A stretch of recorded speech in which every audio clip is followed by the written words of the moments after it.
Mrs. Perkins won the prize, but I got in the biggest pickle at the county fair.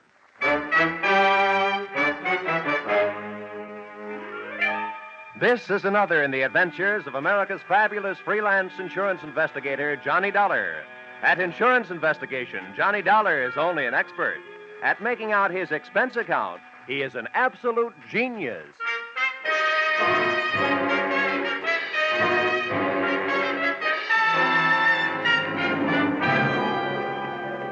Expense account submitted by Special Investigator Johnny Dollar.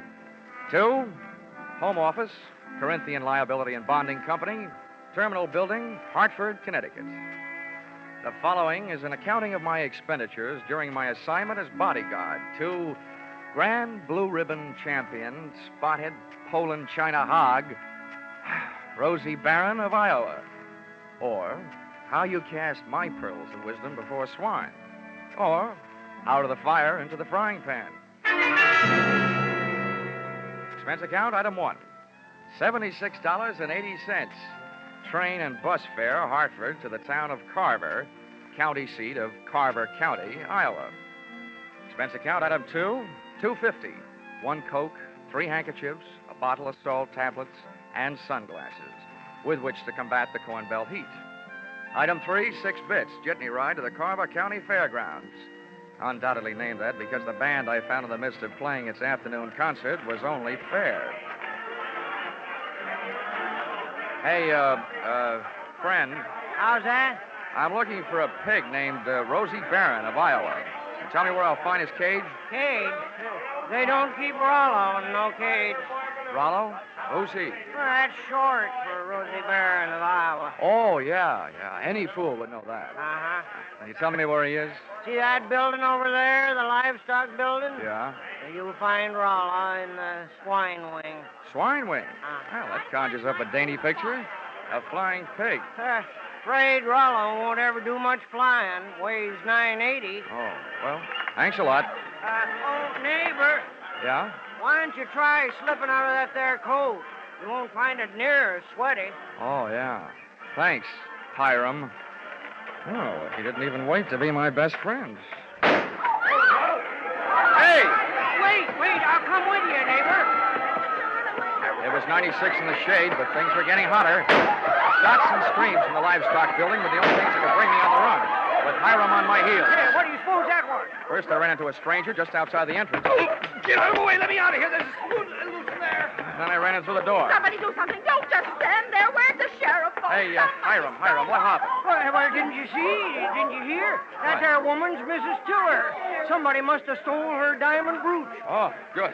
I was afraid somebody might have put the snatch on Rollo. Her husband owns Rollo. They must have been taking her pictures of Mrs. Tiller in the middle of a crowd. And when they had her smiling real pretty, them flash bulbs went off, and then somebody must have reached around from behind her, yanked the brooch, and started shooting a gun in there. That's a tried and true method of busting up a crowd to help make a getaway. You think anybody saw who did it? Couldn't. Those flashes would have had them blind as bats for a minute. There's the sheriff. What's his name? Well, that's Harry Blewett. Harry Blewett? Yeah. Sounds like a slogan from the Republican campaign. Hey, here, you. Wait a minute, let go. Well, everybody around here's trying to get my coat off. Come on, Sheriff. Loose the haberdasher. All right, now, never mind the fancy talk, young fella. I saw something pass between you and one of the thieves just outside the door. Oh, you're out of your mind. That guy bumped into me. He came crashing out of here, and I happened to be in the way. I'll bet you happened to be in the way, accidentally on purpose. Now, that's an early American comeback. But that's the way it was. Now, look, I won't ask you for a search warrant, Sheriff. You think I got the brooch on me? Start looking. All right, I will. All right. Yeah, now, in that pocket, cigarettes and a lighter. I see 'em. You see? Yeah. And in that pocket, handkerchiefs and salt tablets. Salt tablets? Mm-hmm. Now, why don't you look in my inside coat pocket? And there you'll find my wallet and identification. I was coming to that. Yeah. Dollar, insurance investigator, right. Hartford, Connecticut. Well, what brought you out here? I'm a piggy sitter for the Corinthian Liability and Bonding Company. They wrote a policy for $25,000 on your friend Rollo, Rosie Barron of Iowa. Who ever heard of taking out a $25,000 insurance policy on a hog? I did. And right now I wish I hadn't. Some people pay high premiums for publicity, Sheriff. And that's what the Blue Ribbon Prime Packing Company is doing in this case. Now, may I have my wallet back? I want to count my money. Yeah, now, here. All right. Here's your wallet.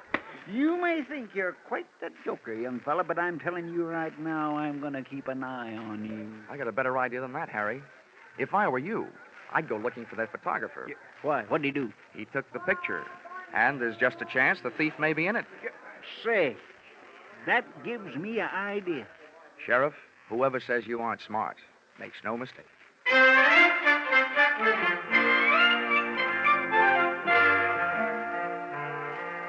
Rollo, the prized porker, wasn't hard to find.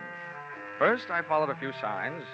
Then it was a matter of closing in on a contented series of juicy, slurping grunts that came blurping up out of a succulent mound of Louisiana yams. Rollo was all fat and a yard wide. His table manners weren't much. He didn't look very smart, but he sure looked healthy. 980 pounds on the hoof. A fine figure of a pig. Pardon me, miss. Could you tell me who's in charge around here? Well, just for the moment, I am. Well, I'm trying to find a Mr. Worthington Tiller, who I take it owns this monster. Monster? What? What's the matter? Have I said something wrong? You certainly have. And you've also said it to the wrong person.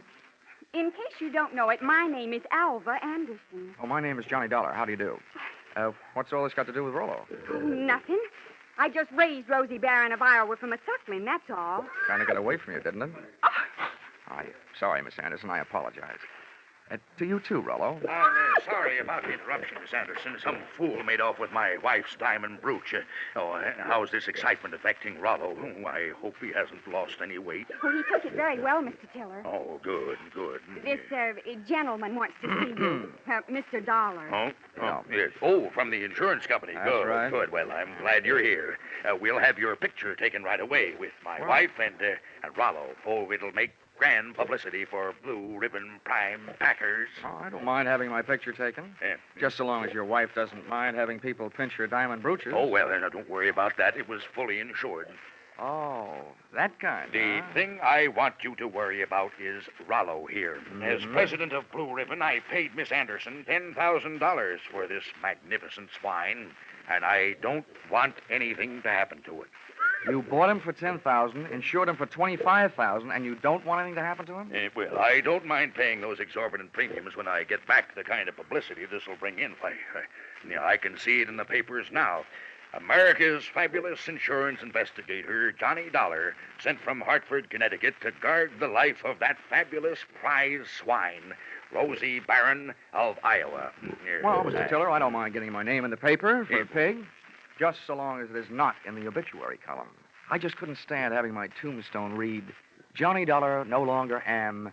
He gave up his life for a great big hand.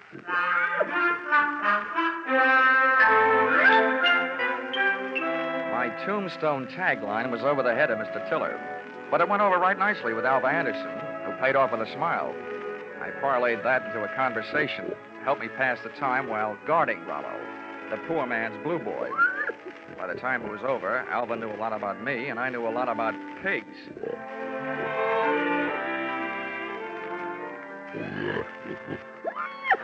You know, you have beautiful eyes, Alva. Mr. Dollar, do you know what's really interesting about the origin of swine? Why, it's estimated that the Chinese people domesticated swine about 2900 B.C. And not only that, but I'm sure you'd like Hartford. And, Mr. Dollar, you probably don't know this, but a pig is one of the most important food animals.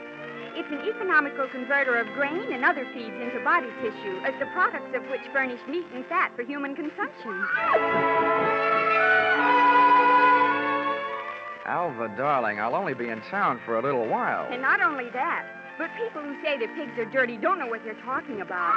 Why, sanitation is essential to good health, rapid growth and development, and profitable production. Oh, Rollo, what have you got that I haven't got?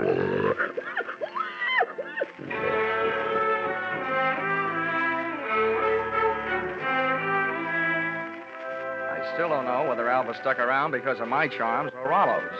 But she was still there at the changing of the guard when Mr. Tiller, in person, came to relieve me long enough for a trip to the dining hall. And what do you think they had for dinner? What else? Baked ham. Oh, dinner was wonderful, Johnny. Coming from you after eating baked ham, that sounds practically cannibalistic. Oh, Johnny, stop. More coffee? Nah, I've had it. Alva, you know, there's something I've been trying to say to you for the past 5 hours. Yes, Johnny? Well, it's just that, well, I want... What? Oh, he's the sheriff. Oh, why doesn't he blow his siren? Well, I have to be going. It's time to get Rollo ready for the winner's parade past the grandstand. I'll just run along. I'll just go with you. Hey, Dollar, I want to talk to you. Well, I'll see you later, Johnny. Yeah. Well, Sheriff, Hey, you being a sort of investigator, Dollar, I knew you'd be interested in my methods. well, you're sure interfering with mine. Huh? Yeah. Oh, well, do you know what I did? What? I found that photographer, had that picture developed, and rushed it up to the state capitol. And they just called me. Dollar, there's a known criminal in that photo. He's got that brooch, and he's on the loose. Do you know what that means? Yeah. It means that you shouldn't be sitting here talking to me. Who is this villain? They say he's the... Ooch over here. Yeah. What? They say he's known as Little Rocky. Originally hailed from Arkansas. You'd know him if you saw him. He's the fella that bumped into you. I want you to help me look for him. I take only one job at a time, Sheriff. Right now, I got a pig to mind. And there goes the Grand March. Boy, in case I'm interested later, how much do you pay your special deputies a day? $7 and expenses. Sheriff blew it.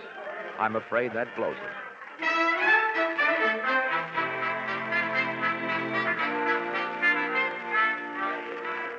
The Carver County Pickle and Pie winners were lining up to lead the Grand March. By the time I got to the grandstand, down at the tag end of the livestock echelon, there was a shiny white cab and trailer, sporting the markings and mottos of the Blue Ribbon Prime Packing Company. And high upon it, perched on a platform and surrounded by a sturdy iron railing, stood that champion, the pride of the pork set, Rollo, Rosie Barron of Iowa. It was lovely. It was divine. I had a feeling that swelled my heart with pride. Here they were, products of the American home and the American soil. A fanfare of foodstuffs flowing from the horn of plenty. Just because of my association with Rollo, I felt that I was playing some small part in this gallant parade as it was started the first leg of its journey. It was inspiring. It was thrilling. It was... Boing! All of a sudden, it was downright frightening. As Rollo's chariot rolled by, I got an eyeful of its driver. It was my comrade in collision, the guy who had put the snatch on Mrs. Tiller's diamonds, Little Rocky from Arkansas. I added to my treasury of thankless tasks by trying to pin a tackle on a 5-ton truck. I got a door handle with one hand, running more with one foot, and a clout in the teeth from an unexpected adversary. Knock him loose, Marlowe. He's on the running board. Hey, what the... I was flat on my back. Everybody was screaming and hollering. The truck went crashing to the fence. And Rollo, Rosie Barron of Iowa, was one little piggy who wasn't staying at home.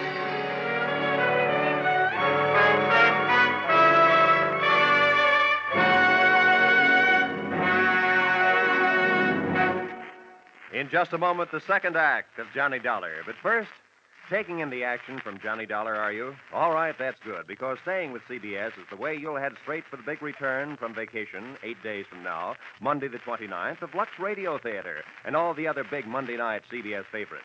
And by staying with CBS, you'll find more action later tonight with Bill Grant of Call the Police and with Sam Spade, who will be heard from on most of these same CBS stations. Now, with our star, Charles Russell, we return to the second act of yours truly, Johnny Dollar.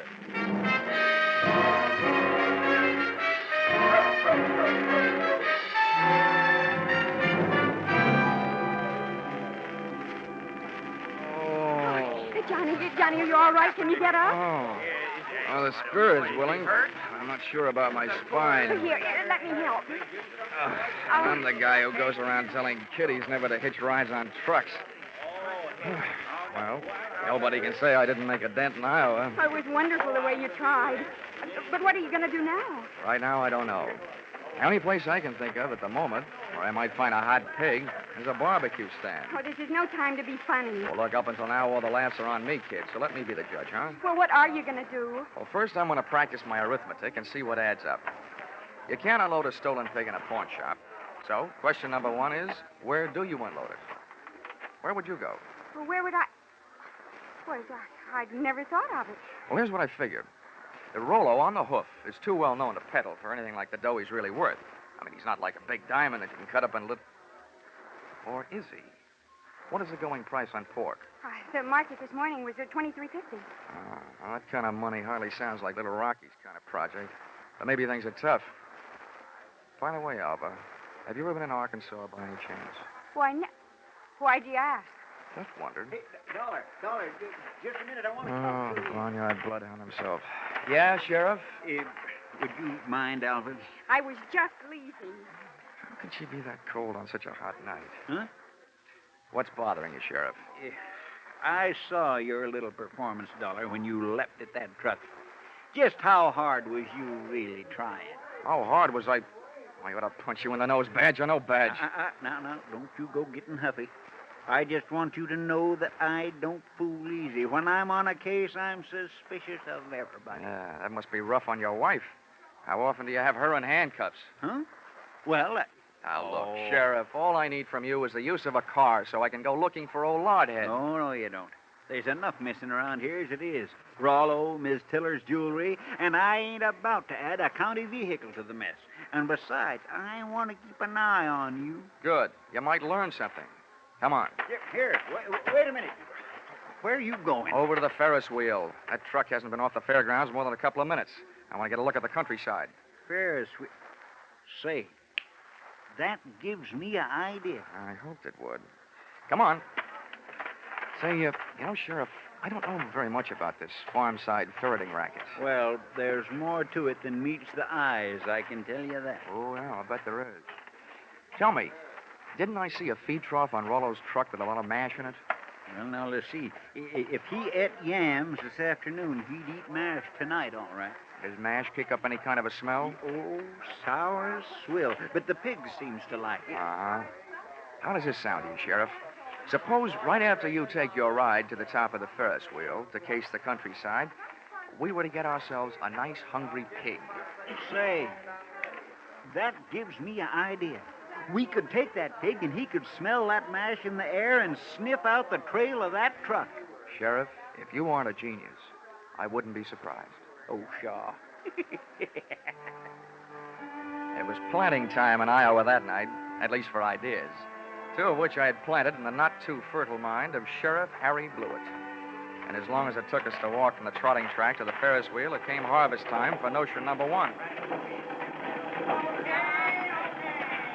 this way for the big ride on the big wheel. Hurry, hurry, hurry. Okay, mister, okay. I'm the sheriff. I want you to run me up to the top of that wheel and hold me there long enough for me to get a look around.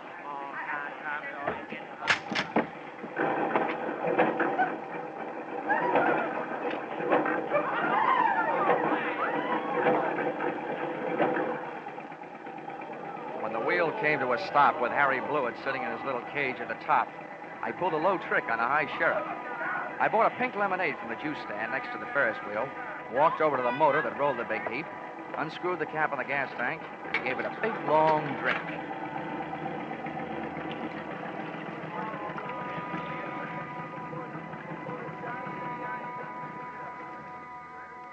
I hope it wasn't doing to people's stomachs what it did to that motor. You might well remember this harmless little deceit the next time you have occasion to get rid of a sheriff.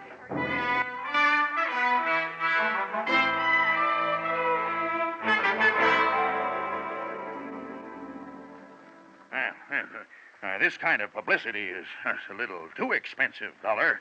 I demand that you do something. Now, don't worry, Mr. Tiller. I am going to do something. Yes, well, and sure. I'll thank you to remember that the only ones who stand to get hurt right at this point are the insurance companies that wrote the policies on your pig and your wife's diamond brooch. Why, Worthington, I hadn't thought of that. Huh? Why should we worry? My brooch is insured for way over the value, dear. We hadn't... Hortense, you keep flapping that loud tongue of yours, and the first thing you know, they'll be accusing us. Why, they wouldn't dare. Oh, yes, we would, Mrs. Tiller. But we're just not the A type. fifth profit on a pig And whatever else you could make on your jewelry might make anybody the type, Mrs. Tiller. I beg your Now, pardon. see here, Dollar. I've had just about enough of your slanderous implications. I have a few thoughts you might profit by. Go ahead, Worthington. I'm always interested in profit, Tiller. My father had the same thing happen to him back in 1902. That's right. Remember, dear? Yes. In Nebraska. He bought a prize pig at a fancy price. And then the scoundrel that sold it to him turned around and stole it back. Here, see? What do you think of that? Would this be a suggestion that we throw the young lady who sold your pig to you in the pokey on the strength of something that happened 37 years ago? Well, That's for you to decide, Dollar. Right. Just don't say I didn't warn you. I see. Yeah. If you don't have an orchid to pin on a young lady, try suspicion.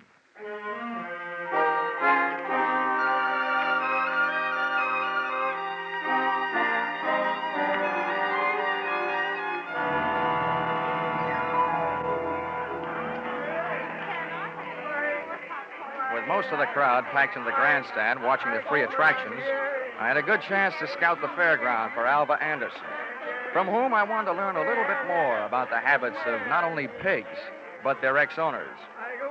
Our trail led me past the home-baked cakes, hybrid corn, the watermelon pickle, tractor and harrow exhibits, and all the way back to where I'd first met her, Rollo's pen in the swine wing of the livestock building. But when I got there, Rollo's cupboard was bare. Alva was leaving for the rear door in the company of a small, tough-looking gent carrying a sack over his shoulder. Name of Little Rocky from Arkansas. I could hardly believe it, but they piled into a car and hauled off up the road. At the risk of adding one last insult to the most recent injury I'd inflicted upon Sheriff Blewett, I stole his car and went dusting up the highway in hot pursuit. There's nothing easier to follow than a red taillight on a clear night. And the bright Mazda Ruby tacked onto the rear of Little Rocky's car led me around the village of Carver and 11 miles out to the pastures to a shack hidden in a grove of elm trees 100 yards off the road. I parked the car and legged it in. From 25 feet away from the house, I could call the roll through an open window. They were all there. Little Rocky, the strong-arm man who would knock me off the running board, Alva Anderson, and last but not least, there was Rollo, all 980 pounds of him, and most important to me, still alive. Here you are, Milo, you stupid clown. Oh, stop. This is all the sweet potatoes that was left. First we go through them, and then we'll be ready for you, Alva. Oh, but I told you I don't have it. We'll see about that later. Hey, Milo, don't get the porker excited. Here, put the sack on the table. Then when we look at him, we'll throw him out the window and away from him. Now, hurry up. All right. Well, it ain't in this one. Ain't in this one either. Nope. Ain't in this one. Shut up, just look. Well, I just... And from now on, from you, no thinking. Anybody dumb enough to stash a $30,000 hunk of jewelry and pig food ought to go see a head doctor. Oh. Come on. Through the open window, I was being bombarded by sweet potatoes and facts. While making a getaway after ripping the brooch from Mrs. Tiller's throat, Little Rocky's accomplice had suffered a sudden attack of panic and had hidden the brooch in one of Rollo's lunchtime yams. Whether that yam was inside the piggy or out, they and I were apparently just on the verge of learning. That does it. Yes. Ain't here. Then that means... That means your little friend here had a $30,000 snack today, which right now is giving me a great big bellyache. You know all about pigs. What do we do about it? Well, Rocky was yellow. He wouldn't rub him out. Look who's talking. Here, take my 38 if you're so tough. Yeah, I thought so. Now shut up. Well, I ain't killing no piggy with him just standing there looking at me. If he'd only make a break for it, I'd mow him down. You. Now look, baby, we'll kill him if we got it. We want that chunk of ice and we want it fast. Milo, tease him into the corner with a sweet potato. We're throwing them all out the window. Oh, please, Mr. Rocky, You don't. shut up, too, and sit down. Close your eyes if you want to. Oh, please, Mr. Rocky. In the manner of Sheriff Blewett, I had an idea. Given to me, of course, by Rocky. Here, see. Alva was sitting in the corner, Rollo was scratching his side by rubbing it against the opposite, and Rocky and Milo were standing shoulder to shoulder in the middle of the room, ready to advance on him. I groped around in the dark until I found one of the yams, and taking the sweet potato delicately in my hand, I tossed it through the window so that it would roll to a point just behind Rocky and his pal Milo. Oh, look out! He's shoot him! Oh, Johnny, help! Rollo took my bait and, getting to it, knocked his two would-be executioners in a heap on the floor. I took over from there, jumping to the window and applying a kitchen chair dutifully to the prescribed areas, reducing enemies to a state of unconscious surrender. They gave out, Alva gave up, and Rollo gave me a dirty look.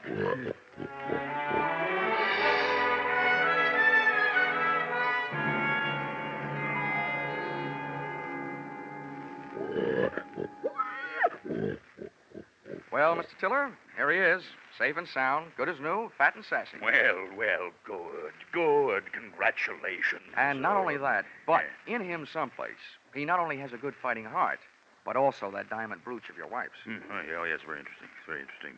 Well, I'd better go charter a plane. Rollo is due in Kansas City at noon tomorrow. Oh, but it might upset him, Mr. Tiller. Rosie Barron of Iowa's never flown before. He might lose weight. Yeah, what's the big hurry to get him to Kansas City? Is he booked for a personal appearance? Oh, no, hardly that. He's due to be slaughtered at a special ceremony. All the plans are made. Oh, I wouldn't want to disappoint my boys. They've been looking forward to this. Oh. How do you like that? Why, it's almost murder. Poor Rollo. Oh, Johnny. Come on, let's get out of here, Alva. Gosh, who'd have ever thought I, Johnny Dollar, would ever gotten so attached to a pig?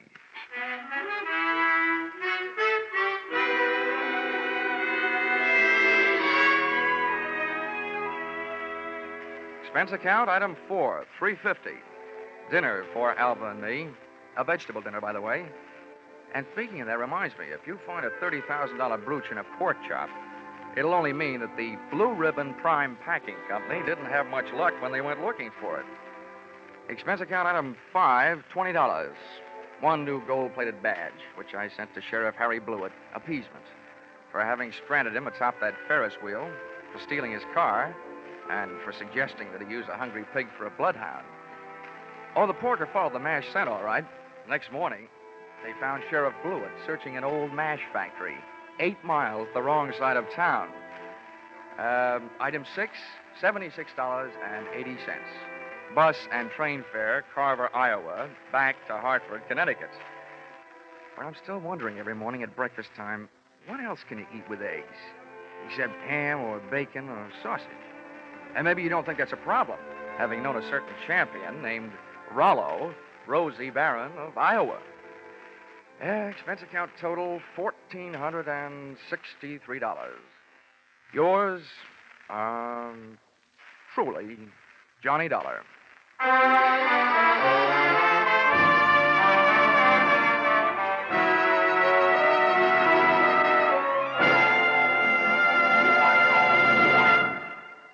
Yours truly, Johnny Dollar, is produced and directed by Norman MacDonald and stars Charles Russell with script by Paul Dudley and Gil Dowd. Featured in the cast were Parley Bear, Sammy Hill, and John Daner, with Junius Matthews, Ann Morrison, Jack Crucian, and Paul Dubow. Pinto Colvig was Rollo. The special music is written and conducted by Leith Stevens.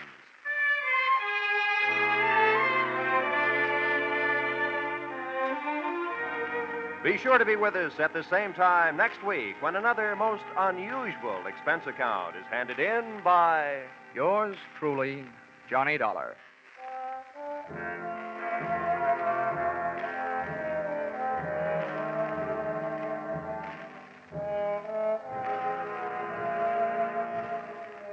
Your Hit Parade on Parade will be back tonight in the familiar CBS Jack Benny time with the great tunes of August 12 years ago.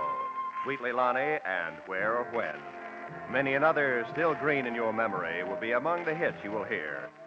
Speaking of hits, put down August 29th this year in your little book. That's when Arthur Godfrey and his talent scouts, the stars of Lux Radio Theater, My Friend Irma, and Bob Hawke return to join Inner Sanctum.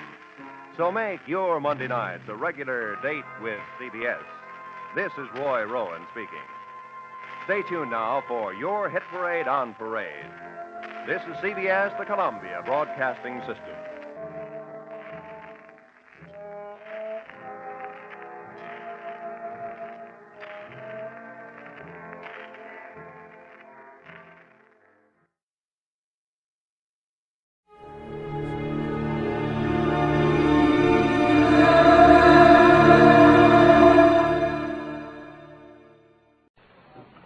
the National Broadcasting Company presents The Adventures of Sam Spade, Detective.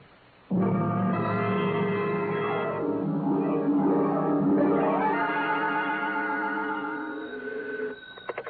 Spade Detective Agency? Miss Perrine? Who did you think it was, Sam? Not a Harry? You don't know what a hot guess that is, Cherub. Really, Sam? Mm-hmm. You think I'm the femme fatale type? In a black velvet gown with a veil? What chance would I have? Sam, you've given me new heart. Deservedly so, Wonder Girl. And in femme fatale, you have hit upon what might be called the keynote of the saga, which even now I am itching to tell you. A saga? More, a tale, Effie, well calculated to keep you in...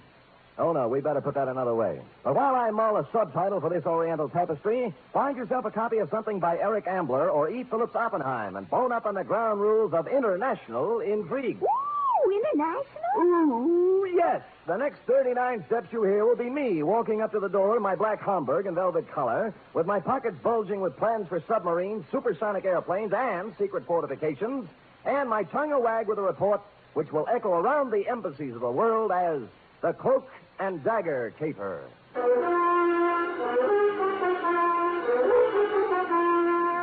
For NBC, William Spear, radio's outstanding producer-director of mystery and crime drama, brings you the greatest private detective of them all in The Adventures of Sam Spade. Sam? Who else? Sam, I thought you were kidding. About what? The black Homburg and velvet-colored overcoat. Yeah. But underneath the overcoat, Same old Sam. with the same old suit and the same old shreds. Who did it this time? Thereby hangs the tale. Huh? It's hanging out the back of your trousers, Sam. What? Your shirt tail. Well, better keep the coat on. Jawaharlal won't mind. Who? Jawaharlal Barra. It's his coat. We'll go into that right now. You ready? Yes, sir. To Jawaharlal Barra. Jawaharlal, uh-huh. Well, speaking. From Samuel Spade, license number 127596. Subject? The Cloak and Dagger caper. Dear Jawaharlal. I'd been out Friday night until 4 a.m. watching wedding presents. So when Saturday turned up rainy, I did the mad, impulsive thing and decided to stay home. I plugged the phone, built a fire and a tall drink, invited Freddie, the neighbor's cat, in for a short milk, put my feet up and my head down, and reached for a magazine. A picture of peace, Jawaharlal. Freddie lay on the coffee table, purred, and busied himself spinning the hand-rubbed Lazy Susan my unpredictable Aunt Adelaide gave me for Christmas. The magazine turned out to be Time, with a picture of an austere Asiatic gentleman on the cover. 2 pages, and I had the kind of headache you can only get from reading the news these days, so I turned it in on a slick pulp, with a breathless yarn about an international gumshoe and a satin-lined cloak who kept running into women with bosoms full of papers.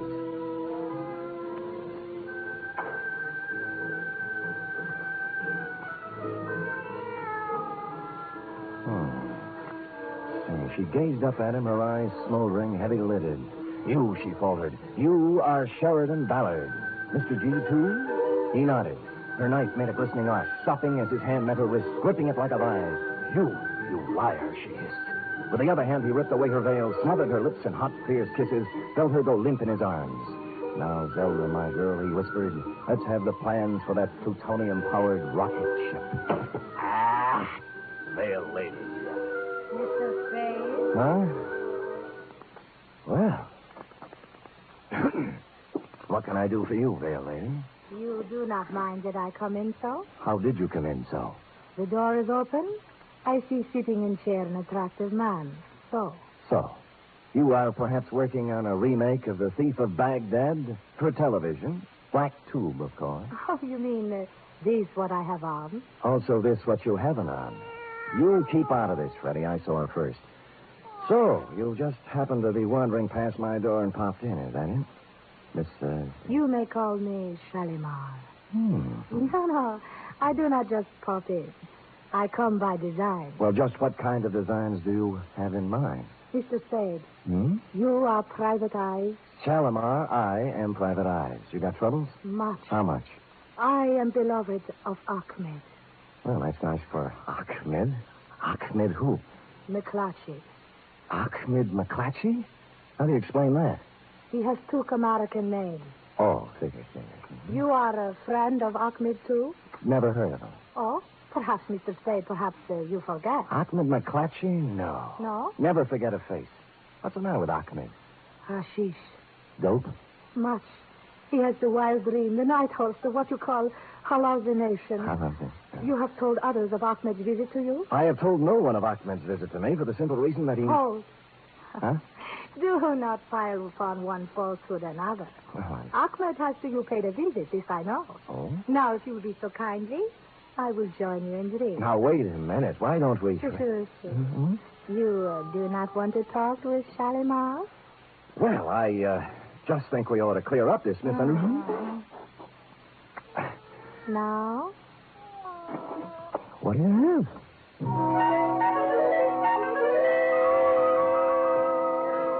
Had I been the Sultan and she Scheherazade, the book would have gone on for 20 more volumes. It was all there, the veil below the eyes, the jackets and long satin pants, plus a superabundance of what sultans look for when they are employing a harem. I fumbled around putting I don't know what into a couple of martinis, found more milk for Freddie's saucer, and then set all three between us on Aunt Adelaide's Lazy Susan. This I like, Mr. Spade. Fine. Now we talk? Drink your milk, Freddie. Now we talk. You have match?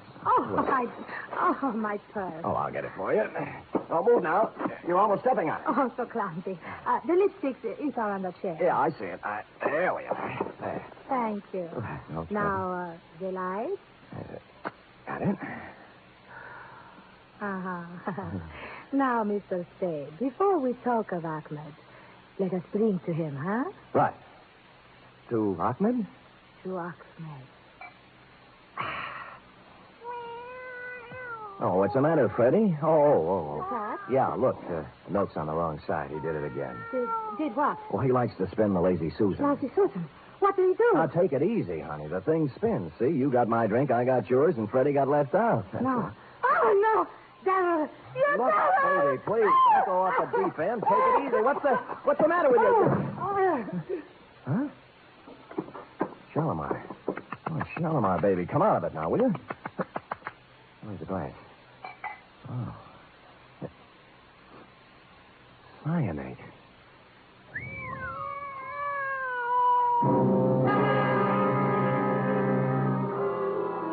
So that took care of Shalimar. The purse had nothing except the usual feminine claptrap, hairpins, makeup, and cigarettes. No keys, no identification, nothing except for a locket around her neck, which was something you don't run into every day. A strange hand-wrought disc-shaped thing with what looked like the face of a clock on it. 12 Arabic symbols where the hour should be, and a pair of hands pointing to 4. In some Jawaharlal, it was the sort of thing Sheridan Ballard, the man called G2, yawns over, which struck humdrum me as a little bit out of the ordinary.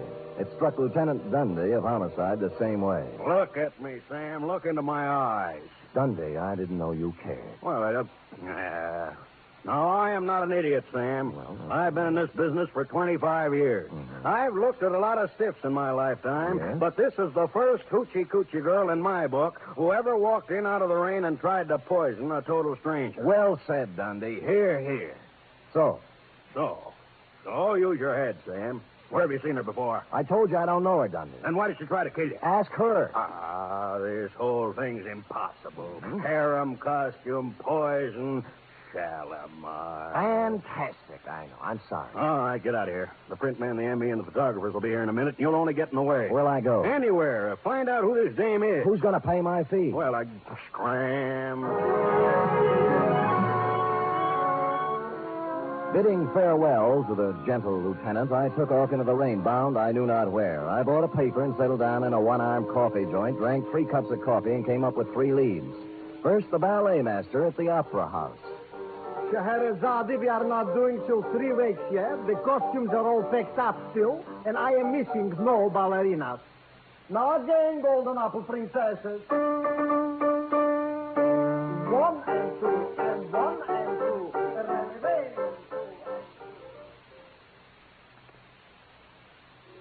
As she wiggles and waggles, she shimmies and shakes. You never saw anything like this, folks. So hurry. Direct from a Turkish harem, little Fatima, the girl with the double-jointed... Jack. Yeah, Jack? You sure she's in there, Jack? Wait a minute, Jack. Yeah, she's in there, man. Thanks, man. All right, folks, step in a little closer. She shakes, she quakes. Sorry, bud. Can't help you a bit. This here Turkish bat is 100% tag. Homeward bound, I was walking down Grant Avenue when I passed a little shop near Pine Street. Gold lettering on one corner of the window spelled out, Hatchadurian J. Pappas, importer, curios. How do you do, sir? Hatchadurian J. Pappas? You get the pleasure. What's the J for? Never mind, kiddo. You can pronounce it. I accept your apology. Now, will you take a look at this? Huh? Oh, lucky. Uh-huh. Yes, lucky it is. Where do you get this lucky, sir? I found it. I thought you might recognize it. Hey, I think I do. Good. You know, strange you should have come here. And yet not so strange either, if you want to look on it. Well, which is it? Sure. I'm perhaps the only fellow in town who might have dealt in this kind of stuff here. He's quite genuine. Oh, you mean you sold this? Probably. Sure. Who to? I'm trying to remember.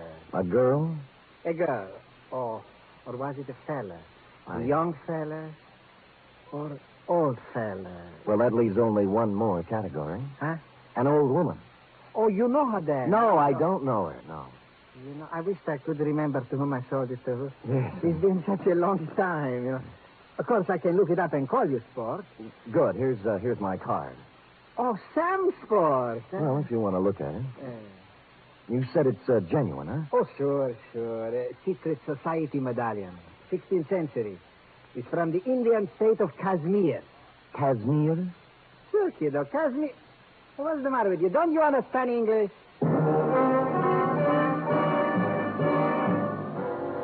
Kashmir. A typical Spade blunder. All I could think of was a girl on a cigarette package, thereby confining my operations to Turkey. But this opened new doors. The first, the most obvious, and ultimately the correct choice was a flossy nightclub known to the town's well-heeled party folk as the Vale of Kashmir.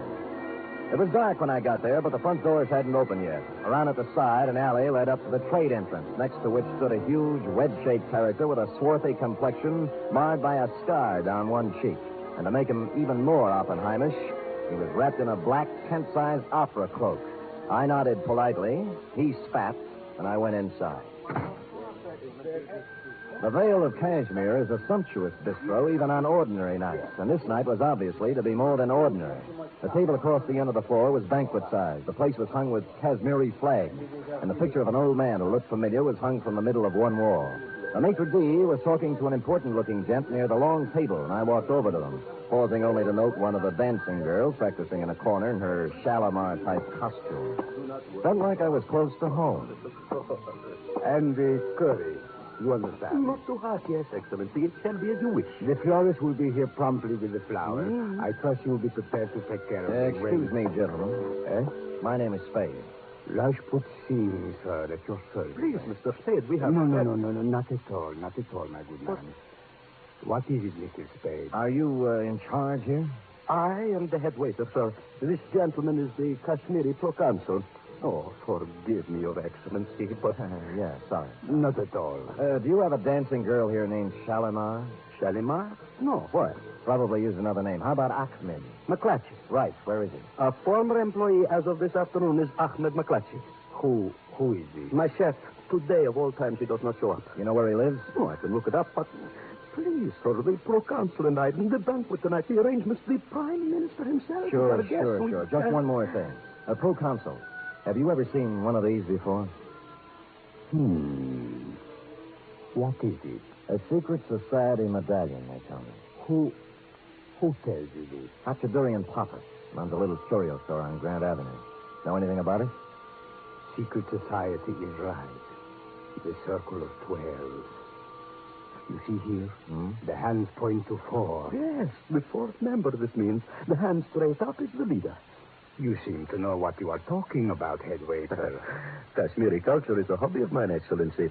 This is an ancient, subversive organization dating from the time of the Mughal conquest of the 16th century. Very interesting, but of little significance now.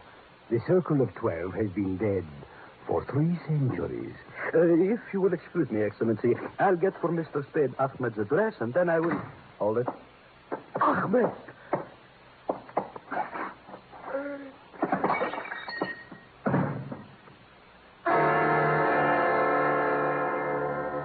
just made it to the table, swept the sugar bowl off it, and followed it to the deck. When I saw the dagger in his back, I grabbed my gun and set sail for the alley, looking for the cloak that went with it, but he was gone. So was Ahmed. I bent down over him, took a closer look, and saw why he spilled the sugar. With his finger, he traced a design in it, a round design, the Circle of 12.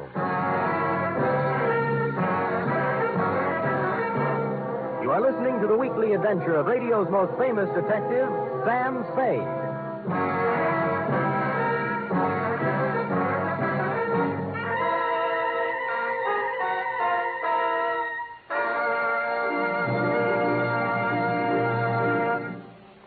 There's a bright newcomer to your NBC Sunday lineup starting this Sunday.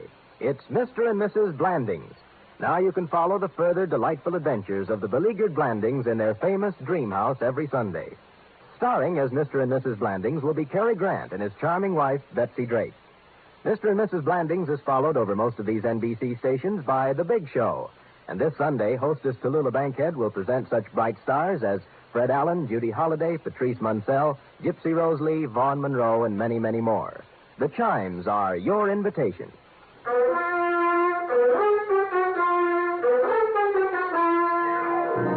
And now back to the Cloak and Dagger caper, tonight's adventure with Sam Spade.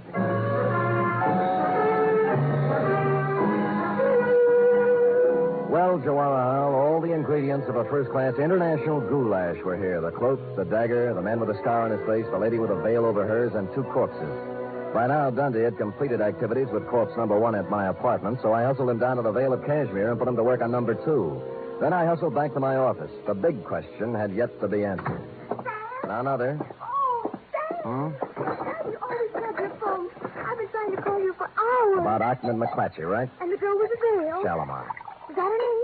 Probably not, but it doesn't matter to her now. What about Ahmed? Oh, he was frightened out of his wits. He said somebody was going to kill him, and I told him he'd come to just the right place because you were strong and brave and Good. wonderful. Good. And he cried. Good. And I cried. Good. But wait. Hold it, F. Yes, Sam? What happened when all the crying was over? Well, I sent him up to see you, Sam. I couldn't He call. just told so... you somebody was going to kill him, that's all? Yes, Sam. That's why he was crying? Oh, no, Sam, no. That's not why Ahmed was crying. Why? He didn't care for himself. He's the selfless, generous type. Angel child, who was Ahmed crying over? The man in the paper. What paper? It's in all the papers, Sam. The Chronicle and the Examiner and the Call and even on the cover of Time this week. You see? A banquet. That's whose picture it was. Sir Jawahar Bara, the Prime Minister of Kashmir. Look at the small print underneath, Sam. On him, the hopes of Asia. You see, that's what hurt Ahmed, Sam. Not for himself. He said they're going to kill Sir Jawahar.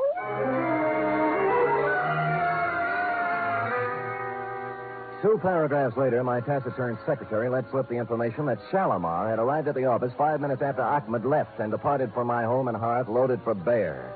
The hullabaloo over you, Jawahar, was due to the fact that you were at this moment arriving on the steamer Pacifica, en route to Washington with, as the article put it, the destiny of the Middle East in your briefcase. 10 minutes later, I was fighting my way through the mob at Pier 42. Not just a mob, mind you, but an assortment of bands, a Hindu delegation, the full membership of the Sanskrit Society at the University of California with a huge banner reading, Jawahar, we're with you, and an overripe soprano on a pedestal singing, Pale Hands I Love. I struggled through this to the curb just in time to see you pull away in your special limousine, then climbed over some more backs to a phone booth. Pale hands I love you. I'm Shalimar. Kashmiri Consulate. Rajput Singh speaks. Look, this is Sam Spade, Mr. Singh. Oh, yes. Has the Prime Minister arrived there yet? He's due any minute. Why? Well, you better call out the guard. They're going to try to assassinate him tonight. My good man, do you realize My what good man, I know whereof I speak. The cook at the restaurant. Ahmed. That is what... Yes, you're getting the idea, all right. It's the old Circle of 12 with a brand new paint job. Now get on it. My next move may sound to you like a combination of negligence, indolence, and ennui, Jawahar, but I must remind you that I was not employed on this caper, was receiving no stipend for risking my ever-loving neck, and had added up the figures in the problem of primary interest to me, namely, the lady who tried to kill me on page 2. I therefore entrusted responsibility for your health and that of the Middle East to the proconsul, Made my way home, put on my slippers, and set the Lazy Susan on the floor this time for Freddie to play with. Let me see now. Where was I? Oh, yeah. Now, Zelda, my girl, he whispered, let's have the plans for that plutonium-powered rocket ship. Somehow, this all seems logical now. Never, she breathed. Rather death, Mr. G2, than to betray my country. Quiet, Freddie. Oh, no, not the buddy now. Oh, Lord. Mr. Spade. Oh, hello, Proconsul. May I? Do. I have taken every precaution. The Prime Minister, he's on his way to the banquet now. Good.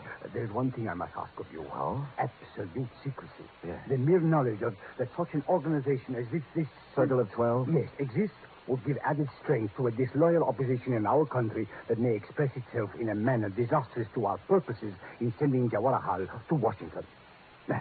You understand? Well, it's taken me a while to learn the ground rules in the International League, but I get the general idea. You have spoken of this to Noir. No? Oh, excuse me. Hello?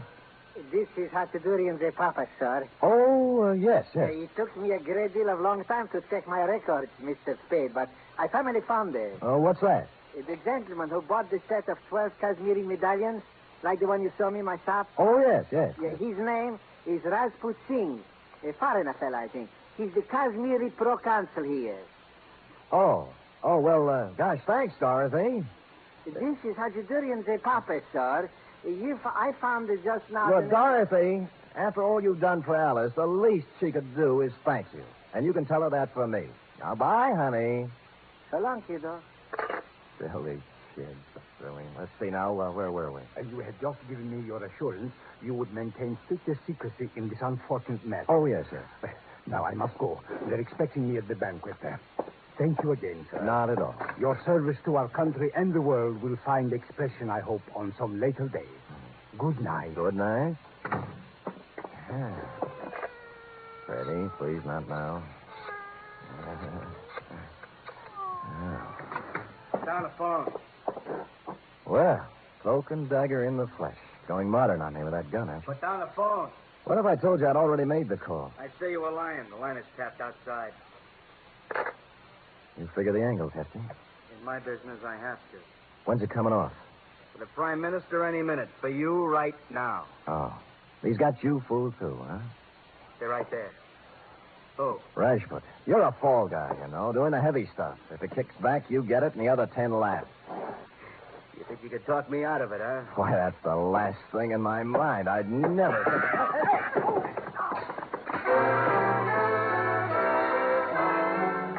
Everything happened at once. As near as I can recall, it began when Cloak and Dagger backed onto Freddie's tail. Freddie yowled, spun like a top, and C&D off balance, put his other foot on Aunt Adelaide's Lazy Susan. Hardly a place for a big off-balance man to place his only remaining foot.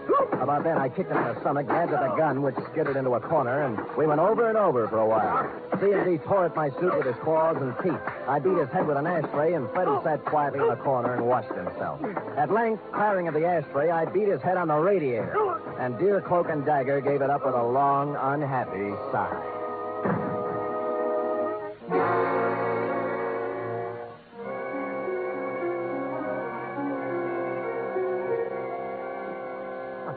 This is a dress-up affair. Get out of my way, head waiter, or I'll walk right over that white shirt front. Please, I cannot... Have they been served anything yet? The drinks are just coming on. Wait, that's a good score. And now, my countrymen, before we introduce our guest of honor, Sir Jawaharlal Bara, our beloved Prime Minister, I suggest we rise and toast our country. To Kashmir, may she... Go ahead, Proconsul. Don't let me interrupt.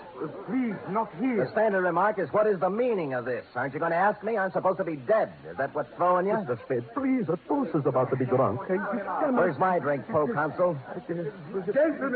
Gentlemen, there was at one time a custom in our country for the host to exchange glasses with the guest of honor. Permit me, Jawaharlal. To Kashmir.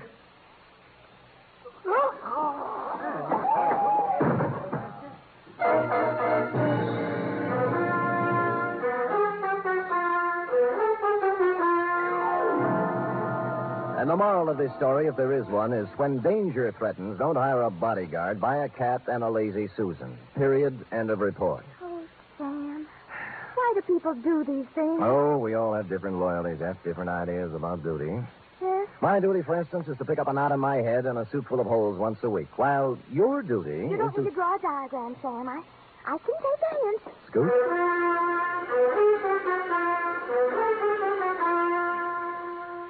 Three chimes mean good times on NBC.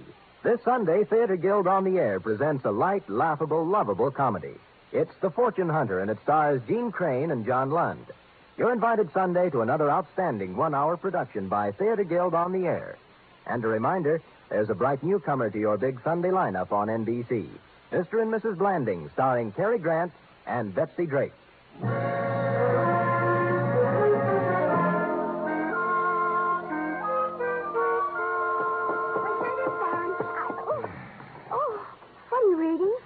How can I do this? Something wrong? Wrong, the papers. The plutonium-powered rocket ship? What else? A dumper if I ever read one, F. The plans turned out sour. Oh, what were they? The Veil lady had entered a breakfast cereal contest. Well, that's life, little one. We struggle, we strive, we think we have success in our grasp, and it turns out dross.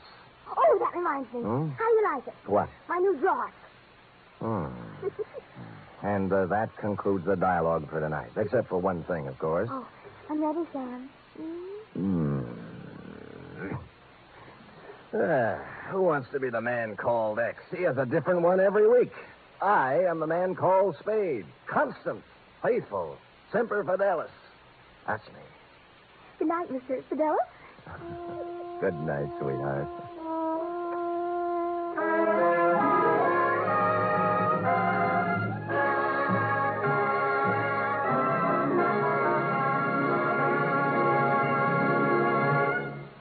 The Adventures of Sam Spade are produced, edited, and directed by William Spear. Sam Spade was played by Stephen Dunn. Lorene Tuttle is Effie. Script for tonight's adventure by Harold Swanton. Musical scoring by Lud Gluskin, conducted by Robert Armbruster.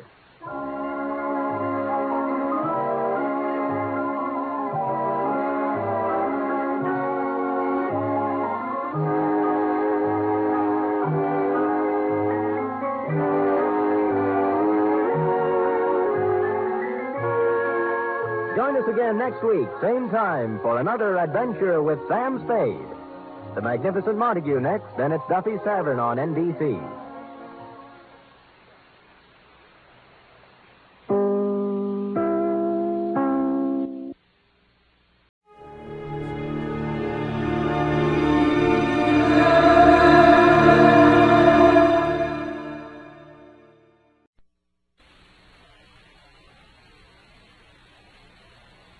The Adventures of Sam Spade, Detective. Brought to you by Wild Root Cream Oil Hair Tonic, the non-alcoholic hair tonic that contains lanolin. Wild Root Cream Oil. Again and again, the choice of men and women and children, too.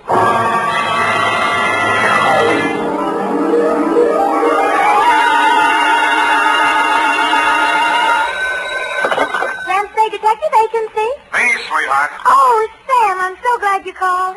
Why? I don't know. I always am. Was it a good case, Sam? I didn't like it. Where are you? Morgue, San Mateo. Oh, was somebody killed? Yes? Well, do you know who did it?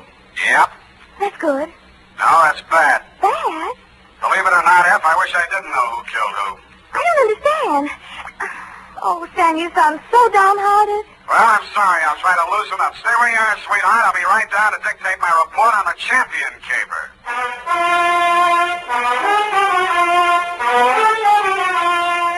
Dashiell Hammett, America's leading detective fiction writer and creator of Sam Spade, the hard-boiled private eye, and William Spear, radio's outstanding producer-director of mystery and crime drama, join their talents to make your hair stand on end with the Adventures of Sam Spade. Presented by the makers of Wild Root Cream Oil for the hair. Before bringing you tonight's mystery, I'm going to take 28 seconds to tell you something that isn't a mystery. It's no mystery why so many millions of men, women, and children have well-groomed hair these days when America's favorite hair tonic, Wild Root Cream Oil, costs so little. Just 25 cents will buy you a get-acquainted bottle and show you how neatly and naturally Wild Root Cream Oil grooms your hair, how it relieves annoying dryness and removes loose, ugly dandruff. Get Wild Root Cream Oil Hair Tonic. Again and again, the choice of men and women and children, too. And now, with Howard Duff starring as Spade, Wild Root brings to the air the greatest private detective of them all in the adventures of Sam Spade.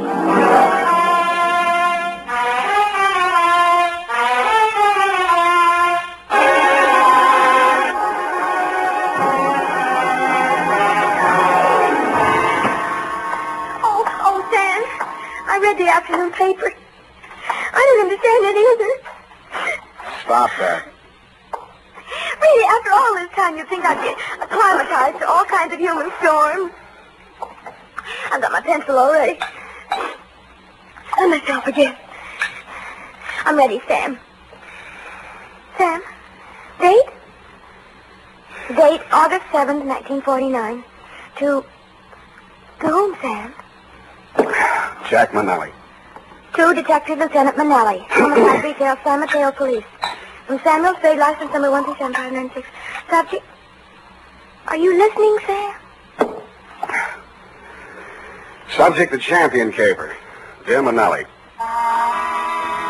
You were there for the end of it, and I was there for the start of it, which is in the reception office of Elliot Champion's brokerage house in San Mateo, and where I first met Mildred Champion.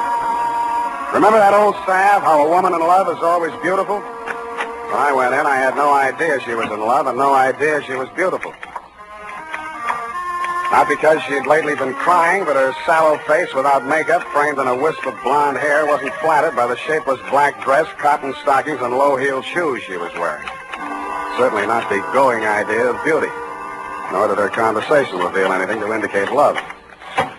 Oh, yes. May I help you? Mr. Elliot Champion, my name's Spade. Spade. S-P-A-D-E? You don't have to write it. He's expecting me. Your business, Mr. Spade? Private. I have to have a little more than that, I'm afraid. Oh, is this hot here? Mr. Champion can't stand fresh air. Obvious. That's what makes it so warm in here. I'm sorry. Yeah, it is hot. Just flip the switch and tell him I'm here. Well, what is it, Mildred? I was just going out. Mr. Spade is here. It says you're expecting him. But I don't find him listed in your appointment book. Don't be an idiot. Send him in. Send him in. You may go in now, Mr. Spade. He always like that? He's nice today. Sorry, Mildred. That's your name, isn't it? His office is the first on the right. Don't bother. I'll find it. Thank you. I'll just go to lunch. Mr. Champion? Well, don't just stand there. Come in and shut the door. What I have to discuss with you is private. I don't want that snoopy niece of mine listening to our conversation. She's out to lunch now. But does she listen in often? All the time. Why? She didn't know who I was. I outsmarted her there. I called you from the drugstore on the corner. I don't want anyone to know who you are while you're here. Oh, now, where did I put that lighter? Behind the inkwell. Oh, yeah.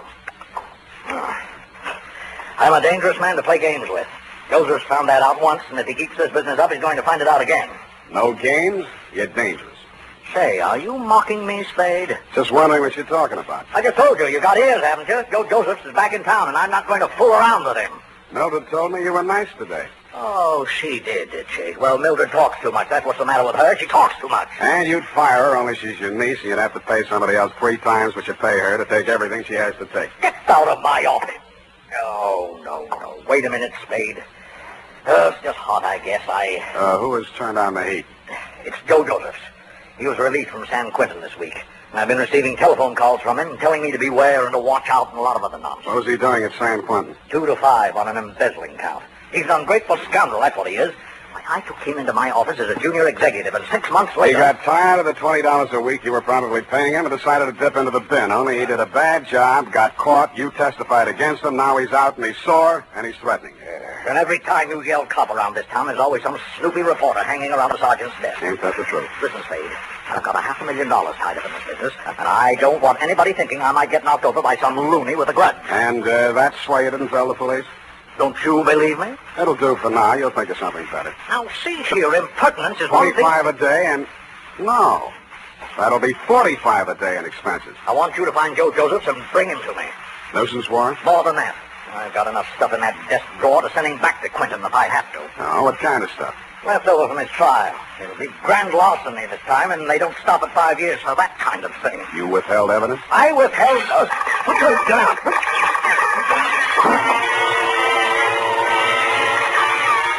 My track was only 8 feet from the window, and it came through from the other building across the court. The silencer either ruined the marksman's aim, or he was just a bad shot, because out of 6 tries, he didn't connect with a thing but the desk lamp and a wastebasket. By that time, Champion and I were both on the floor, Champion on top of me. I kicked out to get loose, and he kicked me back. I gave that up and twisted around for my gun. Across the court, a window was open about 6 inches, one corner of which was full of a dark-sleeved hand and a gun arm. I fired at it from what is known as number 6 position. It's him! It's him! Get him, Spade! Get him, Spade! What do you think I hired you for? I didn't bother to answer him. I went through the window, onto the fire escape, and over to the next building. I did more. I went in that building, which was apparently vacant, down the stairs, and started out the back entrance. Hey, sorry. watch it, will you? What's the big hurry? Hey, he came out of this building. Which way did he go? Who came out of what building? This building, right here, just a second ago. Here? Yes. Who? Him. Who? The guy who just ran down these stairs. What do you look like? Well, he... Oh, what do you look like? I say, what do you look like? Huh? Who? What? Where? Thanks. Don't mention it, Curly, anytime. I couldn't tell her what he looked like because I hadn't seen him. After a careful search of the building, which revealed nothing, I decided my suspect had eluded me for good, and I returned to the office of Elliot Champion. He was sitting on his green leather chair, wearing an expression to match. Missed him, huh, Spade? What does Joseph look like? Oh, I've got a couple of snapshots here somewhere. Oh, yes, here. Let's have a look. I was later to regret having those snapshots of my person. They showed a tall, thin-faced, haunted-looking guy, an old-looking 28, good face, shock of black hair, and dark eyes. I've seen plenty of cons, embezzler type, and he wouldn't have been cast in a part in my movie. There was nothing about him to indicate that he'd embezzled $2,000 or used a silencer on a gun. I dug 238 slugs out of Champion's wall and went down to the street. Spade! Oh, Spade! He was a heavy-set man in a dirty white Panama hat and seersucker suit that didn't fit him around the middle. Just a minute, Spade, just a minute. He crawled out of a black sedan, jammed a cigar in his mouth, and began sweating. He needed a shave. He'd always need a shave. Hot afternoon, ain't it? Yes, it sure is hot. Sure is a hot afternoon. Here, my card. Lemuel Drigger, Confidential Investigations. Guess I should ought to have some new ones printed up, huh? I guess you should order, Lem, and change the name while you're at it. Huh? Didn't the commissioner bounce you 9 years ago for rolling a pack before you did the booking? Oh, let bygones be bygones, Spade. I'm in business for myself now. How's business, Lem? Punk. Try another racket, Lem. Spade, you been in to see old man Champion, maybe? Maybe. I was just going to go in to see him myself when I spot you pull up. I recognize you from the pictures in the paper last week. I figure maybe you and me ought to talk. What did you figure you and me maybe ought to talk about, Lem? Oh, you make it tough for a guy, Spade. We're in the same business, you know. What you going to see him about? So long, Lem. Hey, wait a minute. I'm an old gumboot, huh? A fat old gumboot who couldn't get a pick as a housekeeper or tail in a punk. Is that it? Okay, Spade, okay. You're full of vinegar now, but just you keep my cards. You'll want to see Lem Drigger before it's all tied up. You'll want to see me. Screw, Lem. But he was right. I did want to see him because when I got down to the Chronicle office and looked up a morgue on the Joe Joseph trial, the first thing that jumped out at me was the name Lemuel Drigger. Lemuel Drigger, private detective who had been employed when Mr. Champion had become suspicious of Joseph's account irregularities, and who, together with Mr. Champion, caught Joseph's red-handed, and who willingly offered his testimony the same at the trial which convicted Joe Joseph to San Quentin for 5 years. The file also gave the name of Joseph's lawyer, a man named Anthony Speezer. The phone book showed an apartment address on Geary. That's you, Aggie? Hold on a minute. I was just trying to get dinner over before you showed up, but I guess I'm late tonight. Who are you? Mr. Speezer? That's right. My name's Spade. I'm a private investigator.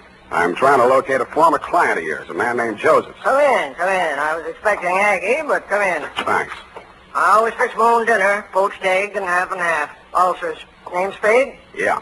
Want an egg? No thanks. I'm on duty. Mind if I finish? It's up to you.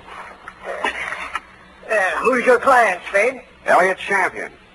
Joe Joseph is back in town, and he's been making telephone threats and throwing 38s around. 38, huh? Mm-hmm. You know where he is?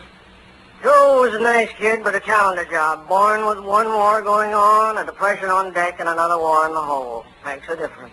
The calendar got him. Everything was against him at the trial, too. I couldn't do anything. He thought I let him down and told me so.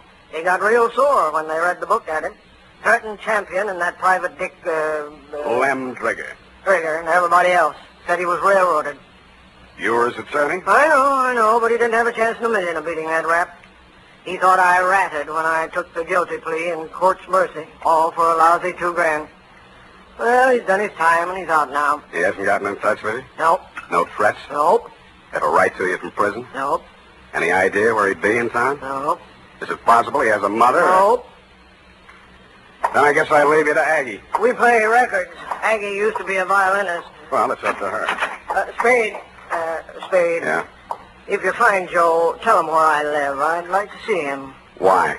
I don't know. Maybe I just want to see what 5 years in the pen does to a kid like that. Yeah. I'll bet you do.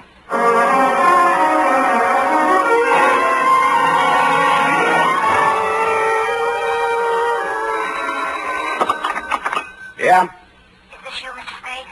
Who's this? This is Mildred Champion. Remember me in my uncle's office? I remember. Mr. Spade, you're looking for Joe, aren't you? I know you are. You don't have to answer me. I think I can help you find him. I must talk to you right away before something terrible happens. Please come out to the house before something terrible happens. It's right in the corner. I got out to the house as fast as I could, but not before something terrible had happened. Hey. The front door was open and all the lights were on, and Elliot Champion was lying at the foot of the stairs in the front hall, holding his lapel as if it would get away from him. Hey, don't touch me.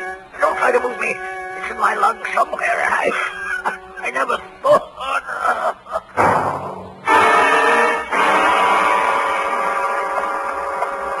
It didn't look like there'd be much use, but I beat it up the stairs with a hall phone to call an emergency ambulance. Hello? What the?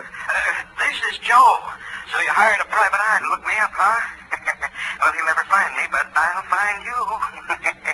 Yeah, Mr. Champion, I'll be seeing you real soon. I didn't get it then, but I got it a second later.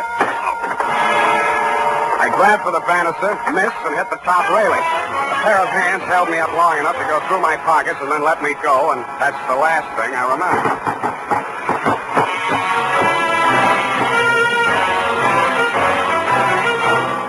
The makers of Wild Root Cream Oil are presenting the weekly Sunday adventure of Dashiell Hammett's famous private detective, Sam Spade.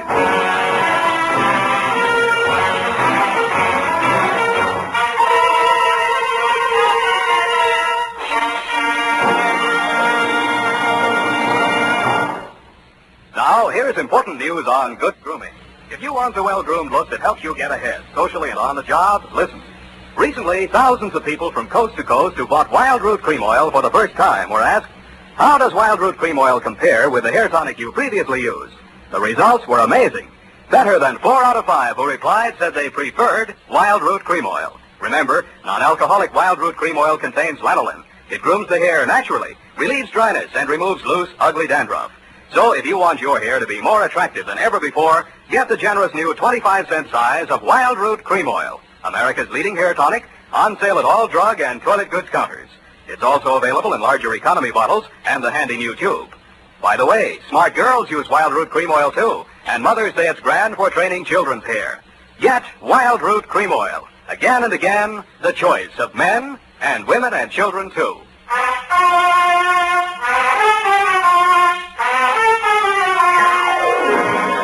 And now, back to the Champion Caper. Tonight's adventure with Sam Spade.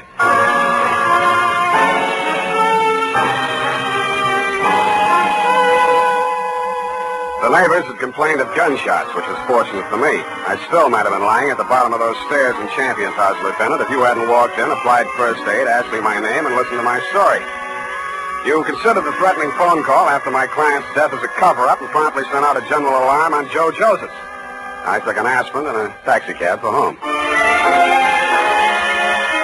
Halfway uptown, I discovered the pictures of Joe Josephs were missing from my wallet. And that is why I was absent at the medical examiner's inquest this morning. Instead of going home, I went out to San Mateo, jimmied the lock of Champion's office, and violated City Ordinance number 352B. My dead client's desk revealed one important item. An income tax voucher dated August 17, 1944, noting him delinquent. Then I found another important item, same for 1943. His secretary's desk was even more interesting. What I found there led me to, 1, call her home. Result, no answer. And 2, to revisit Attorney Speezer. I found him poaching another egg. All right, I'm here. It's late, Aggie. What's the idea? Unless it's Beethoven, I don't... Oh, Spade. Aggie have a show? Yeah, left early. Has to work tomorrow. Oh, it's too bad. What's with you? Still looking for Joe? Yep. Any leads? Wish I could help you, Spade. Elliot Champion was shot and killed in his home tonight. No. Is that all you have to say? Joe do it? Maybe. Well, You don't seem scared for a mouthpiece Joe didn't like. if you mean should I be next, no. I'm not scared, Spade. The kid should realize by this time I liked him and did all I could. You've been here all evening? Aggie? Could you prove it? Yep. You may have to. Did you know Mildred Champion was married to Joe Josephs? Yeah. How'd you know? It's a secret. I found his marriage license in her desk drawer. Nosy, huh? I found something else. Champion didn't pay his income taxes all the time. A lot of people are like that, Spade. Me, Lem Trigger testified against Joe at the trial, so did Champion. Mildred worked in the office, but she didn't testify. Wife can't testify against husband.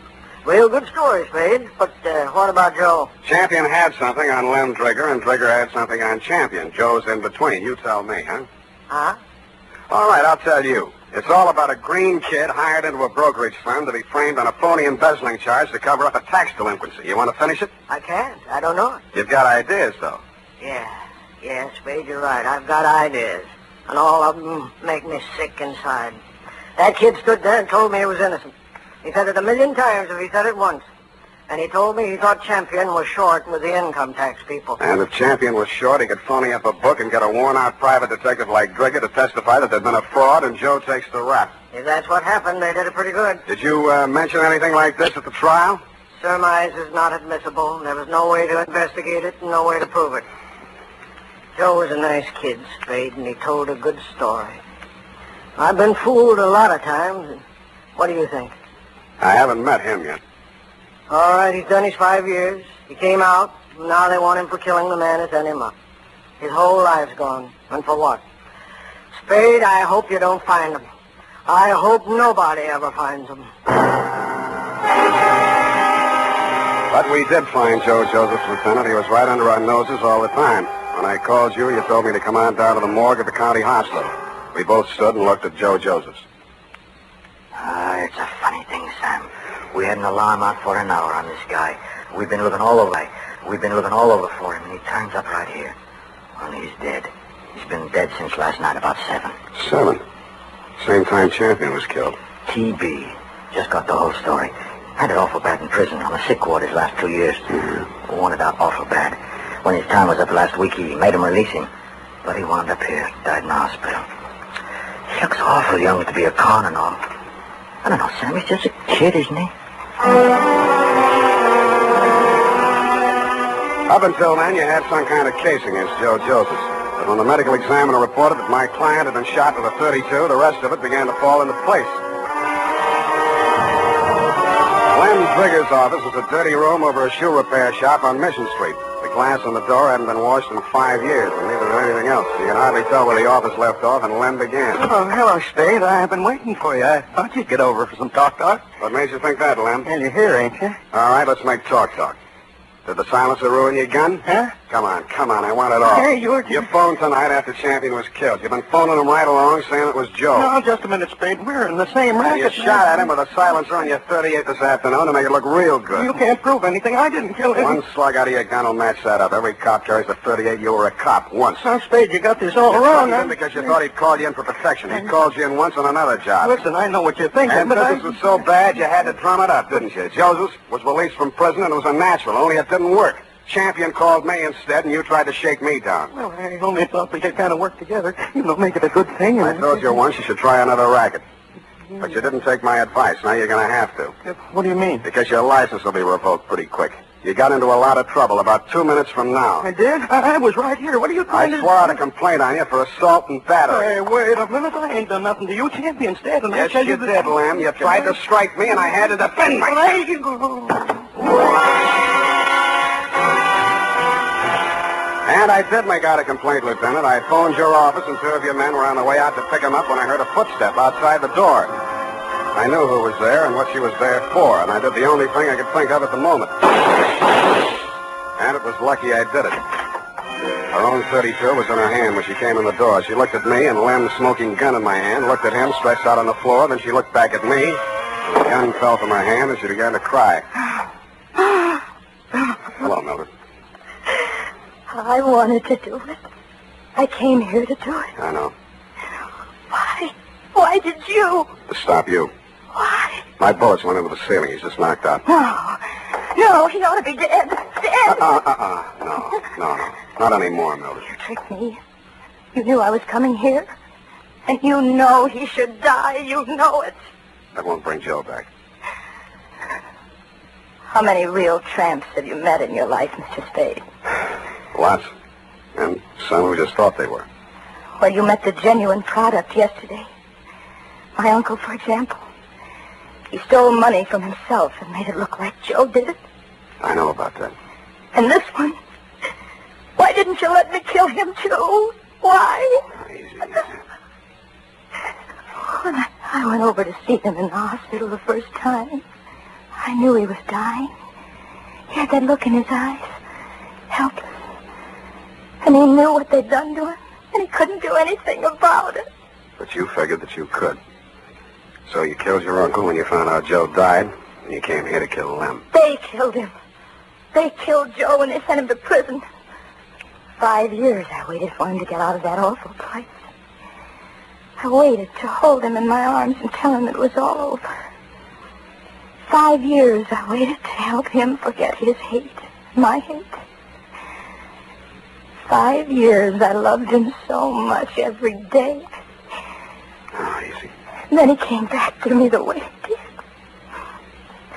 Those pictures were all I had left of him after 5 years of waiting, loving him.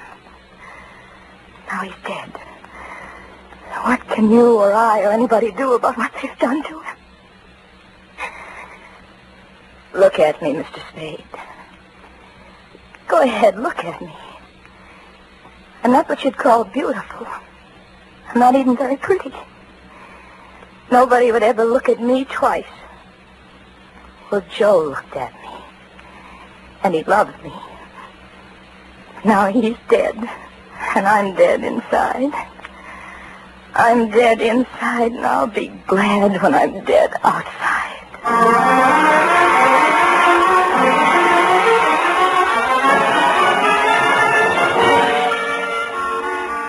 Period and a report. Oh, Sam, they were so unhappy. Yeah. Add a notation that I won't be around for the coroner's inquest. Sam, you can't do This it. report, when duly notarized, should be admissible as testimony. I want to get out of town for a few days. Sour racket. And now, listen to this. Later this evening, if you happen to stroll down to the corner for cigarettes or ice cream, why not also pick up some Wild Root Cream Oil Hair Tonic? Your whole family will like the way Wild Root Cream Oil grooms the hair neatly and naturally, relieves dryness, and removes loose dandruff. And ask your barber for a professional application of Wild Root Cream Oil Hair Tonic. Again and again, the choice of men and women and children, too.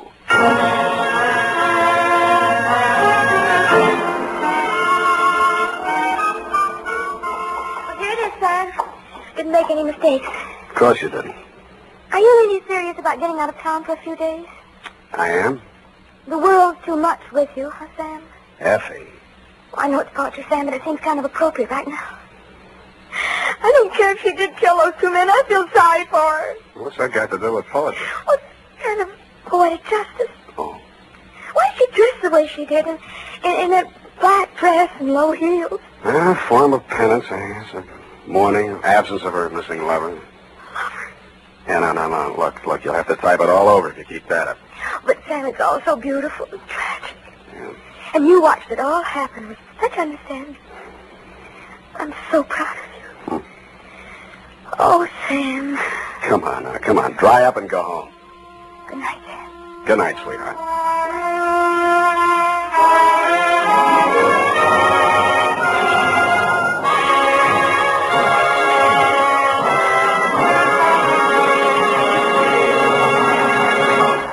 Adventures of Sam Spade, Dashiell Hammett's famous private detective, are produced and directed by William Spear. Sam Spade is played by Howard Duff. Lorene Tuttle is Effie. Tonight's adventure with Sam Spade was written for radio by E. Jack Newman. Music was directed by Lud Gluskin, with score composed by Renee and Pierre Garrigan. Join us again next Sunday when author Dashiell Hammett and producer William Spear join forces for another adventure with Sam Spade. Brought to you by Wild Root Cream Oil. Again and again, the choice of men and women and children, too. This is Dick Joy reminding you to get Wild Root Cream Oil, Charlie. It keeps your hair in trim.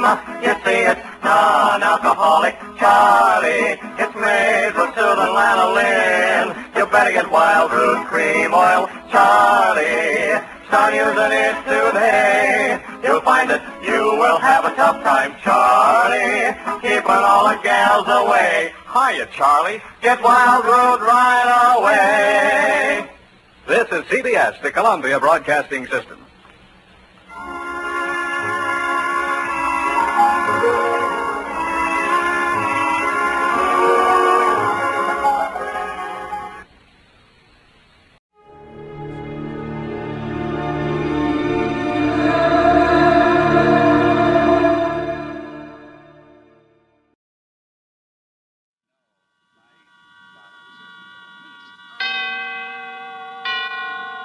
And now, tonight's presentation of radio's outstanding theater of thrills, Suspense.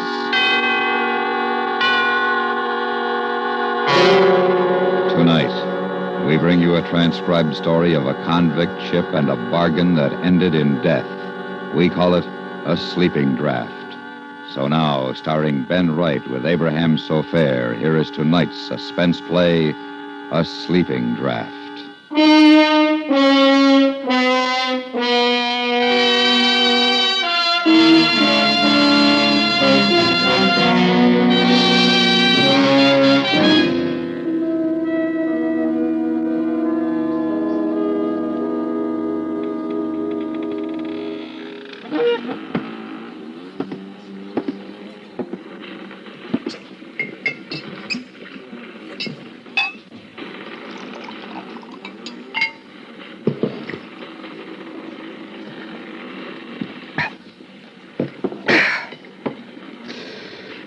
That helps. But it's like I say, you can't forget. You can never forget. It's at night that you think about it, with the water outside rushing past the hull. That's when you think, and it can never be the same. You can't trust anybody. Never. Not a soul. I can tell you. You just can't trust them. Not even yourself.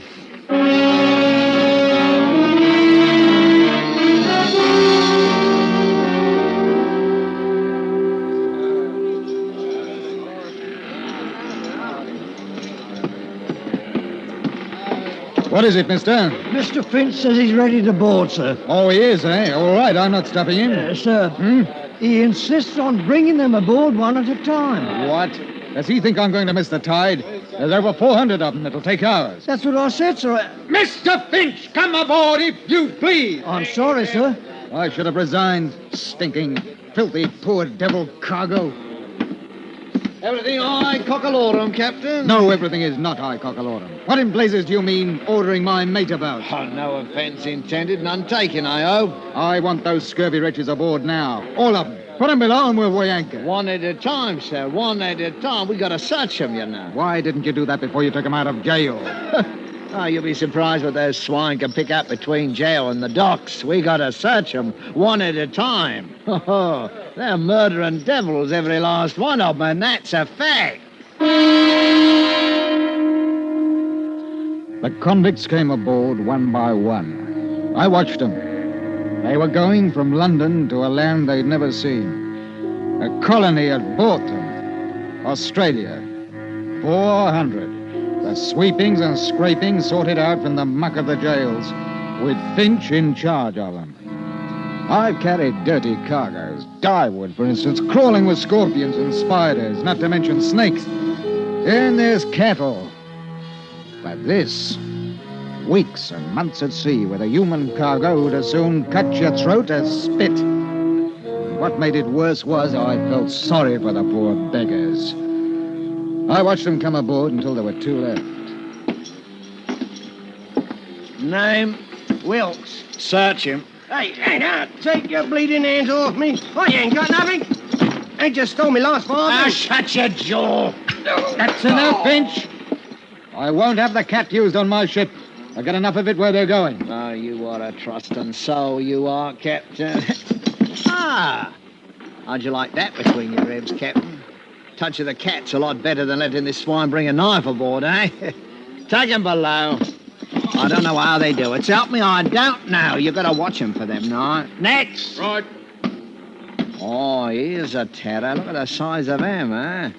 Dangerous swine. 3 murders in Australia. Escaped. He's in for it when he gets back. Name? Abbey. Jonathan Abbey. Abbey. Well, a gentleman in chains. I am sorry, your worship. Forgive us for daring to lay hands on your highness. I'm sure as how you've been wrongly accused. That's enough, Finch. Search him, take him below. I want Mr. Jonathan Abbey shackled. He's a prize, he is. We mustn't let anything happen to him.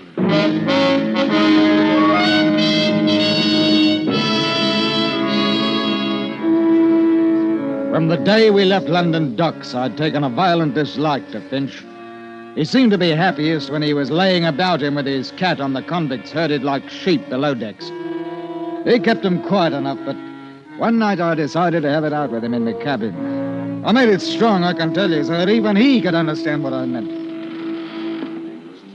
You all finished, Captain? All right. Now you hear me out. They're a bad lot. 400 of them. All bound for Australia. They don't want to go. You follow me? Now, there's that bloke, Abbey.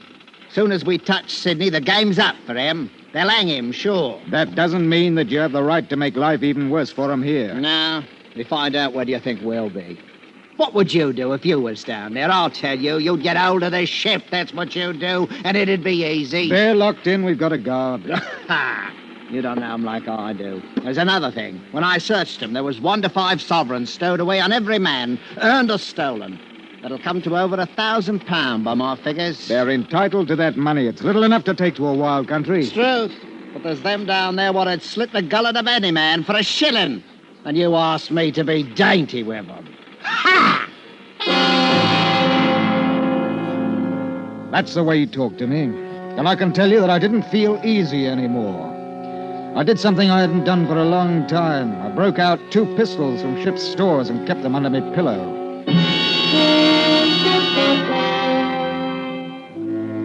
It was when we got round the Horn that the first convict died from scurvy. We had to put him over the side, of course, and there was a lot of grousing. I went down to the hold with Finch. It was hot and stinking. Now, you let me talk to him, Captain. I'll put it to rights. You tell him it couldn't be helped. Now, don't you mind. I'll tell him. Oi! Here comes old Bloody Pot. Hey, Finch! Did you steal the clothes off the poor beggar's back before you threw him in? Them!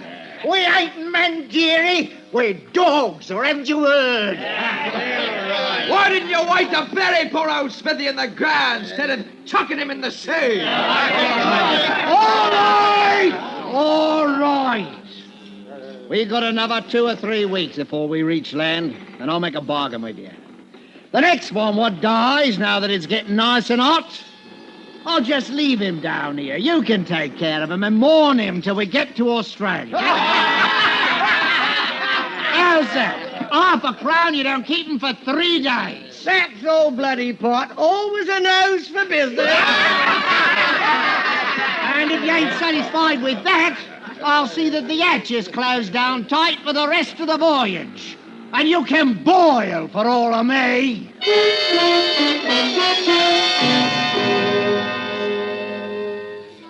That seemed to settle it for a time. I began to see that in spite of Finch's hardness with him, the prisoners knew he was master and behaved themselves.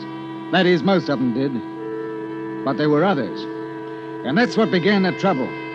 We were 2 days out of the Cook Islands when it happened. Yes? Captain, there's a man on deck. We brought him up from below. It's horrible. What happened? One of the convicts, sir. Oh? Fight? Yes, sir.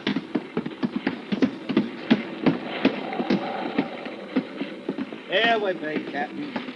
Mr. Darling ain't much of a surgeon, I must say. Oh, I did what I could. He must have been dead before we got him up here. Why, he's been cut to pieces. Not half, he ain't. How did it happen? Well, I heard him shout and I went down into the hold, and there he was, propped up like against the bars with his arms through, holding them up. Poor devil. Oh, him? No, he's dead, he is.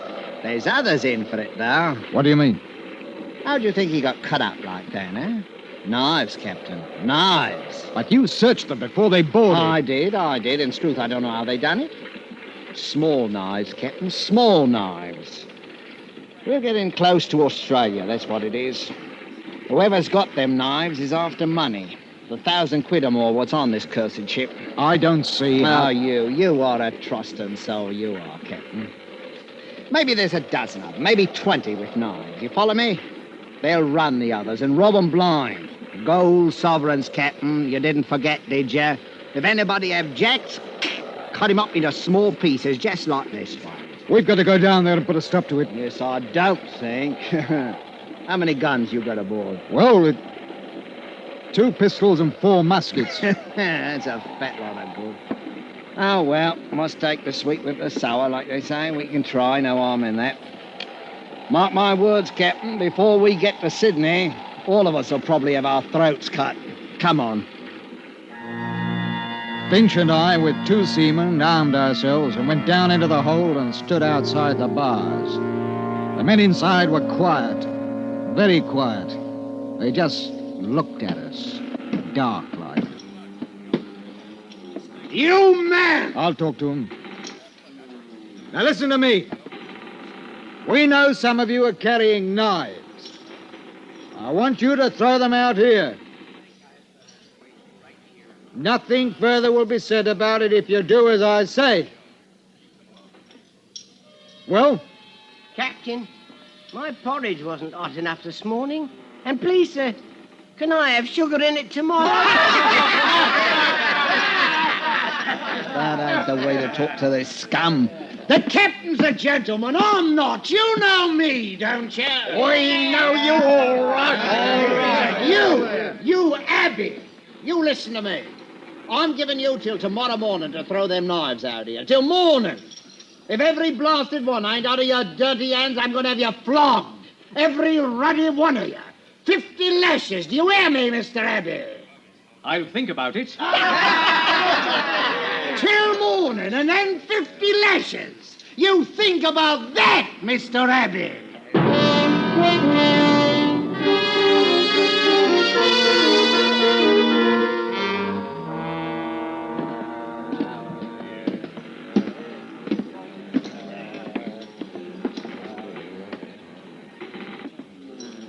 Good morning, Captain dear, and Mr. Finch. You filthy scum. Where's them knives? Where they'll do the most good. All right. I've given you a chance. I've played fair now. Mr. Finch, sir, may I have a word with you? Ah, come to your senses, have you? Bend closer to the bars, 'cause what I got to say, I got to whisper. Well, what is it? What is it? It goes like this.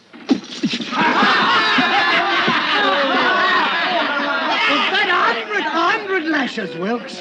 I'll take you first and handle the cat myself. Oh, no, sir. Why not take him first? He won't feel it like I will. The crowd of men parted suddenly, and from out of them was pushed what had once been a man. It fell against the bars, and then, no longer with the support of living arms, slid to the deck. We looked at him, Finch and me. His life had been worth a sovereign, maybe 2. He hadn't either now. And the knives were still in the hold with them that had killed him.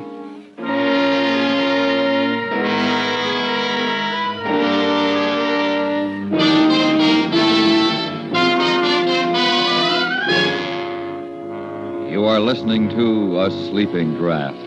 Tonight's presentation on radio's outstanding theater of thrills, Suspense.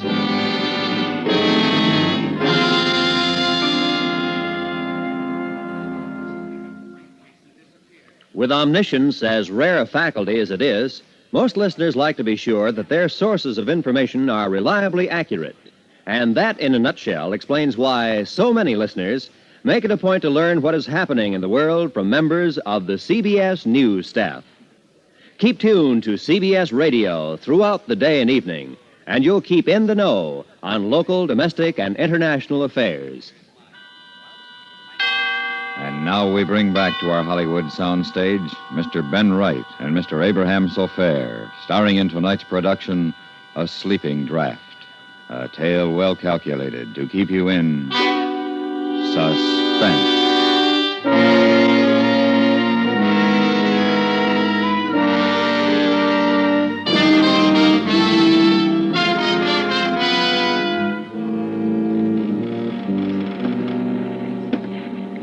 As I sees it, we got to have a council of war, in a manner of speaking, Captain. I'll tell you one thing, Mr. Finch. There'll be no more flogging. Oh, I can see you are a sharper, you are. Now, that's right. That's right. It's too dangerous. We ain't armed for it, and they're in a nasty mood. We got to be artful, same as they. I wish we could spill the old lot of them overboard. Want to lose your contract for carrying? Not bloody likely. Listen here. I'll get them knives. How? It's Abby. Abby's behind this. He tells them what's what. You get him out, and the others will come round. You mark my words. Are you going into the hole to get in? Well, not yet. Not yet. Wouldn't be safe now. Not for nobody to go in there.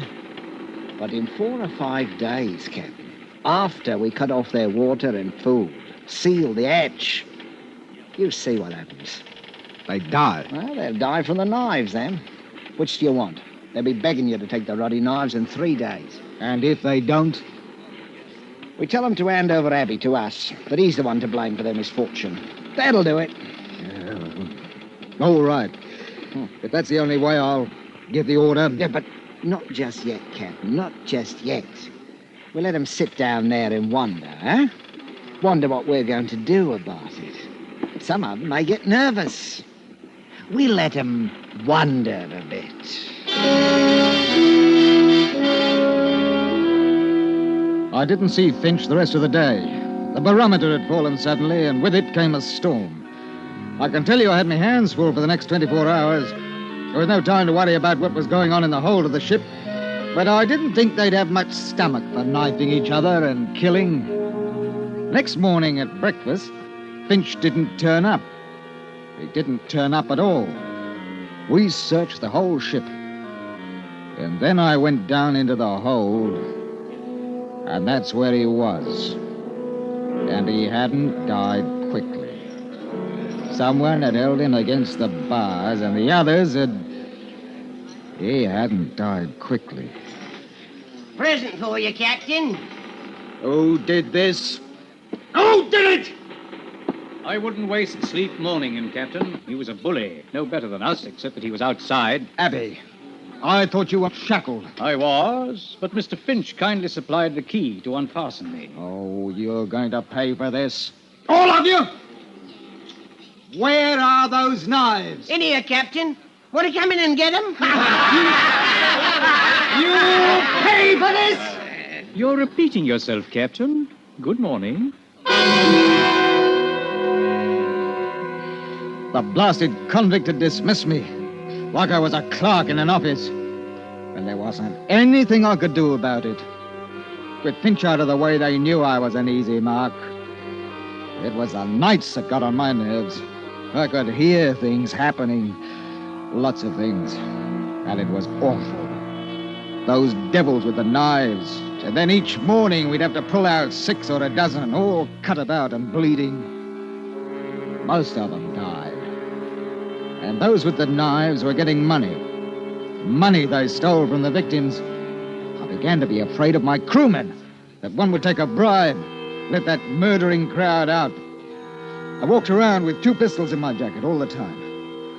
And then late one afternoon, something very bad happened. I was standing by the wheel. Captain! Captain! Captain! Here, Bosun. He got out, sir. Got out who? Who? The big one, Abby. Two of us were standing guard. We heard a scream. It was Abby. Said he'd been stabbed. Benson opened the grill to get him, and Abby bashed him on the head and bolted. What about the others? I got the grill closed in time. They're safe enough. He must be somewhere on the ship, sir. Unless he went overboard. Not that one. He's up to mischief. Take one of my pistols, mister. Aye, sir. Pass out the muskets. I want every inch of this ship searched. If he puts up a fight, shoot him. Do you hear me? Shoot him!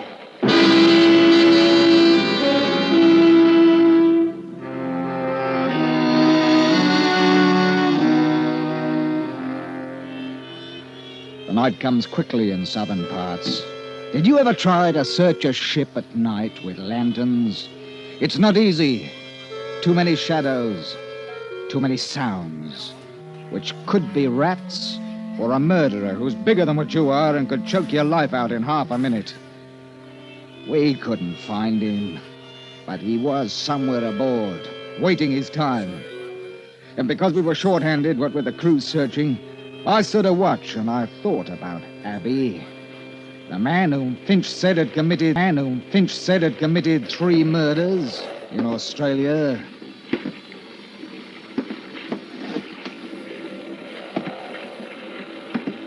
Don't turn around, Captain.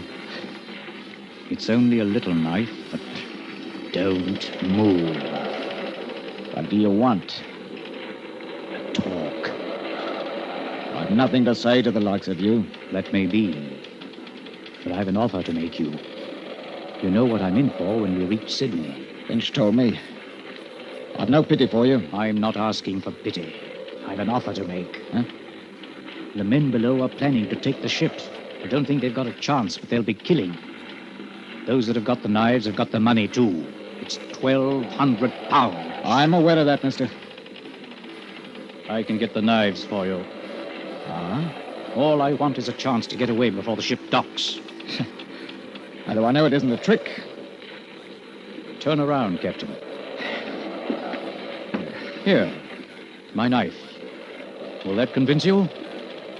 You must have a pistol. You can shoot me if you want. What makes you think that you can get the knives away from me? I can. That's all you need to know. I couldn't help you openly, you know that. You were put aboard as a murderer.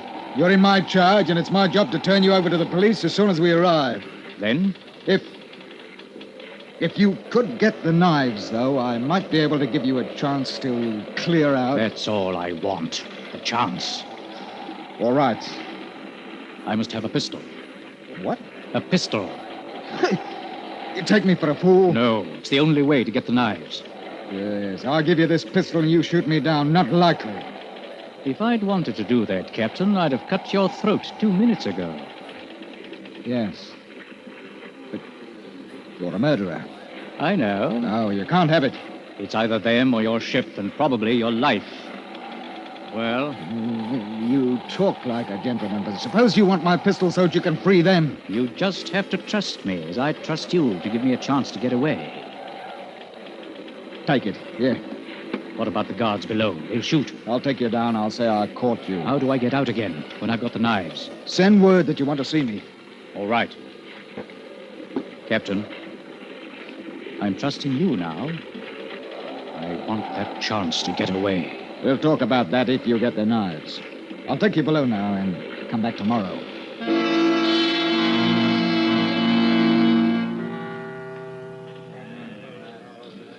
Keep your voice low. They think I'm tricking you into making a bargain. They think I stole the pistol. I told them I had to have the knives to make you believe that we wouldn't make trouble. I said we'd take over the ship tonight. What do you want me to do? Leave me the key to the grill. I'll slip out tonight and bring you the knives. They'll want you to let them out, too. I won't. I'll lock it. How do I know you will? You don't. You'll have to trust me, won't you? Yes. Do they know about this plan? All except for the fact that I'm going to lock them in once I'm out. Now, give me the knives now. No, they'd know something was wrong. I'd never get out alive. Give me the key. All right. Here. Tonight.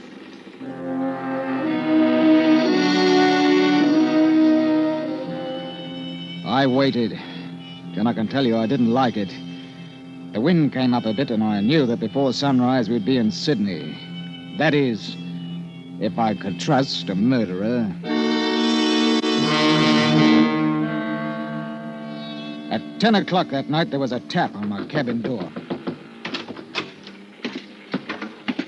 One of your crew nearly caught me coming down here. I've kept my side of the bargain. Oh, you needn't worry. The knives are all there. Here's your pistol. No. You may need it. Oh, thanks. Now, how do I get away? We'll be in port in about 6 hours if the wind holds.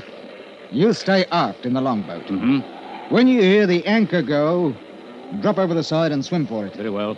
I'll try to anchor as close to land as possible before I take her in. If I can land without being seen, I've got some friends who'll hide me. Yes, well, I don't want to know about it. Just remember, when the anchor's let go, that's your signal. Thank you, Captain. I trust you. I'd like to shake hands with you. I took the hand of the murderer, and we shook hands like old friends. And then he was gone.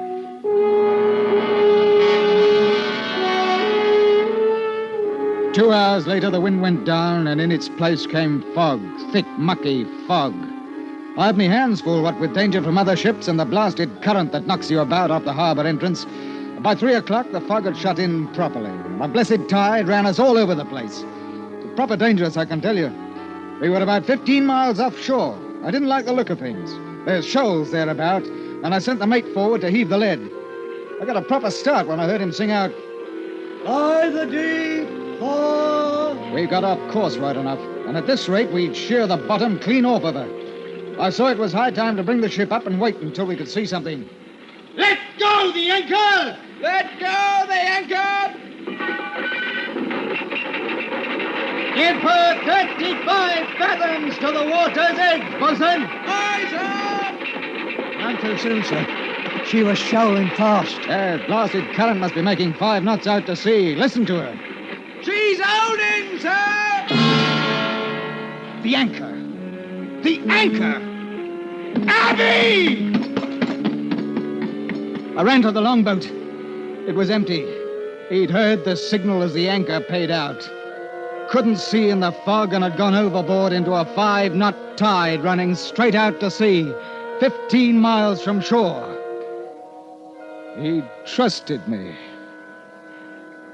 That's why I tell you, you shouldn't trust anybody.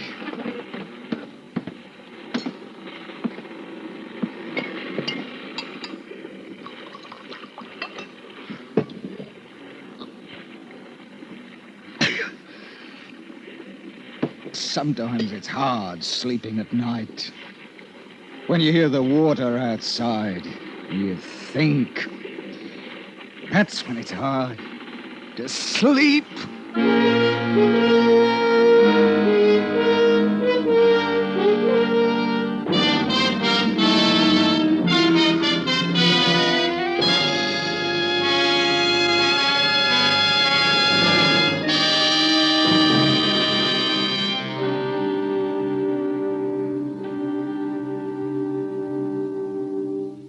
Suspense, in which Mr. Ben Wright starred with Mr. Abraham Sofair in tonight's presentation of A Sleeping Draft.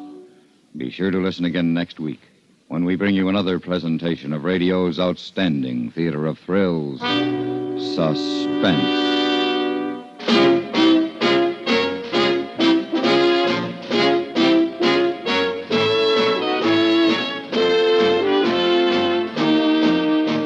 Suspense is transcribed in Hollywood by Anthony Ellis. Tonight's story was written by Weston Martyr and adapted for radio by Mr. Ellis. The music was composed by Rene Garrigank and conducted by Wilbur Hatch. Featured in the cast were Abraham Sofair, Eric Snowden, Hans Conried, Charlie Lung, Stan Jones, and Raymond Lawrence. Got money to burn? Well, neither has Uncle Sam. The nation cannot afford to let precious timber go up in smoke. As an American, you cannot afford to let a carelessly tossed cigarette start a forest fire that may cost millions of dollars and may even cost human life. Help keep our forest lands green and growing. Stay tuned now for 5 minutes of CBS News, to be followed on most of these same stations by My Son Jeep.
John Lund as Johnny Dollar. Walter Jackson, Johnny. Oh, hello, Mr. Jackson. How are you? No, not too good, Johnny. It is our company, isn't it? If you're not on a case, I'd like you to conduct an investigation for us. I'm at your service. Good.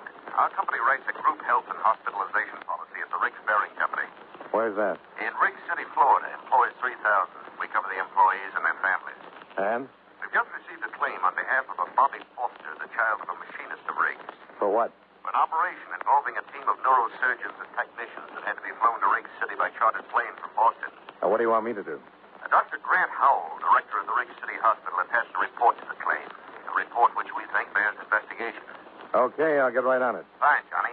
And don't spare any expense. If Dr. Howell's report bears out, there's a vicious racket spreading. A racket which victimizes children.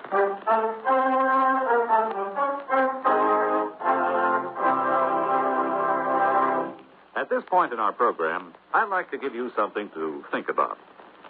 Probably one of the most quoted Americans in our nation's history is Benjamin Franklin.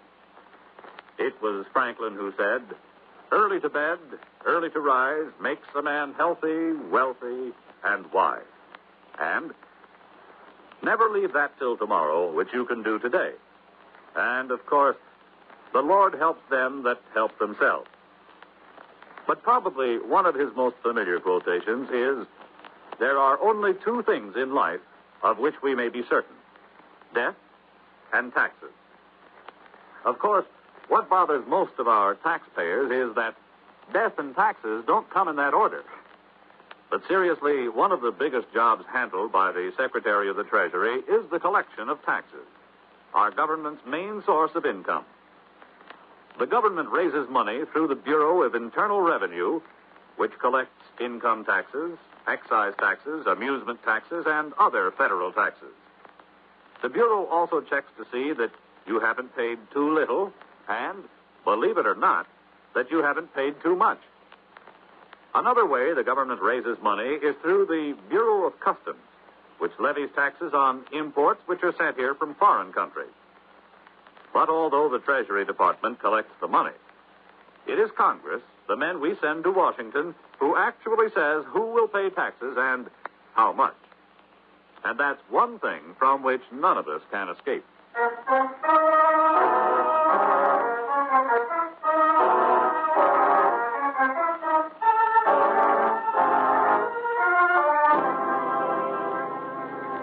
Expense account submitted by Special Investigator Johnny Dollar to Home Office, National Medical and Hospitalization Insurance Company, Hartford, Connecticut. The following is an accounting of expenditures during my investigation of the Bobby Foster matter. Expense account item 1, $85.56, plane fare and incidentals between Hartford and Miami, Florida. Item 2, $2.60, bus fare between Miami and Riggs City, a spick and span little town with coral white streets shaded by tropical trees. I registered at the Kachubi Hotel, then went directly to Dr. Howell's office in the modern air-conditioned hospital.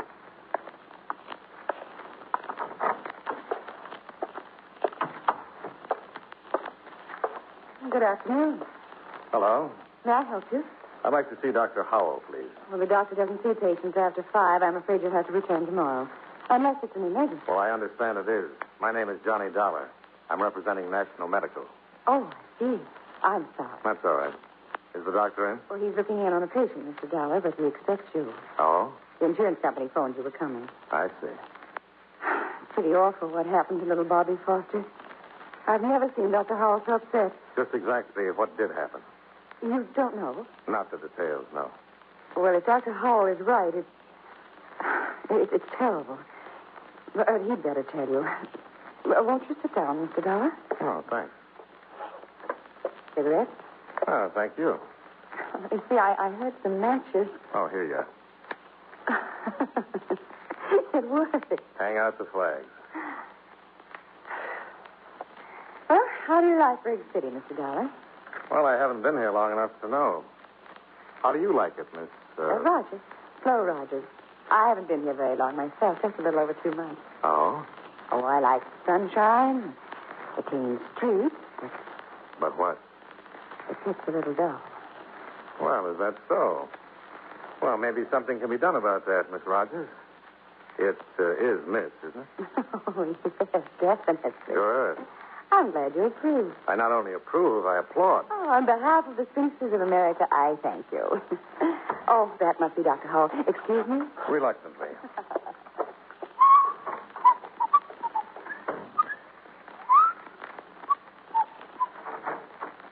The doctor will see you, Mr. Dollar.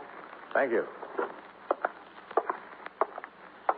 Oh, come in. Come in. Have a seat. Thanks, Dr. Hall.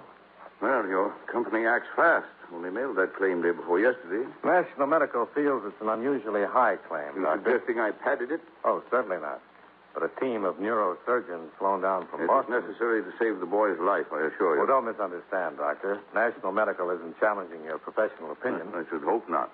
The report you attached is what interested my company. It should. Should interest the whole country. I didn't have the opportunity to read it, Doctor. Perhaps It's a you'd... potential child killer, Mr. Dollar. A vicious, unscrupulous racket, capitalizing on panic, fear. Well, come with me. I want you to see what they've done to an innocent child. Bobby Foster? Yes.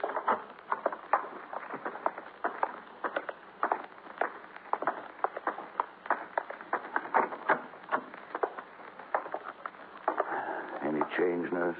No, Doctor. Well, there he is, Mr. Dollar. A 5-year-old boy, victim of a panic-stricken parent and a criminal operator. What are his chances? We won't know until he comes out of coma, if he does. And then? For complete recovery, no chance. For partial recovery, a fair chance. Bobby Foster will be paralyzed. You said a criminal operator. Who? If I knew, Mr. Dollar, I wouldn't bother with reports to insurance companies. I've been a doctor 40 years now. Seen a lot of pain and tragedy. But this... Let's go back to your office, Doctor.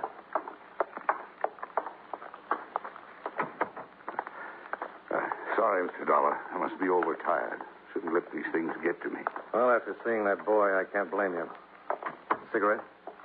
Yes, thank you. Now, let's have the story from the beginning, huh? Well, we had a polio scare here recently. Some of our children came down with fever, headache, sore throat, symptoms resembling polio. Was it polio? No. But to confirm my diagnosis, I called in a polio specialist from Miami. Meanwhile, epidemic rumors spread through the town. Parents got panicked. He held a mass meeting. For what purpose? They demanded I inject every child in town with gamma globulin. That's the polio preventive? Yes. And did you? Certainly not. Gamma globulin's impossible to get unless a genuine polio epidemic is threatening. The government has to ration it carefully because one whole blood donation is required to manufacture a single injection. You know how many demands there are on the whole blood supply these days. Of course. Well, to get to Bobby Foster's case, I was called to the Foster home last week. Found the boy in a coma. He had all the symptoms of embolism. Of what? Cerebral embolism, caused in this case by an air bubble entering a blood vessel and being carried to the brain. Well, that would cause paralysis, wouldn't it?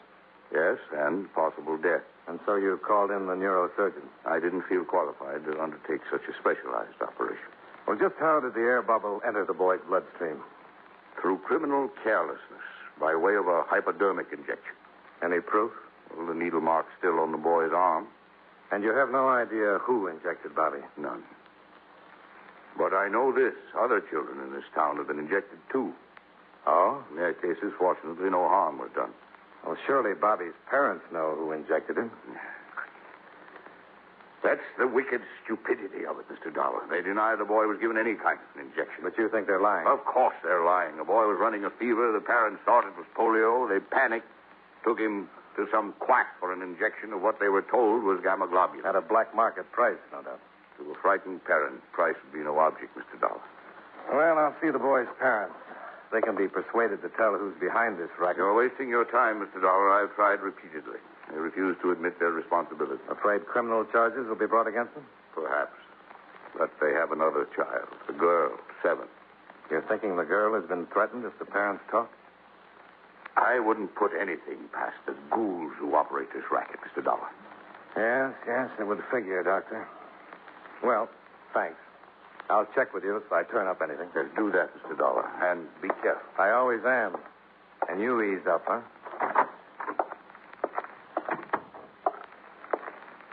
He's very perturbed, isn't he? Well, he has a right to be, Miss Rogers. Do you have the Foster's address? Oh, yes, I prepared this for you. Here you are. Oh, thanks. Well, I'll take a run over there now. I wish I could help you. You've been very helpful already. No, I mean really help. If there's anything I can do, anything you need or need to know. Well, I could use a little background information, about the town and the people. I tell you what, why don't we have dinner tonight? Then I can get the rundown on Riggs City and a little nourishment at the same time. Well... You have another engagement? No, I haven't. It's just that... Well, I didn't want you to think I was angling for a date. Oh, now, look, I have a pretty good memory, and I distinctly remember that I asked you to dinner. I know, but... I think it's your civic duty to dine with me. Well, if you put it that way, as a good citizen, how can I refuse? That's the spirit. You name the place. Well, there's a restaurant called the Tropics, a bar and grill sort of place. It isn't 21, but it isn't bad either. I'm with you. What time shall we meet? Around 6. I'll be there if I have to crawl. All right, but wouldn't a taxi cab be more practical? See you at 6.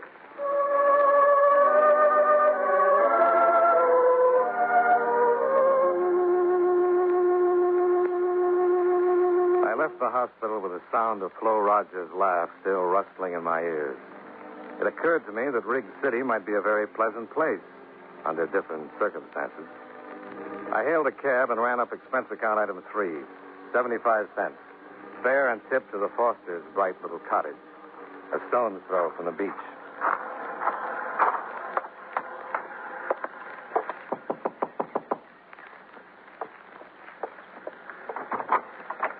Yes? Mrs. Foster? Yes. I represent the National Medical Insurance Company. We have insurance where my husband works. Just a minute, Mrs. Foster. Please. I said we already have medical insurance. Yes, with my company. Oh, I'd like to talk to you. May I come in? no. That is, my husband is It'll at only home. take a minute, Mrs. Foster. If it's about the premiums, I can't help you. They're supposed to be deducted from my husband's paycheck. It's about Bobby. I can't answer any questions. You have to see my husband. I think you have the information I need What information? about the injection Bobby had. The one he that nearly didn't- caused his death. No. You're wrong. Bobby didn't have an injection. Dr. Howell says the needle mark is still on the boy's arm. No. Is someone threatening to harm your other child if you talk? Please, go away. Please. You have a moral obligation, Mrs. Foster. I can't answer any questions. Other children are being victimized, too. Could end up in the hospital like your son. Only half alive because their parents were panicked into buying phony drugs from the black market. We were so worried that Bobby had polio. So worried. Who gave Bobby the injection? I can't tell. I can't. You've got to tell. But our little girl, Margaret, they said they... That's enough. I didn't tell him anything, Edward. Get inside. Where's Margaret? Inside, I said. Oh. So you're Bobby's father. That's right, mister. I'm Johnny I know Dollar. who you are, insurance company detective. Investigator. Have it your way, but get off my property. Did they threaten your little girl if you talk? I'm warning you. You can get police protection, Foster. Just name the man who gave Bobby that shot. I don't know what you're talking about. Now, you get off my place. Use your head, Foster. You're covering up for the worst kind of scum. Talk. You owe it to your son, to the other kids that are being victimized. All right, Dollar. I warned you to get out. Now, don't be a fool, Foster. I won't. Get up. I didn't come here to brawl with you, Foster. I'm investigating... I said get up. Get on your feet and clear out of here. Since you asked me so nicely, sure.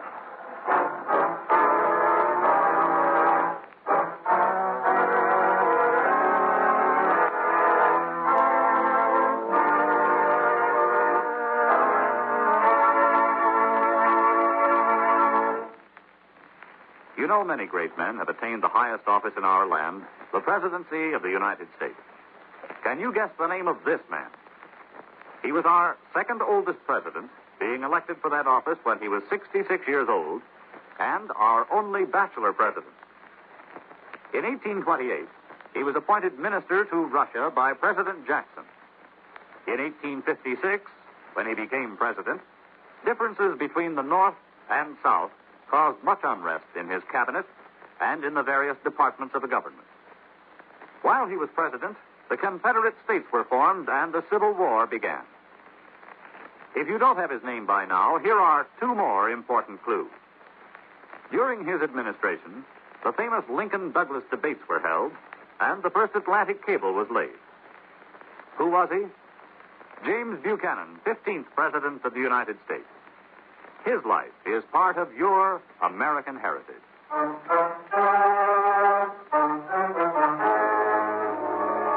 And now, with our star, John Lund, we bring you the second act of Yours Truly, Johnny Dollar.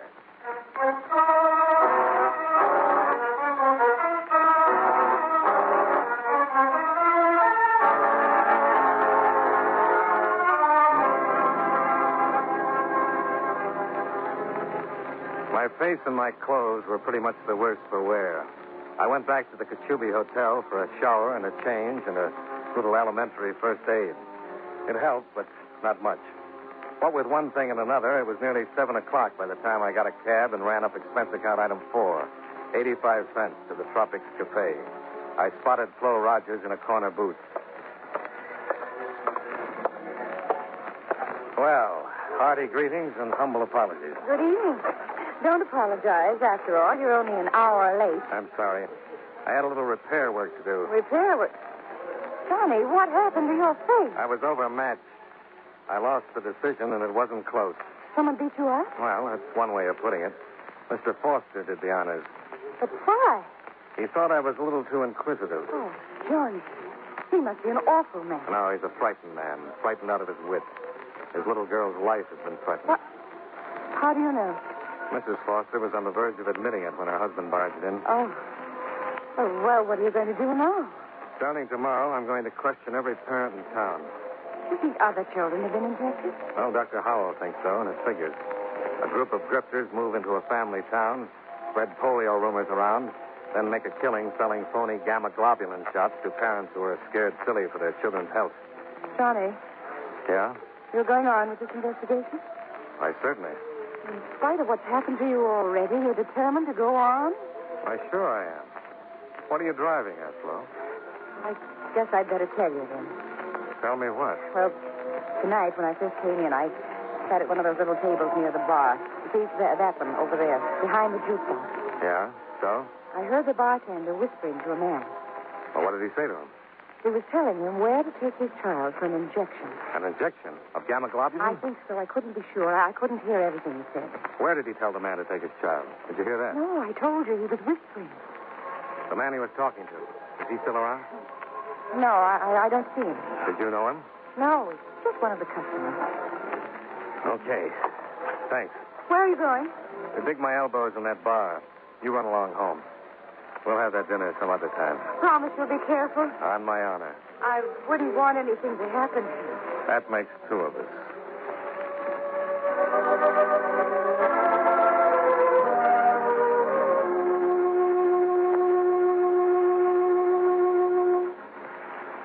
I settled on a stool at the bar and ran up expense account item 5, $10.70, for more than a few double bourbons, with which I slowly drank myself into a mood so dark that my neighbors moved to the other end of the bar.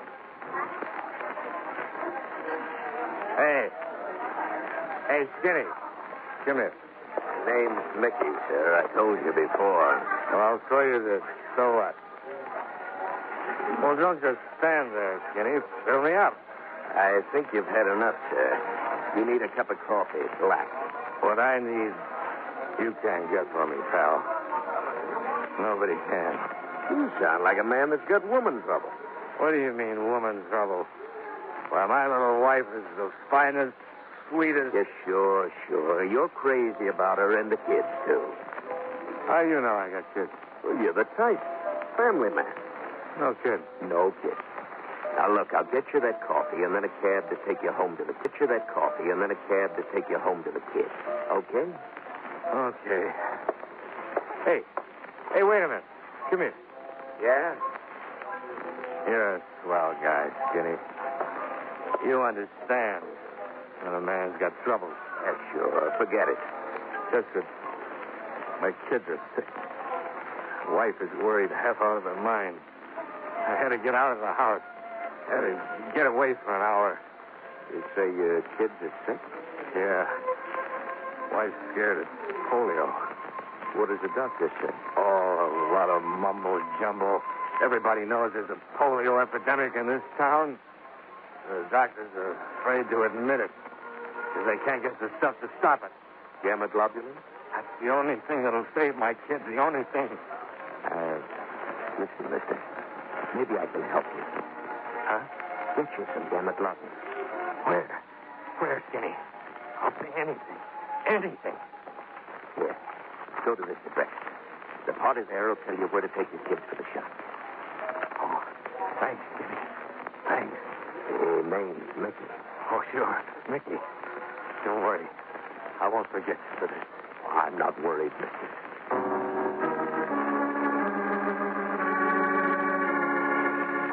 I left the Tropics bar and piled into a cab. On the way to the address Mickey had given me, I stopped at a highway diner and ran up expense account item 6, 30 cents for a carton of steaming black coffee. Not that I was in need of sobering so much.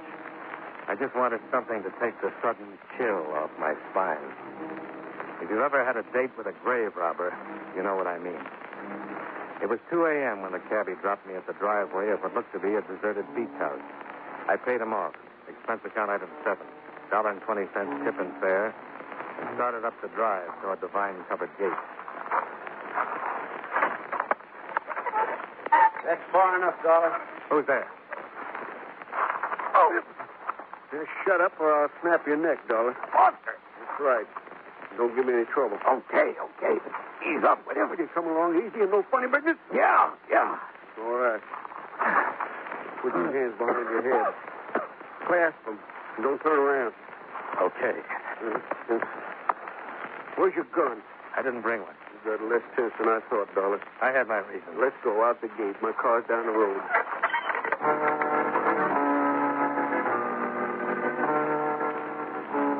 Foster drove away from town, using the back road. A tire iron clutched in one huge hand in case I got ideas. Once, out of the corner of my eye, I thought I saw the big guy's lip tremble, like a scared kid.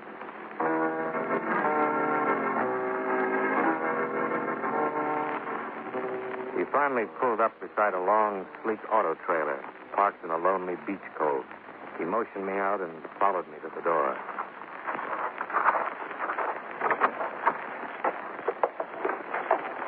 Hello, Donor. Well, Flo. Surprise. No. You're working with a bartender, aren't you, Flo?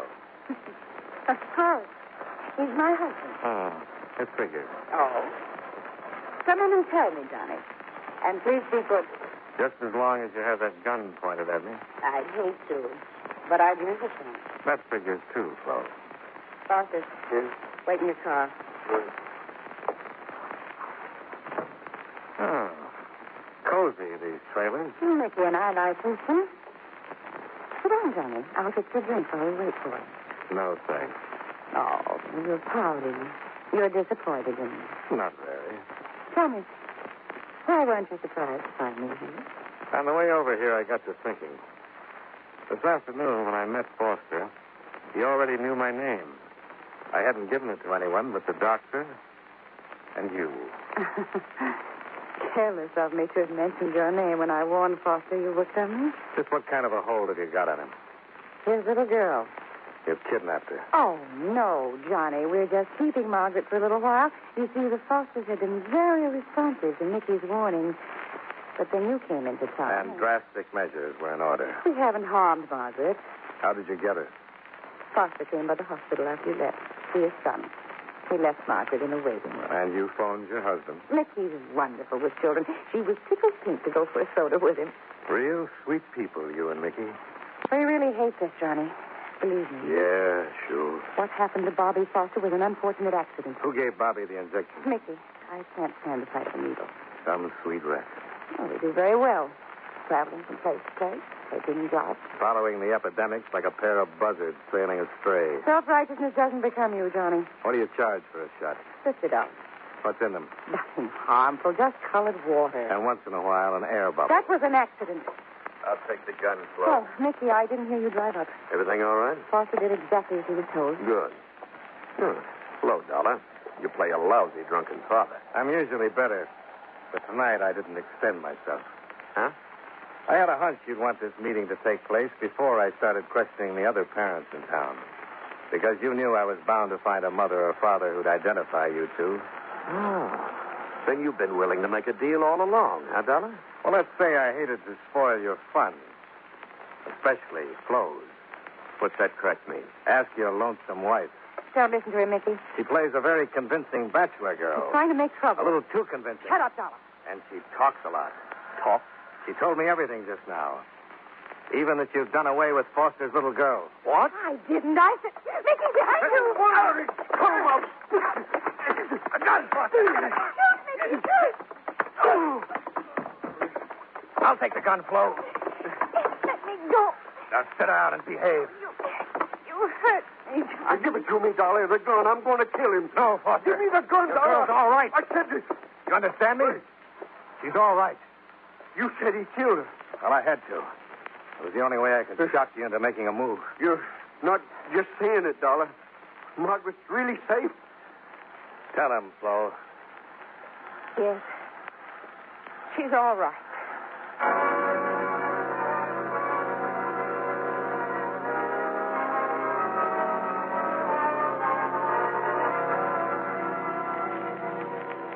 This case deserves publicity, Mr. Jackson. Lots of it. Scared parents make easy dupes for operators like Flo Rogers and Mickey. And when innocent kids end up the victims, it's intolerable. Dr. Howell tells me that all the gamma globulin manufactured goes to the Office of Defense Mobilization, where it's distributed to local health departments, who in turn pass it on to MDs only.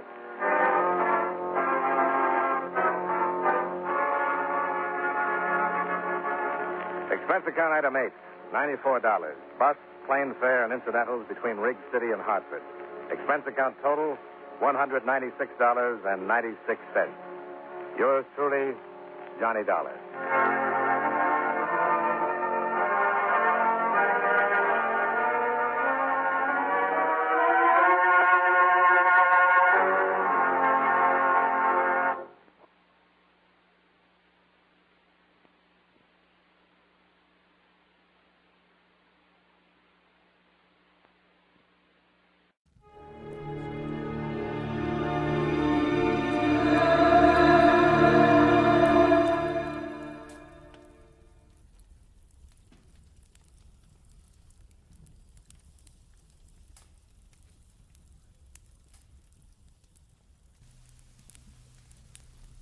Most Saturdays at this time, we spend an exciting half hour of adventure and action with America's public hero #1, Hopalong Cassidy.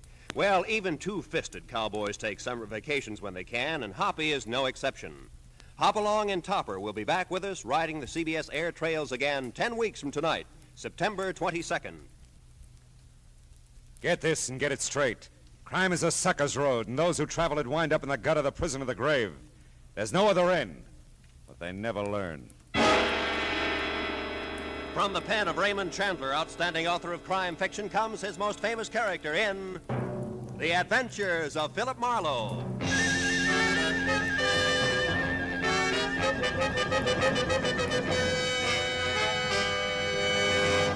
Now, with Gerald Moore, starred as Philip Marlowe, we bring you tonight's exciting story, The Dear Dead Days.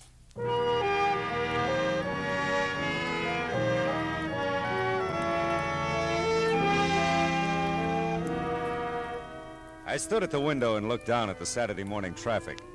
1,000 inchworms playing follow the leader to the beach, to the mountains, to Aunt Millie's, to any place. I had time, a book. There was food in the refrigerator and a coffee cup in my hand. Across the room, there was an easy chair and cigarettes on the table beside it. The clock said it was 9:15. I hadn't shaved and I wasn't going to. It was Saturday all day, and it was mine.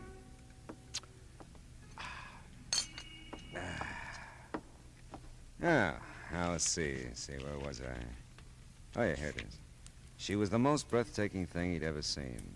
She lay back on the divan, stretched, smiled languorously up at it. Oh, no. Okay. Hello. Mr. Marlowe? Mr. Philip Marlowe? Speaking. You don't know me, Mr. Marlowe. My name is Phoebe Cardwell. Mrs. Phoebe Cardwell. Yes? Well, I thought perhaps the name would mean something to you. Cardwell? No, I'm afraid not. Oh, well, no matter.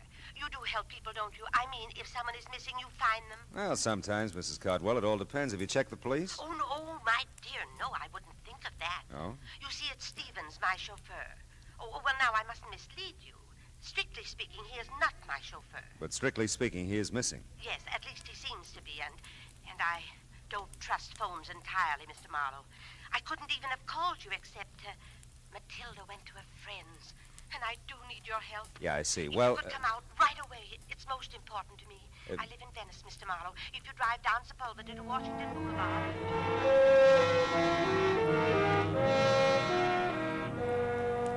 Well, what do you do? Maybe I thought about my grandmother. Maybe I thought of $25 a day. I don't know. Whatever it was, I joined the inchworm anonymity that was the traffic line of the beach cities. Now, Venice is not a spot to which I normally gravitate, but there was something in Mrs. Phoebe Cardwell's distinguished old voice that told me this was not a Saturday for normalcy.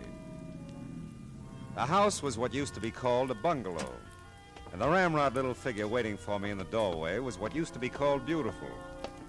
Phoebe Cardwell, for all her 75 years, had worn well and knew it. It's just possible that I didn't make myself entirely clear on the phone, Mr. Marlowe, about Stevens. Well, he's your chauffeur and he's missing, huh? He was my chauffeur. It seemed like a very long time ago since I've seen him. You see, after Horace died in 1948, Horace was my husband. Oh.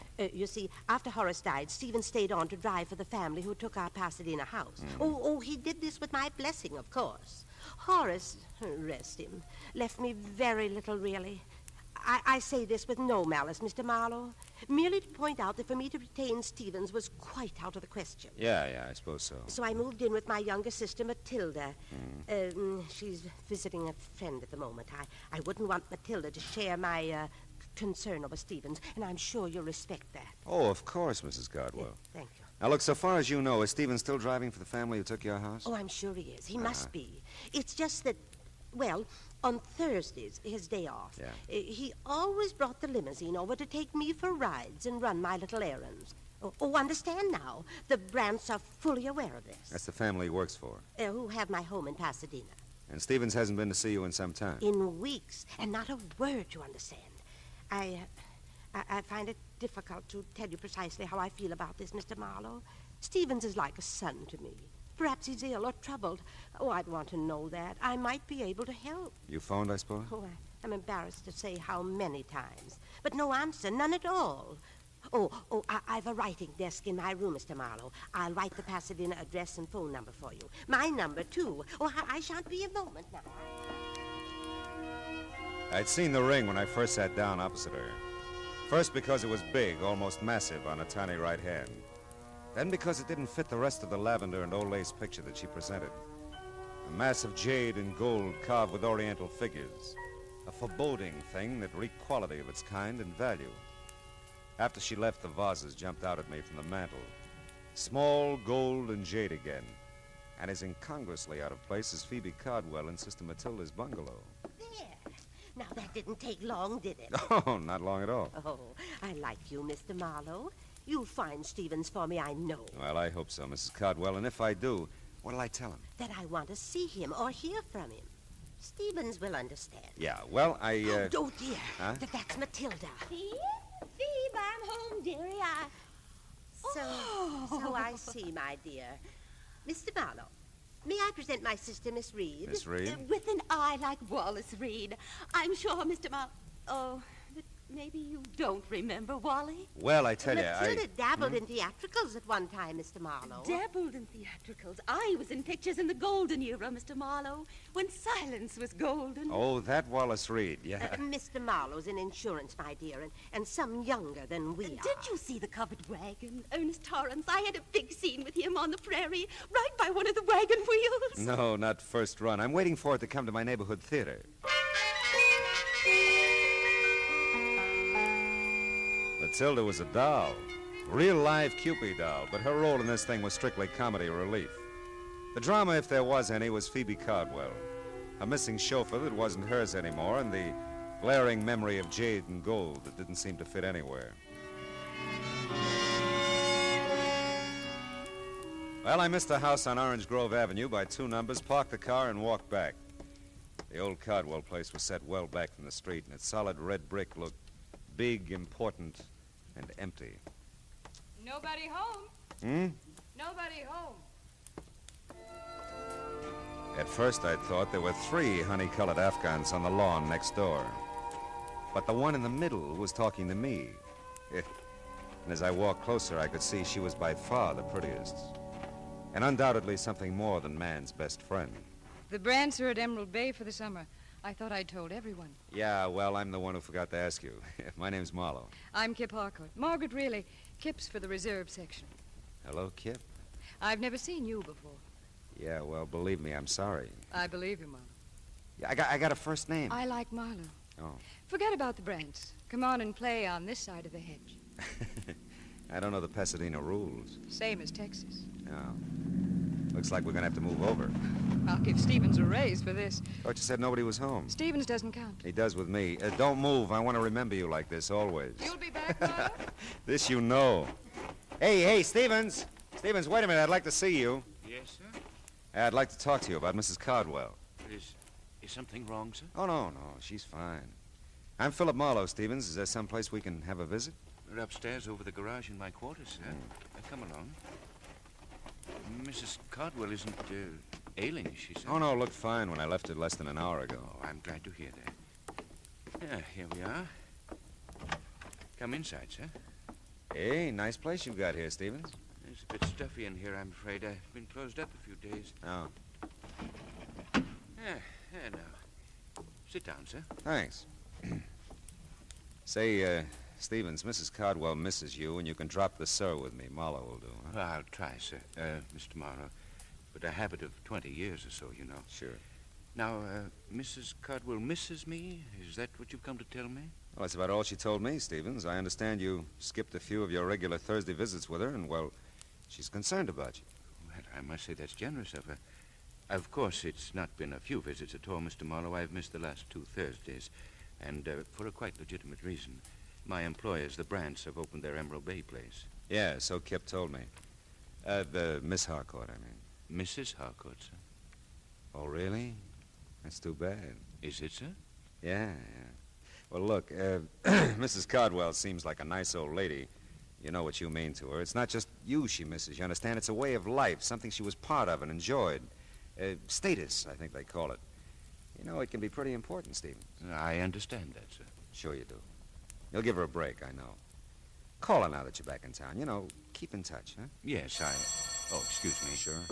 Don't leave, sir, please. There's something I'd like to ask you. Stephen seemed like a right guy. Anyway, I was wondering about Kip, Mrs. Harcourt. I had her figured all right, but not for married. I dismissed it to the back of my mind and started casing Stephen's little palace. It was nice enough in the brown to gray motif, neat, tidy, like Stephen's, except for a bunch of packing boxes grouped in the corner behind the divan. And on top of them, 3 items that stopped me cold. A large bowl, a smaller one, and a long oblong box. All a mass of jade and gold carved with oriental figures. You admire oriental art, Mr. Marlowe? Not specially. Do you, Stevens? Not specially, sir. You said you'd like to ask me something. Yes, and if I may, sir, I'd appreciate a straight answer. All my answers are straight, Stevens. It's my questions that get tricky. I'll remember that, sir. Are you certain you've told me everything Mrs. Caldwell said about me? Very certain. Does it strike you as odd, sir, that she'd hire a man of your particular capabilities to deliver the simple message that she misses me? Matter of fact, it does, Stevens. Strikes me as very odd.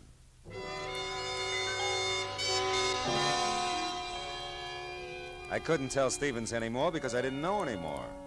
It was my turn to ask questions, but I didn't have any yet. I was closing in on a pretty good one as I started down the drive again, but it got lost in the shuffle. I knew you'd be back, Marlowe.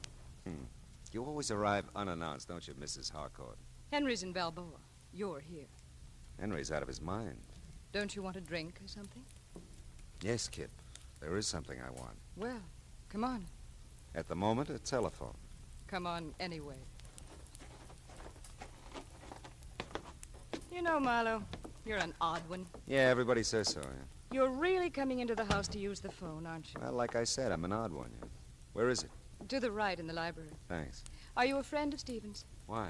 Because you're not a friend of the Brants. Yeah, well, I'm really a friend of Mrs. Cardwell's. Phoebe's? Why didn't you say so? Would it have mattered? Well, little. I lived next door to Phoebe and Horace for years. Here? Here. It's my house. Henry married my money. Poor Phoebe. Horace didn't leave her a thing. No one understood it. Leans against the estate as big as a house. Big as the Cardwell house? That's how the Brants got it. Is she still interested in art, or do you know? Oh, I think so, only on maybe not such big scale. Beautiful wings she donated to the museum. I guess she never gets over here anymore. No, not much. Say, you know, I forgot the name of that museum. She mentioned it. Live Oak Museum on California Street. Oh, yeah. I liked Phoebe. Tell her Kip says hi when you see her. Yeah, I will. You still want to use the phone, Marlowe?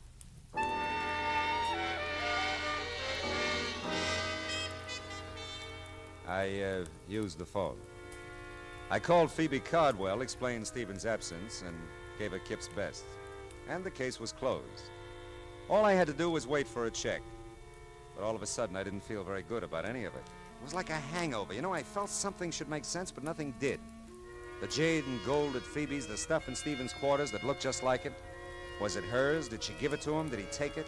Questions I had, but no answers.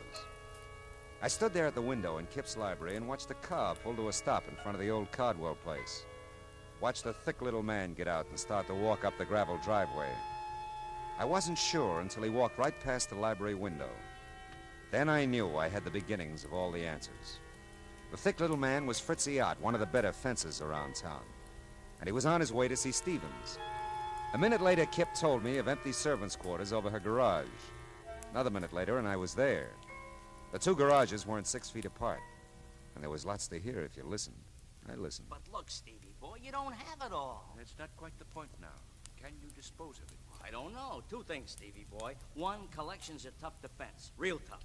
Two, this isn't the whole deal. But I don't understand. This isn't the whole deal. Some pieces missing. I've seen pictures of the Sinku collection. Some pieces are missing here. 2 vases and a ring, to be exact. Yeah, you're right. You got them?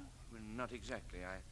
I might be able to get them. Look, I'm trying to tell you, Stevie boy. One, I'm not even sure I can fence the whole collection. But two, I ain't got a prayer of doing it if it's incomplete. Are you with me there? Do you understand that? Yes, I understand it. It might take time to obtain the other pieces. Then you better spend some time, Stevie boy, or we got no arrangement whatsoever. I tell you, I'll nose around, see what's the best deal I can get, providing you deliver the full treatment. You see what you can do about getting it, and we'll meet here tomorrow at noon. But I really don't think it. Oh, never mind. I've got to have the money. All right, tomorrow at noon. You didn't have to hang any signs on it. It was all there, or most of it was. The Sinku collection meant very little to me, but it meant money to Stevens and Fritzy Ott. I had an idea it meant something else again to Phoebe Cardwell. And I had another idea. The Live Oak Museum on California Street and the wing that Phoebe had donated to it. I couldn't risk the delay of a Texas rules bout with Kip, so I skirted the house and ran through the dusk to my car. 5 minutes later, I stood in front of the words Live Oak Museum, Percival Wallace, director, open to visitors 9 to 5 weekdays, 9 to 12 Saturdays, 12 to 5 Sunday afternoon. Down nuts.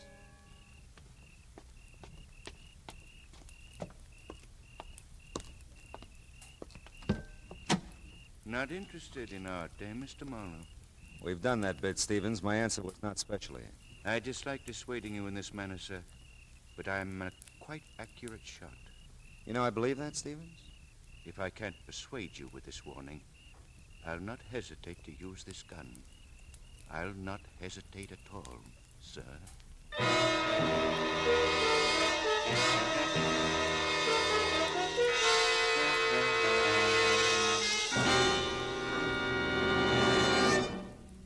In just a moment, we will return to the second act of Philip Marlowe. But first, now that vacation time is here, our streets and highways are more crowded than ever. Don't take chances. Obey the traffic rules and drive carefully. The life you save may be your own. And now with our star, Gerald Moore, the second act of Philip Marlowe, and tonight's story, The Dear Dead Days.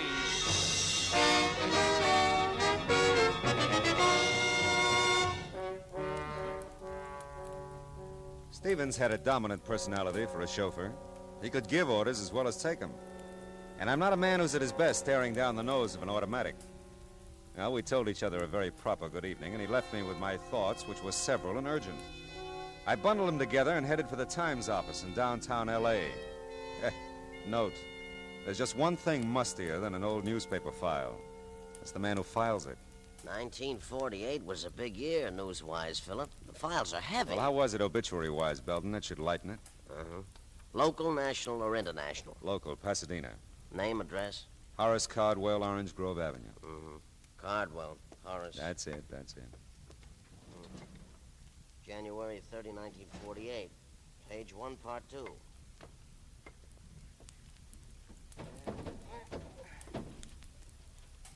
That's a good spot, page 1, part 2. Best local obit spot in the paper. Oh, I'll bet Horace was proud like anything. Let's see here. Candy. Oh, here it is. Mm-hmm. Mr. Cardwell is survived by his wife, Phoebe Reed Cardwell, at home. Period. Nothing. Hey, Belton, you got one for her? Her? Phoebe Cardwell. When'd she go? She hasn't. She's somebody? She's somebody. Cardwell, Mrs. Horace, parenthesis, Phoebe Reed, close parenthesis, Triad Belton. All right. She could be more. She'll never make part 2, page 1 at this rate. Yeah, that's too bad, but read it anyway, huh? Born Waterloo, Iowa, June 7th, 1876. She's Gemini, Philip. That's wonderful. Will you just read? Oh, yeah. Okay. Married Horace Caldwell, so-and-so. Moved California. She was so-and-so. Oh, chairman of Art and Culture Committee, Live Oak Museum, Pasadena. That's it. Go ahead. Traveled extensively all over the world. Brought back many valuable paintings and objects d'art. Yeah, it's reasonable. To the museum.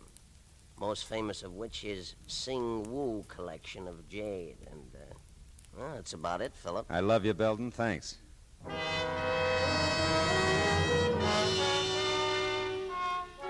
So Phoebe had brought the Sing Woo jade collection to Live Oak Museum in the first place. Now she had some of it, Stevens had more. And Fritzy Ott was even now nosing around for a taker. Where did that leave the museum? Nowhere, so far as I knew. Except closed till noon tomorrow, Sunday. And noon tomorrow, Sunday, would be too late. Fritzy and Stevens would be together by that time.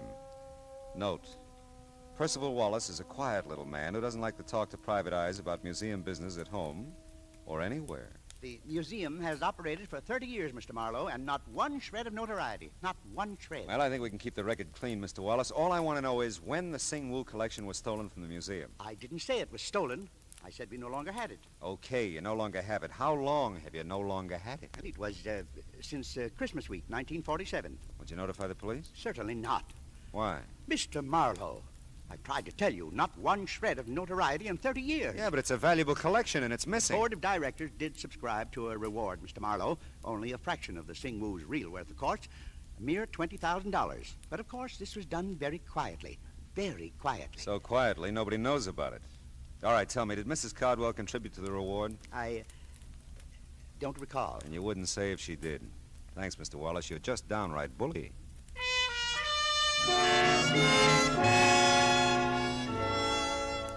I got to Phoebe Cardwell's small bungalow in Venice in time to see a liveried limousine pull away from the curb. A few minutes after I got lost with the rest of the inchworms, the light-up-at-night variety, Mrs. Cardwell ushered me into the living room. When she turned on the lights, everything in the room jumped out at me again. The pink dogs, the blue cats, the souvenir pillows. But the most notable things in the room were the jade and gold vases that were gone from the mantel, and the jade and gold ring that was missing from Phoebe Cardwell's old hand. This is delightful, Mr. Marlowe. Genuinely delightful. Yeah, well, I was afraid it might be a little too late to call. Oh, ordinarily, yes. Oh, but not tonight. Why, you just missed him, Stevens. He came back and took me for a drive. I just this minute got home. Oh, that's fine. Oh, thanks to you, Mr. Marlowe. I'm so grateful. He hadn't forgotten about me, you know. No, he'd been busy. Oh, sure, yeah. I bet he has. I'm embarrassed not to have mentioned it sooner, but I have your money for you. Your fee. Oh, there's no hurry, honey. In fact, I've done so little that I... No, I won't hear that. I'll pay you in full, of course. All right. Say, this morning I was admiring your ring and the vases on the mantel. Were you indeed? Yeah. Well, I'm glad. They're quite nice, you know. Yes, they were. Did you give them to Stevens, Mrs. Cardwell? I beg your pardon? Did you give them to Stevens? Why, really, Mr. Marlowe, you surprise me. That is none of your affair, you know. Well, I'm a curious fellow. I secured your services to perform a specific task. You've done that. I certainly do not intend to discuss Stevens or anything pertaining to him with you, Mr. Marlowe. All right. We'll leave it that way, huh? Not a word of any of this to Matilda now. All right. Phoebe, dear. Oh, and Mr. Marlowe again. Yeah, I was just leaving. I told the girls at the club all about you, and I am right, aren't I? You are Julia Marlowe's son. Julia Marlowe, The actress, she played Barbara Fritchie for years. She did. Well, I'm sorry, but there are no Fritchies in our families for years, either side. Really, Matilda, Mr. Marlowe's busy. He was just leaving. Yes, wasn't I? Philip Fritchie Marlowe. Oh, 'twould have been a beautiful name.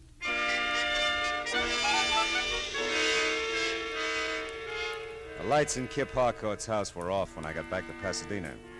Those in Stevens' quarters above the garage were still on. It was better that way. I wasn't worried about Stevens' automatic anymore. There was a very good chance he wouldn't use it. Hey, Stevens, it's Marlowe. Open up. Apparently, I didn't make myself clear, Mr. Marlowe, sir. If you still want to try your aim when I finish talking, I'll be a willing target. Come in, sir. It's almost midnight. You're meeting Fritzy at noon tomorrow. We're going to have to work fast. I warned you to stay out of it, Mr. Marlowe. Now, listen, Stevens, hear this. I know about a lot of it, and I got some good guesses on the rest. Let's make a deal. I'll tell you what I know and what I guess. If I'm right, you can get in touch with Fritzy tonight. And if you're wrong?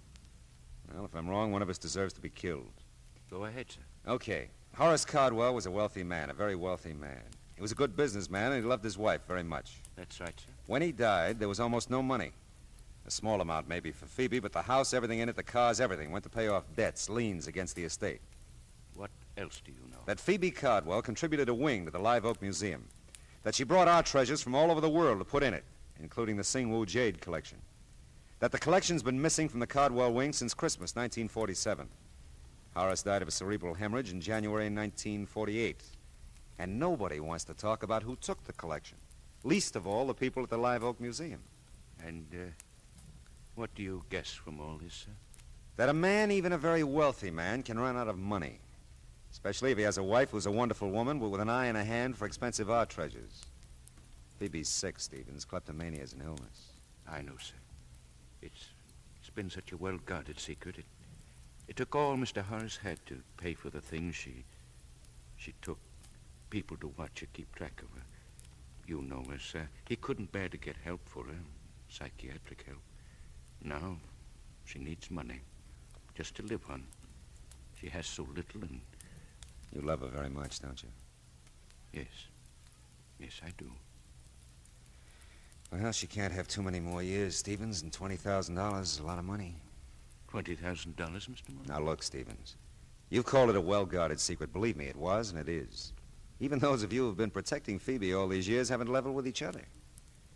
How she moved the collection out of there, I'll never know, but the museum's had a $20,000 reward for its return for several years. Well, I didn't know that, sir. I know you didn't. And it suddenly dawns on me that Phoebe's been handing you the Singwu collection bit by bit, ever since she, came by it. Maybe an appreciation for your years of faithful service, huh? Well, she said it might come in handy, sir, if I ever needed money. If I needed money, Mr. Marlowe. Yeah, I know, Stevens. Hey, you got a conflict tomorrow. You can't be here meeting Fritzy and be at the Live Oak Museum when it opens at noon, too. Well, I'll call Fritzy. Tell him our arrangement is off. And Stevens, can't you just see Percival Wallace's face tomorrow when he eyes the Singwoo collection again?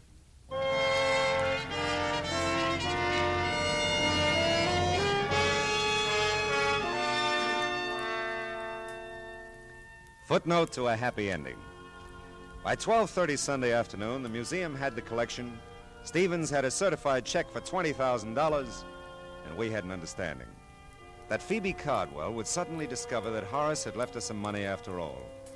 $20,000 in a checking account that had somehow been overlooked till now. Oh, well, the rest of Sunday was all mine.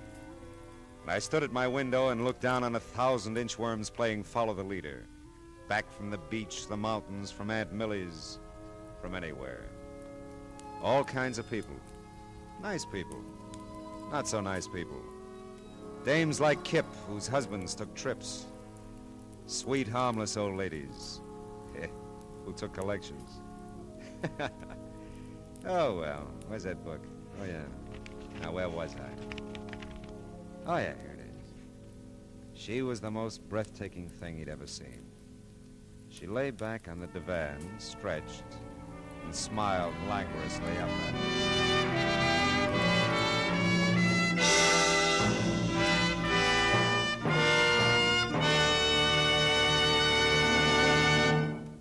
The Adventures of Philip Marlowe, bringing you Raymond Chandler's most famous character, star Gerald Moore, are produced and directed by Norman MacDonald, and was written for radio tonight by Kathleen Height and Adrian Jondot. Featured in the cast were Verna Felton, Bill Johnstone, and Lynn Allen, with Ann Morrison, Ralph Moody, Jerry Hausner, and Sidney Miller. Gerald Moore may soon be seen in the Santana production, Sirocco. The special music is composed by Pierre Garrigank and conducted by Wilbur Hatch. Be sure and listen again next week at the same time when Philip Marlowe says... This time a pair of green eyes held a promise. A house on Bedford Drive held a murder. A Malibu motel held a secret. And I almost held the sack.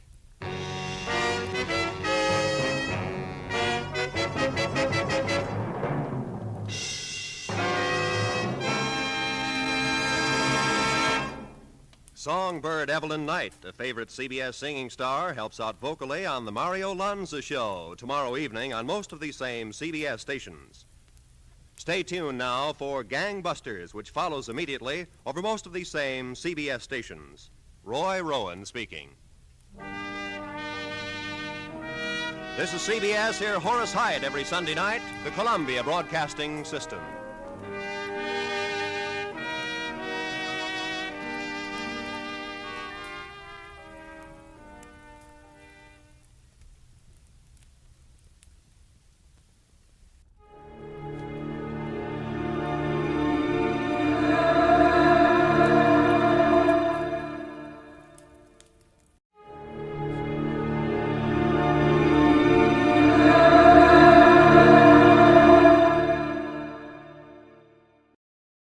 From Hollywood, it's time now for... Johnny Dollar. Paul Brennan, Inter-Allied Insurance Company, Johnny. Oh, hi, Paul. How's the world doing by you? Oh, I got troubles. Oh, like what? Like Albert W. Winkler. Winkler? Who's he? Maybe you mean who was he?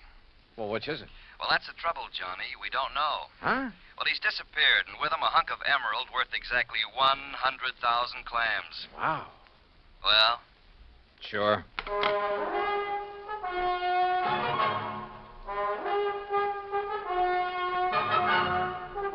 Bob Bailey in the exciting adventures of the man with the action-packed expense account.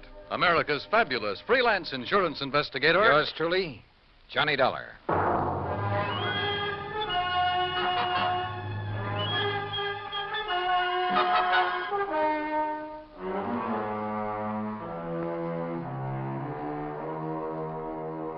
Expense account submitted by Special Investigator Johnny Dollar to the Inter-Allied Insurance Company, Dawson Building, Hartford, Connecticut. Following is an account of expenses incurred during my investigation of the Blooming Blossom matter. Expense account item 1, $1 even. Taxi from my apartment to the offices of Inter-Allied, where Paul Brennan wasted no time in getting to the point. Albert Winkler was a partner in a small jewelry firm down in New York. Real exclusive type place. Floyd and Winkler? Yeah, that's the outfit. Well, a few days ago, they got hold of an emerald. It's called the Green Eye of Calcutta. And, Johnny, the darn thing's big enough to choke a horse. Okay, Paul, okay. I don't think you need to go any further. No, wait. They plan to put it on an exhibition at the big international jewelry show in Chicago next month, and Winkler took it home to work on it. Oof. Insured for $100,000, you said. Yeah, and Winkler's insured for 10. Okay, so who killed him and stole the rock? Listen, will you? Go ahead. Well, Sunday morning, his partner Blewett tried to phone him at his apartment. No answer. So Blewett sauntered down to the office thinking he might be there. But no sign of him? Right. Nor of the Green Eye of Calcutta. Only a note Winkler had left the night before saying he was taking the stone home to work on it. Well, that makes it look as though maybe Winkler... Listen. About that time, the phone rang there in the office. It was the police department, also looking for Winkler. Oh? Yeah, they'd been called by Winkler's landlord after a chambermaid had found his apartment completely ransacked and the old boy missing. Uh-oh. Who's working on it? For the NYPD, I mean. Sergeant Randy Singer, 18th Precinct, homicide. Old friend of yours, I believe. Yeah, good man. Has he come up with anything? Nothing. Well, Johnny? Sure, Paul. Now? Now.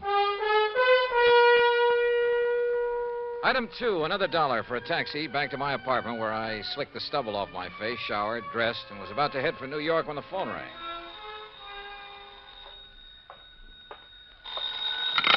Johnny Dollar. Johnny Dollar? That's right. Oh, good. Well, who's that? Oh, yes, of course, Mr. Dollar. Huh? I must talk with you, sir. It's important, very important. Well, who are you? Me? Well, this is Wilbert Kenworthy Blossom. Yes, and I must see you right away. Well, what's this all about, Mr. Blossom, did you say? Oh, why, that's right. How did you know that? Oh, is this some kind of a gag? Certainly is not. And to think that now I'll be working with you on a... Oh, it's wonderful, just wonderful. What are you talking about? Why, you, don't you see? I follow every single one of your cases, sir. Either in the newspapers or on the radio. Oh, I'm your biggest fan. Is that all you called to say, Mr. Blossom? It is not. I'm calling about the mysterious disappearance of Mr. Albert Winkler. Winkler? You know something about him, his whereabouts? I certainly do. Where are you, Mr. Blossom? Here at my house in New York, and I'll be waiting for you, sir. Goodbye. No, wait. Give me your address. Oh, yes, of course. How could you know where to come if I hadn't given you that? Yeah. That was silly of me. Well, goodbye. The address, man, the address. Oh, of course. Yeah. It's 825 East 73rd Street.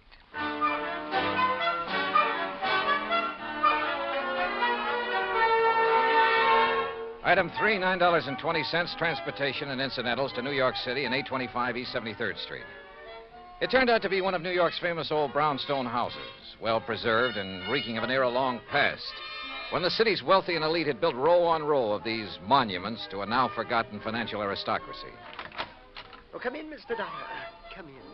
I'm Wilbert Kenworthy Blossom, and I cannot tell you how thrilled I am to be working with you on this. I don't know how to describe it, but I'll try.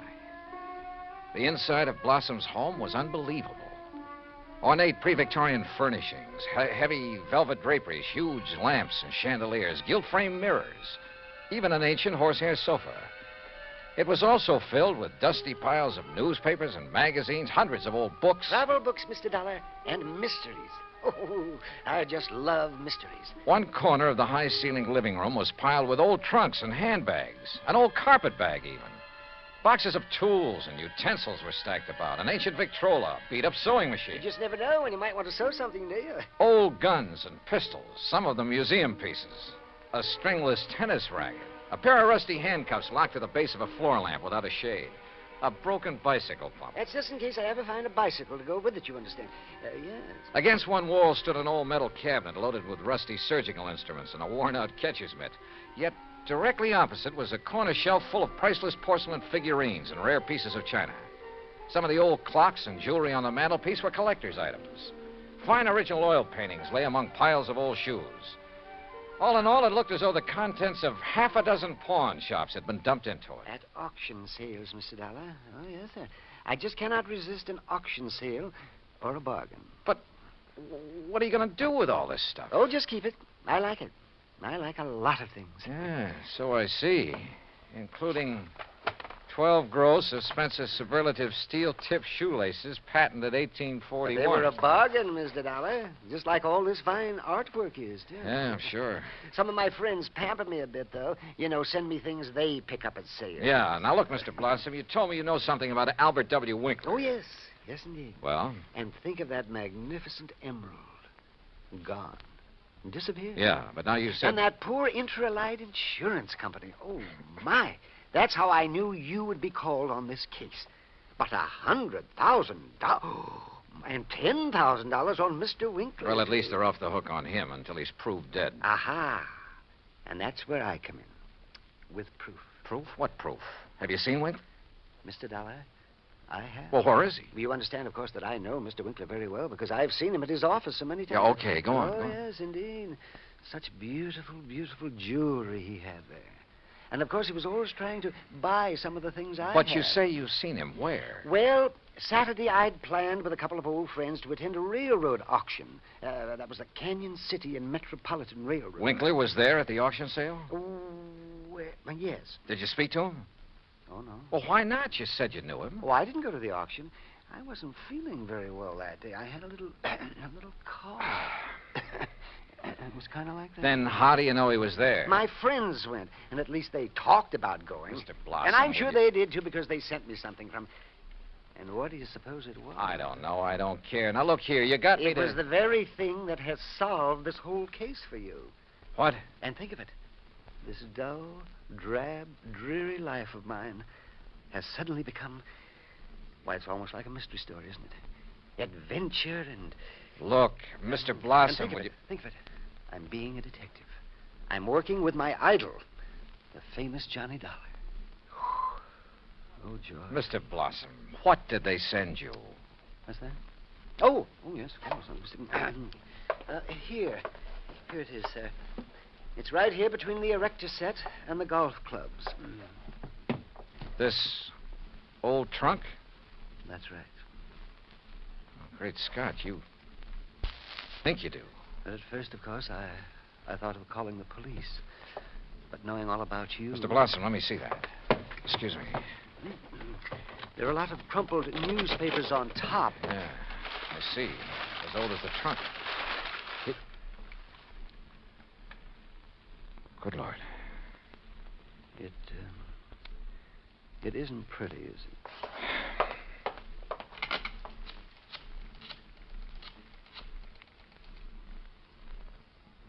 Sergeant Randy Singer, homicide.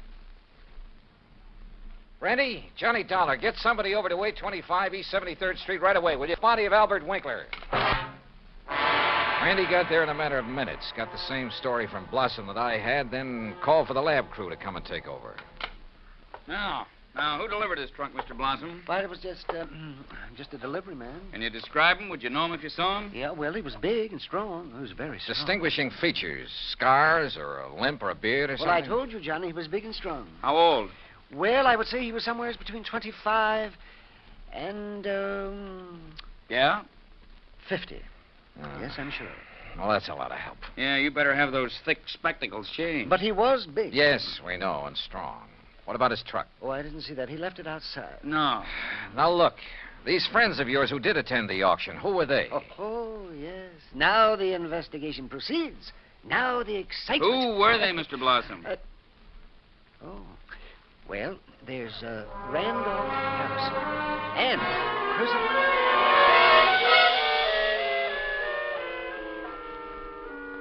Randy Singer took down the names of Blossom's 3 auction-minded friends. The lab crew arrived. Randy took off to dig up Blossom's friends, and I took a cab. That's item 480 cents to the apartment of Elwood Blewett, Winkler's partner in the jewelry business. Blewett lived alone in a modest but tastefully furnished 5 or 6 rooms on East 52nd Street. Of course, Mr. Dollar. I'll be glad to help you all I can. Albert's death has been a terrible blow. Yes. Well, tell me this, please. Yes? Did Mr. Winkler make a habit of taking valuable pieces of jewelry to his residence? Yes, Albert often took pieces home with him to work on them, clean, polish, and so on. Wasn't that a rather dangerous practice? Frankly, I always thought so, but he felt there was far more chance of being robbed if he were alone at the office than at his flat, where he wouldn't be expected to have anything of great value. Well, who has seen the Green Eye of Calcutta besides you and Mr. Winkler? I'm not sure. Of course, Almost anyone would have been able to recognize it. Because of the publicity and pictures when you brought it over here. Yes. Come to think of it, Blossom indicated he'd been much impressed with it.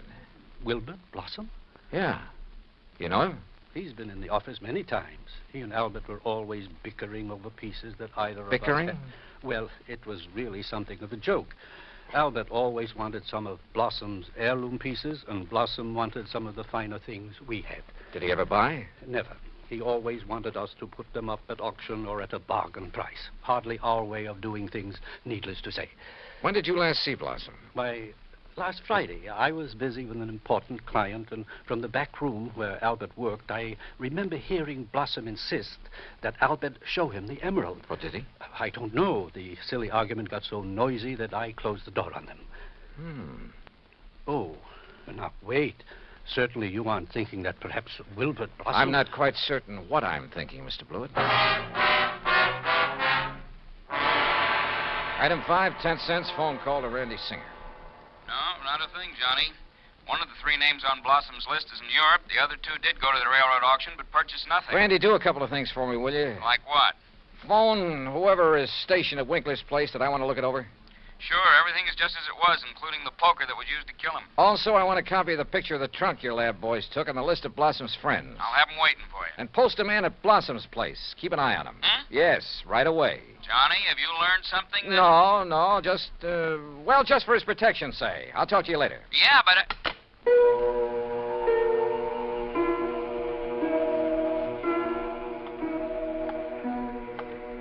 Blossom. Yeah, Blossom. Maybe I hadn't given enough thought to the strange little character. Or to why the trunk with Winkler's body had been at his place. But if he were involved, why call me in? Cover up? Possibility. But Wilbert Blossom kill a man? Yeah, maybe he could. Maybe he did. I'd better see him as soon as I get through with the inspection of Winkler's apartment. Mr. Dollar? Oh, hi, officer. Did Sergeant Singer call and tell you that... He's on the phone here in the Winkler apartment now. Wants to talk to you. Says it's very urgent, sir. Okay, thanks. Johnny Dollar. Johnny, how did you know? Huh? The man I sent to cover Blossom's house for you got there too late. What? Whoever got in and attacked the poor old coot got away. Attacked? Blossom? Yeah, really did a job on him. Johnny? Okay, Randy. Thanks.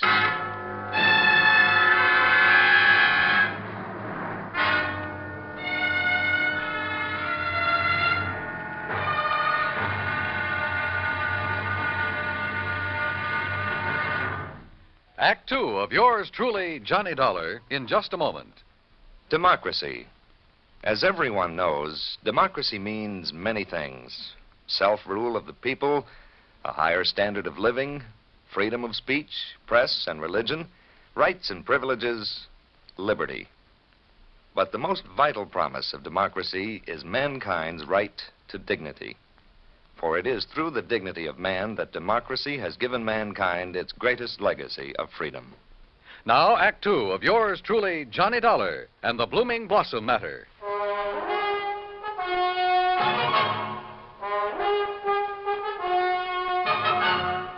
Expense account item 6, $2.25 for a fast taxi ride to 18th Precinct Police Headquarters. All right. As soon as I got your call, Johnny, I sent a uniformed man over to Blossom's house. From the way you talked, I thought maybe you suspected him. Yeah, Randy, I'm afraid I did. Boy, how wrong can you be?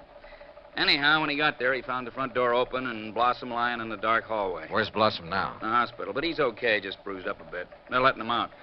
Fingerprints? Anything to go on? The lab's checking on the prints right now. Uh-huh. Let me know. Yeah. Anything else? Nope. So, now let's find out who tried to put Blossom out of the way, and we'll have the guy who killed Winkler. And stole the $100,000 worth of emerald, then shipped Winkler's body to Blossom.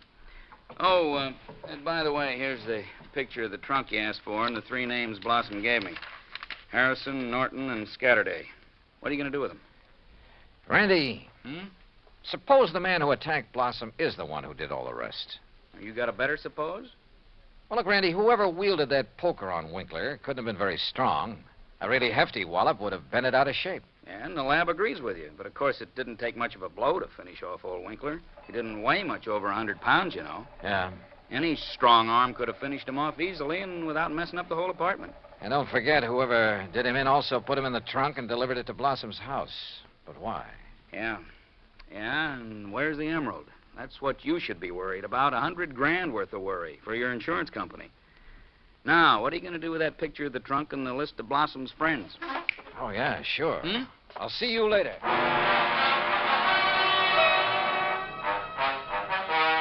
Item 7, $5.50 for a taxi to the warehouse of the Canyon City and Metropolitan Railroad over in Jersey. There I finally managed to track down a man who knew something about their occasional auction sales of unclaimed baggage and stuff. Insurance investigator, huh? That's right, Mr. McKinney. One of those boys with a fancy expense account, eh? Well, that's a matter of opinion. Look, you had an auction sale here last Saturday, didn't you? That's right, handled it myself. Want to know something about something we sold off? Exactly. Then I'm your man. Always remember all about every single item I sell and who bought it and all about them. That's fine, because I want to know if any of the names on this list bought from you on Saturday. Yeah? Randolph Harrison. Man by the name of Harrison buy anything? No. How about Percival Wentworth Scatterday? Nope. Ellsworth Norton? Nope. You sure, Mr. McKinney? I'm sure. How about Blossom? That a man's name? Yes, Wilbert Blossom. Well? No, sir. Nope, never heard of him. And like I told you, I never forget the stuff I sell or the fellows I sell it to. Wait. This picture of a trunk. Huh? Have you ever seen this trunk? Well, yeah. Did you sell this trunk on Saturday? Yes, I did. To whom? Come on, man, it's important. Well, I was real early in the sale. Yeah, before most of the people got here. Bought this trunk and had it sent to his apartment in New York. And his name? Well, it was a funny kind of name. Blinky or Winky or... Oh, no. Winkler. Winkler. That was it. Albert Winkler. Item 8, $2, 2 drinks for myself at the nearest bar. But they didn't help to kill my feeling of utter frustration. Item 9, $5.50 taxi back to 18th Precinct headquarters in New York for want of a better place to go. Oh, it's about time you got here, Johnny. Oh? We matched up the prints we found after Blossom was attacked. You know who made them? Yeah, here's his card. Carlo Bernasconi. Any reckon? Couple of a dozen arrests, only one conviction. Anything to do with jewelry? Better. Accessory to a hijack operation a couple of years ago. He drove the truck. Hey. Sure. Got a mugshot of him? We got him. Downstairs. Come on, I'll take you down. Randy, what's he look like? Like you'd expect the truck driver to look. Big husky brute. Has he admitted anything? Well, the threat of a murder charge made him talk, all right, but none of it makes any sense. Of course it doesn't. But he's our boy, all right. He killed Winkler, beat up Blossom. I thought your lab decided whoever killed Winkler was a small fella. Yeah, So the theory about the same man killing Winkler and beating up Blossom doesn't work. But, Johnny, holy... Come on down. Let's talk to this Bernasconi. After I make a phone call. Huh? Who to? Yeah? Get me a man named McKinney, Canyon City and Metropolitan Railroad warehouse over in Jersey. Make it fast, please. Yes, sir. Hey, you been over there, Johnny? Just before I got here. Did you find out anything? No, but I'm going to now. Like what? Randy, for the first time, this whole thing is beginning to make sense. Here's your party. Mr. McKinney? That's me. This is Johnny Dollar, remember? Sure do. Good. And say, Now- I've been reading in the Good. and say, Now- I've been reading in the paper since you left here about that body found in the trunk over there in New York. Yeah, well, look. Is that the same trunk you was over here asking about? Yes. Now, you told me that trunk was bought by a man who gave his name as Winkler. That's right. Do you remember what he looked like? Sure do. Why, I can give it to you as accurate as if it was in the police files. Well, Height, 5'9", maybe 9.5. go on. Weight, between 155 and 58. You see, when I was young, I worked with the Carnation show guessing weight and height, and if I didn't guess it right... Yeah, okay. Now, how about the color of the eyes? Well, I noticed them because of the way he squinted through them thick, old-fashioned steel glasses. Thanks, Mac. I'm sending you a 10 spot in the next mail. Well, now. Well, Johnny? Come on, Randy. Let's go down and see this Bernasconi. You find something out new? Yeah, and I don't like it. I don't like it.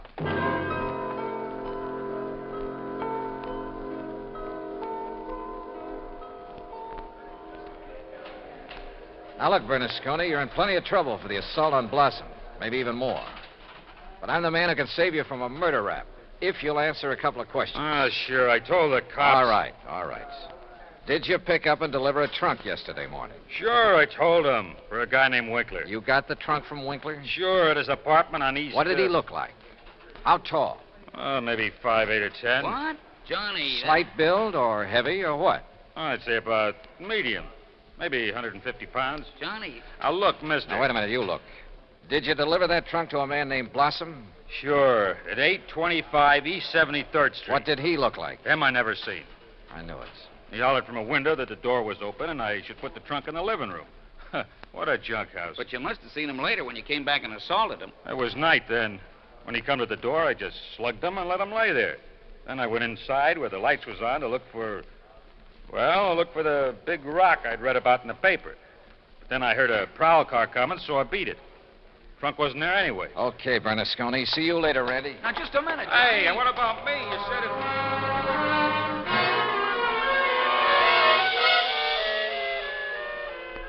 Item 10, 90 cents, taxi to Wilbert Blossom's old brownstone house on East 73rd. Come in, Johnny. Thanks, Mr. Blossom.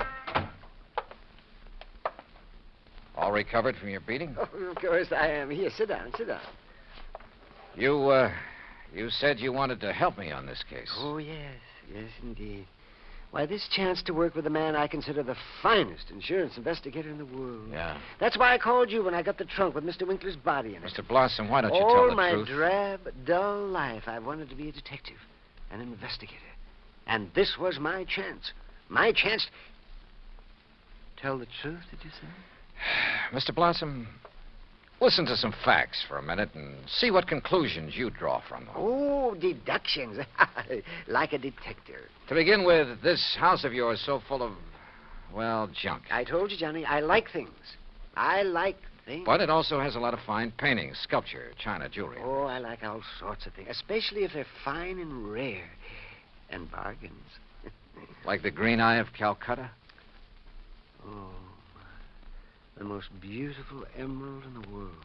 And I would conclude that you'd do just about anything to have that stone. Yes, sir, Johnny. I'd reach the same conclusion.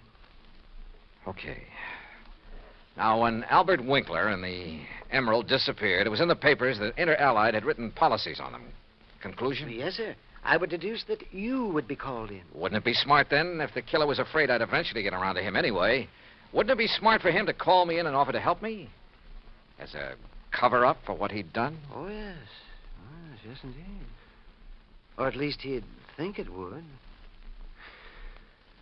Oh, yes, I guess he thought it would. Another thing, Mr. Blossom. Oh? What is it, Johnny? The body was packed in the trunk with old newspapers. Like these you keep piled around. Oh, why, yes. And I would deduce... So obvious that both Randy Singer and I overlooked them completely. Oh, well, there's so many things piled around here. You couldn't be expected to... Johnny. Yeah? What really made you decide that...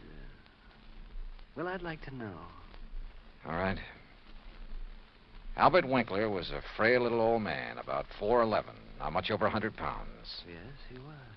But the man who bought the trunk and had it sent to Winkler's apartment, who gave his name as Winkler, that man was about 5'9", 155 pounds.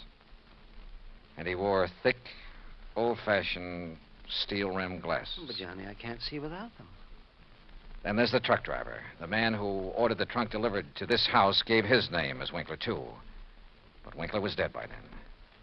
Dead from a blow inflicted not by some big bruiser, but by somebody of, say, your build. Oh, that awful truck driver who thought the emerald would be in the trunk and came here to steal it and who beat me up. I suppose you want the emerald. Yeah.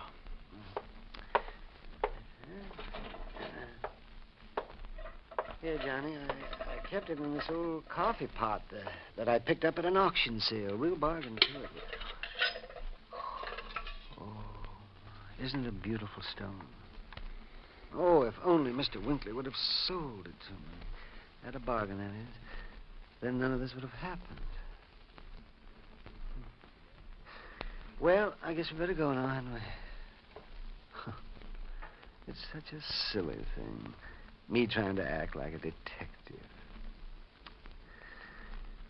I guess I didn't even make a very good killer. Did I? Why? Just this overpowering passion to have things? Maybe. Or maybe it was just a reaction.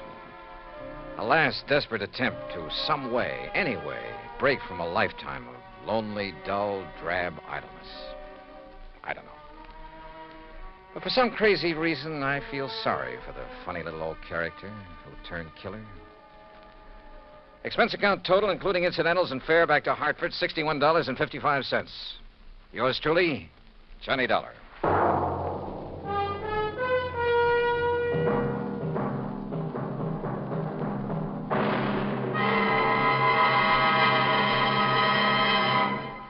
Now, here is our star to tell you about next week's story. Next week, a case so simple, so easy, so obvious, that it proves almost impossible to solve. Join us, won't you? Yours truly, Johnny Dollar.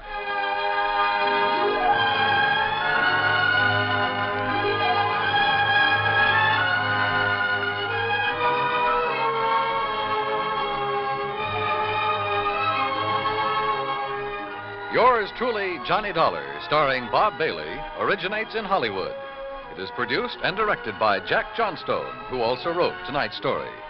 Heard in our cast were Howard McNear, Herb Ellis, Herb Vigran, Junius Matthews, Herb Butterfield, Frank Gersel, and Johnny Jacobs. Musical supervision is by Jerry Goldsmith.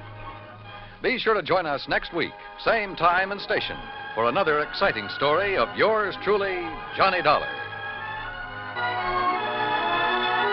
Dan Cubberly speaking. Johnny Dollar has come to you through the worldwide facilities of the United States Armed Forces Radio and Television Service.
National Broadcasting Company presents The Adventures of Sam Spade, Detective.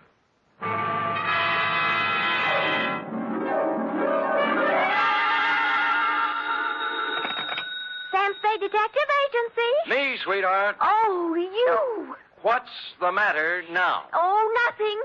You just up and leave and don't say where you're going, and I'm only your secretary, and I'm the last one to know about it, and everybody else in town knows more than I do, and I wasn't even Enough. Wait a minute. How did everybody in town know about it? Well, it was in the newspapers, that's all. In the society column, no less. Really? Well, imagine that. Florabelle Frolics column. Florabelle. Mr. Spade, the notorious private detective, is vacationing at Westover as a guest of a promising young architect, Garrett Welch.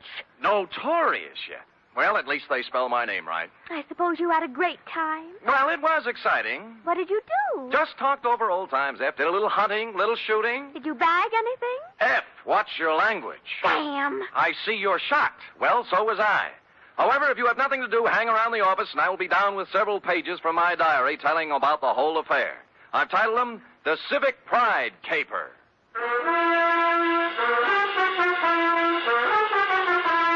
For NBC, William Spear, radio's outstanding producer, director of mystery and crime drama, brings you the greatest private detective of them all, starring Stephen Dunn in The Adventures of Sam Spade.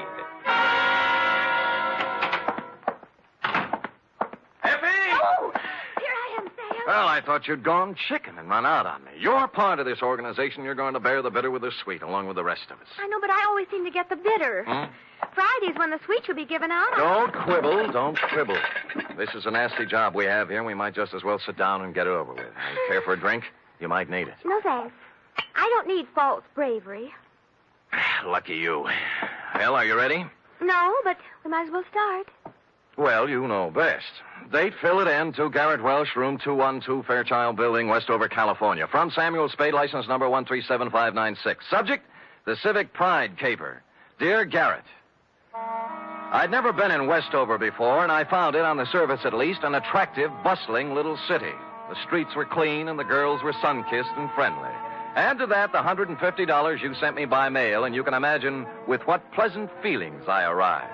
I found the Fairchild Building easily enough, and room 212, well, I couldn't miss it. There were sounds of vigorous activity coming out through the transom. And when I opened the door, two men were engaged in a fight. One was big and one was little. I didn't know which one was my client, so I automatically reached for the big guy. Go on me. What do you think you're doing? What's it all about? Ask him. He'll tell you. All right, what's the story? I was being foully and unreasonably attacked by this misguided citizen. I ought to kill you. That's what I ought to do. That's what everybody ought to do. Hold still. Oh, you. Why? Oh, let him go. Let him go. Beat it, Carlson.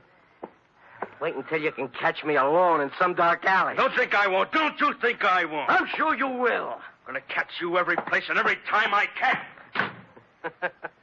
Well, I take it your name is Garrett Welsh. It is.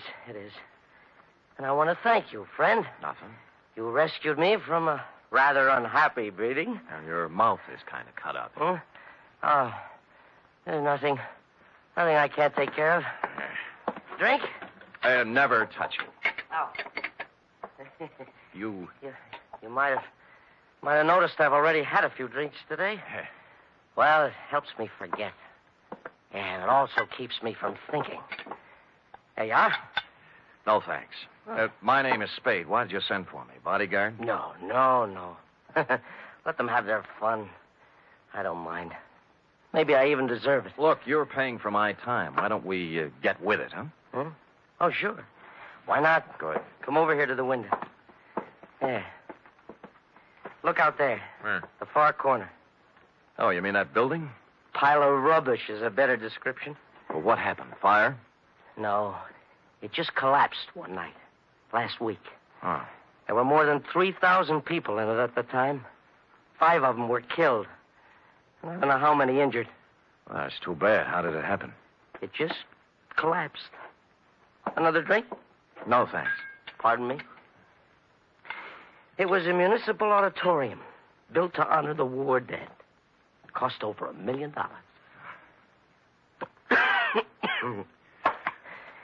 I was the architect. Oh. Yeah. I was picked by the townspeople for the singular honor of designing the fond memorial. Well, now they have something to remember. What'd you do wrong? Nothing. Somebody cheated in the building of it. Somebody didn't follow my plans. I don't know who it is. I don't know who it was. Or just where to place the blame. So, you're a private investigator? What can you do? Get you some black coffee and ask you some questions.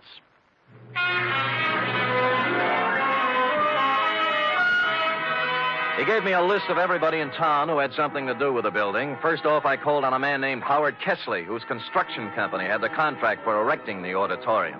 Kessley lived in an elegant house on a well-guarded estate. And after they took my gun away from me, they let me in. I waited in a room tastefully decorated with original oil paintings and oriental rugs. And eventually, a football hero-type man walked in. You from the insurance company? No, I'm a private detective, Sam Spade. Who are you working for? Garrett Welsh. Huh. That's a laugh. Funny? Well, what do you want? Look, you built that auditorium. Have you any idea why it fell down? Maybe you just got tired. I don't know. Aren't you interested? We're looking into it now. Who's we? My company engineers. That Garrett Welsh. An architect. We should have had somebody who knew what he was doing. Do you have any copies of the building specifications that I might look at? Sure, I got nothing to hide. You can go back and tell Garrett Welch that the best thing he can do is get out of town. Or somebody tries to knock him off and succeed. Here. There's a copy of the plans. Look at it all you want. You'll find I did what I was supposed to do. I got my gun bag from the guards and left with the building specifications tucked under my arm. They didn't mean a thing to me, of course. I'd only asked for them to see whether he'd refuse to show them. But out of curiosity, I enrolled them just for a look before dumping them into the ash can. And I noticed something. The last page was signed and approved by the city building inspector, a man named Albert Mitchell.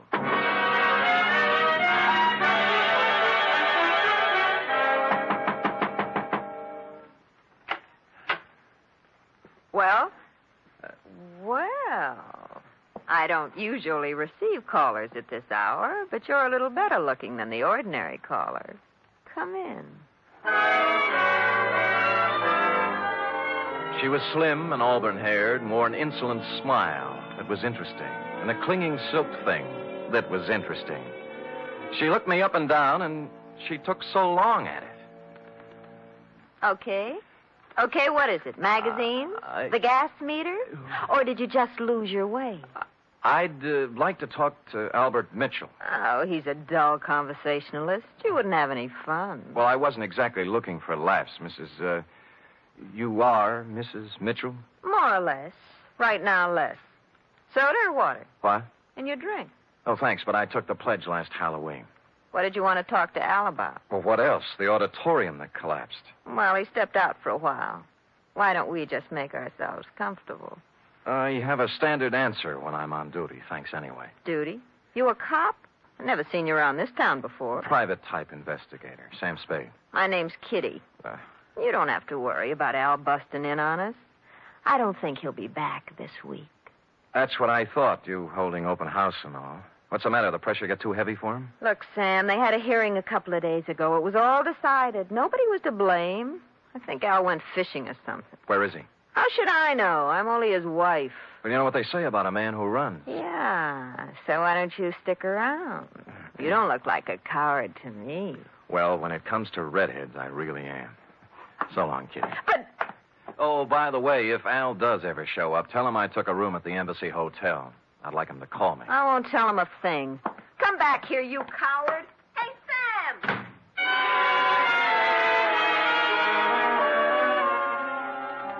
I went down to the wreckage of the auditorium. It was late, and the streets were quiet and deserted. I walked through the twisted shell of the building, striking matches and looking around. I didn't know what I was looking for, but apparently I wasn't the only one visiting the scene of the crime. I was standing just inside the gutted remains of what was once the lobby when it happened. Gunfire cut loose at the back of the building. I ran toward the noise, and when I turned the back corner, I saw a cloud of plaster dust where the shots had apparently been fired. There were no people or cars in sight, but on the sidewalk, on hands and knees, was a man. Rats. Double-crossing dirty rats. Save me. Don't let me die. Kitty.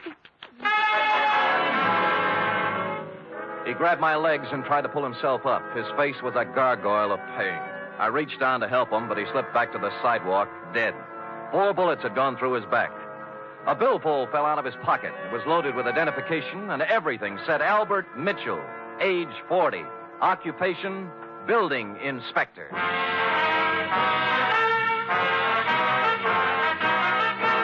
You are listening to the weekly adventure of radio's most famous detective, Sam Spade.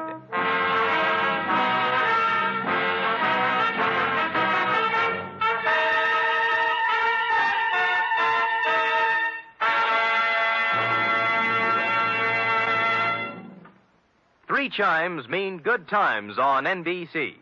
This Sunday, Theater Guild on the Air presents an exciting 1-hour adaptation of the Broadway stage comedy Light Up the Sky. Starring in this Theater Guild production are Joan Bennett, Sam Levine, and Thelma Ritter. And on Sunday, you're invited to another hour-and-a-half broadcast of The Big Show, starring Eddie Arnold, Jack Carson, Eddie Cantor, Olivia de Havilland, Martha Ray, Meredith Wilson, and many more. Your MC, of course, is the glamorous and unpredictable Tallulah.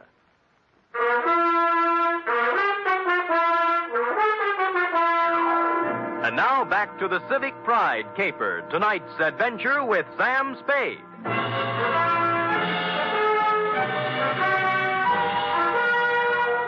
A good many other people had heard the sound of Albert Mitchell's assassination, and before long a crowd had gathered.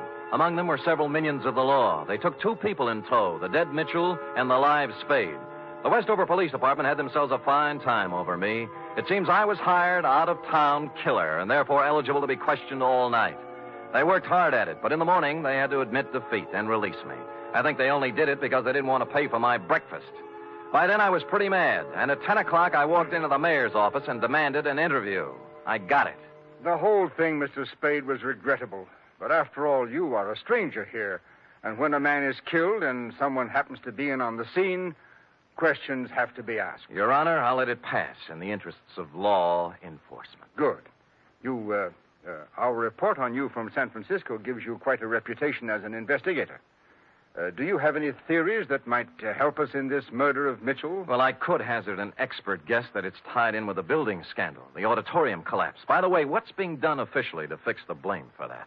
The city council held its investigation of the unfortunate affair last week, and as far as we can determine, no one is directly responsible. No one? Oh, come, Your Honor.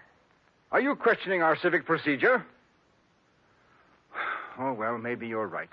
Maybe we've been too easygoing. We're all neighbors here. Yes, I'm conducting an investigation for a client who certainly has a right to know what's going on insofar as a good many citizens seem to feel he's to blame. Oh, yes, Mr. Welch. Well, he's not to blame. No one is. You must pardon my abruptness, Mr. Spade, but the events of the past week have been a little more... Yes, I know. Tell me, Albert Mitchell, as building inspector, must have approved the building of the auditorium. Now, was he a reliable man? Yes. Wait a minute. You don't think... I think he was killed by somebody who wanted him to keep his mouth shut. Now, what about the contractor, Howard Kesley? Kesley? Born here. Brought up here.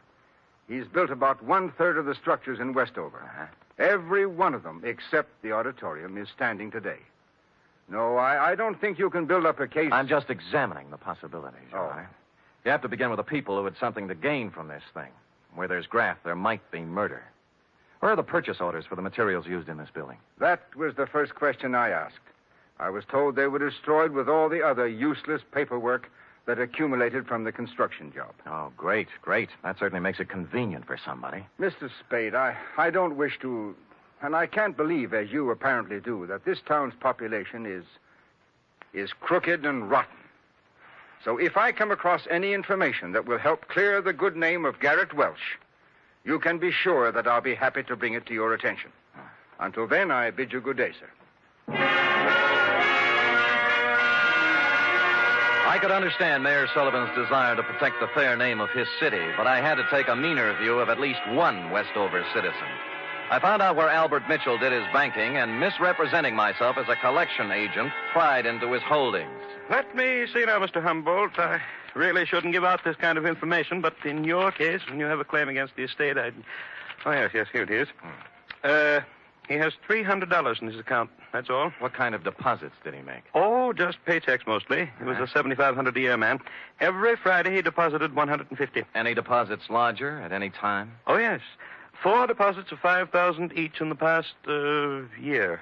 Well, what do you know? As I recall Mr. Mitchell saying, there were payments from the estate he inherited. Well, thank you, Mr. Carter. You'll hear from my company soon, I'm sure. Yes. Oh, what was the name of your company again, for my records? Amalgamated Whistle. Oh, yes. Preferred. Oh, yes, of course. That inheritance gag was right out of the Kefauver investigation. An inheritance is paid in a lump sum, practically never in 4 payments of $5,000 each. I didn't know whether Mrs. Mitchell was receiving, but I decided to find out. When I knocked at her door, all was quiet inside, but a second after my knock, there was a burst of sorrow. When she came to the door, there were 2 rather impossible-sized tears flowing down her face. For widow's weed, she wore a black dress, tight, satin, and low cut. Oh, Mr. Spade, I'm in no mood for talking now. Oh, just for a moment. May I come in? I guess so. I'm really kind of alone and lost.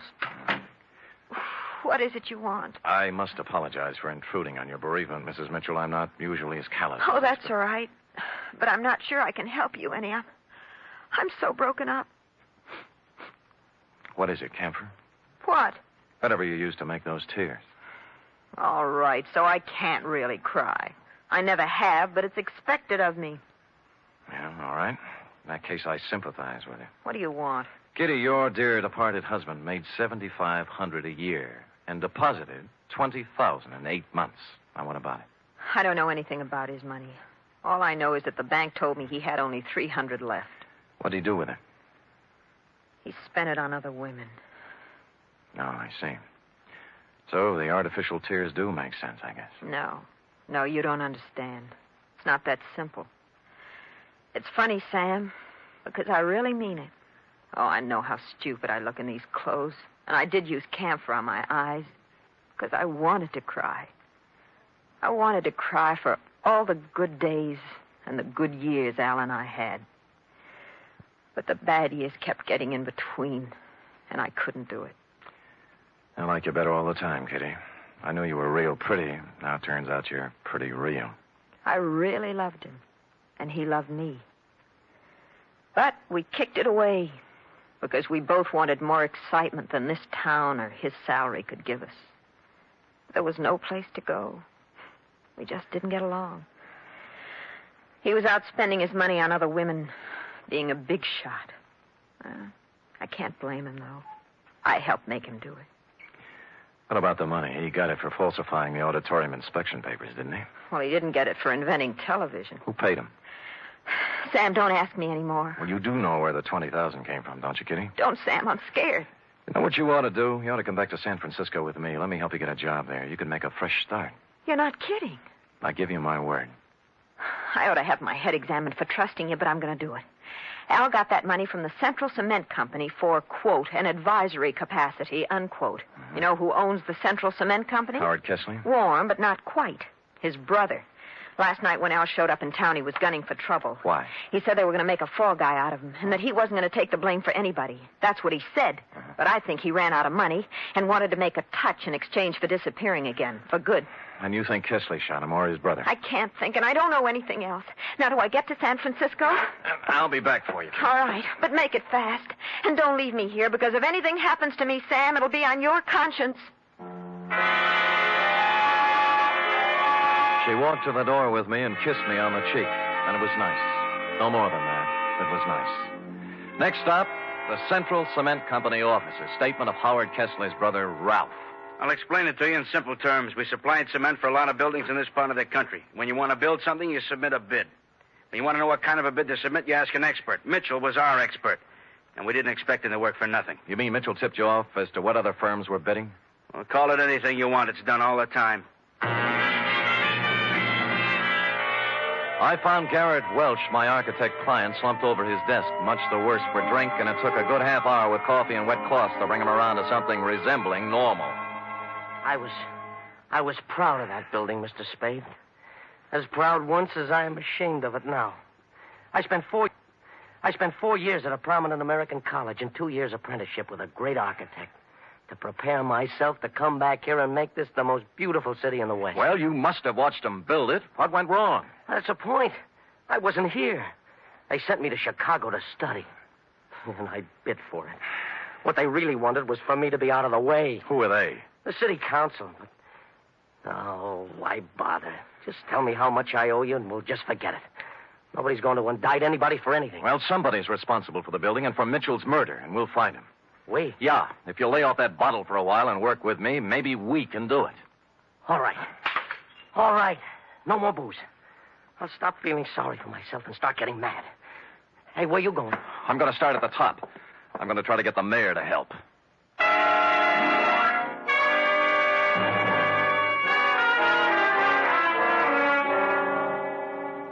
You say you've turned up something, Mr. Spade? A lot of something, Your Honor. I ferreted out copies of the purchase orders for the materials used in that building. They were generally inferior and below the quality required by sound engineering and the law. Oh, you can't mean it. I do. You can inform your district attorney that in a matter of 2 or 3 days, I will move for an indictment of several people in this community for gross criminal negligence. Now, I want to know whether or not I'll have your full cooperation. There's no question of that. I'll cooperate with you fully to prosecute. Thank you, Your Honor, and good day. Just a minute. Yeah? About Howard Kessley. What about him? Do you still consider that he is subject to suspicion? The families of the 5 people who died in the ruins would think anybody who was concerned in the building project were subject to suspicion, Your Honor. Mr. Spade, you know about politics. Certain people contributed campaign funds and got me votes. Kessley? I've been in a difficult position. I've been weak, perhaps. Maybe I haven't wanted to look too closely at certain possibilities in this horrible affair. But I promise you I won't stop now. It doesn't matter what happens. My first duty is to the citizens of this town. Well said, Your Honor. Just tell the same thing to the other members of the city council. Tell them that if I kick the lid off this garbage can, it's going to make Westover smell pretty bad. You'll hear from me, Mr. Spade. I guarantee you.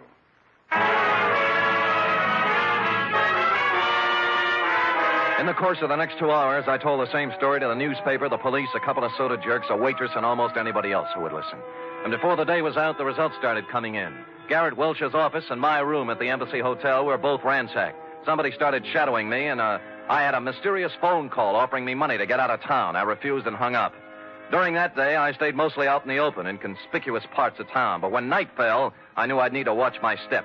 Garrett Welch and I holed up in his office with the door locked and my gun out on the desk. Around 11, we got a little action. Well, speaking. Yeah? Yeah, okay. It's for you, Spade. Hello? Sam, this is Kitty Mitchell. I'm in trouble. What kind? 3 men were just here. They said I gave you some purchase orders. I don't know anything about them, but they said if I didn't get them back from you by midnight, they'd kill me. Who were they? I don't know. Just men. If you've got them, give them to me, Sam. I don't want to die. Look, hang up, call the police, and ask them for protection. Sam, I'm afraid. Why don't you give me the papers? Get in a taxi cab and come up to Garrett Welch's office. We'll talk it over. I'm afraid to do that. Well, you'll have to. I can't leave here. I'm waiting for somebody. Who? I'm not sure yet. Somebody threatened Mitchell's wife. She's coming up here. Well, I think we have enough to do taking care of ourselves. Who's that? Go on, you answer it. Then step to one side. I'll keep you covered. Okay. Don't make one wrong move. I'm not going to, Spade. I came here to talk. Kesley? Yes. Who's with you, Kesley? Nobody. I'm alone and unarmed. Come in. I'm watching you from behind, Kesley. I know it. I just came to talk. All right, talk. Spade, you allegedly have information as to why the auditorium collapsed, killing 5 people. Suppose I do. Well, I came to make a deal with you. We're not making deals. I think you'll like this one. I'll give you all the positive information you want for one thing. Namely? A 48-hour head start out of town. Why should we give you that? Because nobody, least of all myself, thought the building would collapse. It's true I used inferior materials, but I had to. What does that mean? There's a man in this town.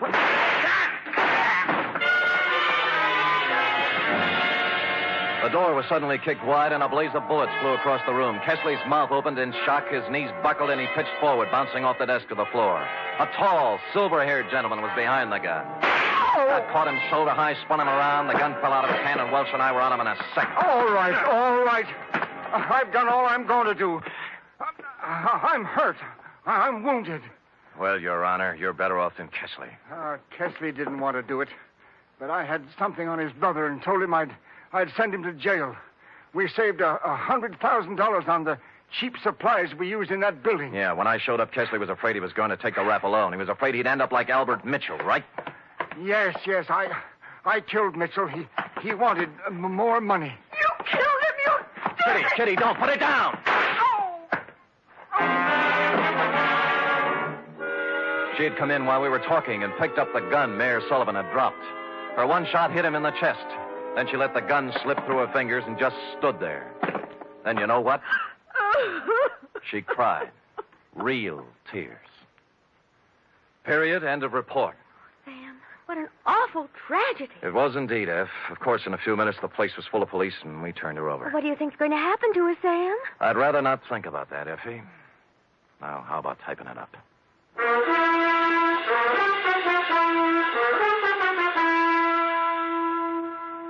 Three chimes mean good times on NBC.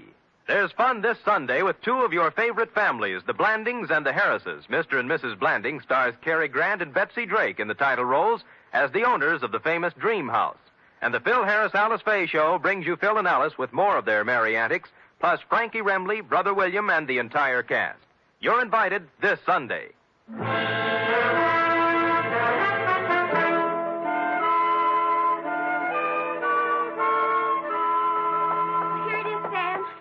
yourself. Well, I'll take your word for it. I'm not going to read it again. Why did the mayor come in and shoot the building contractor in front of witnesses? Why, he threw away everything you worked so hard to steal. Why? That is a good question. Saved by the knock. Come in. This is Sam Spade's office. It is? I'm Lyle Rooks. You expect me to believe that? I'm Western editor of Radio Television Mirror magazine. Well, you know best. I just wanted to tell you that in our annual awards poll, nationwide, the American listeners have chosen Steve Dunn as their favorite detective. Steve Dunn, not me? Be quiet, Sam. So here, sir, is your citation. You may want to frame it. Put it up in your office. Why? Thank you. Goodbye. Well, Steve Dunn, who? He's the man that plays you on the radio, Sam. Oh, he's handsome. Well, do you love him better than you love me when I'm burning up with passion for you? Are you really burning up, Sam? Well, I'm beginning to smolder a little. Come here and tell me about love. Oh, well, I don't know much about it, Sam. Not as much as I'd like to know. Well, I'm sorry. Sorry, I don't have a teacher's permit for the state of California. Good night, Sam. Good night, sweetheart.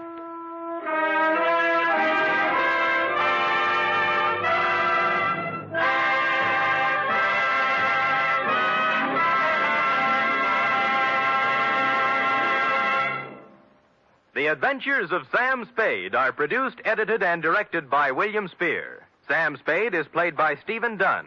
Lorene Tuttle is Effie. Also in the cast were Shirley Mitchell, Jack Crucian, Sidney Miller, Paul Freese, Herb Rawlinson, and Lou Merrill. Script for tonight's adventure by John Michael Hayes. Musical scoring by Lud Gluskin, conducted by Robert Armbruster.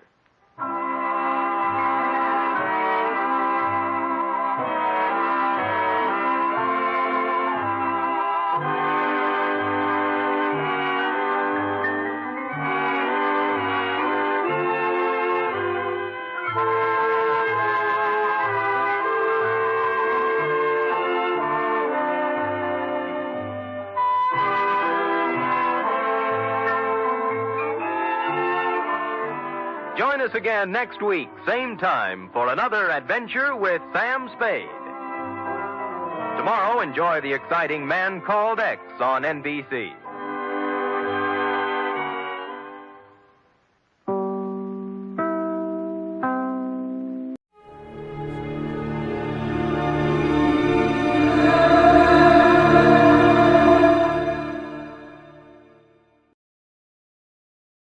Dragnet.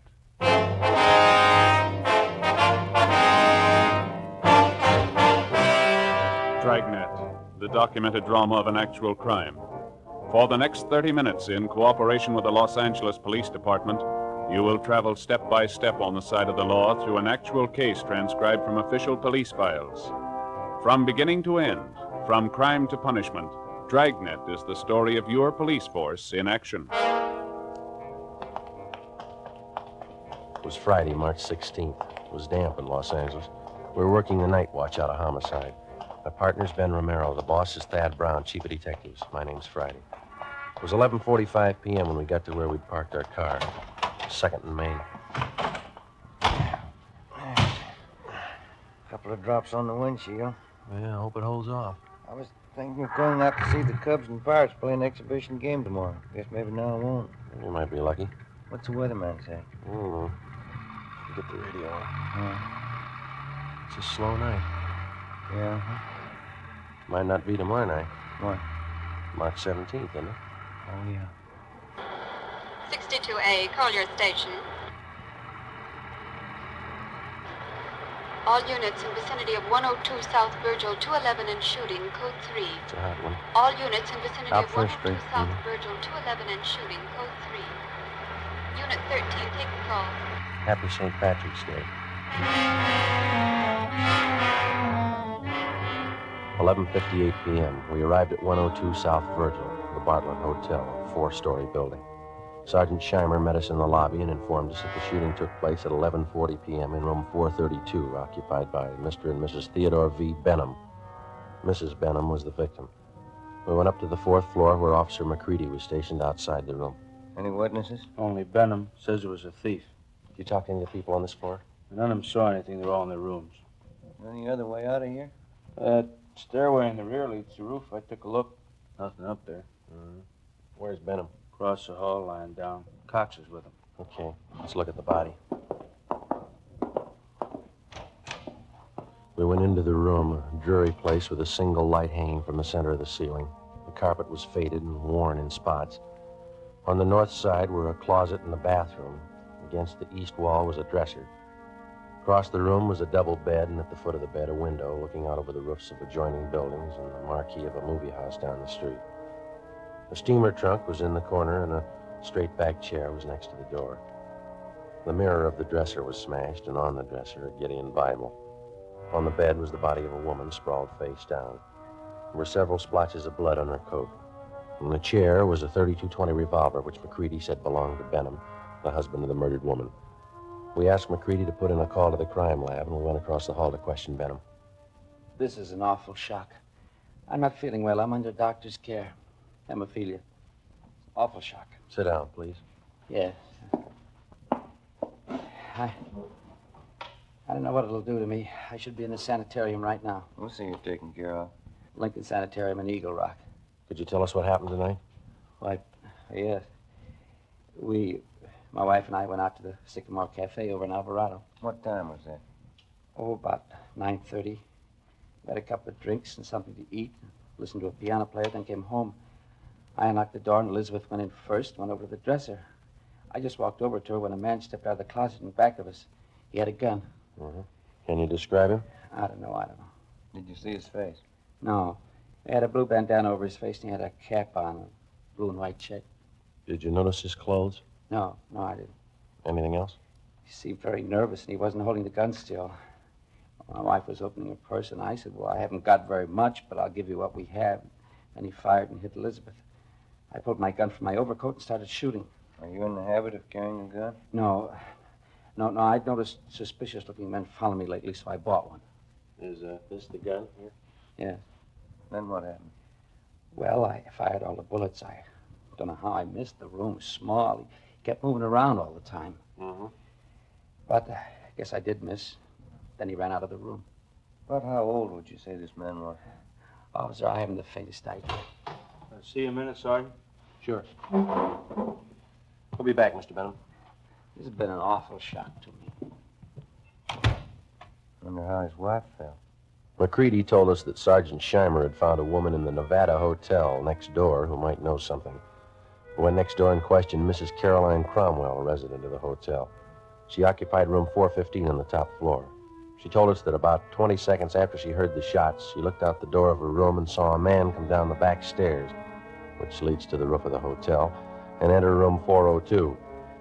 She'd seen the man several times and was positive of her identification. Sergeant Scheimer said the man was registered as Jack Morrison. We went to room 402. Try it again. Who's there? Police officers. What do you want? I'd like to ask a couple of questions. I was going to bed. We'd like to talk to you. Won't take very long. All right. What do you want to know? How long you been in your room? About 10 minutes. Why? Where were you? To the movie. Which one? Right down the street. Why are you asking me all these questions? You been drinking? A little. Not much. Mind if we look around a little? I was out all the time. I didn't know nothing about a shooting. And you won't mind if we look around. You won't find nothing here. These all the clothes you've got? Yeah? Is this your coat? Yeah. Yeah. You wearing this tonight, were you? No. It's the only coat in the closet. What'd you do with the coat you were wearing? Guess I was wearing that one. Did you spill it? What? A bottle of whiskey? It broke. How? How do I know? Got a hole here in the sleeve. What'd you do with the broken bottle? Threw it away. Where? I don't know. On the street. Joe, I found something. A shirt. Stuck down between the wall and the bathtub. Looks like blood on it. This yours? Where's the shirt you wore tonight? Take off your pajama top. Why? Take it off. All right. But I didn't have nothing to do with that shooting next door. What happened to your arm? Guy shot at me. Who? I don't know. I bought a bottle and had a couple of drinks and went to the movie for a little while. Would you mind moving away from the bed, please? No. Thank you. I came out of the movie because I was getting dizzy. I went up on the roof here to get some air. While I was standing there, a guy ran across the roof and shot at me. What'd the man look like? I don't know. He came from the roof of the hotel next door and ran into this place. How big was he? It was dark. I couldn't see. What'd you do? Well, after I was sure he was gone, I came down. I was going to have my arm fixed in the morning. Better get your clothes on. Why? Well, you got a pretty bad arm. You better have it fixed up. We'll take you to George Street Receiving Hospital. It's all right. I don't have to go there. Find anything, Ben? No. You got a clean shirt? No. Well, you better wear your pajama top then. Oh, here's something. What did you say your name is? Jack Morris. Here's a card I found in the closet. It says, Tommy Kane, report for work, Joe's Cafe, 8 o'clock, March 1st. Who's Tommy Kane? That's me. Where are you from? Elgin, Illinois. How old are you? I'm 22. Why'd you leave Elgin? No work. I've been bumming around. You ever been arrested? I was picked up on a vague charge a month ago. Here? Yeah. I don't know why you guys are bothering with me. When somebody gets shot, we bother. 1:30 a.m. We took Kane to Georgia Street Receiving Hospital, where they found that a muscle in his upper right arm had been severed and the right side of his chest was bruised. Before taking him to Ward 1300 General Hospital for further treatment, we took him back to the roof of the Nevada Hotel. Still trying to rain. Yeah. Well, where were you standing when you got shot at, Kane? Right over there. I was leaning against the bricks. Where'd the man come from? Out of that door in the other roof? Roof of the Bartlett Hotel? Yeah. Was he running when he shot at you? Yeah, he was. Where'd he run? Right across here where we are. And then he went through this door here into the Nevada Hotel. Did you notice anything unusual about him? Well, his face was covered with a handkerchief, and he wore a checkered cap. Thought you said before it was too dark. Oh, I could see that. I mean, you know, I could see that. I couldn't see his face. And you were standing over there by the parapet? Yeah. About here? Yeah, that's it. Mm-hmm. All right, let's get over the roof of the Bartlett. It's a little high. Can I help you over? No. Come on, Ben.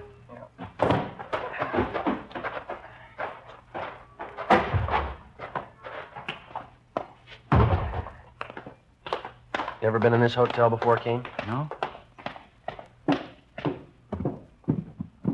Everything all right, McCready? Yeah. Crime lab's here. Checking the murder room. Benham away. I think so. Mr. Benham, Yes? mind if we come in? Of course not. You ever seen this man before? Let me see. Can you stand over there in the light? My eyes aren't as good as they used to be. Okay. Move over there. How's that? That's better. This the man who shot your wife? No, that's not the man. We left instructions for another car to take Theodore Benham to the Lincoln Sanitarium in Eagle Rock. We took Kane to Ward 1300 General Hospital. 2:42 a.m. We arrived back at the Bartlett Hotel, where police chemist Ray Pinker had finished his examination. 3 slugs, 38 caliber, and 5 slugs, 32-20, were found in the mattress and the walls, all on the same side of the room. On the floor of the room were found a piece of white cloth and some brown threads. Ray Pinker returned to the crime lab while Ben and I made a search of both hotels, the incinerators, the alley, and all likely places for the missing 38. It was not found. 3:48 a.m. Ben went to the record bureau to check on any possible criminal record Kane might have had. I went to the crime lab to see what Ray Pinker had found. Nothing on this one. Must have been a clean miss. And nothing on these 4 32-20s. Mm-hmm. Where'd you find those? Dug the 38 out of the window frame. 32-20s are in the south and east walls. How about the others here? Well, on these 2 38 slugs, I found minute portions of threads. They compare with the dress and coat worn with the deceased. Mm-hmm. Hi. Hey, Ben. I checked Kane's record. He told the truth. Nothing more than a vague charge, huh? No. How's this coming? There's threads on 2 of the 38 slugs. And on one of the 32-20s. Same kind of threads? Yeah, the same kind. 3220, that's the gun Benham used. Yeah. Did you check the cloth yet? I will right now. Benham must have been shooting an awful while. Where'd you find that 3220 slug, Ray? On the floor near the bed.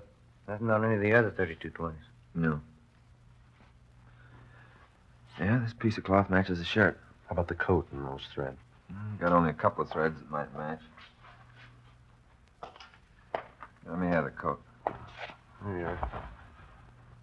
We better have Benham take another look at Kane, huh? Yeah, I guess so. I could use a cup of coffee. How about you? As soon as we get finished. How about it, Ray? I haven't got to make it. Yeah, they match. Well, that's it, huh? Oh, one more thing. Yeah? Fresh stains on the carpet of that room. What kind? Whiskey. March 18th, we picked up Benham at Lincoln Sanitarium and drove him to the General Hospital. 3 times he asked us to stop someplace so he could have a drink. We told him he'd have to wait. We arrived at Ward 1300 at 1:40 p.m., and Kane was brought out. Take a good look, Mr. Benham.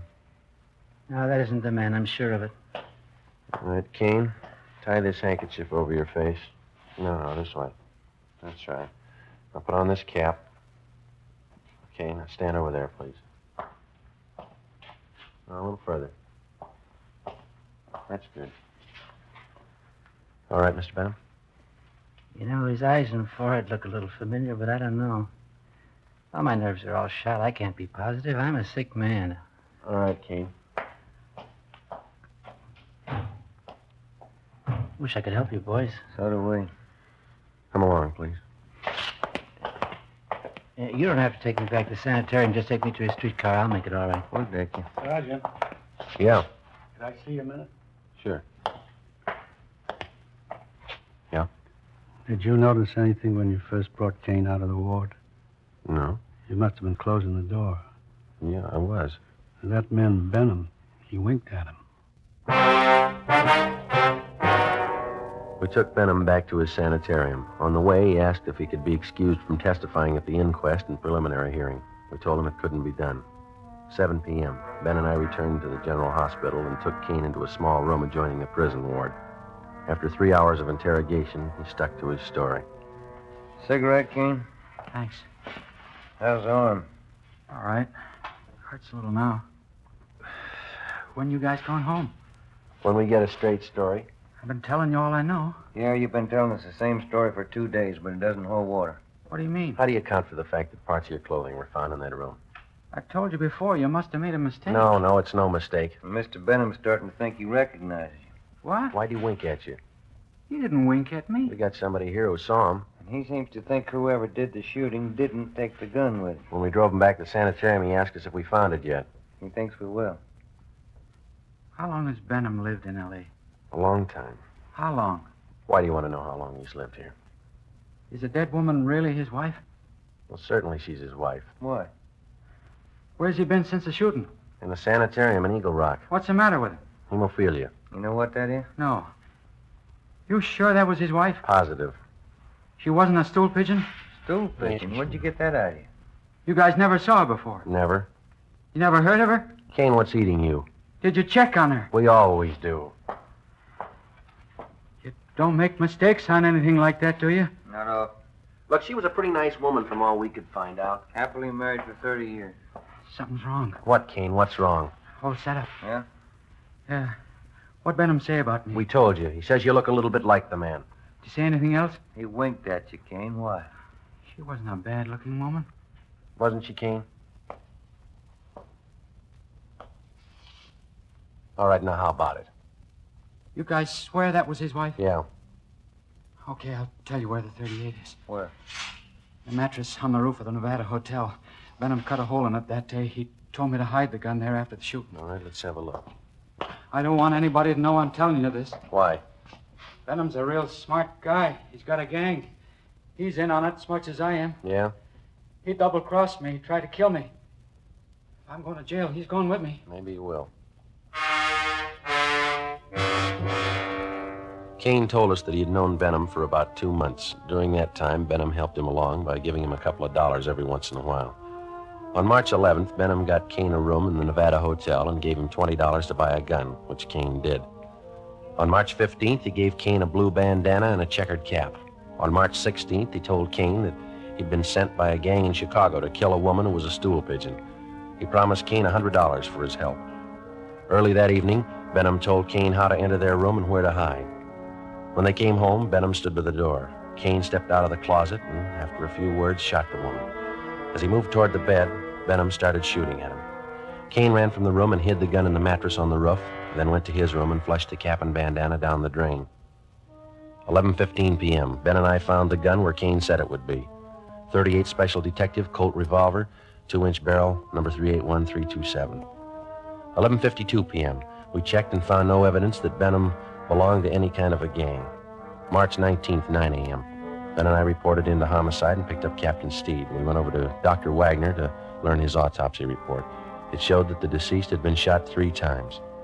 2 .38 slugs and 1 .32-20 were recovered from the victim's body. They were initialed for evidence. 8 p.m. Captain Steed, Ben, and I went to the sanitarium and told Benham that there were a few angles we wanted to clear up before the inquest next morning.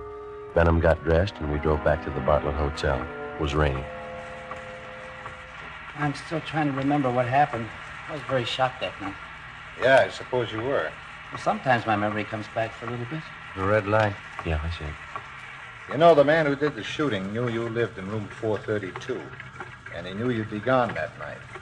How do you suppose he figured that out?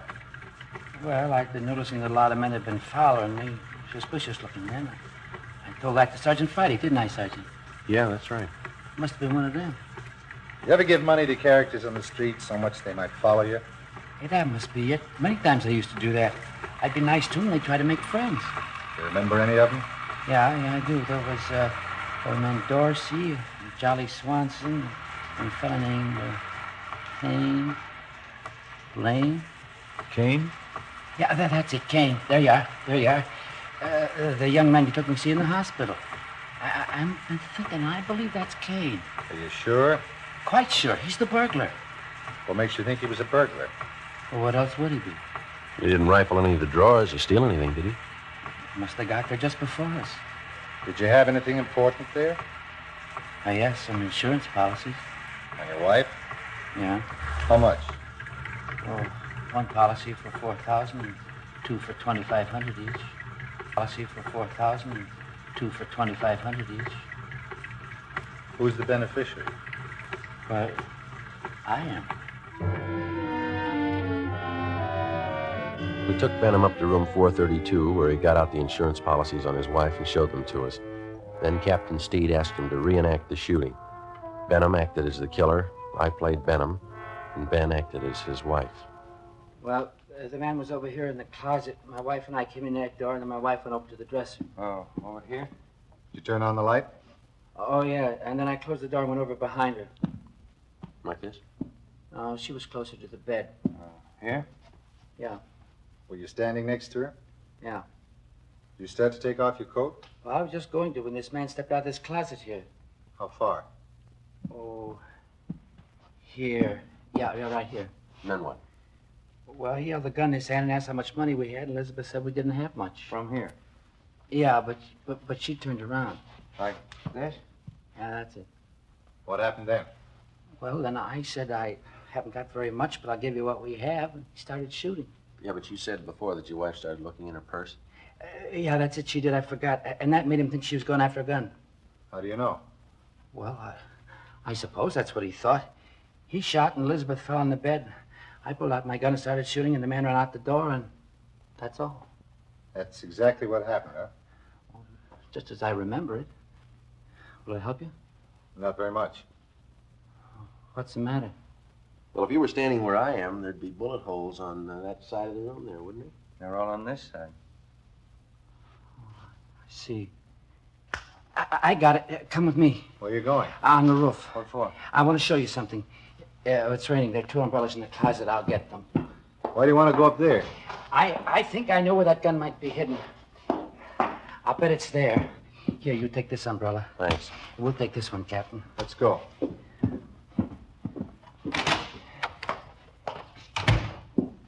I'll bet it's up there. We'll find it.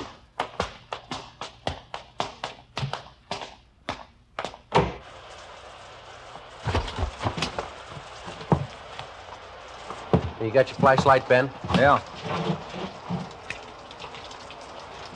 Should be around here somewhere. What? The mattress. My wife used to take sunbaths on it. Where would it be? Well, just about here.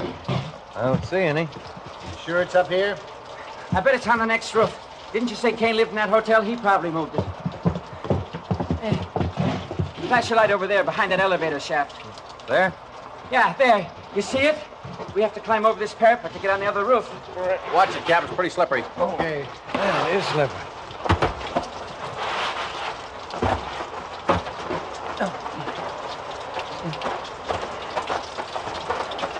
This mattress here? That's it. Take a look, Joe. Right. No, nothing here. Did you look all around there? Did you look in the corners? No. Well, that'd be a good place to hide a gun, don't you think? Here, let me see. Might be a hole cut in one of them. No. Maybe the other corner. No. Or maybe this one. Yeah. You see, the mattress has been cut. No. No, it's got to be here. Where is it? It's here, I tell you. It's here. I know it's here. I'll find it. I'll find it. You wait. You'll see. I'll get it. I know it's here. I'll find it. You wait, I'll get it. I'll get it. It's getting wet, Joe. We got the 38. Kane told us about it. You ready to talk? Yeah. Insurance. That why you did it? Yeah. I'm a sick man. Let's go, Benham. On your feet.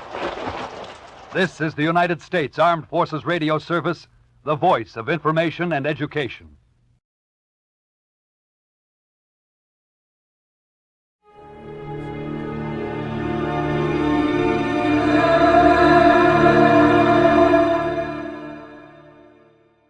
For your listening enjoyment, John Lund as Johnny Dollar.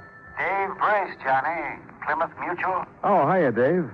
Johnny, sapphires are bad luck. Yeah, so are black cats. Cats don't get stolen, though. Or at least we don't insure them. How much? 30,000. Does the name Benny Stark mean anything to you? Benny Stark. Yeah, jewel thief. Couple of convictions. I haven't heard of him lately. Well, you're hearing now. He called us from Rockport, outside of Chicago.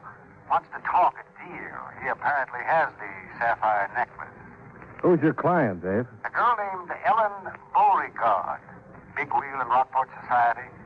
I've already made your plane and hotel reservations and gave Benny your name.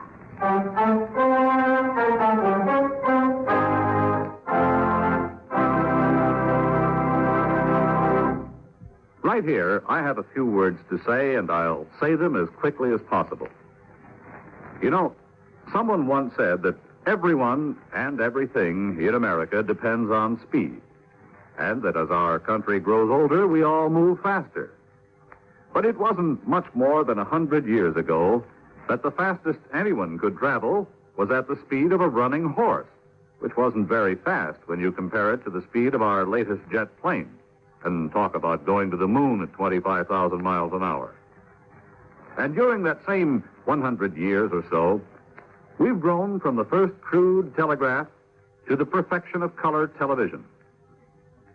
Yes, this increased speed in transportation, communication, and everything else has changed almost everything in our country, including the Cabinet of the United States.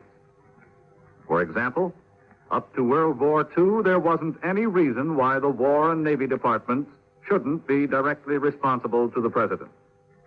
But then, there was a growing need for the speeding up of military action and decision, calling for unified commands and a more closely knit integration of military activities. Thus, our Department of Defense was born, creating a new cabinet post to coordinate and execute the overall general policies relating to the armed forces. And the secretary heading this new Department of Defense became the representative to the President for the newly designated secretaries of the Army, Navy, and more recently, the Air Force.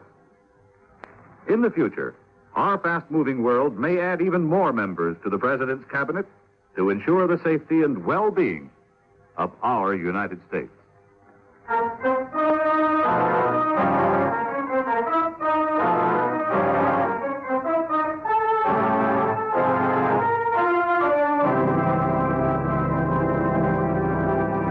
Expense account submitted by Special Investigator Johnny Dollar to Home Office, Plymouth Mutual Insurance Company, Hartford, Connecticut. The following is an accounting of expenditures during my investigation of the Beauregard matter. Expense account item 1, $58.40. Airfare and incidentals to Rockport, Illinois. I checked into the Bleecker Hotel and waited for a contact from one Benny Stark, jewel thief. I planned to see the Beauregards later, but instead the Beauregards came to see me. Or anyway, one of them did. I'm Jared Beauregard, Mr. Dollar. It was my niece, Ellen, from whom the necklace was stolen. May I... Oh, sure. Come in, Mr. Beauregard. Have a seat. Thank you, sir. This is a little unexpected. I just got in town. Well, Mr. Brake of the insurance company wired us you were coming. I wanted to talk to you before you saw Ellen. Oh, I see. My niece is a remarkable girl, Mr. Dollar. A trifle headstrong at times, though, and not always inclined to use the best judgment. Well, I guess that could apply to most of us. Yes, yes, of course. Tell me, Mr. Dollar, do you have any hope that the necklace may be recovered? I think so. It's fairly certain, in fact. Well, Ellen will be very happy. It was an engagement gift, you understand, from Phil Avery, her fiancé. She was quite broken up when it was stolen. Yes, I imagine. $30,000 is quite a loss. Well, it's more the sentiment attached than the beauty of it. You've seen the necklace, Mr. Dollar? No, but I have photographs of it. Oh, yes, from the insurance company. How about your niece, Mr. Beauregard? Just what was it you wanted to tell me? Excuse me. Johnny Dollar. This is Benny, Mr. Dollar. Oh, okay, shoot. You know where the Pink Pigeon is? No, but I'll find it. Well, it's south of town. I'll meet you there at 9 o'clock tonight. Back booth behind the bar. Make it? Yeah, sure. Have you, got the item? I got more than that. I got information that'll blow the lid off. I've been double-crossed, Dollar, and I'm going to get even. What do you mean, double-cross? Uh-huh. First, we make a deal. See you tonight. I've got to run along, Mr. Dollar.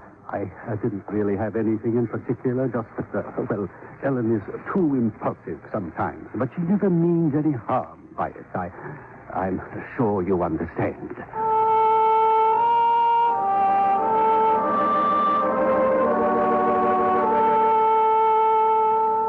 Expense account item 2, $14 to hire a car.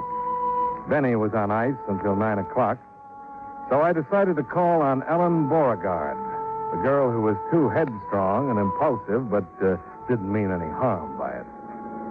Uncle Jarrett was wrong, though. I didn't understand.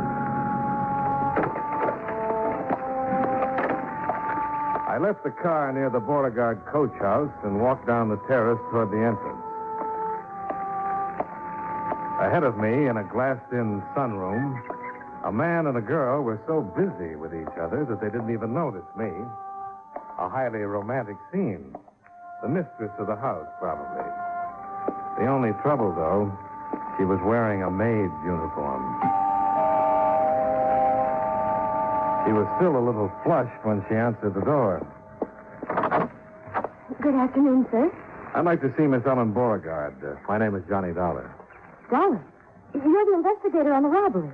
Dave must have wired everybody in town. Oh, I'm sorry, sir. Won't you come in? Thanks. If you'll wait there, please, I'll tell Miss Beauregard you're here. Yeah, right. Bye, Ellen. See you later. Oh, hello. You must be the insurance fellow? You, too. Ellen said you were due in town today. I'm Phil Avery, Mr. Dollar. How do you do? Ellen and I are engaged. I gave her that necklace that was stolen. Yes, I know. I certainly hope you can get it back. The insurance won't cover the sentimental value. Sentimental value? Yes. Oh, I know. I saw you come up on the terrace, but appearances are deceiving sometimes. I wouldn't want you to misunderstand. Oh, I think I understand perfectly, Mr. Avery. Good. Well, I got to run. My offices are in the Central Bank building. Drop in if there's any information you'd like. Thanks, I will. Bye.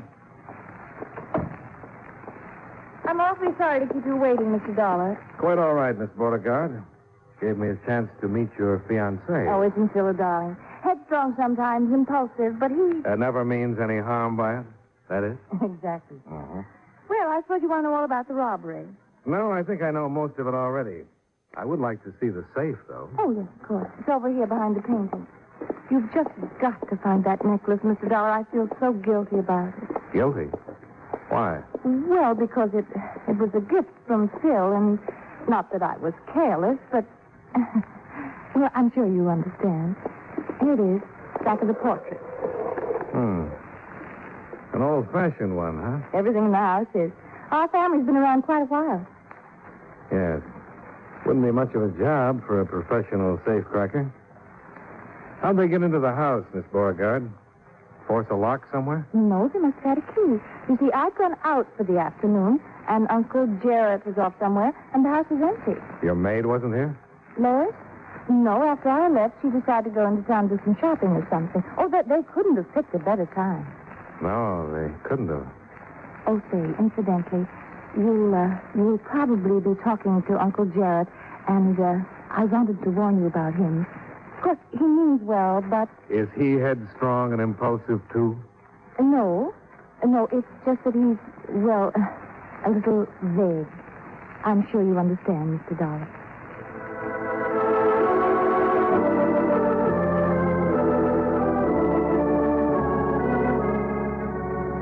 It was nearly dark when I left, filled with understanding and with a lot of questions about the Beauregard establishment that still needed answering. I started to open the door of my car when I caught a flash of white at the corner of the coach house. Somebody had seen me and then tried to duck out of sight. I walked across the drive and moved quietly up to the corner. Evening, Lois. Can I help you with that? No, I was just going to burn some trash. Well, fine. Let me put it in the incinerator for you. No, please. Oh, it's no trouble. I'll just... Hey, have you sorted through this? There's something heavy inside these papers. Please, let me have it. You won't understand. Well, you're the first one around here who hasn't thought so. Lois! She sounds impatient. You better run along. I'll take care of this for you. No, please, you... Oh. I knew what it was already. And in a moment, I had it unwrapped. A .32 caliber revolver. And one chamber had been fired recently. Mr. Dollar? I slipped the gun in my pocket and shoved the papers into the incinerator. Mr. Dollar? Right here, Miss Beauregard. Oh, I saw your car was still in the driveway, and I... Just checking the layout of the grounds. I'm leaving now. Lois just came in from somewhere in this direction. Oh? Was she talking to you by any chance? Oh, we passed the time of day. Well, don't believe anything she tells you. Any definite reason why not? Oh, I've caught her in all sorts of lies. I didn't want to say anything inside. She might have been listening. How long has she been with you? 4 months. She goes out in the afternoon sometimes, and I know she lies about where she's been. Do you think she had something to do with the robbery? I don't know. I'm only suggesting that you check very carefully on anything she might tell you. Well, if she's like you say, why have you kept her? Well, I've been planning to let her go, but... Well, objections were raised. Who raised the objections? Uncle Jarrett.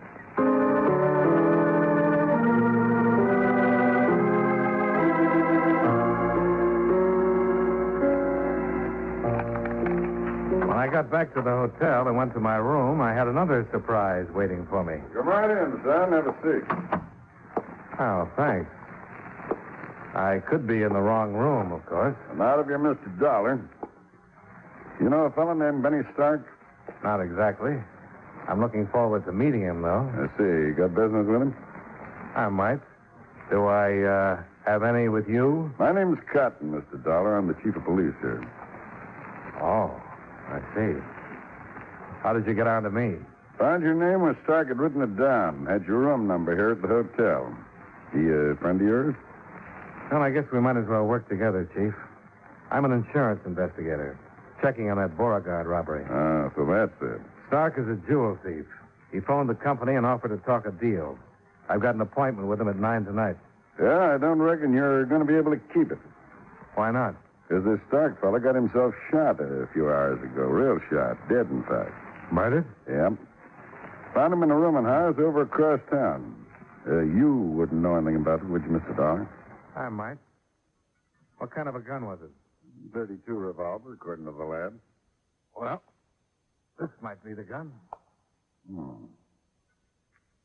Been fired, all right. Where'd you get it?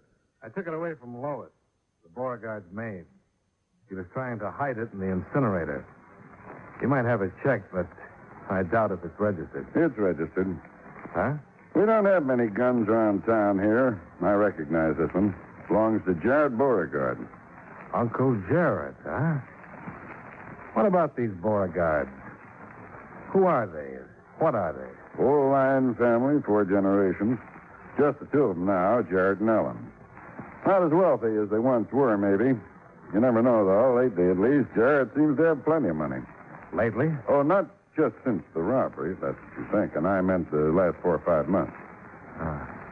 What about this Phil Avery? Been here a couple of years. Fine young fellow, Civic leader. Everybody was pretty tickled when they got engaged last spring. Figured they was meant for each other. Well, he goes in for lavish gifts, at least. Expecting anybody? No. Who is it? Lois, I've got to talk to you, Mr. Dollar. Just a second. You want to dodge into the bathroom and listen in? Good idea.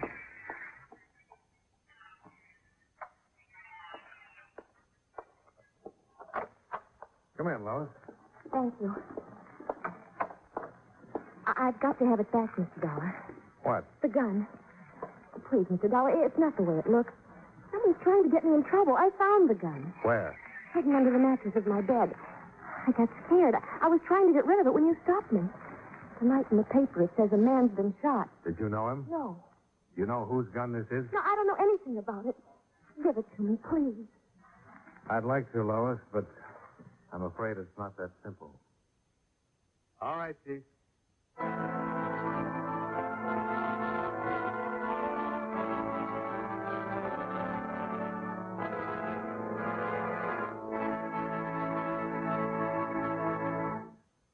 You know, many great men have attained the highest office in our land, the presidency of the United States.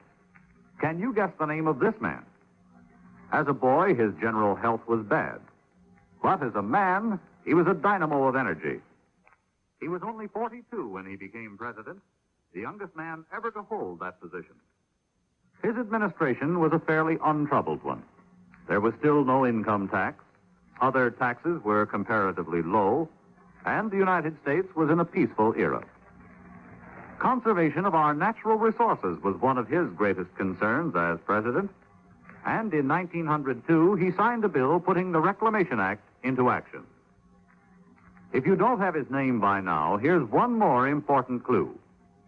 During his administration, work was begun on the Panama Canal. Who was he? Theodore Roosevelt, 26th President of the United States.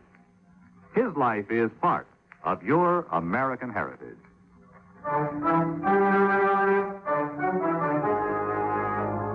And now, with our star, John Lund, we bring you the second act of Yours Truly, Johnny Dollar.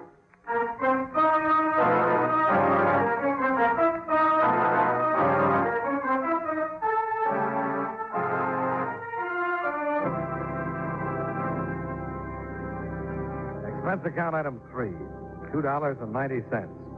2 hamburger steak lunches the next day at noon in the Bleecker Hotel Grill. Apparently a favorite daytime eating place for the president of the Central City Bank. Oh, hey, right. Oh, my. That's fine. Say, you mind passing me that Tabasco sauce, Mr. Dollar? Oh, here you are. Oh, I love it on hamburger. I love hamburger, for that matter. Just a proletarian at heart, I guess. Maybe so, but you've got some pretty aristocratic clients, haven't you? Well, that's a bank for you. Guess you mean the Beauregard. Well, here, try some of the sauce. Thanks.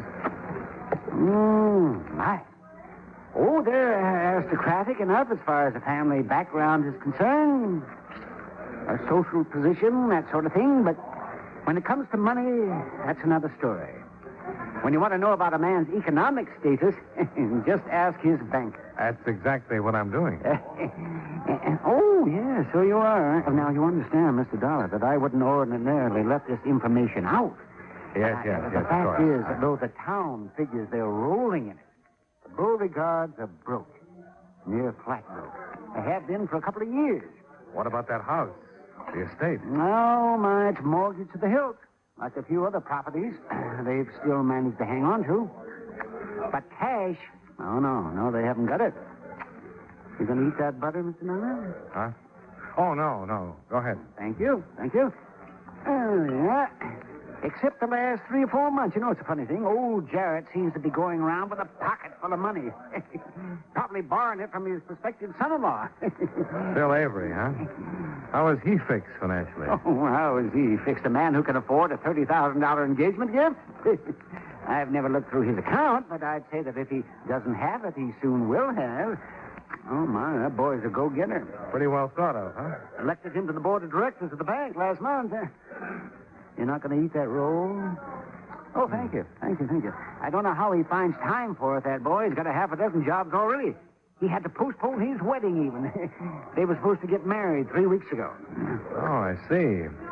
Lois, the Beauregard maid, wouldn't have anything to do with that, would she? Oh, gossip. Oh, it gets around, that gossip. Well, she's a pretty little thing, you know.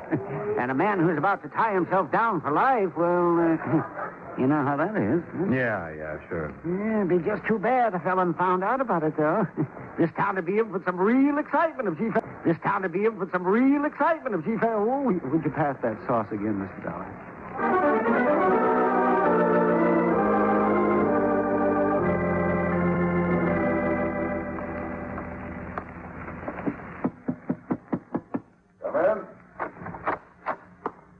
Afternoon, Chief. I have a couple... Oh, I'm sorry. I didn't know you were busy. Oh, that's all right. Come on in. You know Mr. Avery, I believe. Yes, we've met. How are you, Mr. Dollar? Glad you came. This concerns you, too. Well, Mr. Avery figures we're doing this girl Lois an injustice. She's not involved in any of this, Mr. Dollar, either the theft or the murder. She's not the kind. I know her. How well, Mr. Avery? Well enough to know that she's a pretty fine person. The only trouble is, Mr. Avery, I've got a pretty strong case against the girl. She was trying to dispose of the murder gun. If she'd know the time, the house would be empty to set up the robbery. She could have given Benny Stark a key to get in. One thing, though, Chief Cotton. We haven't found the necklace. Unless she can be tied up with that, the case won't stand. We're still looking. What about her room at the Beauregards? Or places around the house that she might have access to? First thing in the morning, we're going to take it to pieces, Mr. Dollar. You won't find a thing. Wait and see. I'm afraid that's what we'll have to do, Mr. Avery.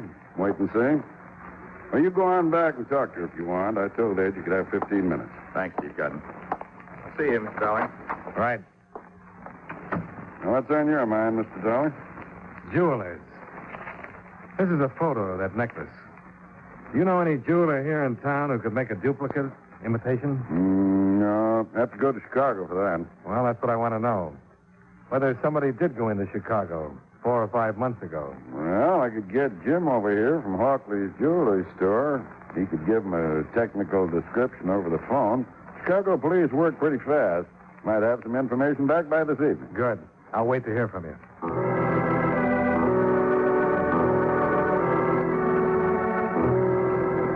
There was nothing more I could do until I heard from the Chicago police.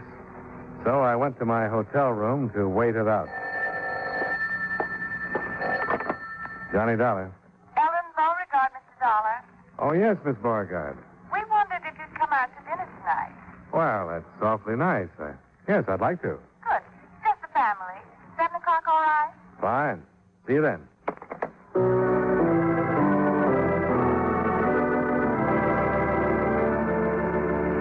Expense account item 4, $14. Car rental for an additional 24 hours to attend dinner party at home of client. I arrived at 6:45, parked by the coach house, and then at 7 o'clock, I joined Phil Avery in the billiard room. We were about to start a game when the phone call I'd been hoping for came through. I took it on the extension in the entry hall. Johnny Dollar. Chief Cotton, Mr. Dollar, just got word from Chicago. Oh, good. Any luck? Yes, they located the custom jeweler who made a copy of that necklace 5 months ago. He remembered it well. Did he remember the client? Yes. A girl whose description fits Ellen Beauregard to a T. Then it all adds up. Oh, I found the necklace, by the way. Well, maybe I'd better come out there. The sooner the better, Chief. I'll see you. Well, good evening, Mr. Beauregard. You've discovered our little family secret, I take it. I'm afraid so. I knew you would. I want to tell you, I warned Ellen, but she's headstrong. Of course, it was legal in the beginning. But not later. No. You'd better ask Ellen to come down. As you wish, Mr. Dollar.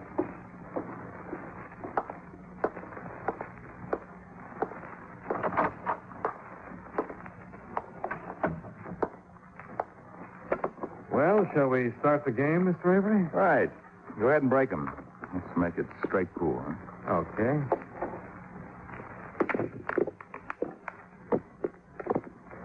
Good start. 2 on the break. Like shooting quail in the brush. 4 ball in the corner pocket.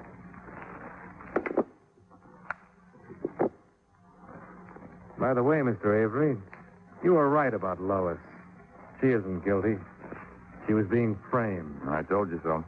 She's not involved in any of this except as an innocent bystander. Even though I found the necklace a little while ago hidden in her room. You found it? Oh, good. The Beauregards, though, are not quite so innocent. Hmm? A 7 ball in the side pocket. What do you mean? The Beauregards needed money. They were still keeping up a front, but they were broke. And when you started getting interested in Ellen, they figured you were their answer. You make her sound pretty cold-blooded. Oh, I don't think there was much love lost on either side. You were playing the same game. Now, wait a minute. It was a natural the way you saw it. Ellen, the last of an old line family, prominent, wealthy. Why, she was the key to open any door in town. So you gambled your stake on a $30,000 gift to show her that you weren't a fortune hunter. Mr. Dollar, I don't like this. 12 ball in the far corner.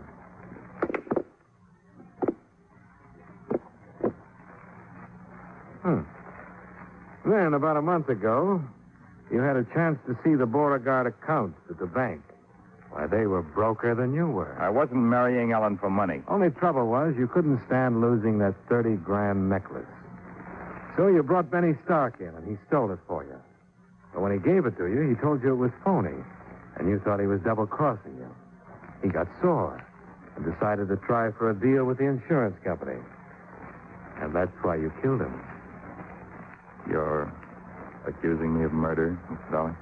Let's see now, the 8 ball in the end pocket.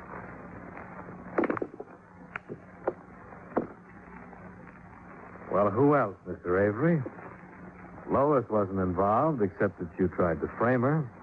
The Beauregard knew the sapphire necklace was an imitation. You were the one who didn't. It wasn't an imitation. I paid $30,000 for it. Not this one. Ellen sold yours a month after you gave it to her. They've been living on the money. She had this one made in Chicago. That dirty look. Another clincher. You were the only one who heard me tell Chief Cotton that we'd have to find the necklace before we could convict Lois. So you brought it here tonight and planted it. Well, apparently I don't have to go on. No, you don't. Did you steal that gun from Uncle Jarrett, too? Oh, no. This is my own. Better lay down that cue now and get your hands up. Slow and easy. And if I don't, you... Thanks, Miss Beauregard! Mr. Dollar. How? billiard cue makes quite a weapon. What's this all about? Well, it seems your fiancé is the lad who had your safe rifled and then later killed his partner. Killed him? Yeah, I guess murder is worse than fraud. What do you mean? You filed an insurance claim on a necklace you'd already sold. I rather imagine the company is going to prosecute. Chief Cotton's on the way, Miss Beauregard.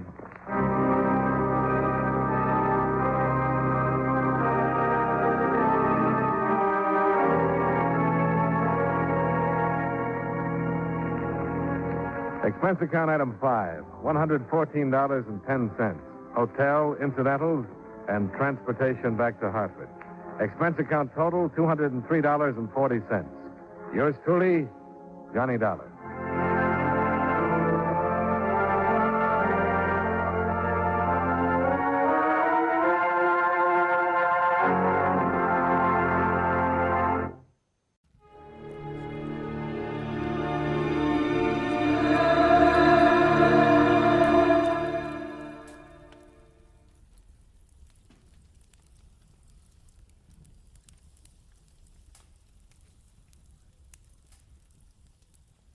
When it started, it was simple, just a lawsuit for damages.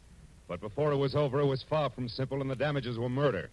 All because of a red-headed woman, a ghostwriter with ambition, and a match that burned with a bright green flame. From the pen of Raymond Chandler, outstanding author of crime fiction, comes his most famous character as CBS presents The Adventures of Philip Marlowe.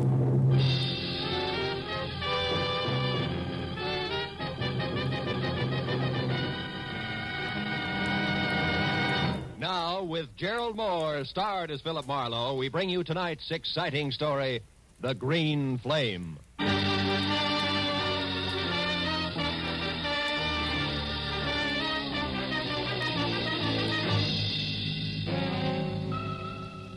It had been the kind of early start, late finish crowded in between day that had made breakfast coffee, lunch a ham sandwich on the run, and dinner nothing. So by the time it finally ended, it was pushing 9 o'clock. And I was both a little tired and a lot hungry. All of which made the feast I could imagine spread out in front of me over an emerald green tablecloth something better than good enough to eat. Blue Point oysters on a half shell, a Caesar salad, veal scallopini topped with mushrooms the size of silver dollars. Oh, I was ready for it. Yes, well, the oysters once again became a blue ashtray. The scallopini a notebook, a green cloth underneath all. My desk blotter. Hello, Marlowe speaking. Dodie Whitmore, Marlowe. Ever hear of me? I have. I've also heard you own half a dozen screen magazines, a local radio station, and a daily published for the motion picture industry called the Hollywood Trades. Does that cover it? Not quite. Today I acquired something else. A libel suit for $100,000 that was just slapped against the trades by a has-been actor named Bradford Colby, which, Marlowe, is the reason I'm calling you. Oh? So drop whatever you're doing, boy, and get over here to the Whitmore building. Whitmore building? We're on El Centro near Gower, and closed. Tomorrow's Sunday, no addition. Figures. When the night watchman lets you in, turn left, keep walking till you get to an office numbered 116. You got that? Yeah, 116. But if you don't mind, Miss Whitmore, I'd like to do something. I'd like to eat first. Make it coffee and a ham sandwich at the outside and get over here fast. Coffee. Look, Miss Whitmore, I'm starving. Marlowe, how much do you get a day? 25 in expenses. Why? I'm willing to pay 125, and you keep track of the expenses. Now what do you say, boy? Boy says coffee and a ham sandwich will leave him stuffed. Goodbye, Miss Whitmore.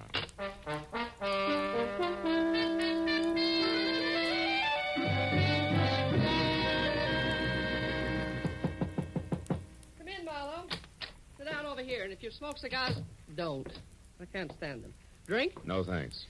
Marlowe, our A1 gossip columnist, Stanley McGrath, had this to say in today's edition of The Trade. Mm-hmm. The sometimes actor Bradford Colby won't call it quits. When refused a part by an independent producer who's short on funds, Colby offered to hawk all and come up with $20,000 if the producer would change his mind. The producer wouldn't. End of quote. And beginning of noise from Colby, huh? Yes, a clamor that we can only silence by proving that McGrath, what he said, is true. Which shouldn't be impossible because Max was a thorough man and never heard of the word rumor. Wait a minute. What do you mean was a thorough man? He died of a stroke, Marlowe, at 5 this morning en route to the hospital, age 61. His column, as usual, arrived here yesterday afternoon in the mail. He always wrote from his home, which is a junk-filled cracker box up on North Bronson. And now you're being sued by Colby for damages, huh? The late Mr. McGrath isn't around to prove what he said is true. You catch. And being very unpopular with producers myself these past 30 years, Marlowe, I've no chance of any help from the one who actually turned Colby down for that part, whoever he is. All of which makes my job what? Precisely this. Find Mac's source of information. Come in, Larry. Larry North, Marlowe. My editor and anybody's Napoleon. Larry, meet Mr. Marlowe. How do you do? How do you... Doty, I've just found out that old Mac's only legman, a queer duck named Leonard Phipps, left town sometime yesterday for San Diego. May or may not be back by now. Where's Marlowe going to start? Well, I At figured... old Mac's place. Larry and I have already checked there, Marlowe. 8312 North Bronson. Maybe you'll grab onto something that we overlooked. Here's the key. Thanks. Mac lived alone. Don't get wrapped up in his notes. They're gibberish. And remember, my lawyers are sure that we lose this case if we can't prove what Mac said was the truth. Well, yeah, Call as soon as you get a lead, and if I'm out, Larry will be in his office next door. And, Marlowe, don't waste any time. There's a lot at stake, boy.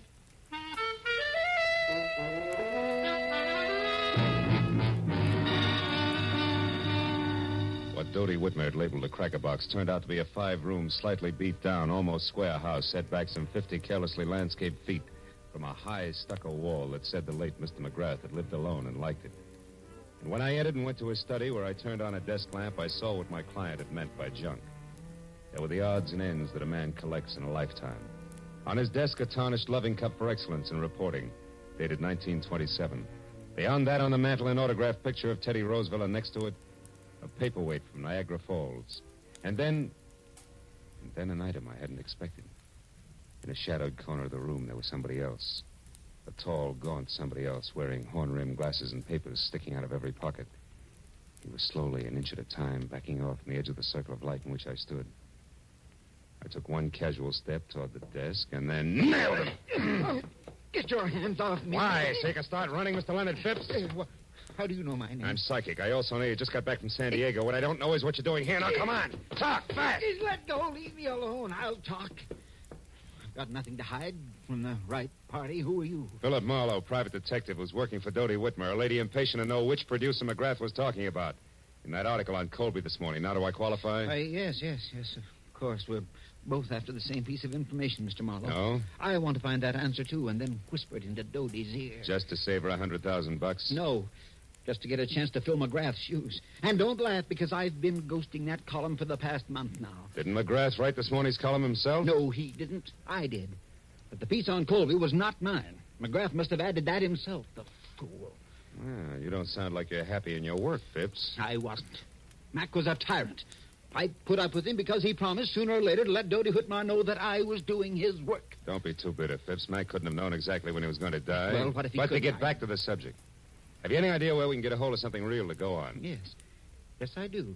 Out there in the living room. Yeah. Follow me, Marlowe. If you can, in the dark. Come back here. Ow! Ooh.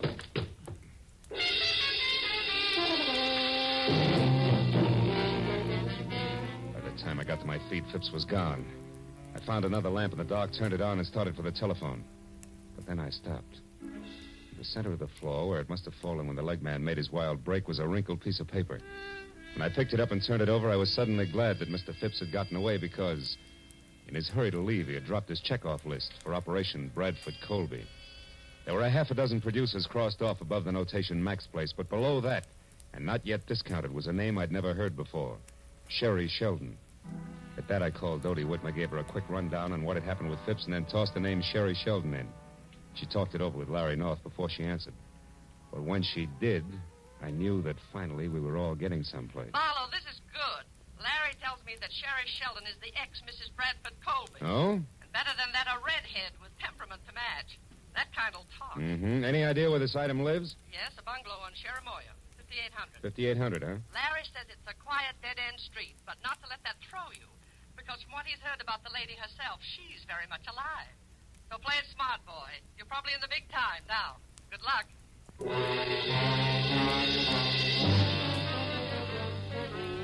It's only a furlong plus the bungalow on Cherimoya, so when I pulled up and parked away from number 5800, I was still wondering exactly what play it smart, boy, meant. And the lady in question was known far and wide as a shock of red hair capping so much dynamite. But a minute later, as I walked toward the house, I labeled that thought introspection, dismissed it, and concentrated instead on an acre of tweed jacket that was unfolding out of a long, honey-colored sedan parked a little ahead of me. When it straightened up to something over 6.5 feet, slammed the car door shut, and stomped inch-thick soled brogans off in a king-sized hup, I knew that this was an angry man. And in the next second, I knew that it and the thespian Bradford Colby were one and the same. When Colby got to Sherry's doorbell and jabbed at it impatiently for attention, I ducked below a hedge nearby. When the door opened and then slammed shut again, I left the hedge in favor of an on-the-bias palm tree that bowed toward Milady's chamber, where I could both see and hear what had to be an exciting reunion. You said that you knew something that couldn't fail to intrigue me on this of all days. So now that I'm here, start intriguing, Sherry, darling. All right. How's this for a starter? I want, to the penny, exactly 1/2 of the money you're going to get from Dodie Whitmore. Oh, Sherry, how droll. Now, why in the name of the great American dollar do you think I'd give you so much as a sly glance at that delightful little fund? For 2 reasons. The first, I deserve it for putting up with both you and your abominable conceit for exactly 1 year. Still droll, darling. Go on, keep laughing, Mr. Colby. Keep laughing while I light my cigarette with one of these matches, these cute ones that burn with a green flame. Where did you get those? In a little known lodge out beyond Malibu called the Green Flame. Don't you remember, darling, I ran into you there one day last week when you were having lunch with a mysterious stranger whom you tried to keep me from seeing. You nasty little sneak, Sherry. When you were so engrossed in keeping yourself between me and your guest that you left this souvenir book of matches at the bar after you graciously lit my cigarette for me. And what of it? They give those matches out by the thousands. That they do, but, Brad, dear, they all don't have numbers penciled on the inside. Numbers? What numbers are you talking about? Now who's being droll? What are you getting at, Sherry? This. I had a call a minute before I got in touch with you from a delightful gentleman who's very interested in what I'm getting at. So here, take your stupid book of matches and get out. No. I don't need them anymore. No, wait, Sherry, now please. Brad, I am going to have exactly 1/2 of that easy money that's coming your way. And after the gentleman I mentioned and I get together, I may want more. So don't say anything you'll be sorry for later on. Oh, Just Sherry. get out now. And don't come back until I send for you. Dear Brad. It was the better part of a minute before Colby, the actor, quit running the gamut of theatrical expressions indexed onto hate, and Colby, the man, stopped biting down hard on his lower lip. Then, without another word, he slammed out of his apartment, ran to his car, and started off. I waited long enough for the steam in the room to condense, and then I walked to the front door and rang the bell delicately, the way I imagined a delightful gentleman like Mr. Leonard Phipps might. Yes? Can I help you? I think so, Miss Sheldon. It's only a matter of a simple question. Did you give that Brad Colby story to McGrath yesterday? Wait a minute. Who are you? Why, Leonard Phipps, of course. I talked to you on the phone, remember? Oh, yes. It was only half an hour ago, Mr. Phipps, and yet in those 30 minutes, it's surprising how your voice has gone from tenor right down to bass. Good night, Dad. Not so fast, baby. It's out on my shoe shine. All right. Come in. I'll tell you what you want to know. I did give that story to McGrath. I did it for revenge. I hate Colby. Uh-huh. And when your revenge boomeranged and the X came out 100,000 ahead of you, you decided to cut back in. Is that it? Yeah, Wait a minute. You've been listening. How else would you know all this about Brad and me? Same way I know you're a liar about giving McGrath that story. Your in, honey, is strictly something different, like a book of matches that burn with a green flame, an accidental meeting at the lodge of the same name. Let's take it from there. Huh? Yes, why don't you? Right outside, where both you and it belong. Good night, mister. Marlowe, Philip Marlowe, Sherry. But tell me, why the hurry? Anxious to powder your nose before Mr. Phipps arrives? Frankly, Philip, I'm anxious to do just about anything that doesn't involve talking to... What is this? Somebody's hit. Come on. He's over there near the curb. The car didn't stop, Marlowe. No, and that scream sounded pretty bad. Oh, he's dead, isn't he, Marlowe? Yeah. That can mean only one thing to you, baby. To me? Why, who is it? Your late date, Sherry. One Mr. Leonard Phipps.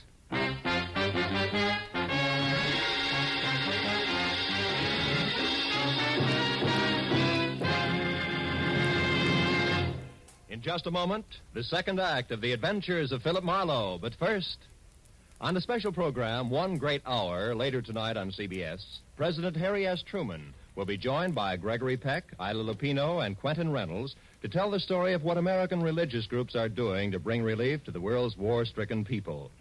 Be sure to hear One Great Hour tonight at 10 o'clock Eastern Standard Time over most of these same CBS network stations. Now, with our star, Gerald Moore, we return to the second act of Philip Marlowe and tonight's story, The Green Flame.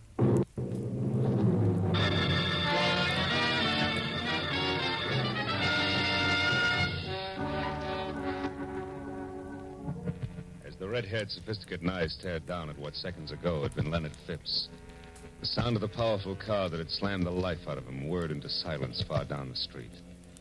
All that was left of Stanley McGrath's overambitious leg man was a twisted, broken scarecrow, sprawled over the curb and half up on the sidewalk.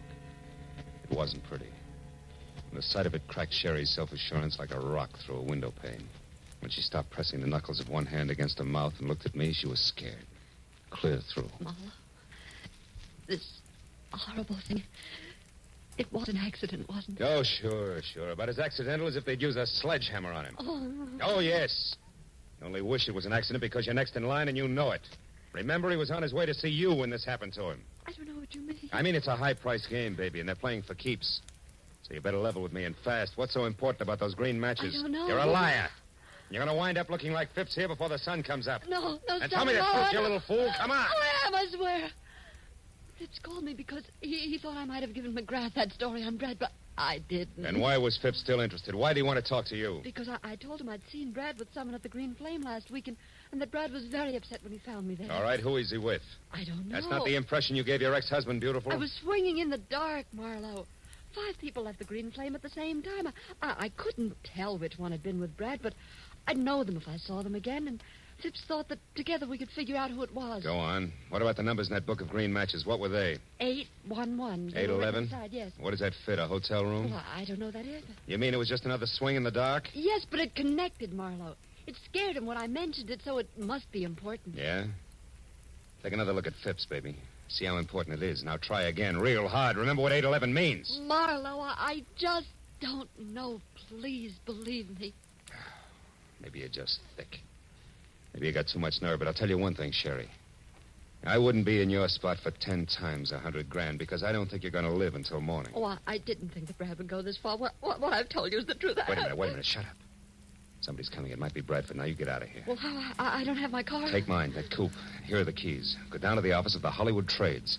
He won't show his face around there. Find Larry North or Doty. Well, all right, but what about you? Go on, will you? Beat it. I stepped into the shadows of the trees that bordered the walk and waited.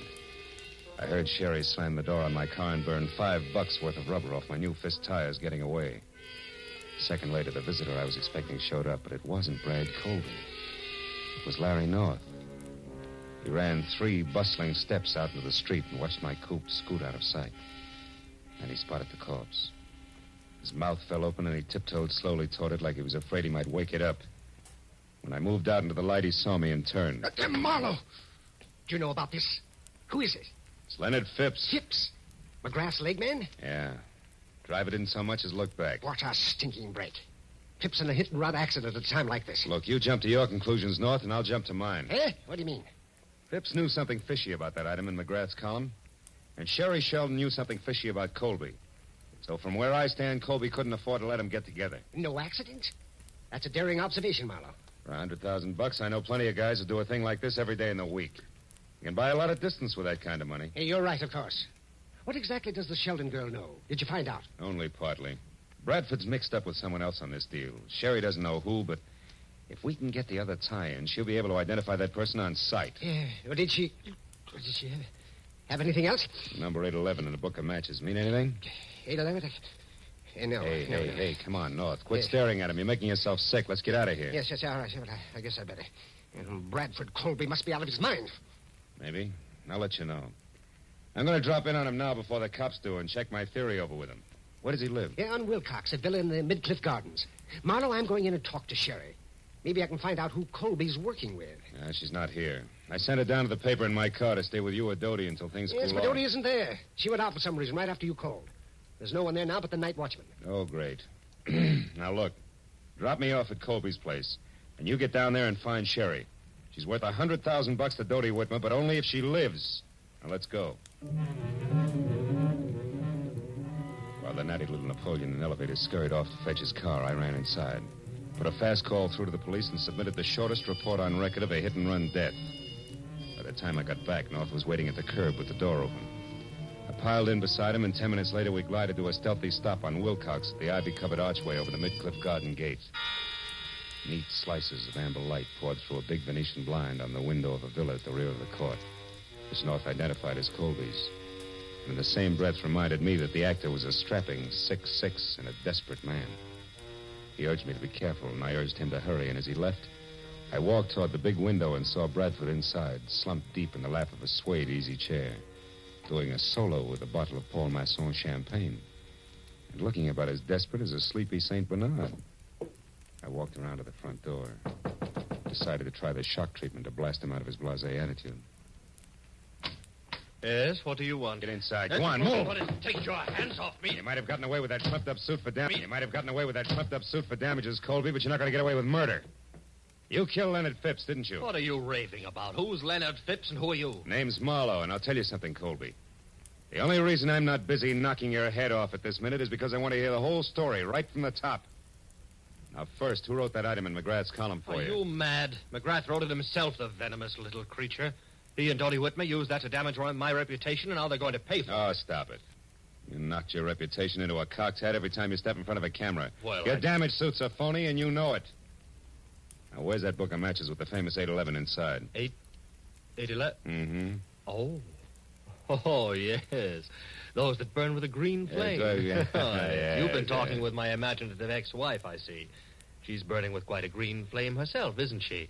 How that woman hates to see me get ahead. Never mind. Where is it? If you'll allow me, Marlowe, I'll just answer this. Bradford Colby speaking. I see. Yes, I heard. That's right. Well, I'll do my best, darling. At least 10. Now, goodbye, Helen. Just an old friend, Marlowe. You can let your eyebrow down again. Helen, huh? You know, you always were a lousy actor. I'm getting a little sick of you, Colby. And I've got a hunch I'm due for quite a stall, so start talking, huh? Where's that book of matches? Easy, Marlowe. Take it easy. Here it is. Come on, let's see it. Of course. Here, take a good look. Oh! What a character. Up to your chin in trouble and you make waves. Lousy snoop. Oh! That does it. Tough guy. You're not leaving, Marlowe. You're staying right here. And just to make sure... No, you don't, Colby. Oh! You sucker. Should have loosened your corset.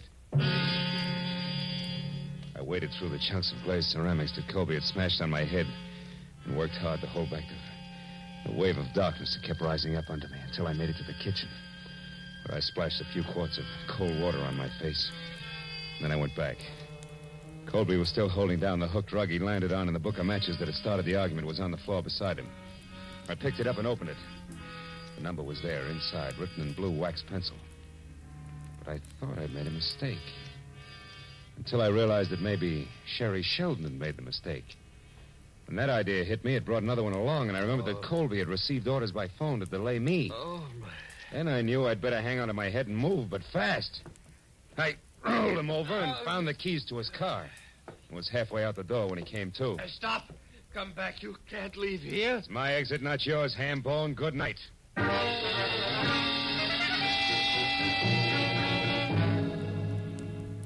It took all of 5 minutes to get from Wilcox to El Centro in Colby's long, honey-colored sedan. And on a hunch, I drove down the alley to the back door of the Whitmer building. The hunch paid off. Because I had stopped and turned on the parking lights when the door opened and I saw exactly what I'd expected. The watchman was on the floor out cold, and the little Napoleon in elevated shoes was staging a big exodus with his arms full of a very limp redhead named Sherry Sheldon. As soon as he saw the honey-colored car, he started talking. Brad, you idiot. I told you to stay home. To do it? No, she's only unconscious. There wasn't time. We'll have to finish it someplace else. Put her in the back seat. All right. Here. Now, let's get out. Marlowe. Don't move, little man. I'm too tired for any more trouble. I'll shoot first. So you're the boy on the inside with all the brains, huh? You cooked this whole thing up with Colby. He gets libeled and sues Dodie Whitmer for damages, and then you two split the settlement between you. Correct me if I'm wrong, North. You got your chance when McGrath died after turning in his copy. All you had to do was write that one libelous item, include it in McGrath's column, and nobody could ever explain where the story had come from. That stupid fool, Bradford. I could never trust him to do anything right. Is that why you killed Phipps? Yes. And if Brad Colby had held on to you for another 5 minutes, I would have had time to get out of here. Yes, and so would I. Sherry, are you all right? No, not yet. Hey! No.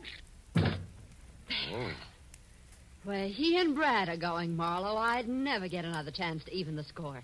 Oh, baby. You handle a spiked heel like Babe Ruth handled a bat. He's out. Yeah, but Phil, you should see what he hit me with. Oh, brother. Come on, beautiful. It's time to turn out the lights, get in touch with Dodie, and call the law. Let's go.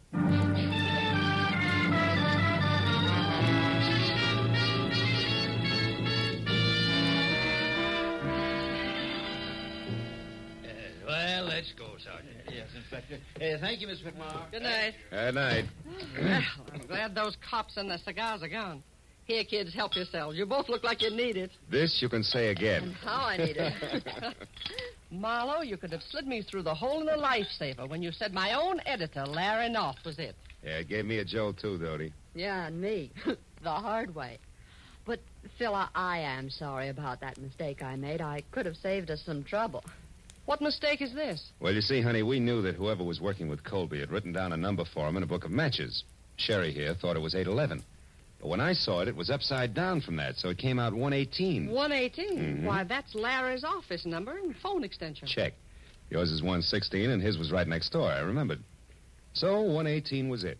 That, coupled with the fact that it was written in blue pencil, which is standard equipment for all editors, gave me the tip. Honest now, Phil. Hmm? Did you figure that out, or was it luck? Well, it's a trade secret. Hey, you know something? I missed dinner tonight. You know I'm starving? Well, I know a wonderful place. Oh. They have matches like this, see? It burns with a green flame. Will you join us, Dodie? Yes, we would love to have you. You'd rather have whooping cough. Go on, you. Get out of here and good night. Good night, Dodie. Oh, and it will be from here on in. I guarantee it.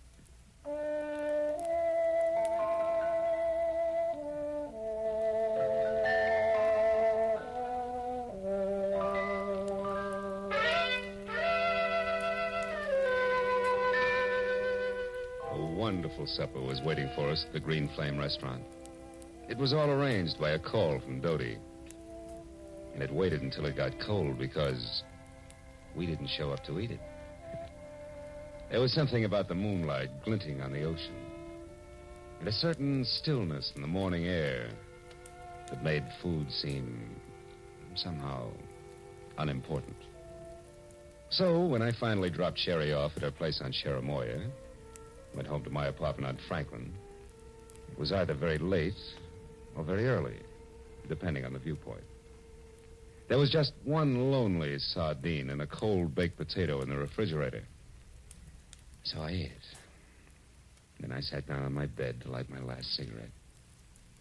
But I wasn't disappointed when the match flared into an ordinary yellow flame.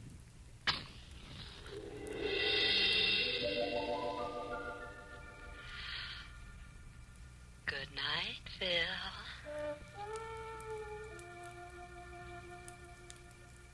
Happy Marlowe.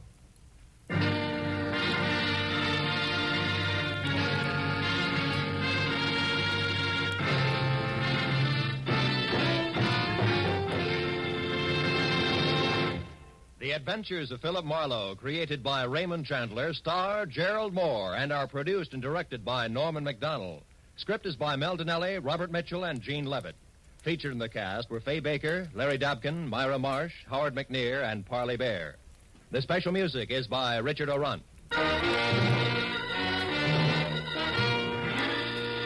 Be sure and be with us again next week when Philip Marlowe says... It was a grim joke that started when 6 heirs came to an ugly house on a rain-swept island to hear a madman's will. But the joke soon turned to murder. And in the end, it was hard to tell who had the last laugh.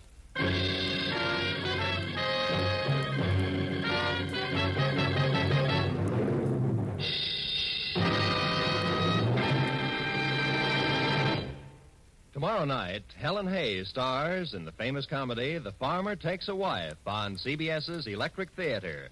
And Eve Arden stars as America's favorite schoolmistress, our Miss Brooks. You'll delight in the expert comedy of these two great feminine stars when the Electric Theater and our Miss Brooks come your way tomorrow night over most of these same CBS network stations. This is Roy Rowan speaking. Now, stay tuned for Gangbusters, which follows immediately over most of these same stations.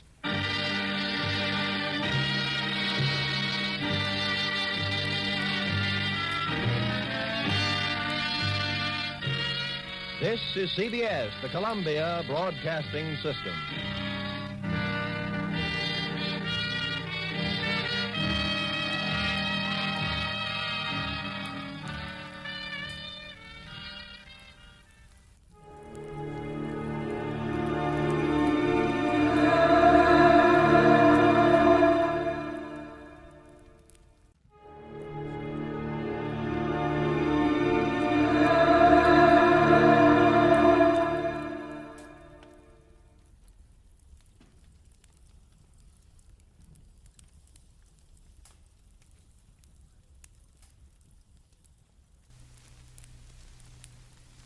Get this and get it straight.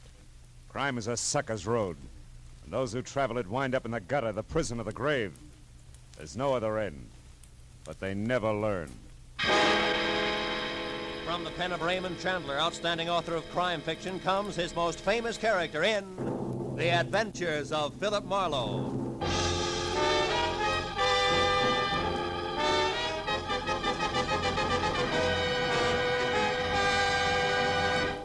Now, with Gerald Moore, starred as Philip Marlowe, we bring you tonight's exciting story, The White Carnation.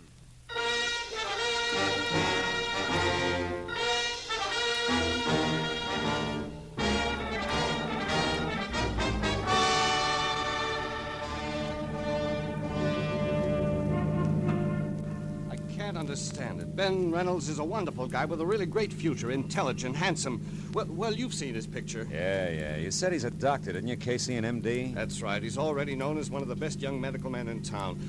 Turn left at the next corner, Marlowe. Okay.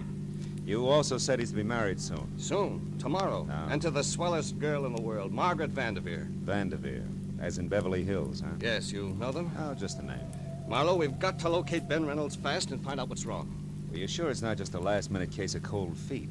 Cold feet? Yeah. Oh, Marlowe, he's in love with the girl. I'm his best man, I know. Besides, this marriage means a lot to the guy's career. He wouldn't run out. It happens, Casey. Oh, not to Ben. Why, he was fine, happy, full of laughs, right up to the minute we went into that flower shop. Flower shop? Yeah, some small place called Steiner's Flowers on Temple Street. Ben and I were driving along there this afternoon when I remember the one thing I'd overlooked was a white carnation for the groom. We stopped and went in. And came the switch. I'll say so. While I talked to the florist, Ben browsed around the shop. Then all at once, he grabbed me by the arm and said, "Let's get out of here." He was white as a sheet. We left in a hurry, and all the way up here to his place, he kept looking back like he was afraid of being followed. What'd he say about it? Oh, he wouldn't tell me a thing. When we got to his apartment, he gave me a real brush-off. I went on home. Then at 7 tonight, I got a call from him. Give me that call word for word if you can, Casey. Well, he said, "Tom, listen to me. There's a man named Gregory Toledo. I thought he was dead, but he's come back to life. I can't go on until he's dead again, this time for sure. Please don't interfere or say anything. You'll hear from me." Then he hung up. Gregory Toledo, huh? Was Ben at home then? No. I tried to call him back, got no answer. I thought it over for a while, then called you. You see, I'm not only his best man, I'm his best friend, too. That's his place there. Okay, kid. I think you've done right so far, but brace yourself. For what? For something ugly. It says all the earmarks. You might wind up needing lilies, not white carnations. Let's go. The apartment was ground floor, rear, and dark. Inside, from walnut paneling to the sweet, nutty smell of good pipe tobacco, Dr. Ben Reynolds' place was neat, clean, and cozy until we got to the kitchen. There, the air was thick with a strong disinfectant. The doctor's kit was open on the sink. Beside it was a heap of blood-soaked gauze topped by a pair of forceps. And still clamped in the chromium jaws was what looked like a .38 slug. He must have performed this just before he left. Yeah, possibly on himself. This bottle of 100-proof bourbon here is the anesthetic he used. Hey, Marlowe. Hmm? The cigarette case here. I've never seen that here before. Marlowe, look. What? The name on this thing. Toledo. Yeah, as in Gregory Toledo. He was here, Marlowe. Yeah, but now 2 plus 2 doesn't quite make 4. Look, you say Ben told you on the phone that he couldn't go on until Gregory Toledo was dead. And yet apparently... Apparently, Ben pulled a bullet out of that Toledo guy right here in this kitchen. Is that what you're thinking? Yeah, that's what I'm thinking. Let's check the other rooms again, huh? See if we can get a lead on where he went. Right. I'll look in the bedroom. All right. I'll start on the desk. See if his clothes are still there, will you? Everything seems okay in here. Good. Ah. Say, Casey, did Ben like Armenian or Hungarian food a lot? No. Not that I know of. Why? Well, because his phone book is open to restaurants, and every one of that kind is checked off. Even the gypsy tea rooms. Well, that's funny. You never went to those places. What's it mean? Nothing, maybe. Let's see, got through them as far as Sarkessian's Gypsy Cellar, 3rd Street. Ring any bell? Not a one. What are we going to do, Marlowe? You're going to go home and get some rest. But we've got to find him. That's what you hired me for, isn't it? I'll call you when I've got something. Where are you going now? Steiner's flower shop. See what else he stocks beside white carnations. I'll call you, Casey. I unsnapped the front door lock, went out to my car, and drove down Temple Street almost to Alvarado. I still had a block to go when I saw the red spotlights on a pair of prowl cars parked up ahead. It was too close to be coincidence. The little store marked Steiner's Flowers was crawling with law. I pushed through the whispering circle of morbidly curious, keeping a respectful distance outside, and went up to the door. There, Detective Lieutenant Matthews spotted me and motioned me in. Hey, Marlowe. What brings you here? Business. Stop for a bachelor button. Uh-huh. Well, you're a bit late. The joint's closed. Proprietor's been murdered or so, I think. You think? Can't you tell? All right, let's put it this way. He's dead under suspicious circumstances. Ah, that's one way of putting it. You know there's not a mark on him? Nothing. Here, take a look. The back room. All right. There you are. That's him. One Harlan Steiner. There was a gun beside him on the floor, been fired once, very recently. What caliber, Matthews? Oh, 38. And no bullet holes in here, so he might have scored. Hey, why? Just curious. Uh-huh. Hey, wait a minute, what's this? Motive, maybe.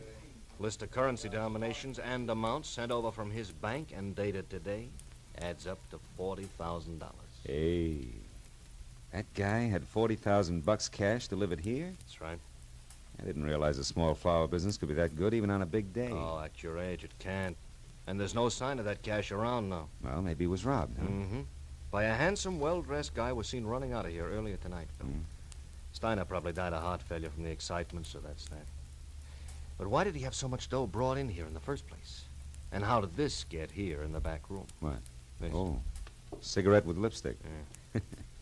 Well, Matthews, even florists are human, you know. So are cops. I've heard. Yeah. Now give me a straight answer, Phil, huh? Of all the places in town, how come you show up here, this dumpy, out-of-the-way flower shop? I was driving by on my way home, saw your car, so I stopped. Easy as that. Could have done that well all by myself. Mooney.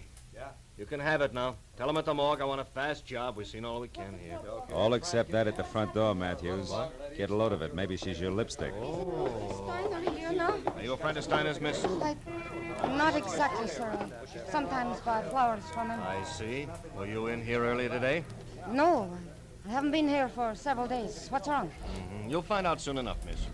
Better move along now. Go on. Yeah, okay? No, she's too dark. Your lipstick's awful blonde. Yes, I know. Well, I guess I'll shove off, too. Take it easy, Lieutenant. Sure, boy. Hey, Phil. What? Look, if you should happen to stumble over 40 grand on your way home, get in touch, will you? Don't I always? Good night, Matthews. I drove down Alvarado to 3rd Street and turned right. In a few minutes, I was parked in front of a gaudy doorway at the foot of a half a dozen steps dimly lit by a rusty hanging lantern under a sign. Said Sarkessian's Gypsy Cellar. Armenian dishes are specialty, Alec Sarkessian, proprietor. Inside, the place was a stone floor, imitation oak booths, all empty. The 5 feet high that hustled toward me out of a dark corner was Sarkessian himself. The welcome smile dribbled off his face like spilled beer when I said all I wanted was some information. Why you come here for it, huh? What kind of information do you want? On some people, Mr. Sarkisian. Do you know a man named Gregory Toledo? No. Well, how about Reynolds, Ben Reynolds? No. Okay. Try, never mind, that girl on the billboard there. Who's she? Madame Vadena, just like it says, she's on the billboard. What's her real name? Ruby Vadena. She works here. Works. If somebody wants to call looking at tea leaves in a cup, work. But the customer expects it. The customer is always right. So Ruby Vadena works here, but not tonight. All right, where can I find her? Why? Because I saw her a few minutes ago in a certain flower shop. Oh, that's a very good reason. Now, look, mister, I run a restaurant, not a Lonely Hearts. You look, Sarkisian, you little gypsy's in a murder right up to her big brass earrings. I gotta talk to her right now. A murder? I knew it's that fake. Oh, that no good. She ruins my business. What kind of appetite can murder give anybody, I ask you? I ask you for the last time, where does Ruby live? Villa Garibaldi on the end of Reposa Street. Thanks. When you find her, tell Sarkisian says she's fired. She don't come in my place again, you hear? She's washed out.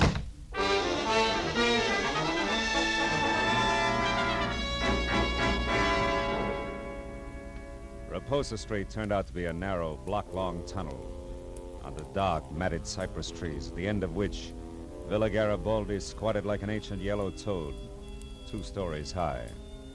I'd gone far enough in my headlights to pick up the clutter on the stairs when Ruby herself stepped out from the trees and headed for the front door. She had enough head start that she was upstairs and at the door before I caught her. Leave me alone. I haven't done anything, Copper. Leave me be. I'm no cop, Ruby. Oh, no. Lisa and I saw you at the flower shop. You're not kidding anybody. Is this your door here? Maybe, but you can't get in there without a warrant, Copper. So keep it out here and keep it short. What do you want? Who is Gregory Toledo? I don't know. All right, let's try an easier one. What was that florist Harlan Steiner to you? If you're not a cop, what do you care? I'm a private detective, honey, and I care plenty. You know what happened to him, don't you? I think he's dead, if that's what you mean. He was just a friend, that's all. Oh, no. You're not the type for just friends, Doc. Hey, wait a minute, sugar. Somebody's in your room. Oh, no. The money. Open the door. Hurry up, will you? I'm trying Well, to. come on. Get out of my way. Reynolds! Ben, stop! Stay back, you! For an instant, I'd seen Ben Reynolds, his face twisted in fear, a package wrapped in green oil paper clenched in one hand. Then he grabbed up the only lamp and smashed it at me. In the dark, I heard him run through the kitchen and out the back door.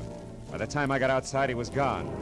I started for my car to follow him, but stopped again at the sudden sight of a gun barrel shoved out from the shadows between 2 trees and pointed straight at me. Don't move, fella. Not 1 inch or I'll kill you. You sound like you mean it. I do. You're not going any farther, fella. Don't try. And whoever you are, forget about the green package. You'll live longer. Yeah, I'll take your word for it. Just tell me one thing, baby. Are you and the doctor a team? That all depends. Now go on. Back the way you came. I've got an appointment with the doc, and I wouldn't want to keep him waiting. Start walking.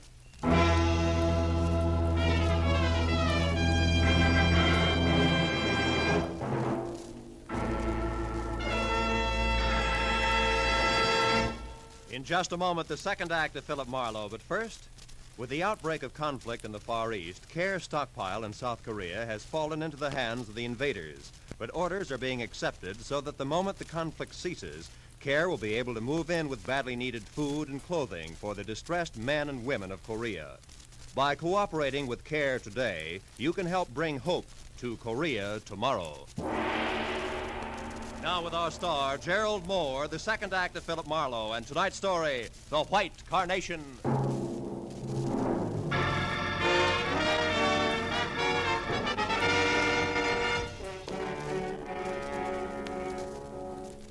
When the lady in the dark left for her appointment with the doctor, I knew that my next move should be a tight huddle with the good gray heads of homicide. But I also knew that first there was the matter of Ruby Vadena. I could tell by the way she was coming for me. The kind of enthusiasm you see only at feeding time at the zoo. Where is it? The money. Where did it go? How do I know? You're the fortune teller.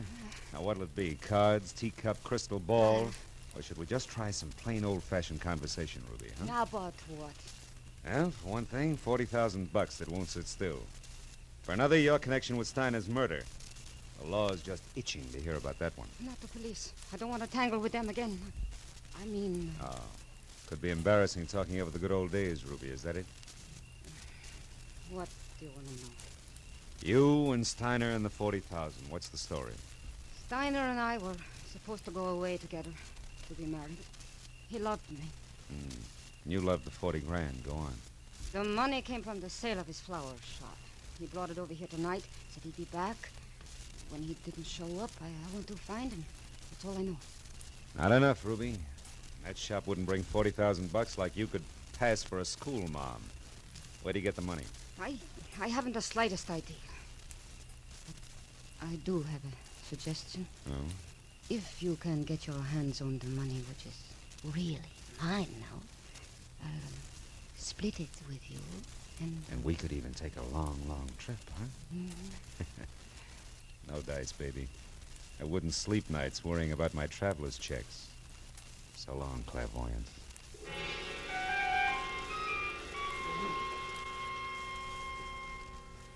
When I left the Piano Shoal Beauty with the $sign heart, I stopped at a mobile gas station, and while they filled my tank, I made a call back to the flower shop. Learned that Detective Lieutenant Matthews had gone down to the morgue. But 20 minutes later, when I was there, I was still a step behind, because Matthews had since gone on to headquarters. However, I was also a step ahead. They had just learned why Steiner had died. Connor, the attendant, was pleased as punch to tell me all about it. Here, you see, Marlowe? Right here, the back of the neck. Got slap of the hypodermic needle. Holes no bigger than a mosquito bite. Real hard to find. Mm-hmm. And it was an injection that killed him, Connor, huh? Some kind of poison? We'll have it tagged in a couple of hours. Want me to let you know what it is? No, never mind. I'll be in touch with Lieutenant Matthews anyway. By the way, Connor, mind if I use your phone? Why should I? They don't send me the bill. Over on the wall there. Thanks.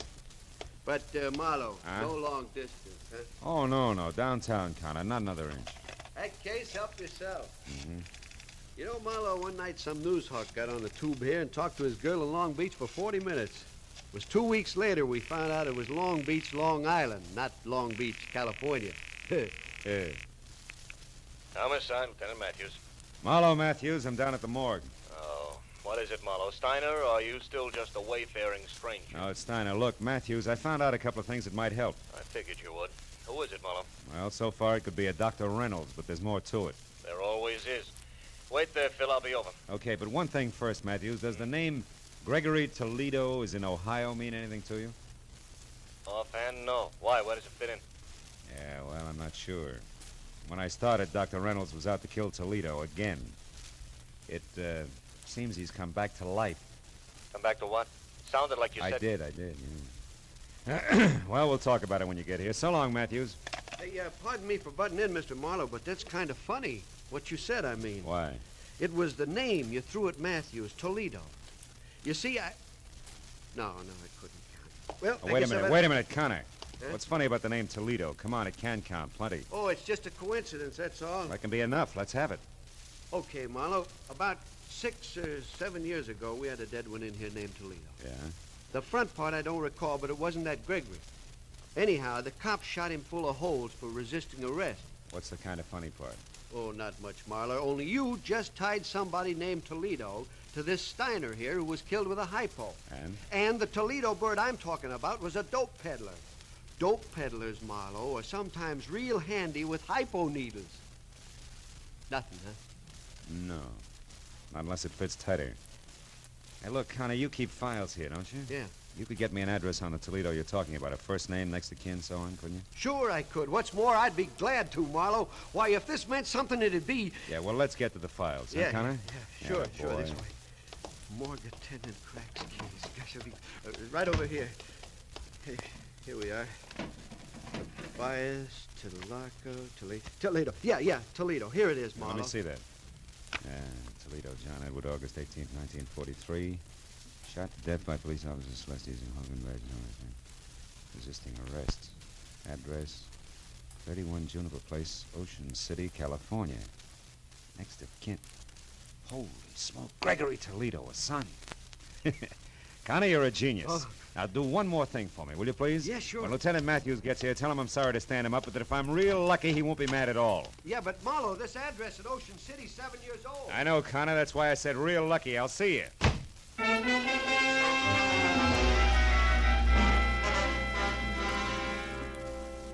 The gentleman who answered the door at 31 Juniper Place was about 60. Wore a spotted torn bathrobe that read like a menu and needed a shave, a haircut, and peeping through his torn slippers, I saw a Blue Jay corn plaster. However, his spirit was bright. Seems he liked having visitors. Yes, sir? You're the manager? Oh, I am indeed. Have been for 18 years. Albert A. Keyline. You looking for a room, sir? No, just some information, Mr. Keyline. My name's Marlowe. I'm a private detective, and A private detective? Well, come right in, sir. My goodness, don't often get to chat with a man in your profession. No, I welcome I like... the opportunity. I usually keep the living room closed except on Sunday, but tonight I think we can forget that regulation. Yeah, well, look, I'm... The Morris chair there is the best one. Make yourself comfortable. Thank you. Mr. Keyline, did you know John Toledo? Toledo? I most certainly did. He stayed here for 5 years. I'm unhappy to inform you. He was killed on my front lawn there in 1943. It was good riddance to... Oh, I see why you're here, Mr. Marlowe, but frankly, I expected the police, not a private detective. Well, why should you expect the police? Because not 2 hours ago, Emma Mallory, my neighbor, saw Greta Toledo over at the amusement pier. Greta Toledo? Amusement pier. Greta Toledo? You mean Gregory Toledo, don't you? I don't think so. I would have said Gregory if I meant Gregory. Oh, I don't doubt that for a minute. Besides, that boy'd know better than to come back to Ocean City. It's done him enough harm. I said Greta Toledo, John Toledo's daughter, Gregory's twin. Twin? Wait a minute, Mr. Keyline, this is important. Greta and Gregory Toledo are twins and the children of John Toledo? That's right, sir. All three lived here for 5 years, like I said, and a more different brother and sister you never heard of. Well, different like what? Like heaven above Careful. and that other place below, that's what. The boy was fine. The girl a terror. At 13, she was tormenting Alec, and at 18, when she left here, she was a brazen hussy. Both went their separate ways from here a week after John was buried. You haven't seen him since? No, except one night about a month later when the boy, Gregory, came here to visit me and asked for all the pictures I had of him and his father and sister. I used to be an amateur photographer, you know. I got a medal one time at a... Pictures, Mr. Keyline. Why did he want them? Sentiment, I guess. He was kind of soft-hearted. I gave him the whole batch except one of Greta, and I only saved it because the lighting was so good. I've got it right here. I took it a couple of weeks before they got John. Look, see how the sunlight behind her head gives a soft feeling to the whole picture? Yeah, it's practically a halo. Yes, sir. Very professional. I'll just take that now, Mr. Marlowe. I might try and improve it someday. Yeah, the best of luck. Keyline, don't move your finger. My finger? Well, why not? Mr. Marlowe, are you sure you feel all right? Frankly, no. But I hope to get better as I go along.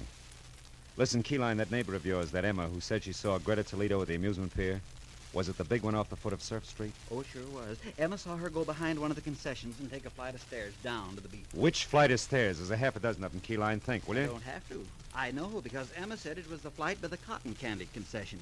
You know, that fuzzy stuff. And he's near the merry-go-round. I'm sure of that because Emma mentioned the merry-go-round. She never leaves out any details, you know. Emma's a thorough...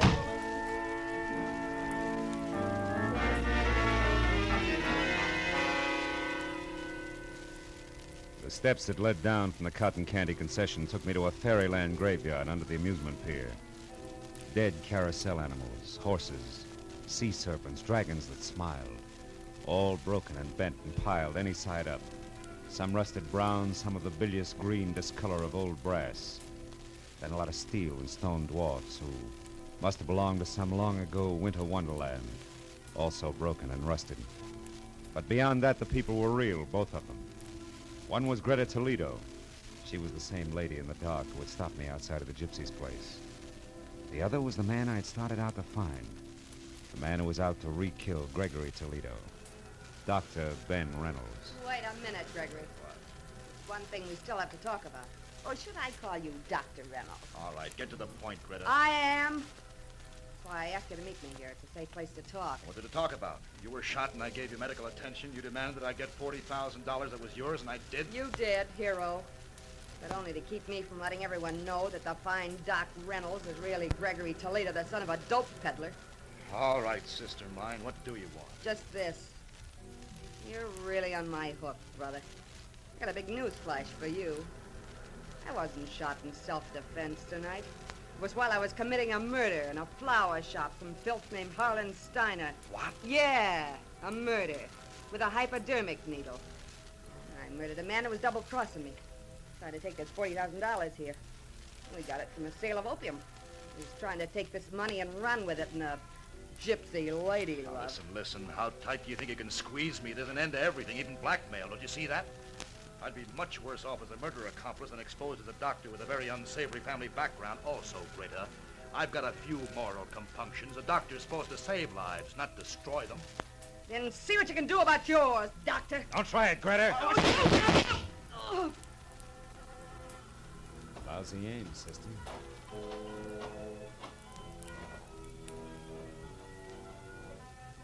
She's dead. Yeah. And so is Gregory Toledo, finally. We better get to the police, Dr. Reynolds.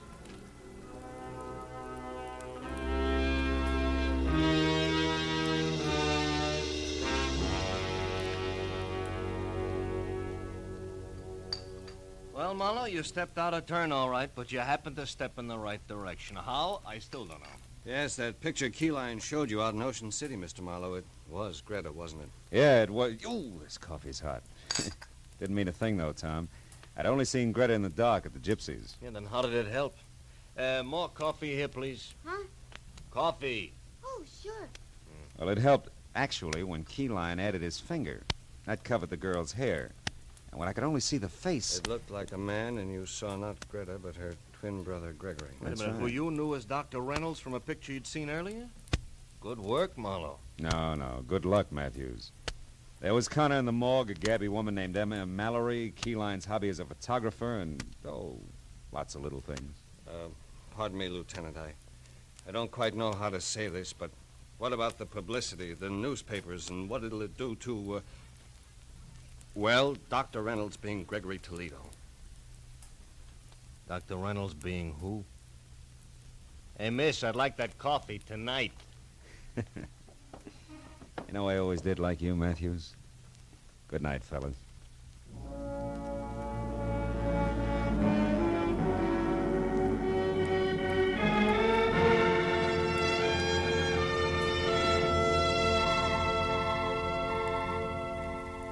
When I got outside, it was pushing 4 o'clock in the morning. And I was tired of a long night that had been crowded with a lot of death and a lot of people. But I was also looking forward to a lot of life. Good life. For Dr. Ben Reynolds and his bride. So, thinking about them, I drove slowly through the quiet city streets until the black melting into gray in the corners of the sky said it was almost tomorrow. And then I went home, found a telegram. It was from the groom. Tom Casey and the bride-to-be join me in saying that there's no doubt as to who the best man really is. Please do us the honor tomorrow at 5 o'clock sharp. Oh, that's nice. Now, all I need is one white carnation and, I wonder where that gypsy girl is.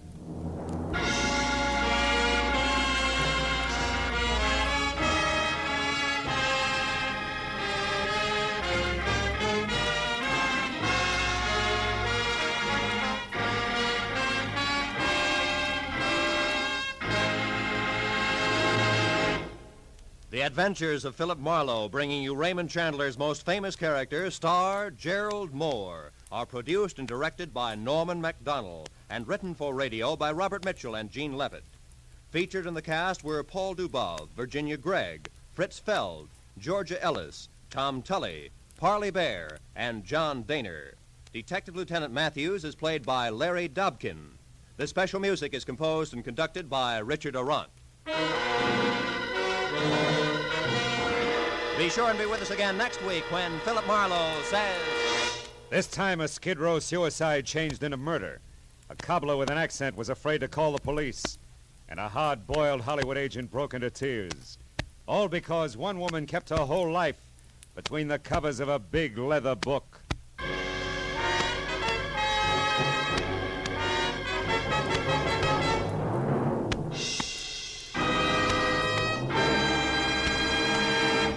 There's a very charming, very amusing young couple to be found at CBS, the Star's address every Saturday evening.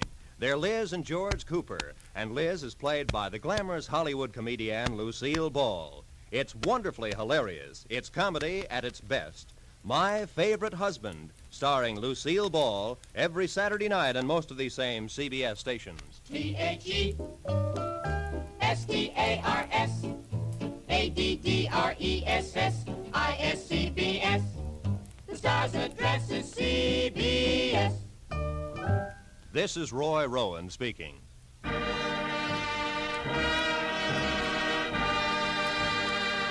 This is CBS, where you dance to the music of Vaughn Monroe, Saturday nights, the Columbia Broadcasting System.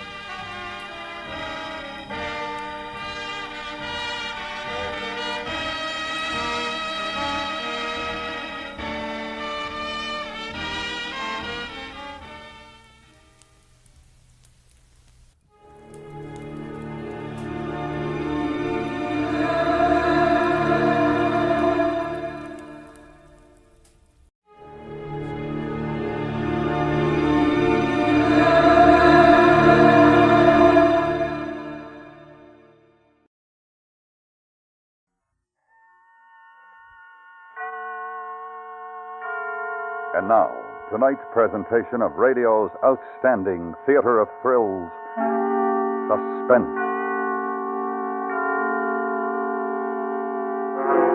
Tonight, the story of a pleasant young Englishman and his wife who encounter a murderer and a parson. They can't tell which is which, not for the life of them. So now, with Lawrence Dobkin as Edward and Paula Winslow as Joan, here is tonight's suspense play, A Little Matter of Memory.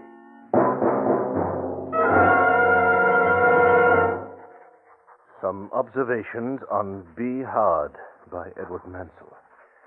I am recording the events of the past several hours in the hope that my observations may in some measure be of assistance to those who must treat that violent, that deranged, that homicidal psychotic which is Barrington Howard. My contact with the case began at 5 o'clock this afternoon. But first I feel I ought to explain the presence of my wife and self in this desolate and remote corner of the moors. On August 1st, I'd suffered a stroke which resulted in a partial paralysis of my left side. For my convalescence, we came to this place, a tiny cottage high on the moors near Buckworth.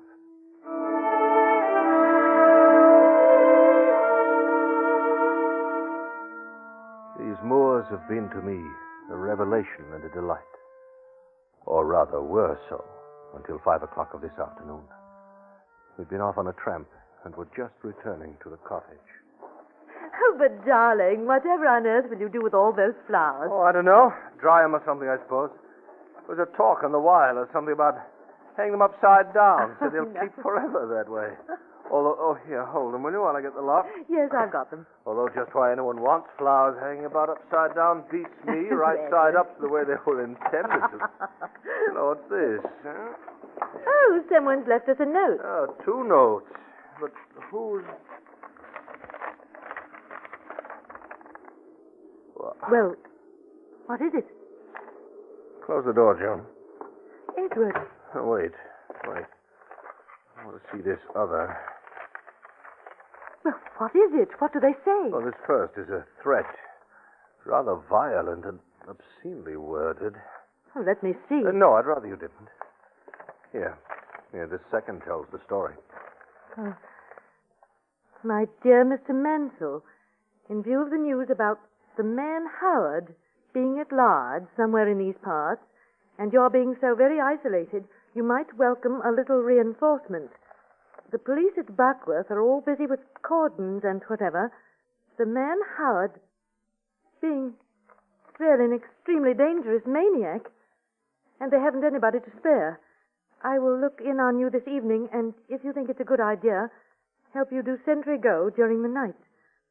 It will be a pleasure to make your acquaintance, and I hope you will not, under the circumstances, think me intrusive. It's signed George Beale, curate at Buckworth. Edward, what is in that other note? Well, it's from the signature is Barrington Howard. The curate says he's a maniac. Yes. And he's threatening us. Says he's coming back tonight. to kill us. But why? Oh, there are no whys with maniacs. He's out there somewhere. I'm frightened. Well, there are the police cordons and this curate chap. But suppose they don't catch him, or the curate doesn't come. Now, Joan, look. Look, it's no use our standing here peering out that window. Let us look at this thing sensibly. The best thing we can do is to clear out. Out? Clear out Well, where? it's only 6 miles into Buckworth. No reason we shouldn't make it by dark. But 6 miles over the moor. Chances are we'll run into the police on the way. But your heart and your side, you're still limping badly, you know. Nevertheless, we can make it. If you say so, dear. And first, we'll look round. Coast is clear. Let's go.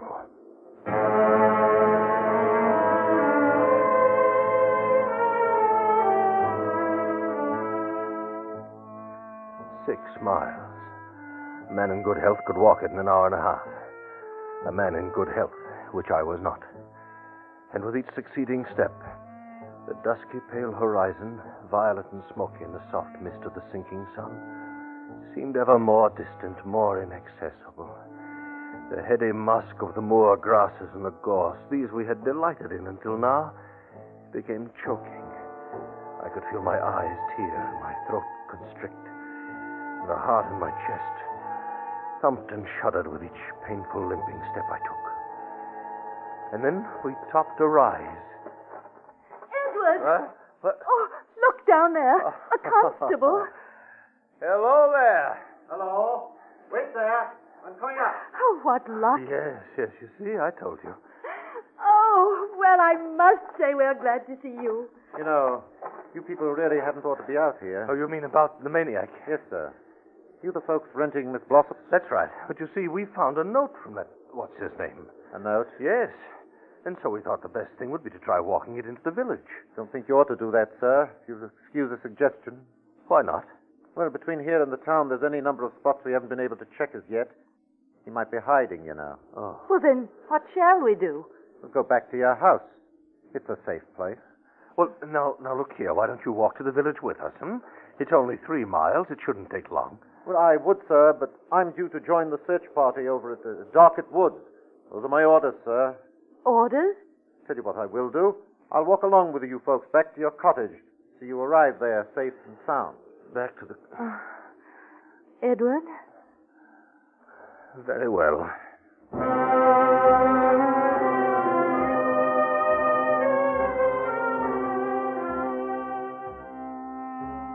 As we walked, we told the constable about the letter from the curate, and he gave us background on the man Barrington Howard. Seems that Howard had been a sort of small-time actor and ex-acrobat. Nothing worse in his police record than a couple of parking offenses. And then one night, out of the blue, he had murdered 5 people. 5 in a single night. And each had received a notification in advance. A short, obscenely worded, threatening note. Just like yours. But didn't they take any precautions? No, miss. Or at least not enough. But you know better. And what with the curate coming to help? A good man, the curate. Used to be a commando. Oh, about this man, Howard. How'd you catch him before? Oh, that was odd, that was. It was what you might call psychological. He was very clever at disguising himself, an actor. He might have got clean away if it wasn't for this psychological thing. What psychological thing? Well, it was kind of a joke, sir. Some folks, you know, you bring up certain topics, they grab the conversation, and away they go. You follow me? Oh, yes, I know the type. That's how Howard was. Ah, compulsive. Yes. And on this one topic, he had what they call total recall. Total recall? He could remember everything he'd ever heard or read. Facts and figures and dates. We used to get him on his topic down at the pub just to hear him go. It was sort of a joke, you see. And so after the crime, he was in disguise, but someone touched on his topic. Exactly. He started to talk, gave himself away. We nabbed him. Well, what was his topic? Germany. Germany? Mm-hmm. Germany. He had a compulsive total recall about Germany. All about Germany. Well, here we are. Well, I wish we could persuade you to stay. Your orders, Mum. Now, just you make sure your shutters are bolted on the inside. Yes. Put a bar across the door. You'll be snug and safe. Mind you keep that door tight till you know who it is that wants in. Oh, don't you worry, officer. We shall. Good night. Good night.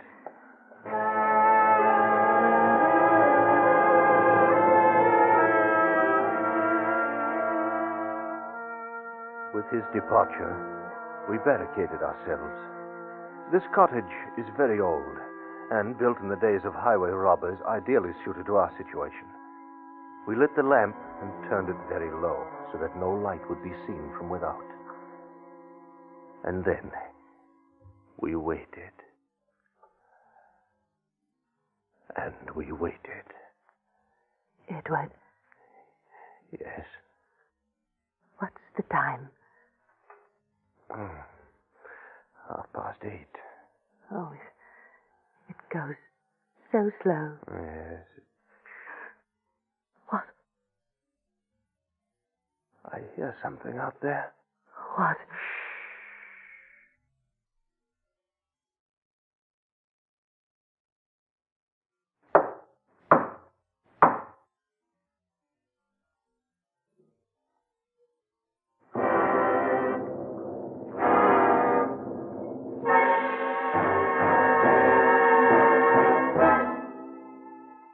You are listening to A Little Matter of Memory, tonight's presentation in radio's outstanding theater of thrills, Suspense.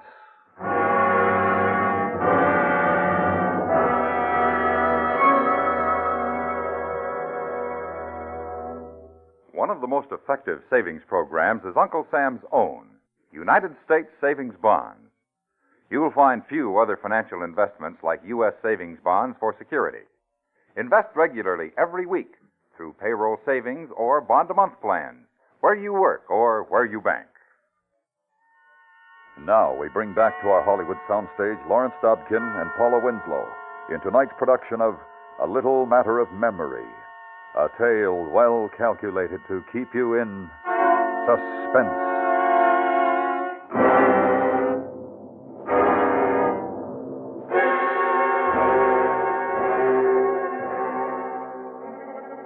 Crouching there in the dim light of the lamp, we watched the heavy oak door. Hello in there. Mansell? Who is it? George Beale, the curate. Ah. You got my note, didn't you? Oh, but how do we know it's not a trick? Yes. Got a torch? Yes. Stand back from the door and shine it on yourself. Excellent idea. Can't be too safe, you know. I'll just look out through the slit. Ah, yes. And she's got one of those collars on, you know, clerical. Oh. Yeah. Oh, come in, sir. Mr. Mansell? Yes, yes. This is Miss Mansell. Oh, I'm so glad to see you. I'd have got here sooner, but you know, every last person I saw wanted to talk. Well, we were a little worried, Dr. Beale. We thought you just might have met with some accident. Accident? Oh, let's not quibble. You mean you thought I might have run into him, don't you? Yes, I suppose so. Oh, but you're here now. That's what matters. Yes. And now let's see. Excellent place you have here. Yes, they really built them in those days. Would you like some tea, Doctor? Oh, bother tea, Joan. I have a bottle of scotch in my bag. Edward. What's wrong? Well... Oh, you mean on my account? Oh, my dear lady. Oh. My collar may be clerical, but my throat is British, and at the moment quite dry. You see, Joan, they've fetched some glasses, huh? Just while I find the here we are. Yes. Good whiskey, a warm room, pleasant companions, and I'll turn up the lamp a bit if I may. Oh, yes, do. Dispel the gloom. Well, here are the glasses. There's little to fear about making light now, you know. I've got a gun, and I know the three of us should be a proper match for any man, crazy or not. I should say. Well, then, a toast, eh? To safety in numbers. Well, I really think we ought to keep clear heads tonight. Joan's the careful one in our family. Proper feminine trait. So, here we are. And I can't tell you how much better I feel now that you're here. Yeah. Oh, dear. Constable told us that you were in the commandos during the war. Oh, yes, hardly the sort of thing you'd expect from the village curate. Still, there was a job to be done, you know. Edward was in the air ministry. Joan. Desk job. Bad ticker. Never really got to see it like you chaps. The big do, I mean. Oh, don't be sorry. There are a lot of things I'd give my teeth not to have seen. Like Dunkirk? Like Dunkirk. Sticky wicked Dunkirk. Seems so long ago now that... would you like to hear about it? Here, have another drop. Don't mind. Rum go, what? It was 0445 hours that we rendezvoused with the main force off the beach.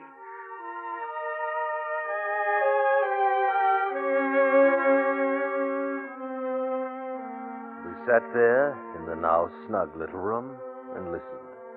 He was a superb storyteller. And as he talked, the scenes of the war unrolled smoothly and excitingly and almost hypnotically. All our way clear. And ahead of us at long last lay the Rhine. And after a while, what with the scotch in the warm room, I began to lose track of what he was saying. And then with startling clarity, I was wide awake. Entered Germany on the Cologne Autobahn at 3:45 on the morning of May the 20th, 1945. I remember it as if it were yesterday. It made this first sight of Germany a quite unforgettable impression on me. Of course, when one comes to think of Germany and the fate of Germany, then naturally...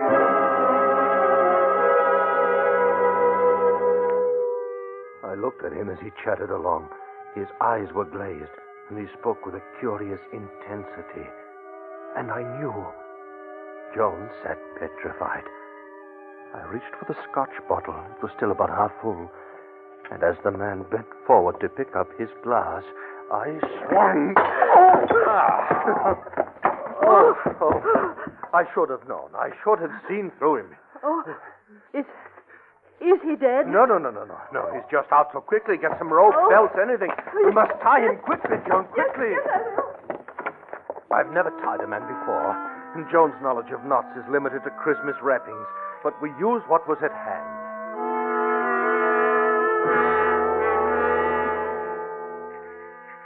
And now, we wait. What has become of the real George Beale, curate at Buckworth, heaven only knows. This thing at our feet, bound like some grotesque cocoon in myriad rags and strings, my best Charvet ties about his wrists, Joan's Montrachet nightgown gagging his mouth. What is to become of him is not our affair, but rather that of the physicians who must treat him. And it is to those men, healers of the...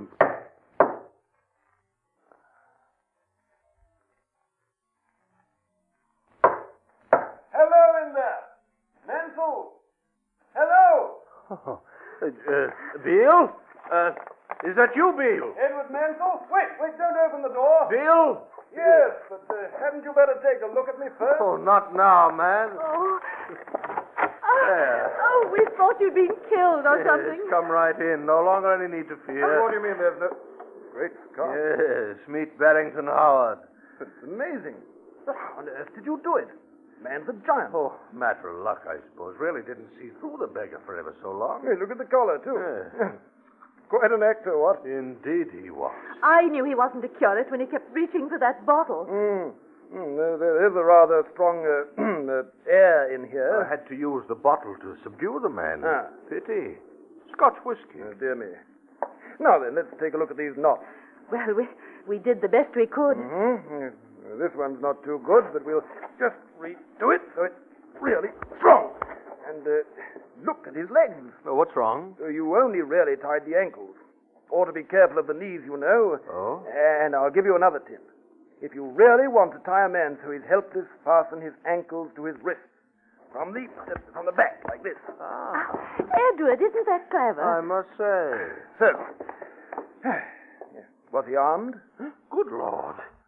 He had a gun. And told us, and we forgot. Look in his pocket. Here we are. Nasty little weapon.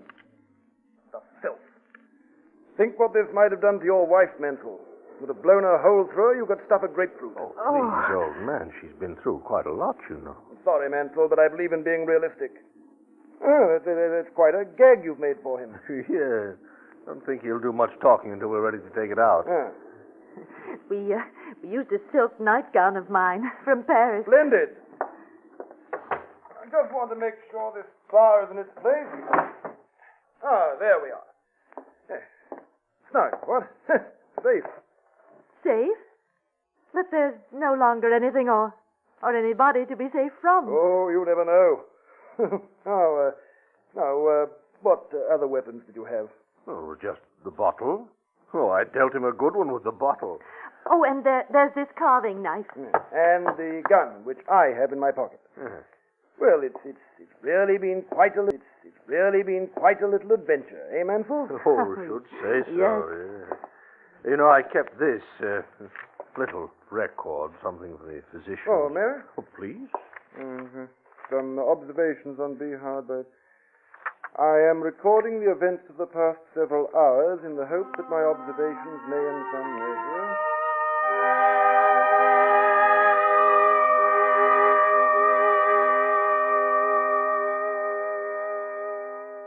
Well...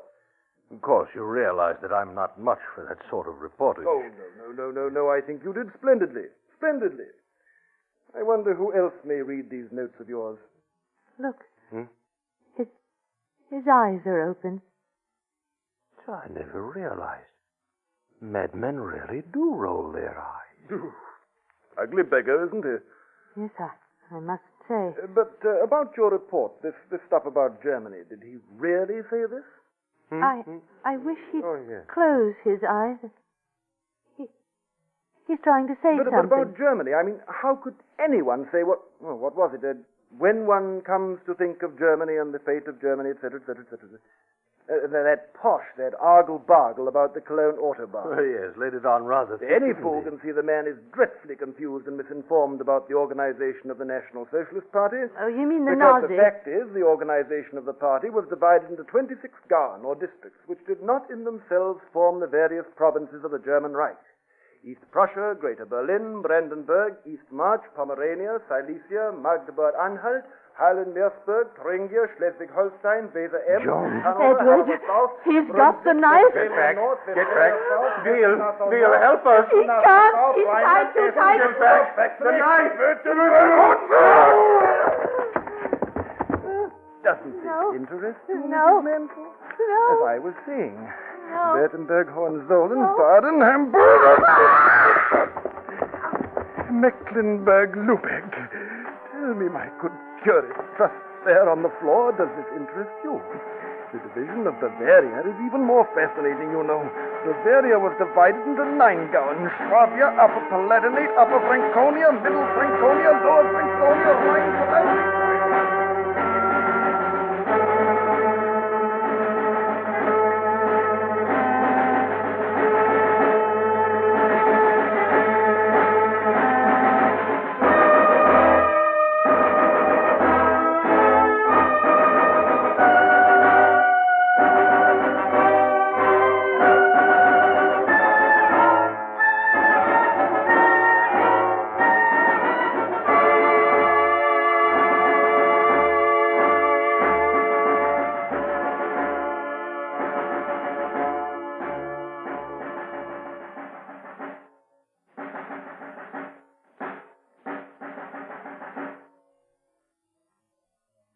Suspense, in which Lawrence Dobkin starred as Edward with Paula Winslow as Joan. Next week, the story of how perhaps the smallest of items can be the cause of unbelievable terror and hardship. In this case, the lack of a little loose change. We call it chicken feed. That's next week on Suspense.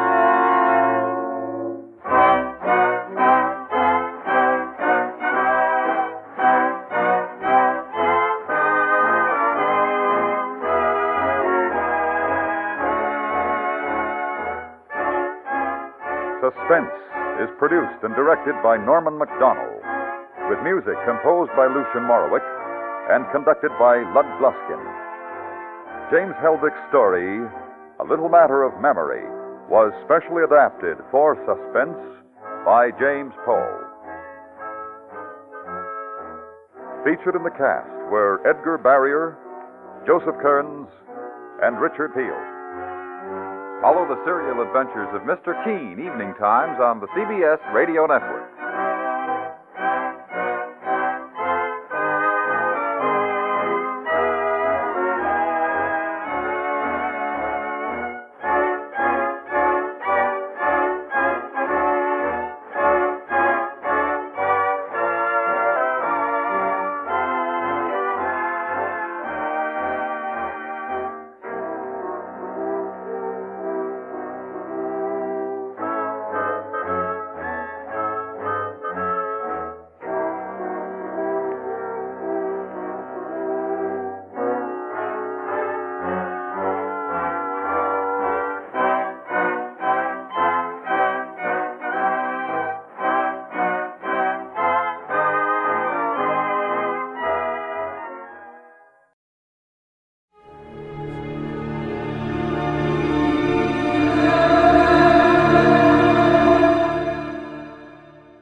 Johnny Dollar. Mr. Dollar, this is Barton H.B. Hollister at Greater Southwest Insurance Company. Oh, not Hollister in Phoenix, Arizona. That's right. Oh, here we go again. What was that, sir? Nothing at all. Just go right ahead. Yes. Now, Mr. Dollar, I want you to arrange airplane transportation for yourself out here immediately. Oh, you do, huh? What's your problem? You are to protect the life of one of our clients. Now, Mr. Hollister. His name is Henry Kirkham, and I shall expect you out here in Arizona without delay. Now, wait just a minute. Let me be perfectly honest about this. Please do. I have never liked, do not now like, and never will like these bodyguard assignments. As far as I'm concerned, they're for the birds. I beg your pardon. What's more, you have a whale of a good police department out there in Phoenix, and if somebody needs protection, why not call on them? Mr. Dollar. Yes? Did I say that Mr. Kirkham lives here in Phoenix? No, I guess you didn't. And did I, in any way, imply that you wouldn't be paid most handsomely for this service? Oh? Like maybe how much? A sizable extra consideration if you can turn whoever is threatening our client's life over to the proper authorities. Is that so? Yes. Well, Mr. Hollister, you have just struck a very responsive chord. Yes, I thought I would. So I'll expect you here immediately. Well, it's pretty late in the day, but if I can get a night flight, maybe I'll see you first thing in the morning. Not before? I'll look into the plane schedules. Yes, I suggest that you do. But first, why don't we discuss just how much this extra fee is Goodbye, going... Mr. Dollar. What? I said goodbye, Now, sir. wait a minute, I'll Mr. be expecting you. But unless we can agree... Hello? Hello? Okay, friend. Just wait till you see my expense account.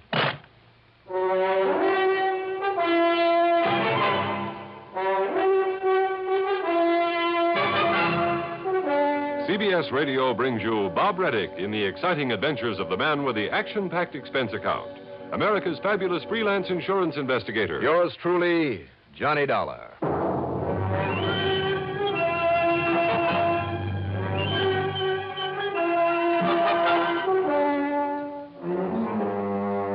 Expense account submitted by Special Investigator Johnny Dollar to the Greater Southwest Insurance Company in Phoenix, Arizona. Following is an account of expenses incurred during my investigation of the captain's table matter.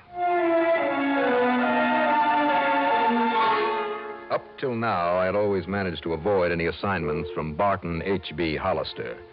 He was an egotistical, finicky, penny-pinching stuffed shirt who always demanded rather than asked, had no patience for anybody else's opinion. Still, I had no other assignment at the moment, and he had promised an extra fat fee. So, expense account item 1, $4 and... No, let's get this thing started right. Call it $6 even for a cab to Bradley Field. Item 2, $150.70 plane fare, plus $10 for incidentals. As promised, it was early next morning by the time we circled for a landing at the Phoenix Sky Harbor Airport. Item 3, well, let's say $5 for a cab into the office on Adams Street. The day was young, the weather clear, people along the way were bright and cheerful, and I felt pretty good myself. But Mr. Barton H.B. Hollister, wow. All right now, Dollar, where have you been? Sit down. Where have I been? I might have known this would happen. Sit down, I said. Do you mind telling me what you had for breakfast? What I had for breakfast? Well, it's obvious that something has got you all upset. Quite true, you have. I phoned Mr. Kirkham last night and told him you'd be here right away. I took the first plane I could get. Well, you're too late. Too late for what? A few hours after I told him you were on your way, Henry Kirkham was found dead. No kidding. Didn't need your protection, eh? I didn't say that, Mr. Hollister. You certainly implied as much. All I said But was... that's neither here nor there now. The simple fact is that Henry Kirkham, insured by our company for over $70,000, has been murdered. Or has committed suicide. Oh, now I get the picture. What do you mean? You hope I can prove it was suicide. Of course. Then this company of yours won't have to pay off the insurance. Over $70,000. You said that. There's far more to this matter, Mr. Dollar. Like what? The police apparently believe it was murder. Well, if they can prove it, you're stuck. Wait, please. The only suspect they're holding is a man by the name of Walter Pinkley, who happens to be Henry Kirkham's beneficiary. Well, then what's your problem? If he did kill Mr. Kirkham and they can prove it, you certainly don't have to pay him the insurance. You're quite right. The money will go to whatever other person or persons are entitled to it under the laws of succession. But now, bear this in mind. Go on. Walter Pinkley is also one of our policy holders. That's interesting. So if he did commit this murder, as the police suspect, and he goes to the gas chamber... You're stuck with the payment on his policy, too. Exactly. If it was suicide, you pay nobody. Right. But if it was murder, you stand to pay off on both of them. Correct. Well, the police must have some reason for thinking it was murder. Oh, yes, they have. Well, then, if you don't mind, I'll pack up and head on back to Hartford. No, Mr. Dollar, you won't. Well, give me one good reason why I should get into a hassle with the police. I have assigned you to this investigation, and I have agreed to pay your expenses out here. Plus a nice fat bonus, remember? I remember. But that doesn't mean I have to accept the job. You'd rather absorb the cost of your trip out here yourself and the return fare? Oh, now, just a minute. Very well. Now, rent yourself a car at our company's expense and get over to Tuttle immediately. Okay. All right. You win. Who is Tuttle? Tuttle is not a who, it's a where. It's a small town, 30 or 35 miles north and east of here, where this murder, or this suicide, occurred. I suggest you contact the police first. His name is Alfred Appleby. His name? Then see the people at the Yucca Flower Rest Home. That's where both Kirkham and Pinkley lived. Rest home? Yes, it's a small, exclusive place on the outskirts of that little town, mostly for people with lung trouble. Okay. Good. Now, Mr. Hollister. Yes, my boy. Now that you've roped me into this thing... Well, hardly roped. That extra fee that we were talking about. If you can show that Kirkham was a suicide, thus saving us from having to pay out all that insurance, and I understand you're very good at this sort of thing. When it's justified. Well, of course.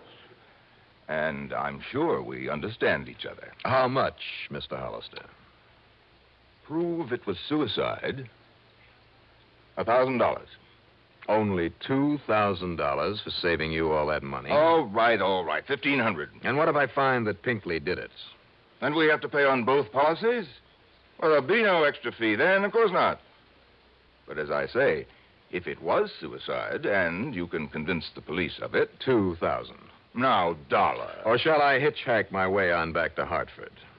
Very well, $2,000. In either case. Yes, in either case. Now get to work. You know, Hollister, a little urging, and you're not such a tight-fisted old coot at that. I beg your pardon. Granted. Item 4, $50 deposit on a rental car. I drove north through Glendale and Cave Creek, and then east and a bit south to the town of Tuttle. There were a couple of general stores, one of them closed, a gas station, and a rickety old one-story building marked City Hall. That's where I stopped. And believe it or not, its only occupant in a small corner room with bars on the door. That's right, young man. My name is Walter Pinkley. The police chief, who was also the mayor, has gone out to the rest home again. Well, I'm Johnny Dollar, Mr. Pinkley. I represent the company that insured the life of Mr. Henry Kirkham. Oh, poor Henry. Oh, it's a terrible thing. Terrible thing. Pretty terrible for you, sir, if you killed him. Now, isn't that the most absurd idea, Mr. Dollar, putting me in jail this way? Is it? But I suppose that policeman, that Chief Appleby, feels he has to point to someone as a suspect. Why did he pick on you, sir? Well, after all, Mr. Dollar, I was the only one to have visited with him there at his cottage at the rest home last night. And I'd told everybody I was going to spend the evening with him. I mean, everybody at the captain's table. Why did you call on Mr. Kirkham? Because he was my friend. Henry was the only one who appreciated my ability as a composer. A composer of what, Mr. Pinkley? Why, here. Let me show you. Here now. Do you see? This is the new concerto I'm working on. This will be my finest musical composition. Concerto. You understand music, Mr. Dollar? Well, not enough to appreciate this, I'm afraid. Oh, that's too bad. So few people do, and now that Henry is gone. By the way, did you know that he left all of his insurance to me? So I understand. That was wonderfully sweet of him. And now I'll be able to buy a piano for my little cottage and compose and compose and compose. I wonder. Oh, there's no need to wonder about it at all, Mr. Dollar. I shall. Just how much do you know about the circumstances of Mr. Kirkham's death? Well, not very much, I'm afraid. You see, I went round to his cottage after supper last night. Why, sir? Well, Henry'd been worried about something of late. I don't know exactly what. He never told me, in spite of our friendship. Had he any other good friends there at the rest home? With all the petty jealousies and the people just sitting round getting annoyed at each other over nothing at all. No, Henry and I were the only real friends. I see. All the rest of them, well, I don't want to use the word hate, but, well, if it weren't for the almost magical curative properties of the air and the climate. Touch of lung trouble, you know. Now, Mr. Pinkley... As long as I stay here, I feel just fine. And so do the others. Yeah, well, now... It's added at least 10 years to my life. I'm sure it has. But, as I started to say, it was about 8 o'clock when I dropped in to visit Henry, and we looked over some of my music and talked and had a gay old time. Sounds like a ball. Now, tell me, at what time did you... But even so, he was, well, depressed and worried. Mr. Pinkley. Yes. What time did you leave Mr. Kirkham? Well, I guess about 10 o'clock. He said he had to write a very important letter in case. In case? In case of what, Mr. Pinkley? Well, I'm not quite sure, but during supper he had mentioned that someone was coming to see him. He'd had a phone call that someone was coming to see him to help him, I think. And in case that someone didn't arrive in time. Well, I'm not quite sure just what he meant. I think I have a pretty good idea. Then this morning, when they found him lying there in his cottage with that horrible pistol beside him, Mr. Dollar, I never dreamed that Henry would commit suicide. Suicide? Surely you don't think that anyone would have killed him? Not even you? Good heavens, no. When he was always so nice to me and changing his insurance to me and all. Well, apparently somebody thinks you did it. Oh, they'll find out. They'll find out, don't you worry. And meantime, it's so nice and peaceful here in this jail, and I can work all undisturbed on my concerto. I've been working 4 years on it, Mr. Dollar, and in another 4 or 5 years, Mr. Pinkley, I sincerely hope you'll be around long enough to finish it. What? What did you say? Nothing. I'll see you later.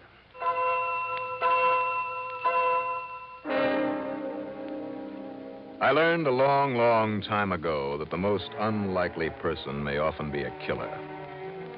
But this sweet old Walter Pinkley, never.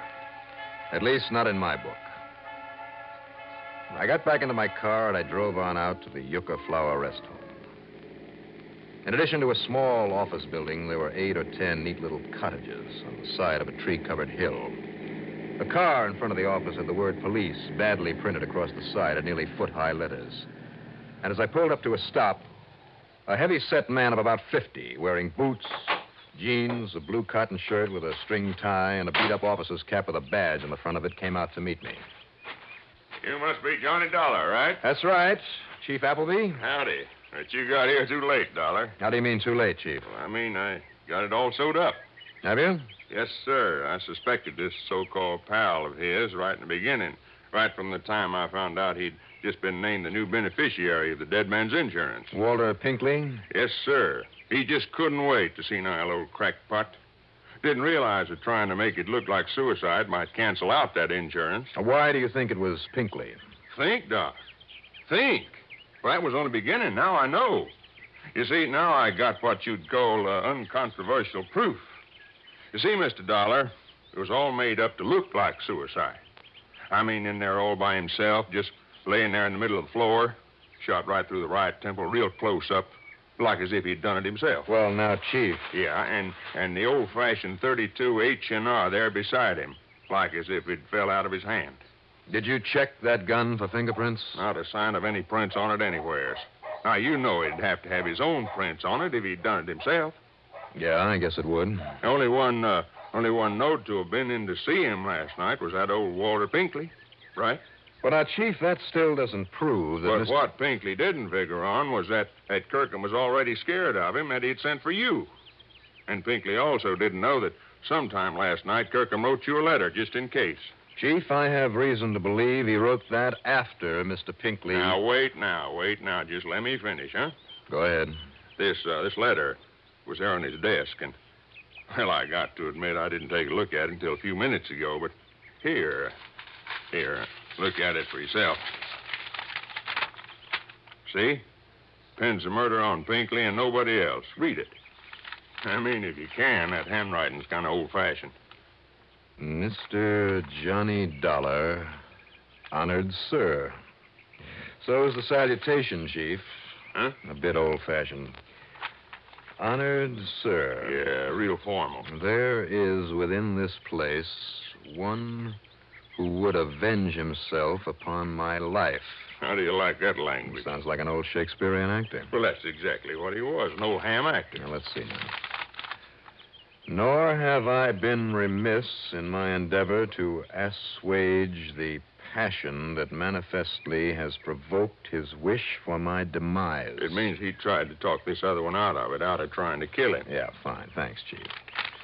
But, alas, I had made it only too clear I could no longer abide his ridiculous Concertos? Concertos, that's what he meant. Well, maybe so, but it's spelled Concetettos. Concertos. Oh, it's that handwriting. He meant concerto. He couldn't stand that concerto anymore. That's all that old Pinkley ever talked about. But go on. And so, because of my resentment over his stupid concertos... Concerto. All right, concerto, whatever it is, he seeks revenge. Yeah. Unless he seek to destroy me ere you come to afford me protection, I tell you now that his name... turn it over. But hark, there sounds a knock upon my door. I shall finish this anon. That's all, huh? Well, it's all I need. He thought the knock on the door was you. He let the other guy in, got himself killed. I wish he'd had a chance to finish this, to actually name the man he suspected. Oh, now, wait a minute, Dollar. You want anything more clear than that? Nobody else had a concerto. Pinkley's guilty, and that's that. Maybe. Well, sure he is. The others at the captain's table, Pinkley said. What's that? They all knew I was coming here, so if one of them wanted to kill him, he knew he'd have to do it right away. Sure, and one of them was Pinkley. Same group of 5 at that same table. 3 meals a day, week after week, year after year. 5, huh? Who are the others? Did you check on that? Oh, I sure did. They were the only ones that would know the most about not only Kirkham, but Walter Pinkley, too. Well, who are they, those 5, the other 3 besides Kirkham and Pinkley? An old lady named Miss Sarah Sanderson, man who calls himself Captain Howard, another old fellow named David. David Hesher. Well, get them together, Chief. I want to talk to him. What for? As long as we know who did it. Just as a favor. All right, all right. Anything you say. Something had suddenly rung a bell. I picked up a dictionary in the office. I looked up a word in it, and then took it along to meet the group, one at a time, in one of the little cottages. Mrs. Sanderson, in her late 70s, was a sweet little soul who was so unnerved that all she did was cry during the interview. Old David Hesher, his mind failing, well, he was no help at all. But Captain Eustace Howard... Well, I certainly don't find anything mysterious about this case, Mr. Dolar. If you want my opinion... Which I didn't. After all, I speak from years of using this excellent mind of mine to solve far more complex problems than this. What a blowhard. But, of course, my extreme modesty forbids me to laud my own accomplishments. Unconscionable bore. Nevertheless, I am convinced. Like that insurance man, Hollister. I, out of my vast experience and confidence... I can assure you that Chief Appleby is entirely right in holding Walter Pinkley. Captain Howard. Walter Pinkley. Captain Howard. Pinkley and his ridiculous concerto. Now, Captain... I could have composed that for him in a month, in a week. I told him as much. I'm sure you did. But would he avail himself of my superlative musical knowledge? Now, wait a minute, will you? Will you wait just a minute? You don't want my opinion. I don't think I need it anymore. Really? Chief? Yeah, Dollar? You and Pinkley both told me that Kirkham changed his beneficiary recently. Sure, to name Pinkley. Which I maintain explains why Walter Pinkley killed him. Just hold it, Captain, please. Very well, very well. Chief, who was the beneficiary before? It was this very group of people, Dollar. Mrs. Sanderson, David Hesher, and the captain here. And, of course, Pinkley, too. It was to be split up equal. Well, and that's it. Well, what is? These other people were cut off by the chain. And I assure you, Mr. Dollar, to me that made no difference. Oh, be quiet, will you? Really? Tie that fact in with the letter, Chief. So that letter pins it on Pinkley, and that's that. Didn't you wonder why the killer left the letter on Kirkham's desk? He must have seen it. I am convinced that Pinkley overlooked it in his excitement over what he'd done. Well, I am convinced that the killer misread that letter the same as we did, that he left it there because he felt sure it would convict old Pinkley. And you, Captain, and this dictionary prove it. Well, I don't get you, Dollar. I am certain that I don't. That word, concetto. Only what he meant was concerto. No, that's just the point.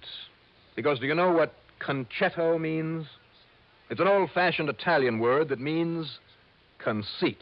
Huh? Unusual term, but so are a lot of others in that letter. Well, sure. Concetto means conceit. So add 'em up. When the beneficiary was changed, this silly, conceited old Captain Howard here was cut off. I beg your pardon. Along with a couple of others. But I doubt if they cared. Only the captain did. Oh, see here. He didn't like the snub that it implied.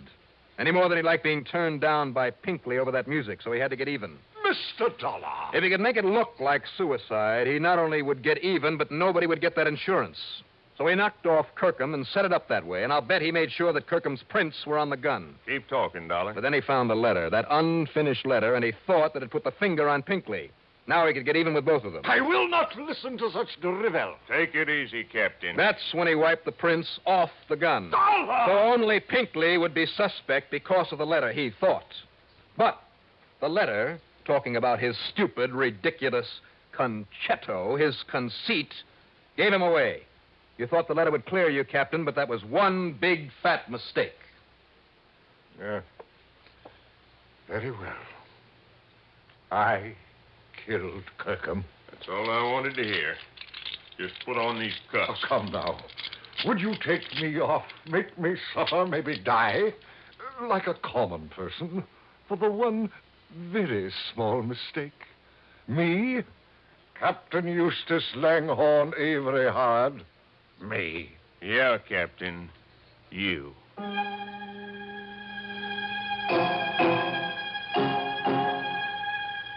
So, Mr. Barton H.B. Hollister, you'd better shed a bit of your conceit and pay me not only that fee you promised, But an expense account total, including the trip back to Hartford, and believe me, all the incidentals I could possibly cook up, a total of $438 even.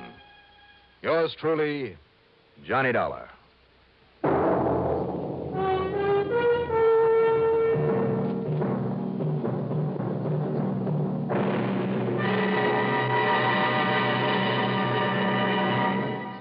Now, here is our star to tell you about next week's story. Next week, the fog, closing in over a dark, abandoned pier in San Diego. A killer on the loose. Join us, won't you? Yours truly, Johnny Dollar.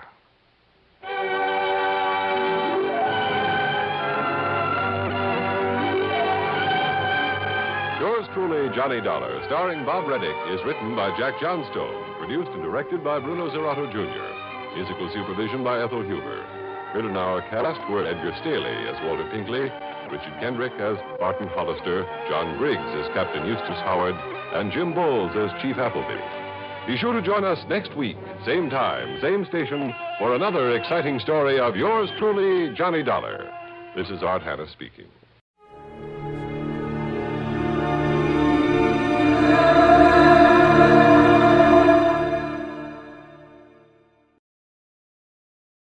Wrigley's Spearmint Chewing Gum, the refreshing, delicious treat that gives you chewing enjoyment, presents for your listening enjoyment Edmund O'Brien as...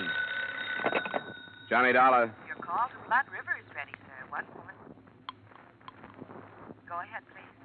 Hello, Deputy Gray? Yeah, is this Mr. Dollar? Yeah, right. I've been assigned to the Colburn shooting. I got your telegram. When'll you be here?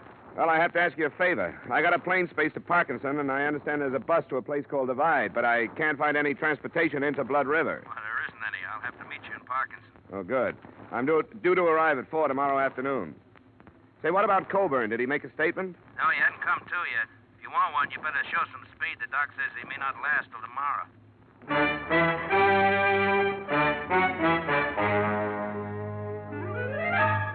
The makers of Wrigley's Spearmint Chewing Gum bring you Edmund O'Brien in another adventure of the man with the action-packed expense account.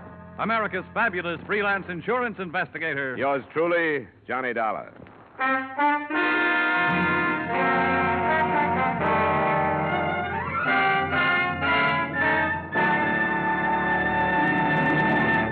To make every day more enjoyable, treat yourself often to refreshing, delicious Wrigley's Spearmint Chewing Gum. Here's a taste treat you can enjoy indoors, outdoors, at work, or at play. The cool, long-lasting mint flavor refreshes you. The smooth, steady chewing helps keep you fresh and alert. Adds enjoyment to whatever you're doing. Wrigley's Spearmint Chewing Gum. Healthful, refreshing, delicious.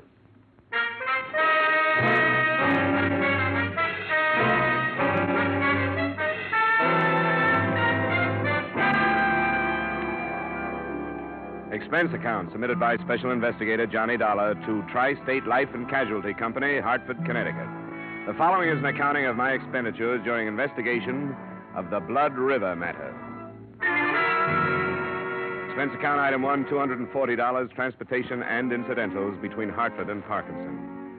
I was paged at the airport and given a note that directed me to St. Paul's Hospital, where I was met by Deputy Sheriff Tom Gray. I brought Colburn in here this morning, trying to pump some blood into him, I guess. Nothing like a hospital out in Blood River. Any improvement? Yeah, I don't think so. Slugs from a 45, 4 of them. If it was me, I'd have left him where he was. Moving him 40 miles didn't do him no good. What did this insurance company send you out for? Just a routine check. When a policyholder gets shot up, they like to know why and by whom. How much insurance do you have? $50,000 worth. Oh, I didn't know that. Who's it go to? Frank Colburn, a son, and Mary Colburn, a daughter. Oh. Do you have any leads, Sheriff? Leads? Oh, I got what the hired girl said. What was that? I didn't hear about it. Oh, she was a witness. She was in the kitchen that night. A man knocked on the door, asked for some grub. Old Colburn walked in, started to shoo him away, and the man shot him down. Have you got him? No, not yet, but a posse's out hunting him. We'll find him. Come on, operating room's down this way.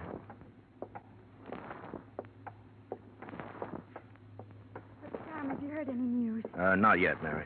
Hello, Frank. I didn't know you two were here. Yeah, we came in as fast as we could. This is Dollar. He's from your pa's insurance company back east. Miss Colburn, Frank. Who sent for you, Dollar?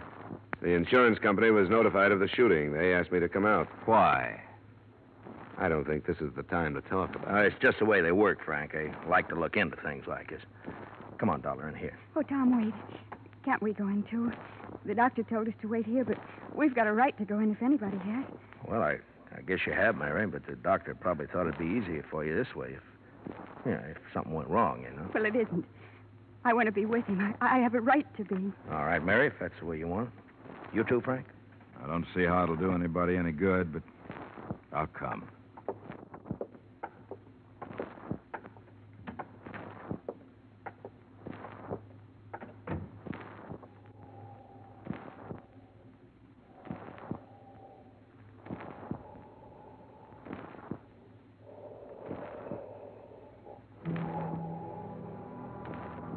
The son, Frank, was a huge man, well over 6 feet in his high-heeled boots.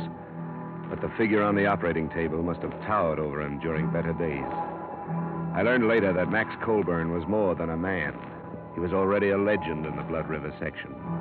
But here, under the intense glare of a battery of overhead lights, and under the probing instruments of the surgeon, Colburn was a great deal less than a man. Through the concealing sheets, you could realize the disintegration of his body, and his massive head, skin now bloodless and drawn, had already taken on the aspects of a skull. I knew he'd never make a deathbed statement, but we stood there and waited 2 hours for him to die.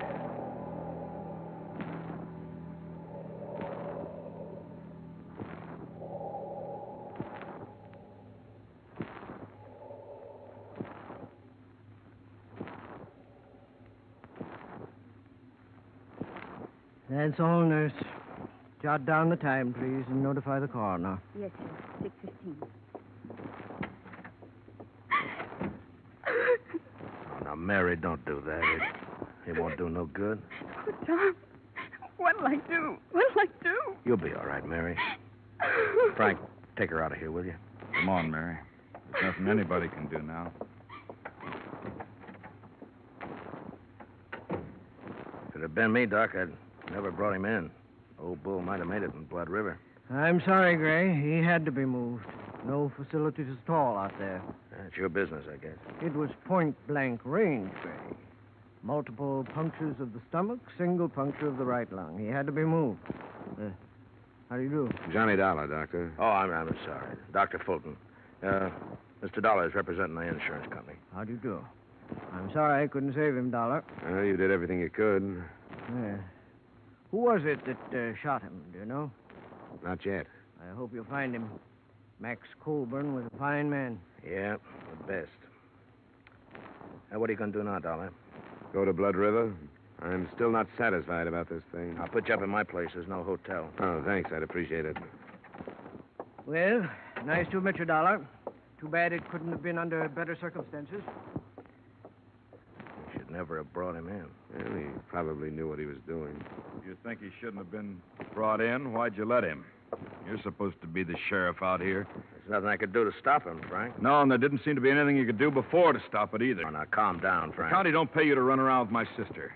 If you'd been spending half the time on your job that you do with her, this wouldn't have happened. That's enough, Frank. Now shut up. And if Mary don't know it's mostly your fault, I'm going to tell her. He's a hot-headed buzzard.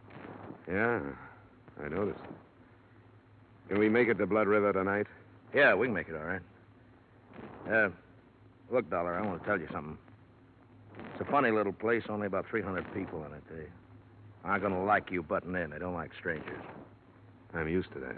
Okay, as long as I told you. My Jeep is out in the back in the parking lot.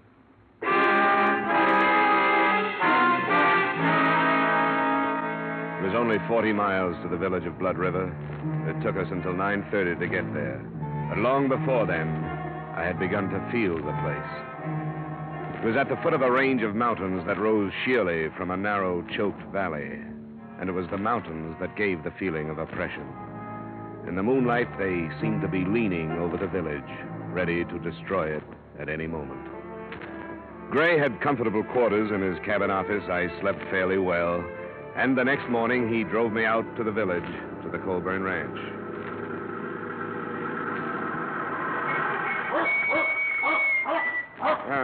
Quite a layout. Only 400 acres now. Colburn used to own the whole valley. There's open range up in the hills there. Well, this is the best fattening range in the whole... Will you get away, Duke? That dog dangerous? Yeah, could be, I guess. He's the old man's dog. He knows something's wrong, but he don't know what. That's right, isn't it, Duke, boy? Yeah. Now, go away, go away. Go on, boy, go. Well, come on, we'll go up to the house. Our girl will be in the kitchen, I suppose. Oh, cut it out, Duke. He's all right. Now, shut up, will you? He don't see many people dressed like you. He's got nothing on me. I don't see many dogs like him. Millie, it's Tom Gray. I don't want to talk about it no more, Tom. I told you what I saw happen. Here's a man from back east. He wants to talk to you. Why? You tell him what I said. I did, Millie, but he wants to hear it from you. I see it all happen again. That's why I don't want to talk about it. But I will if I got to. Well, thanks, Millie. I'll make it short as I can. Go on, Duke. Now, you stay outside, boy. Go on, go on. There. Well, this is where it happened, Dollar. He's lying right there. This way with his head on the table. Two of the slugs hit the wall there. Yeah, you see the marks? Yeah. Was he lying face up? That's right. Went over backwards. Shot from about here, I'd say. Is that right, Millie? I don't know. I went in the sitting room when I saw there was going to be trouble. How much did you see? I told Tom. It was after supper and I was cleaning up. A stranger come to the door and said he was hungry. I yelled to Mr. Colburn. I have to ask him about things. And he started right away to run him out. I fed a lot of strangers. I never heard him act that way before. Did it sound like he knew this stranger? I couldn't tell.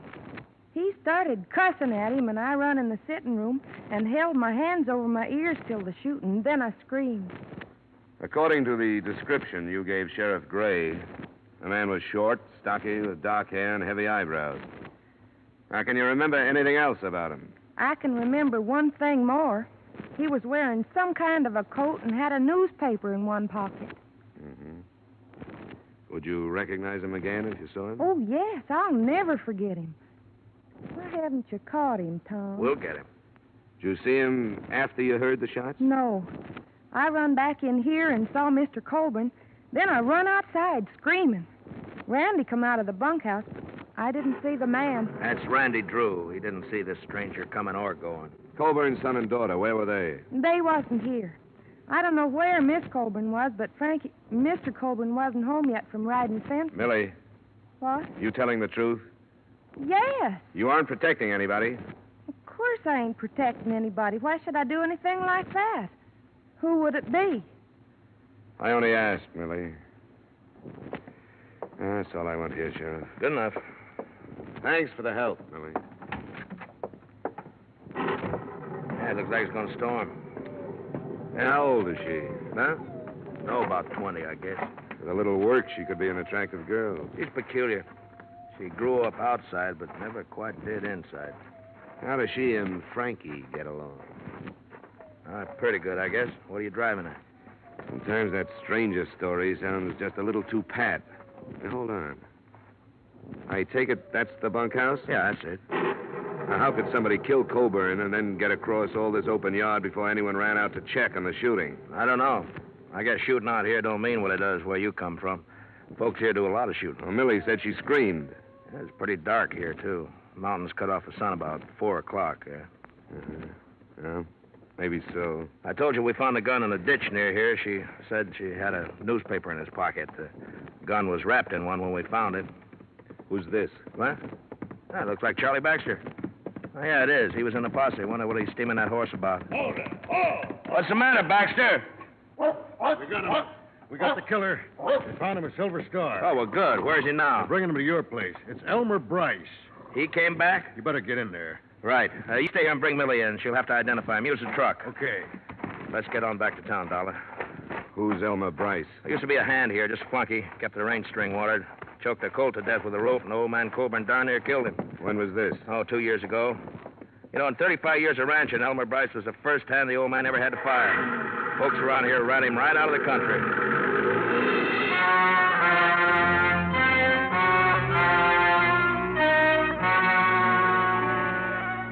A thunderstorm swept in over the mountains and began to drench the valley during the trip back to the village.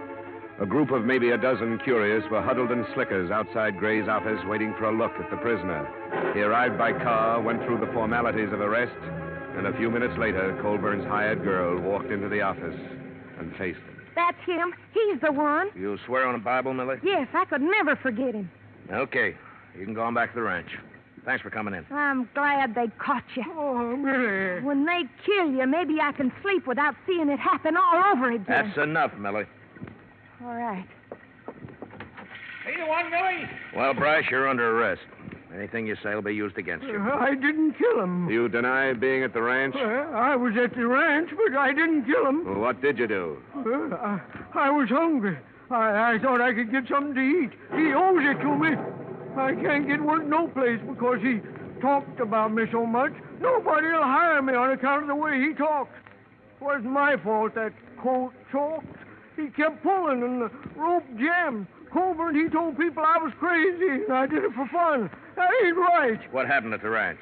Well, I asked the girl for something to eat. She called Mr. Colburn. He come and cussed me out and told me to get off his land. And I left.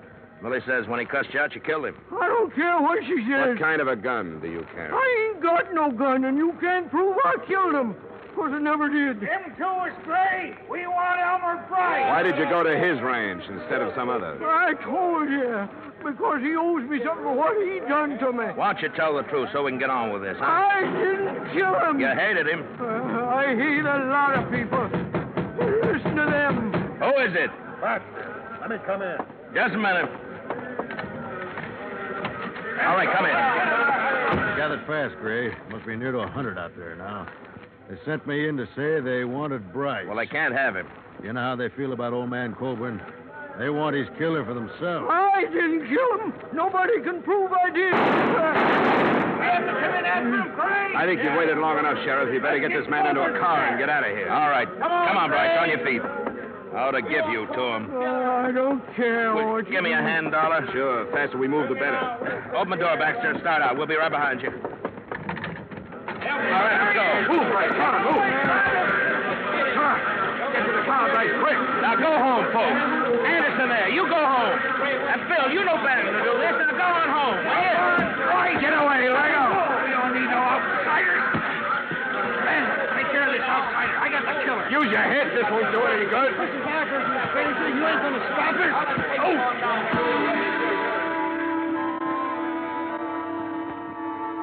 There was no stopping them. I caught a last glimpse of Bryce's face as I went down into the mud of the street. Then there was nothing but hundreds of thrashing legs carrying the mob and their victim to a waiting truck.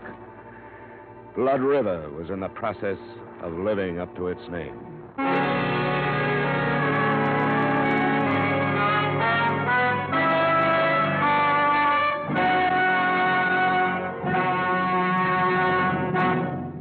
To make every day more enjoyable, treat yourself often to refreshing, delicious Wrigley Spearmint Chewing Gum.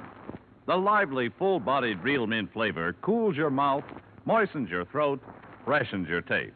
And the chewing itself gives you a little lift, helps you keep going at your best. So for real chewing enjoyment that's refreshing and long-lasting, always keep Wrigley Spearmint Chewing Gum handy. Healthful, delicious Wrigley Spearmint Gum will make every day more enjoyable. And now, with our star, Edmund O'Brien, we return you to the second act of yours truly, Johnny Dollar.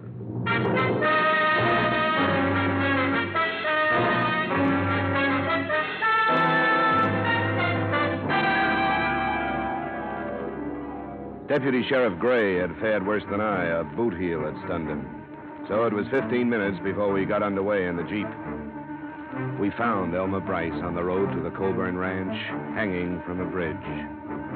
We took his body back to the sheriff's office in the now silent village. You got to understand how they felt about Colburn before you can begin to understand their actions. I'll never understand. I've never been part of a mob. And neither have I.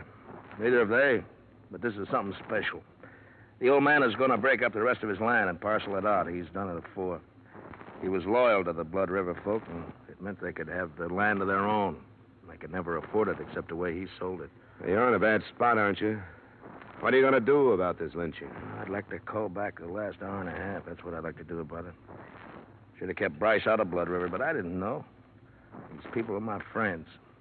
I'll have to go into Parkinson and name as many of them as I saw. That's what you pay for wearing a badge, I guess. It's a lousy break. Is there anything I can do? I think I better strap on a gun. For the first time since I got this job. See there on the desk the receipt I made out when I took Bryce's personal things? I better have that. Is it there? Yeah, it's here. Sheriff, What? what's this? Who signed this? Charlie Maxwell. He signed because Bryce couldn't write. That's his X just above there. He couldn't write. Well, no, he wasn't much for brains. You saw that. He couldn't write his own name, but he carried a newspaper around with him? Why? Just to have it handy for wrapping guns? Or did he learn to read without learning to write? Well, it's going to be a strange kind of justice, Sheriff. If he was telling the truth and your village killed an innocent man, those that go free will live with that for the rest of their lives. I'll leave the Jeep with you. I'll drive Maxwell's pickup into Parkinson. Yeah, thanks. There's some of my clothes and boots you can wear. Better get out of them wet ones. And just take this advice, will you? Don't go throwing your weight around. It's going to send them crazy. Be careful. It's going to send them crazy. Be careful. I'll be back after supper.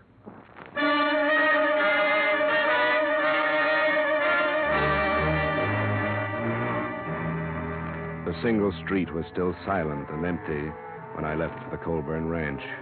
The mountains were closing in again. There should have been lights in the windows of the houses, but instead they were dark. And I could feel the eyes of the people who stood inside them, watching me pass. Finally, almost at the edge of town, a knot of men stepped from a doorway and waved me to a stop. Where's Tom Gray? He went into Parkinson What for? to report the lynching. Lynching? Hear that, boys? He says somebody strung up the killer. I don't believe it. From what I hear, he hung himself. And good. Why are you trying this out on me? I'm not here to arrest you. I couldn't if I wanted to. What are you doing here? I'm still looking for Max Colburn's murderer. Bryce hung himself. He shouldn't have, because he wasn't guilty. Who says that? Sheriff Gray and I. There was nothing against him but your personal feelings and some circumstantial evidence. He's the one who done it. He even said so. Said what? That he went to the ranch first off. Why else would he do that? He was hungry. Now, come on, get out of my way. If you people think the rest of the story will help your peace of mind any, I'll try to get it for you. But Bryce was innocent. Think about that for the time being. Come on, move it, Ben. I'm coming through. Let him go, Ben. Come on, boys. He can't hurt us now.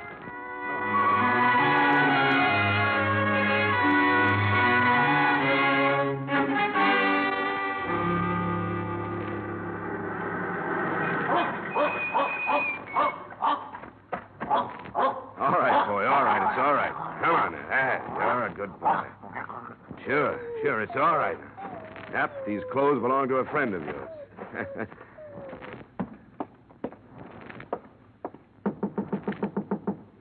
Who is it? Johnny Dollar, Miss Colburn. Oh, Who is it, Mary? it's Mr. Dollar, Frank. Oh, yeah. Come on in, Dollar. Thanks.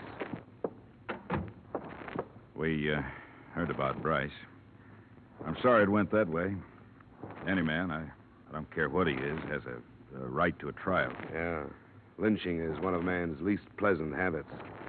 This one especially, it looks like Bryce was innocent. No, he wasn't. Millie said he was the one. There could have been a lot of things wrong with her statement. She didn't see it happen. She only heard it. Somebody else could have taken advantage of Bryce's visit and done the shooting himself. I don't follow you.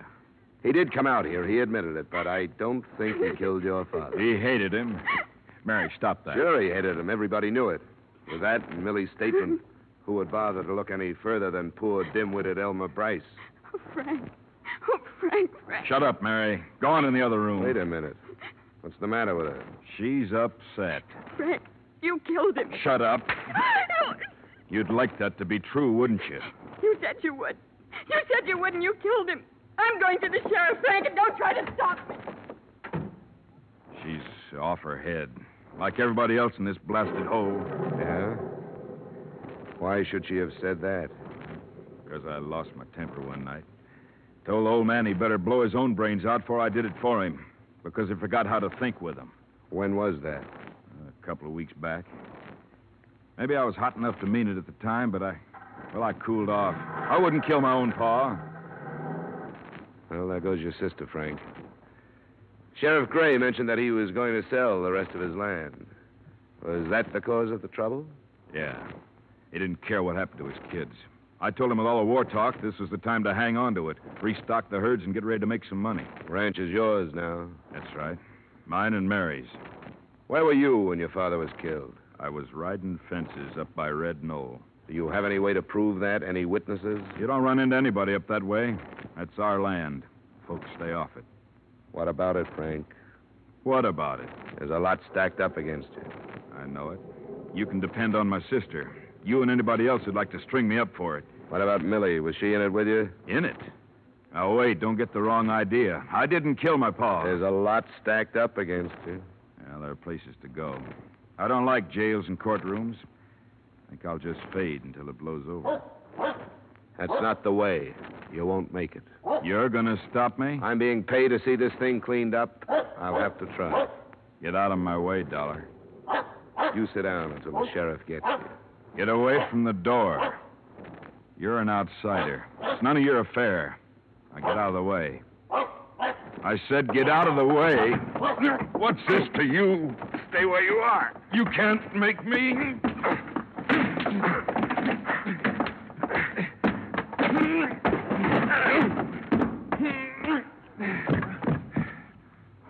No, I don't want to have to kill you.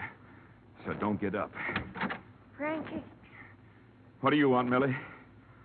What are you doing with that gun? You've got to kill him, Frankie. Get out of here. You've got to. For me. Why? Because I lied. I lied to everybody. What about? About your pa. Elmer Bryce didn't kill him. Millie. Because I did. I killed him for you. You told me that night you wished he was dead. You remember that night? I remember, Millie. And I told you I'd do anything for you. Remember that? Anything. Yeah, I remember. I lied. Elmer Bryce came, but I stayed in the kitchen and heard everything he said. I knew he hated your pa, and after he ran away, I thought about it. You're crazy, Millie. I waited for a while, and when I knew nobody saw that man leave, I yelled to your pa again. And when he come in, I shot him. And that night, I threw away the gun. What's the matter with you, Millie? You know what's the matter.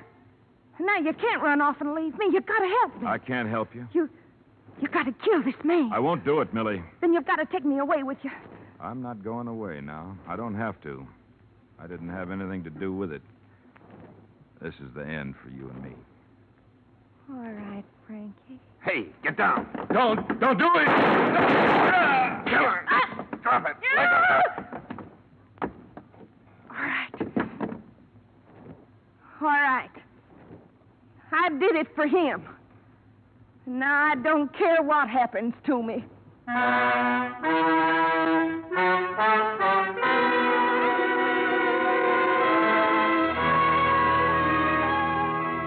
As far as I was concerned, that was it. Frank Coburn lost a lot of blood, but not his life. And his sister still had to live at the ranch with her ill-tempered brother. The hired girl who brought all this about was taken by the sheriff. When I left Blood River, the state had moved in to see what it could do about the lynching. But what that is, I don't know. The entire village was guilty of murder, and what could anybody do about that? All I know is that the original murder was not committed with the idea of insurance fraud. And in spite of the mess I got into, that's what I was hired to learn. Expense account item 2, same as item 1. Expense account total, $740. Yours truly, Johnny Dollar.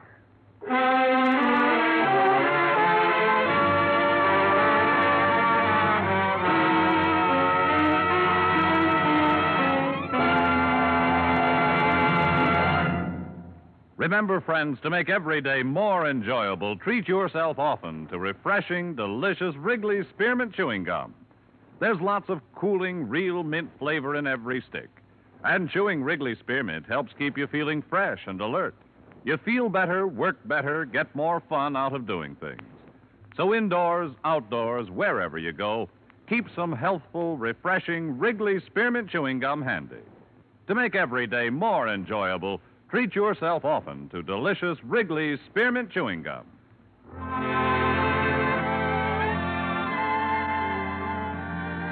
Yours truly, Johnny Dollar, is brought to you by Wrigley's Spearmint Gum and stars Edmund O'Brien in the title role, written by Gil Dowd with music composed and conducted by Leith Stevens. Edmund O'Brien can now be seen starring in the Columbia Pictures production 711 Ocean Drive. Featured in tonight's cast were Virginia Gregg, Bill Conrad, Junius Matthews, Sammy Hill, Clayton Post, Tyler McVeigh, Dave Light, and Howard Culver. Yours truly, Johnny Dollar, is produced and directed by Jaime Del Valle.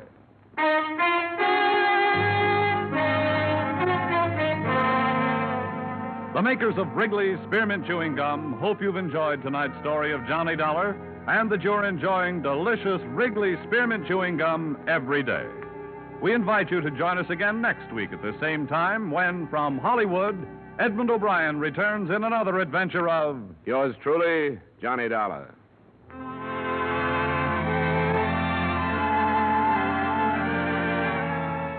Bob Stevenson speaking. This is CBS, the Columbia Broadcasting System.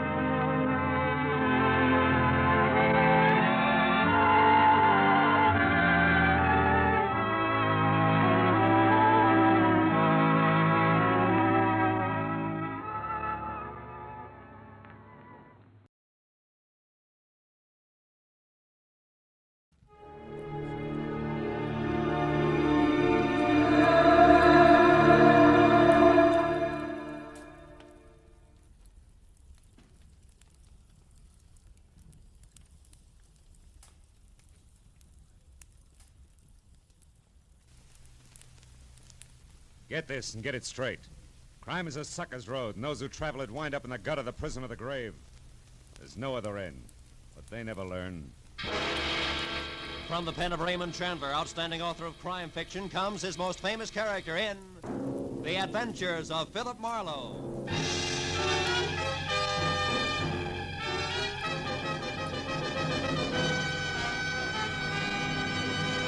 Now, with Gerald Moore starred as Philip Marlowe, we bring you tonight's exciting story, The Soft Spot.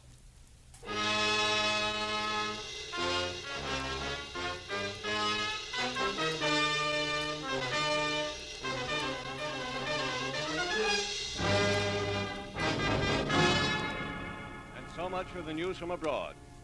Here in Los Angeles, 2 persons were killed and 8 injured today in 3 separate automobile accidents attributed directly to the thick fog that has blanketed the city ever since yesterday morning.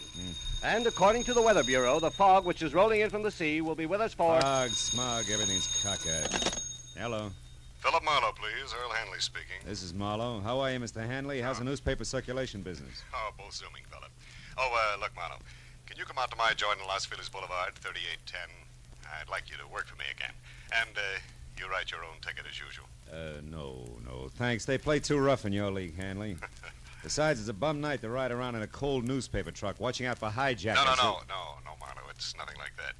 This is personal business. Oh? Yeah, it's an old man who's disappeared. I'd like you to find him for me. Still a dark night. Double your fee. I see a light, Mr. Hanley.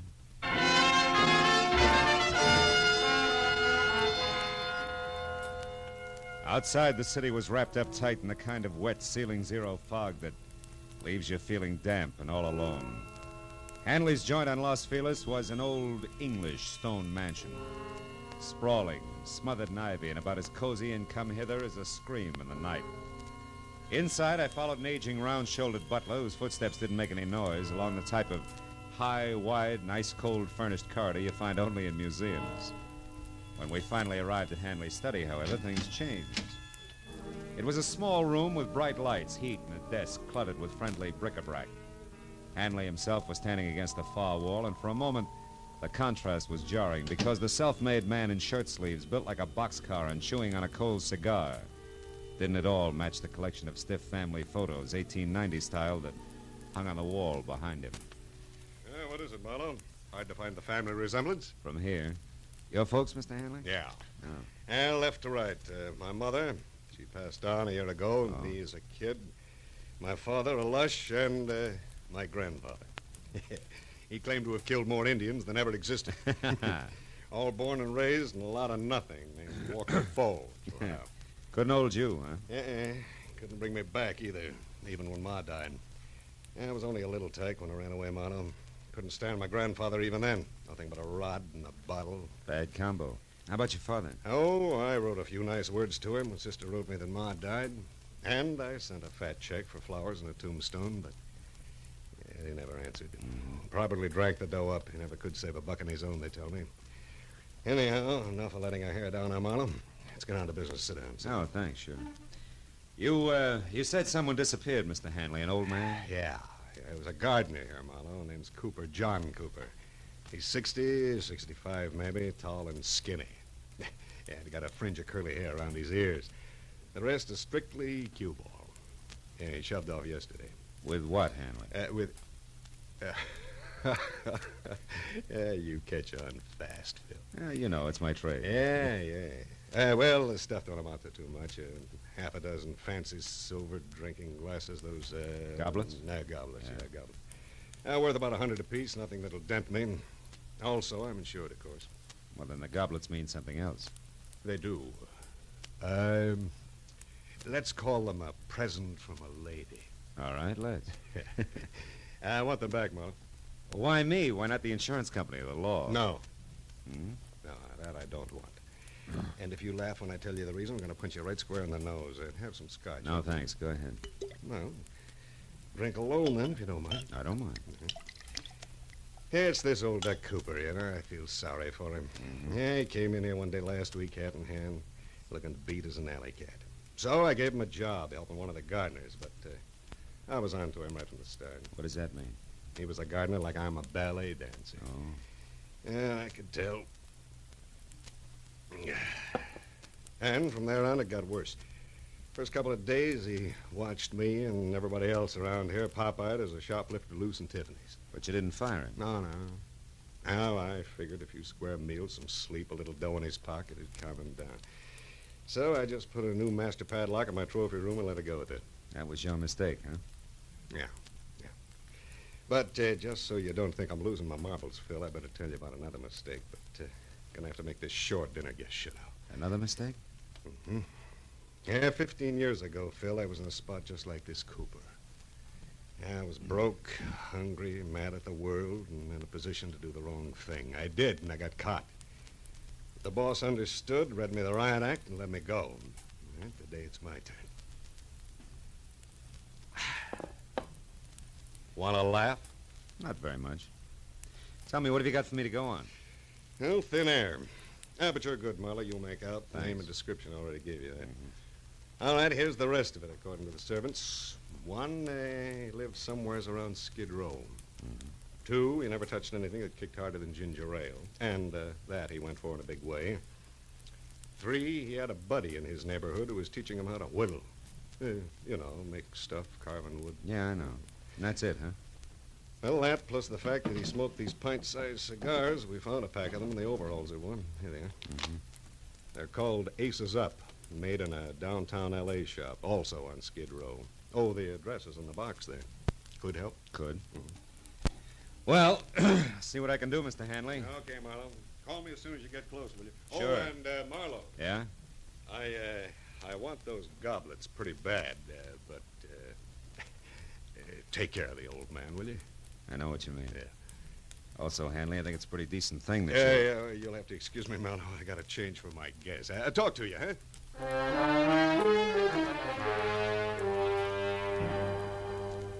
I followed Hanley back along the museum corridor, past the guests who included a spy beautiful lady dressed in too much black, chatting with a crisp item in banker's gray flannel who looked like he'd been born holding an hors d'oeuvre. I didn't see how they could have much in common with their host. But when the big front door eased closed behind me, I forgot about them and concentrated on finding a needle in a haystack. A needle in a haystack and a fog yet. Well, the tobacco manufacturer responsible for the handmade black rope called Aces Up was my first try. His shop was a 2x4 dirty glass storefront labeled H. Andrade in dry, peeling gold foil that flaked off when I opened and closed the front door. And what had to be the proprietor was alone, rolling cigars on a rickety table that was stacked high with damp, dark tobacco leaves. He didn't look up when I described the man I was after. Asked if he'd seen him. A moment later, when he did turn his head my way to answer, I realized why. I am sorry, senor. I don't see nobody. I am blind. Fine start, huh? And for some cockeyed reason, like the fog or the kind of man I was after or the neighborhood of derelicts I moved through, which could have used a few sprays of sweet air, didn't get any better. Not at least for the next hour, during which I stuck to the wood carving angle and covered every possible tie-in I could think of, including a visit to a nearby home for retired men of the sea. Looking for someone who's teaching a man to whittle. That's right. He's teaching an old man named John Cooper. Ever hear of him? No, can't say I have. But lots of lads here whittle. Why don't you have a chat with them? Okay, I In will. the morning. They're all bedded down now, mate. Wouldn't want to pipe 'em out over a silly question like yours, would you? No, Skipper. Let him sleep.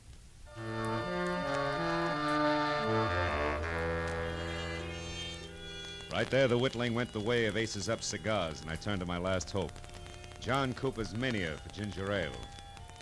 However, asking about that in the cheap, noisy bars that dotted Main Street was even a sillier question. And it gave all the local comics their big break. Finally... Straight ginger ale, you say, huh?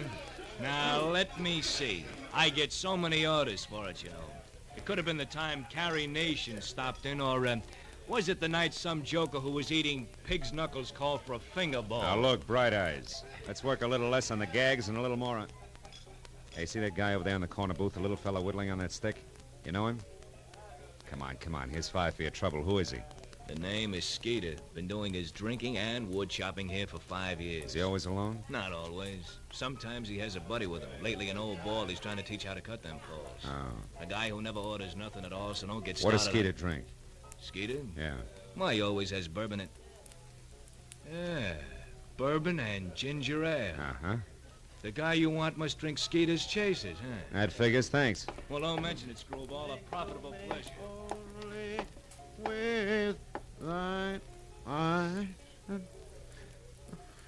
Making me nervous. What is it, mister? Lose something? Sort of. John Cooper. Oh. Have you seen him, Skeeter? He told me I could get in touch with him through you here at this bar. Said you were a friend.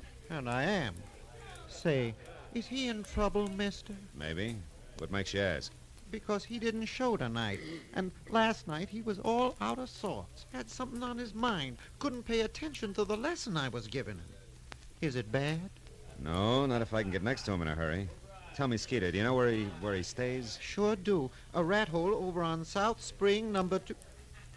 Hey, wait. Huh? You ain't a cop, are you? Oh, no, a friend, Skeeter. Yeah?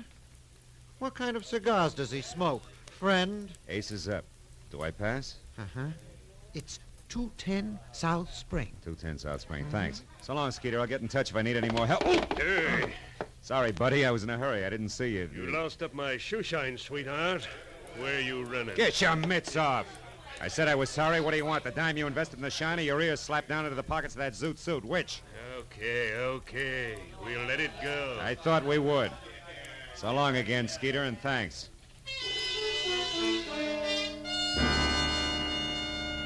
After I made my call to my client and told him how we stood, I drove the half a dozen blocks to 210 South Spring Street. The place was the kind of stale-smelling, beer can-littered, dingy, two-story affair that made you wonder if the garbage collector got around anymore. When I knocked on the cracked glass front door that sported a laundry shirt cardboard that said rooms for rent and eyebrow pencil, I was ready for anything. And that's what I got. Puffy red eyes, bad teeth, smell of cheap gin, all in a cold cream, shiny face that was half hidden by enough bleached blonde hair to stuff an ottoman. Hey, handsome, I can catch my death of cold here. What's up? You the landlady? No, she passed out, but I was drinking with her, so I'll do.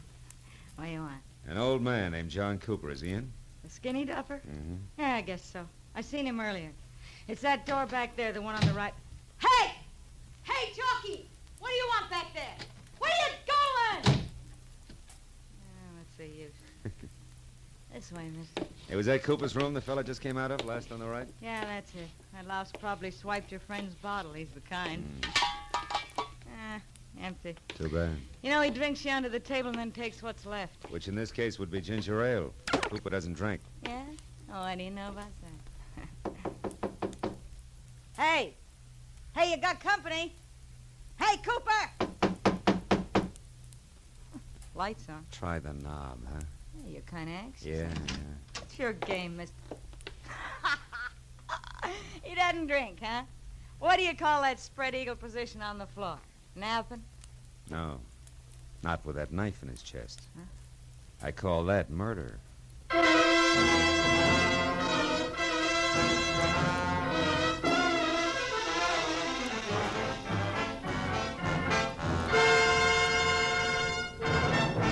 In just a moment, we will return to the second act of Philip Marlowe. But first, one of your favorite laugh shows and stars, My Favorite Husband, starring Lucille Ball, will return to CBS this Saturday night. Formerly heard on Sunday nights, Lucille Ball and Her Favorite Husband will now be heard on most of these same CBS stations every Saturday night. Be listening this Saturday when Lucille plunges that favorite husband into a mad and merry mix-up over who is the town's best or worst-dressed man.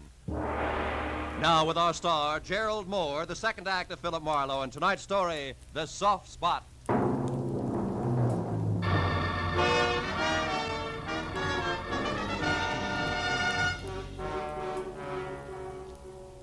The old man's body was rumpled in death like a discarded bundle of rags, loosely pinned at the center with a knife that had killed him.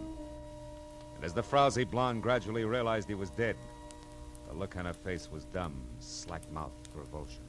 Gee, death's an awful-looking thing, ain't it? Ain't it? Hey, don't touch him, mister. It don't seem decent to. Decency is strictly relative, sister. There's a scratch here on his neck. Like a woman's fingernail raked it. Huh? Where? Hey, his locket's gone. Locket? Yeah. This old guy wore a locket? Yeah, I seen it on him yesterday when the cops hauled off that redhead from upstairs. This old guy was shaving, and he came out in the hall without his shirt on to watch, and I seen the locket around his neck. What did it look like? It was a little square one on a gold chain. Now it ain't there. Ripped off and in a hurry. That much old gold's not worth murder, even in this backwash. Baby, what do you use for closets? Closets? Are you kidding? In this dump, you hang your stuff on the plumbing and like it. Why? Well, then there's no place here that 6 big silver goblets could be hiding, I guess. You couldn't hide a shot glass in this joint. Not for long, anyway. Well, the old boy traveled light. There's nothing here but... What? Hey, what'd you find? Hmm? What'd you find? Oh, this newspaper story on the table. Torn out of the day before yesterday's paper, it says. Nelson Root, wealthy Beverly Hills broker, dies in a freak car smasher. Root is survived by his wife, former showgirl Evelyn Lansing Now, Root, what do you suppose that old guy was saving that for? To have sold his shoes with, maybe? Oh, sure. Now, look, as long as you get your brain in gear, tell me where I can find that guy who ran out of here. Chalky? Yeah. Hey, listen, mister, I don't want to get mixed up in this. I just live here and Come back here. You're already mixed up in it. Yeah, but that Chalky's awful hard, mister. I wouldn't want to cross Now, him. listen, that old man there was murdered. Remember, it's for keeps. You tell me here and now or the cops down at headquarters. Come on, where does he live? I don't know for sure. I think I heard once he's got a shack in the alley behind some warehouse over on San Pedro Street. Which warehouse? I don't know. Honest, I don't know. Hey, you might find out at Dooley's Diner. I think he shoots craps over there. Okay. Thanks, baby. And do yourself another favor before you cool off. Call the police.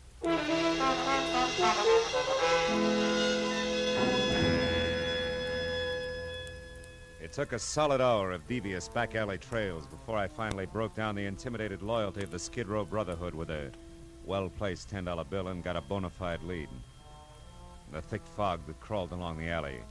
Chalky's shack had all the welcome home look of a wet gutter. It was wedged in under the hulking concrete base of an overpass like dirt under a giant fingernail. Sick yellowish light oozed out through a single tiny window, too murky to see into. So I did the next best thing and hoped that he was alone inside. Who's there? Who is it? I got a tip for you, Chalky. Dooley sent me. It's about the Johns. They're after you. Cops. Hey, wait a minute. What's the tip, fella? What? Hey, where are you? Right here, Chalky. Now stay where you are, Buster. I'll kick your head off. Hey, what's the idea? I want fast answers, Chalky. Nice straight ones. Why'd you knife the old guy tonight? Knife the old... Hey, who are you? What's the idea? I want answers, not questions, Chalky. Why'd you do it? I didn't kill him. I never used the shiv. He was already dead when I went in there. I lifted that locket off to the old coot, that's all, so help me. Give me that locket. I ain't got it no more. Ma Murphy's got it now. I hocked it already. She gave me 3 1/4 on it. Look, I got a buck left. If you want that, you can cheap have it. lying grifter. You killed an old man to get the trinket for 2 cents. No, I didn't. I seen that guy with the big ears run out of the old coot's room, so I went up to take a look. Wait a minute. Guy with big ears? Yeah, he was a zoot suitor. I never seen him around before. I'd remember them flaps of his. Oh. He ran out of the old guy's joint in a big steam squad. Hey, now listen, buddy. He was the guy who done it honest. Ain't no doubt about it. He was the guy. Hey, now wait a minute. You ain't a friend of his, are you? Is again. No reason unless he was telling me. Oh, now listen, buddy. No I never reason. put the finger on the guy before in my life. But when it's protecting my own hide, Finger? I gotta do... Yeah, I could have been the finger. So long, Chalky, and drop dead.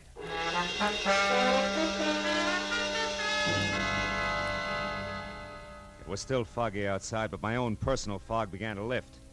Big Ears must have been tailing me, overheard me on the phone, and got to the old man first. But why? Why the clipping that old man Cooper had about Nelson Root's accident? Nelson Root survived by a widow. A widow? Holy smoke!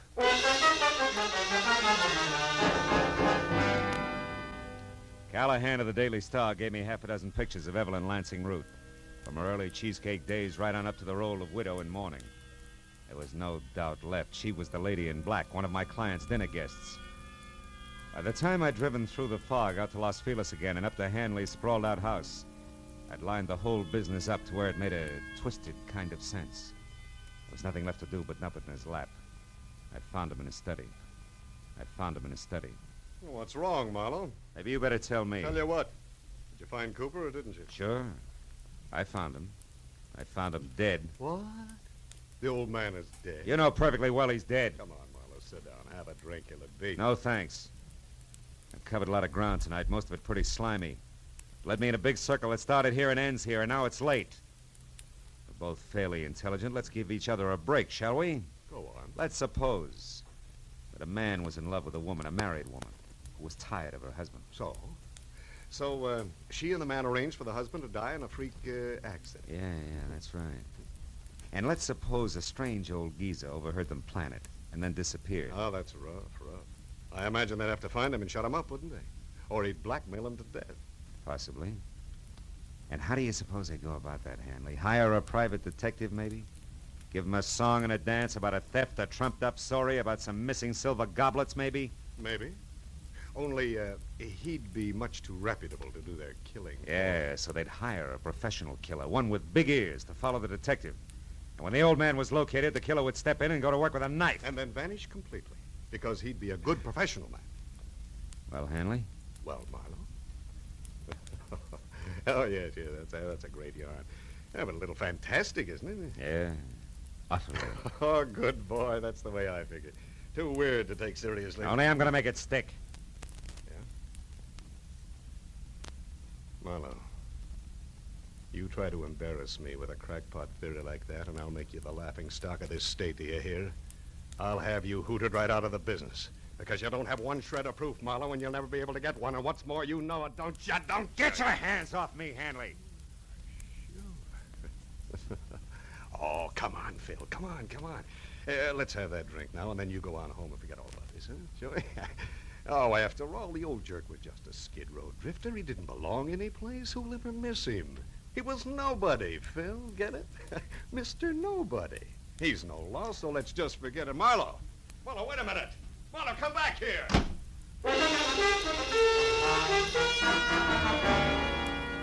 I had to get out. What made it even worse to us that I knew he had me. I couldn't even begin to prove the first word of what I knew was the truth. I couldn't sleep with it either. That was why an hour later I leaned against a lamppost back on Skid Row again and looked across a lifeless intersection through the eddying fog at the gaunt flophouse where the old man had died. Well. A wayfaring stranger in the night. Hiya, pal. Beat it. Wait a minute, wayfaring stranger. Couldn't you accommodate me to the extent of a match, or would that break your back? Here. Keep him. Thanks. Why don't you go home, pal? Nothing happens here on Cooper Street after 2 in the a.m. As a matter of fact, nothing happens anywhere anymore. Cooper Street. Cooper. That's one right out of the book. I'll bet $50 on it. 9 out of 10, they'll take the name of a street. Huh? Never mind. You live around here? You're kidding. Where's Ma Murphy's pawn shop? Hey, easy. Watch the lapels, pal. Well, come on. Where is it? Ma's joint is 3 blocks down on Filbert, downstairs, middle of the block. But there's no romance there,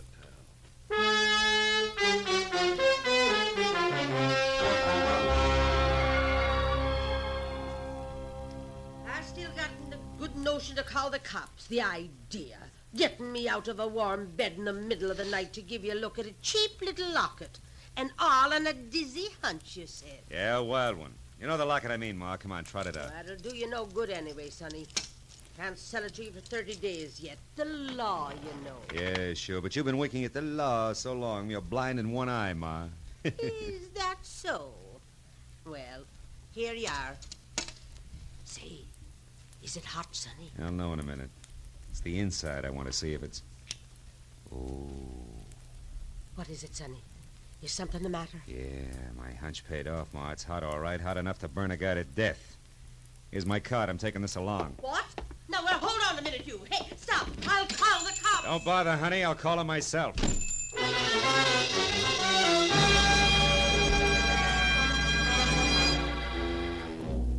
The lights were still on in Earl Hanley's study, so I pulled over and parked on the street and went up the walk on foot. And as I moved to the door, the fog slid around me in thick swirls. When Hanley answered, his face was hard and ugly. He had a gun in his hand. Our business is over with, Marlowe. Not quite, Hanley. What do you want? I got a tag for our fantastic little Just Suppose story. You're either drunk or stupid, Marlowe. I warned you once, now beat it. Not till you've heard my punchline, Hanley. It goes like this.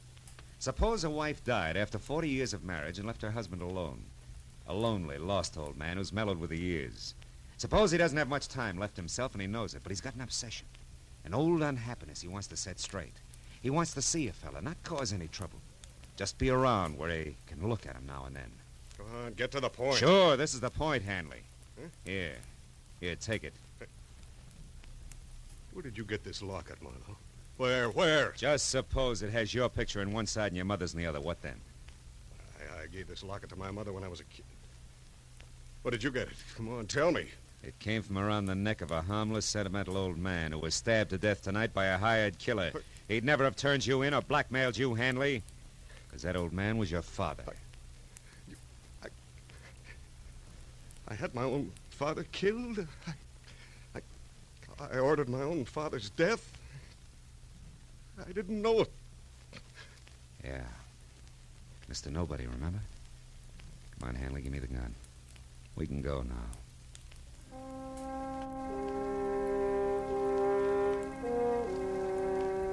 Hanley went quietly. All the way, he kept the little locket clenched in his fist. But as I led him up the stairs at police headquarters, he broke loose long enough to shatter both his hands against the marble pillar. He wound up in a straitjacket. But it didn't matter much because when they picked up Evelyn Root, the lady in too much black, she filled in the rest of the story, including a lead to Big Ears.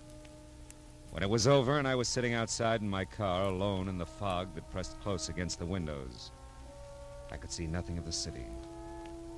Nothing but the soft, swimming white mist which hid the black outlines of Skid Row. Funny thing, you know. Some people can get out of Skid Row, but Skid Row will never get out of some people.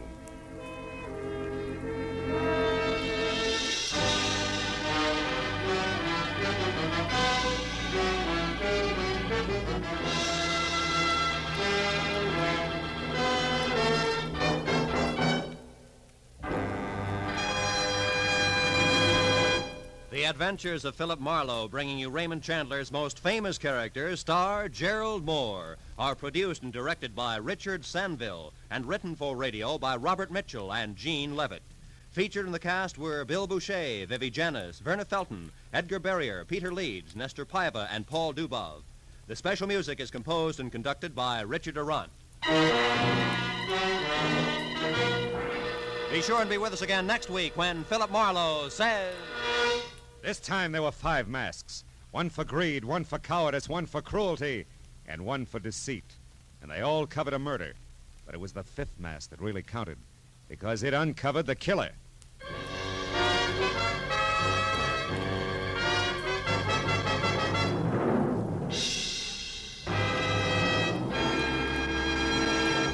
For some easy-to-listen-to music on Sunday afternoons, be sure to hear those favorites, the Symphonette and the Choraleers, which return to CBS this Sunday afternoon. The Symphonette brings you musical favorites from the lighter classics, played by a group of outstanding instrumentalists. The Choraleers sing rousing marches, popular songs of the day, and familiar music of the past. Hear the Symphonette and the Choraleers this Sunday and every Sunday afternoon on most of these same CBS stations.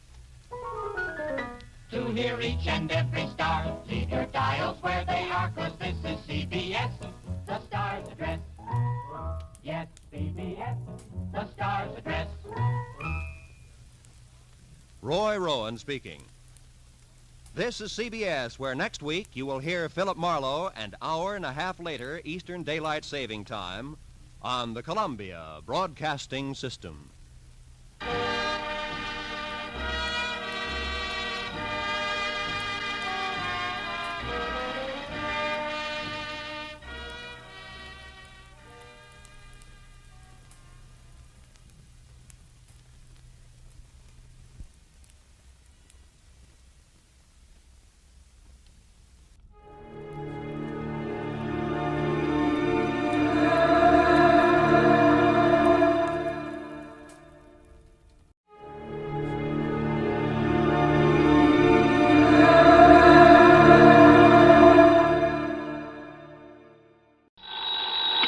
Johnny Dollar. This is Jack Price, Johnny. Corpus Christi, Texas? That's right. Try Western Life Insurance Company. No. No.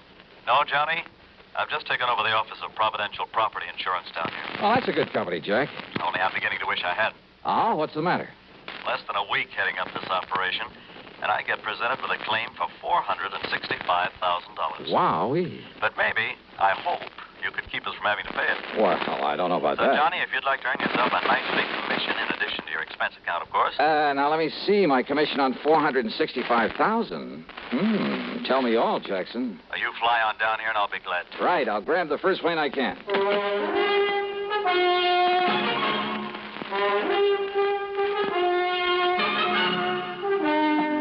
CBS Radio brings you Bob Bailey in the exciting adventures of the man with the action-packed expense account, America's fabulous freelance insurance investigator. Yours truly, Johnny Dollar.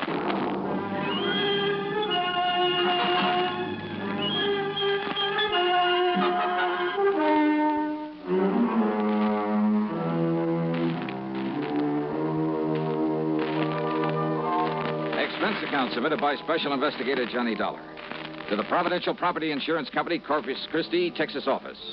Following is an account of expenses incurred during my investigation of the Canary matter. After hanging up on him, I realized that Jack Price hadn't told me a single thing about the case he wanted me to handle. But who cares when it means a commission on nearly $500,000? So item one on the expense account is $128, plain fare and incidentals, Hartford to Corpus Christi, Texas. Price met me at the Cliff Mouse Airport. We piled into his car and headed for town. Johnny, I've made a reservation for you at the Driscoll Hotel on North Broadway. Oh? You get yourself a good night's sleep, and you can start on this matter first thing in the morning. Well, what's the matter with right now? At least you can tell me what it's all about. Well? The Canary diamonds. Canary? Yeah. You mean they're for the bird? Oh, now, wait. I'm sorry. Matter of fact, Johnny, they happen to be the most perfectly matched set of yellow diamonds in the world. A necklace, a brooch, and a solitaire and a ring. Called the Canary diamonds because of their color. No. They were stolen from Mrs. Clara Barnes Smithwick Tyson Brownfield. Oh, brother, that's a mouthful. Now, who is she? The reason she's so loaded with jewels, and about everything else an old lady could want, is that Tyson made a few $1 million in oil, and when he died about 4 years ago, he left her a considerable fortune, mostly in the stock market. Tyson? J.R. Tyson. I thought you said her string of names ended in Brownfield. About a year ago, she married young Augustus Brownfield. Oh, I see. Brownfield loaded, too? He's been up and down over the years. Mostly down, I'm afraid. Until he married the rich widow Tyson. Well, yes. How old is he? 10 or 15 years younger than she is. About 45, I'd say. So that's it. Now, Johnny, you and that suspicious mind of yours. What, Jackson? You'd make a suspect out of your own mother. Oh, look, where there's nearly $500,000 involved. But you're wrong if you think he had anything to do with the loss of these jewels. I'm sure of it, Johnny. Yeah, we'll see. I've known Gus Brownfield for years. I'm sure he's on the level. That's why, in spite of all his wife's money, he's trying so hard to make a go of his little cannery business. Cannery? It's just a small operation for the luxury trade. What do you mean? Oh, kumquats, guavas, lychee nuts, things like that. For the fancy restaurants. Real expensive stuff. Oh, I see. His customers are mostly places like Antoine's in New Orleans, Romanoff's in Beverly Hills, the Chambord in New York. Even some of the fancy cafes in London, Paris, and Rome. But now, how and when and where did these Canary diamonds disappear? Well, it was several weeks ago. They'd gone out for the evening. No servants? Only the deaf old cook in her little room in the basement. The others were all off duty out of the house. And? Well, when they got home, she went to the wall safe to put back a pair of earrings she'd worn. When she opened it, she found the Canary diamonds were gone. Anything else taken? No. In spite of the fact there were other valuable things in the safe. They called in the police, I hope. Oh, of course. Well, what did they find? Nothing. Fingerprints? Whatever prints may have been on the dial of the safe have been carefully wiped off. The only thing the police are sure of is that it was a professional job. Hey, Jack, who knows the combination of that wall safe? Only the two of them, Mr. and Mrs. Brownfield. You're sure of that? That's what she told me when she reported the loss. Oh, she reported it? Yes. And he was the only other person who knew that combination? Johnny, they were out together that evening. Where do they live? Let's go over and see them. At this hour? Sure, why not? Well, besides, I told them I'd bring you over in the morning. So what? And if they don't expect us, well, who knows? Maybe we'll learn more than when they do. Johnny, if this is because you suspect Gus Brownfield... Now, did I say that? It's what you mean, isn't it? Come on, Jackson, let's go see him. Well? All right, Johnny. Whatever you say. The Brownfield home was a mansion, a beautiful place, worth plenty of money. Mrs. Clara Barnes Smithwick Tyson Brownfield was about 60, I'd say. She was a lady in every sense of the word, with the sort of quiet dignity that goes with wealth and good breeding. Her husband, Gus, was at least 10 years younger, and, well, he seemed like just an ordinary, hardworking, nice, good-looking guy, sincerely devoted to his wife. Yeah, I must admit I liked him immediately, but then sometimes that's a danger sign. Anyhow, he pretty much repeated what Jack Price had told me, including the fact the police had gotten nowhere. So, if there's any way I can possibly be of help to you, Mr. Dollar? Not so much the money, Mr. Dollar. Though heaven knows the diamonds do have monetary value. That is the understatement of the week. Well, yes, I suppose it is. But when I think of some thief taking those beautiful stones out of their lovely mountings to dispose of them... Mr. Brownfield, you and your wife were together all the time the night they were stolen? Yes, we were attending a party at the home of... Oh, no, wait. Yeah? Why, yes, dear. You left us for a few minutes to go over to the Canary. Yes. Why? Well, when we'd passed it on the way to the party... Yes? Well, I'd noticed that someone had left the lights on. Probably someone who'd worked late. Who? Well, frankly, I don't know. Well, go on, please. Well, the party'd been rather dull, so I used that as an excuse to leave for a while. Yeah? I drove on over to the Canary, took care of a few odds and ends at my desk, turned out the lights, and then drove back to the party. Then we came home and found that the diamonds... Mr. Dollar. Yes? If you're thinking what I think you are... That your husband had plenty of time to come here during his absence from the party? Well, now, look here, Plus the fact that he knows the combination of the safe? Young man. No.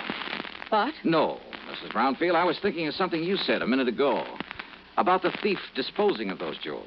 But, Dollar, if you think for 1 minute... Just hold your horses, please, Mr. Brownfield. Young man, this is outrageous. I refuse to listen to anything more from you. Yeah? Yes. Well, I think you'd better, Mrs. Brownfield. If you want the Canary diamonds back.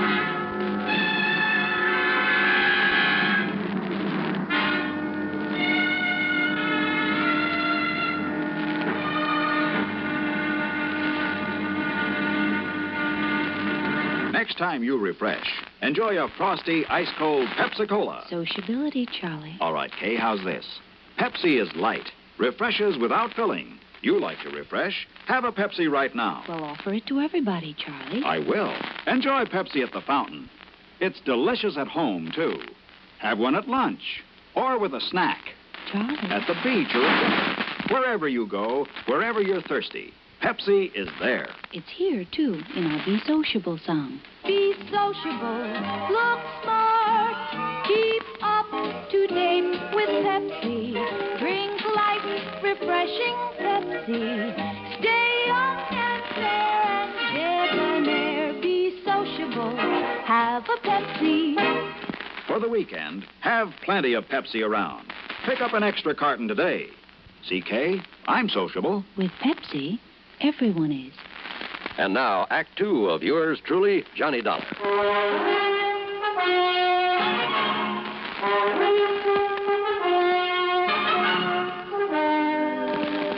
Mueller, this is ridiculous. Is it, Mr. Brownfield? And I suppose the fact that my cannery business is not particularly profitable. Oh, I didn't know about that. I suppose you've decided that that's a motive for the theft of the diamonds. Well, I suppose it could be, couldn't it? Now, listen, Johnny, this is ridiculous. Take it easy, Jack. This is not only ridiculous, it's insulting.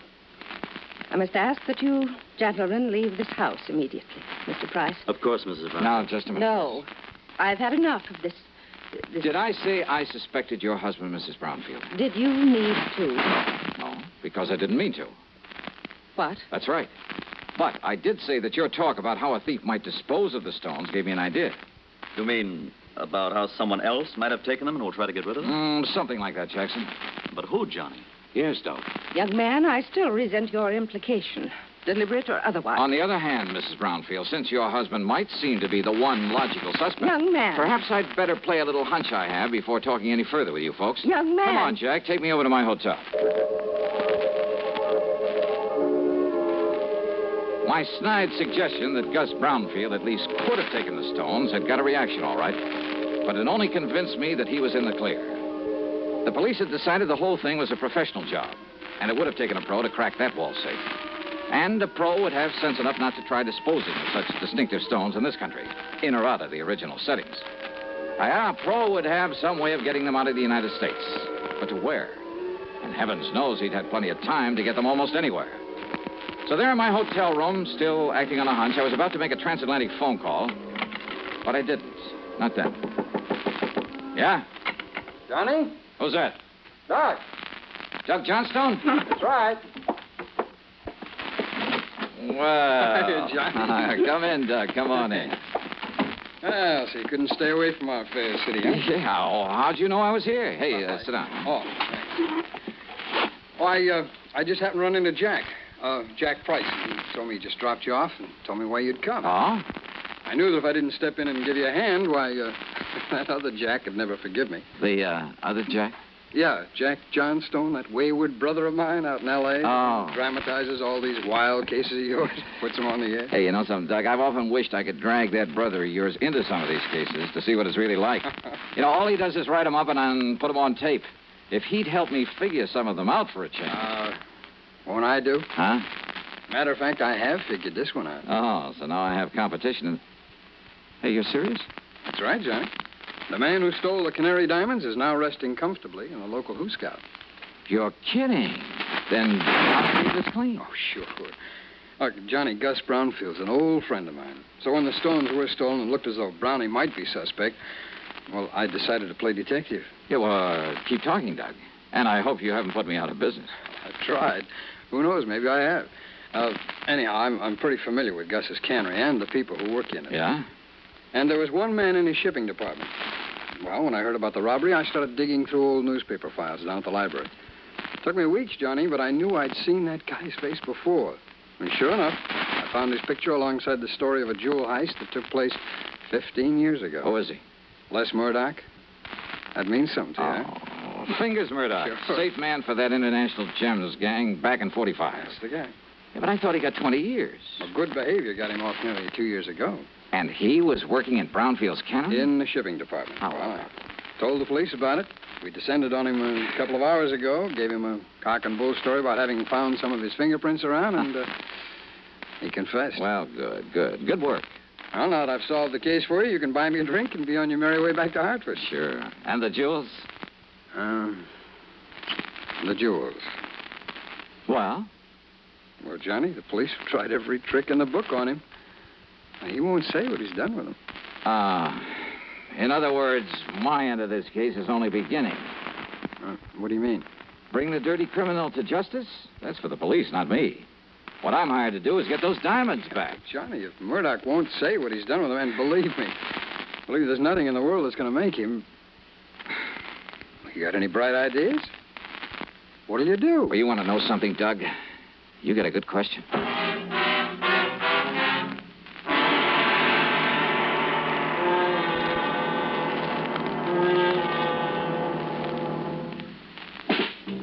Smoking more now, but enjoying it less. Have a real cigarette. Have a Camel. So good. Have a Camel cigarette. So rich. Have a real cigarette. Have a Camel. So mild. Have a Camel cigarette. And here's the reason why. Best tobacco makes the best smoke. Have a Camel cigarette. You can say that again. Best tobacco makes the best smoke. Have a Camel cigarette.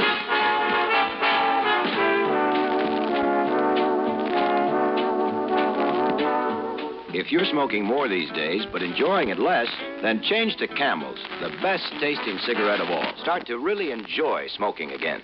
Now back to yours truly, Johnny Dollar, and the canned Canary matter.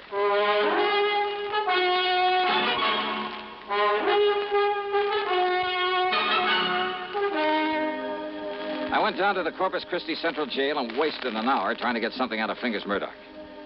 Go on, Dollar. Get out of here and let me sleep. Murdoch. And don't give me this bull again about going easy with me if I tell you where the rocks are, because I know better. Look, listen to me, will you? Instead, I'll just serve another stretch, and then when I get out... If you live that long. Then I'll pick up the dough for him and live on Easy Street. Then you passed them on to a fence, huh? Did I say that, Dollar? Now, go on. Get out of here. You bother me. Then I remembered about some of Murdoch's earlier activities, about his international connections, about the impossibility of successfully disposing of the Canary diamonds anywhere in the United States. Item 2, 10 cents for a phone call to Mr. Brownfield. Yes, there had been a shipment of canned goods the day after the robbery to an outfit in Paris called Imperial Import Company. The shipment was supposed to arrive there late today. Item 3, $12 for a transatlantic phone call to Paris to a wormy little character named Louis Dumassac, who had another name for himself. Oui, monsieur. This is your oldest, your dearest, your most devoted friend, Le Jacques, the Great Cat. Yeah, devoted friend, huh? You mean as long as I keep forking over good American dollars for information? But of course, monsieur. Sure. Somebody else came along with a bigger bankroll, you'd sell me out in a second. Oh, no, mon ami. You touch me to the quick. Sure. I mean, to have you put it so bluntly. All right, now tell me just one thing. What do you know about canaries? Canaries? That's right. Uh-huh. Well? They are for the birds. Wait, well, monsieur, that's not a very funny thing I've just said. Oh, very funny. So what about the Canary diamonds? Well, alas, I've never heard of them. But I'm sure that for a slight consideration, if I can find out all about them for you, say for $500. Now listen, your old pal, Francois Dubuisson, the fence. Yeah, Dubuisson. What? Oh, that miserable, that no good, that double-crossing. I love him dearly. Now, what's that mean? Millions he's made smuggling jewelry and paintings into this country from your United States. Now, with your help at times. But of course, monsieur. But now what has he done? What has he done? Closed up the antique shop that he used as a front for his operations. You mean he skipped the country? Oh, no. He's still here in Paris. Doing what? Is it not unthinkable that so clever a crook should turn to a legitimate business? Under another name? What kind of business? Produce. Produce? Oui.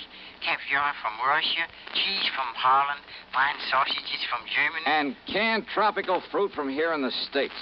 Oui. Yeah, but how did you know? And he calls it the Imperial Import Company. That is so. Then tell me where I can find him and I'll cable you $100. But of course.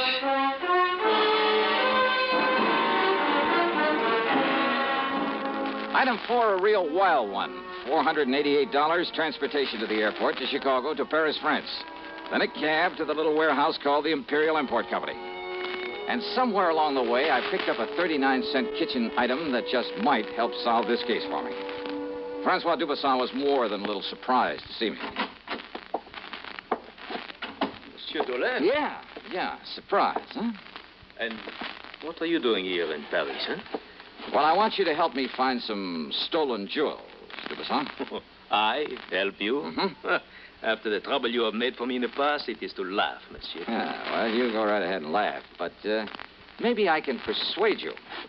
By waving that pistol in my face, huh? I want to look at your latest shipment of canned goods from the United States. Canned goods?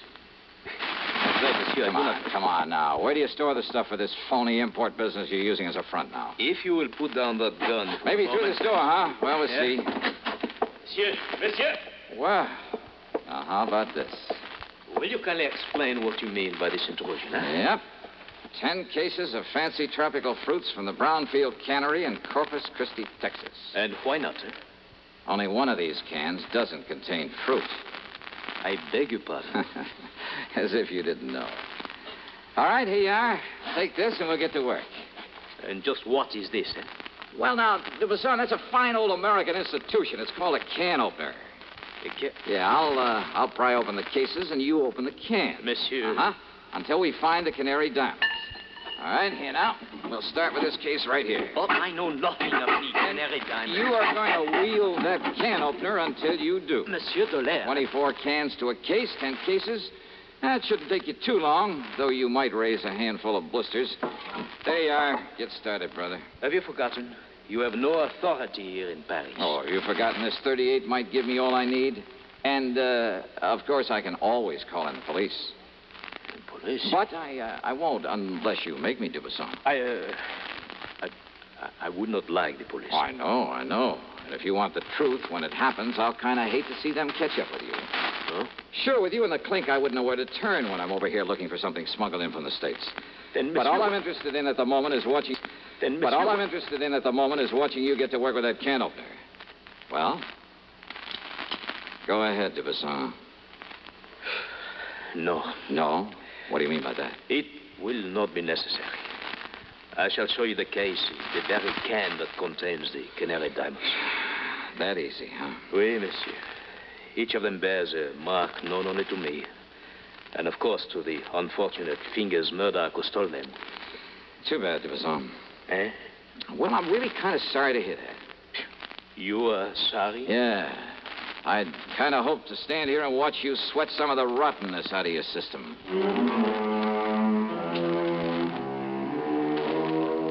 Thanks to its Paris representative, the company was able to arrange for getting the stones back to the U.S. As for Dubasson, well, I suspect he was long gone when the police arrived at his place. Expense account total, including the trip home, $1,121 even. And, don't forget my commission on this one. Yours truly, Johnny Dollar.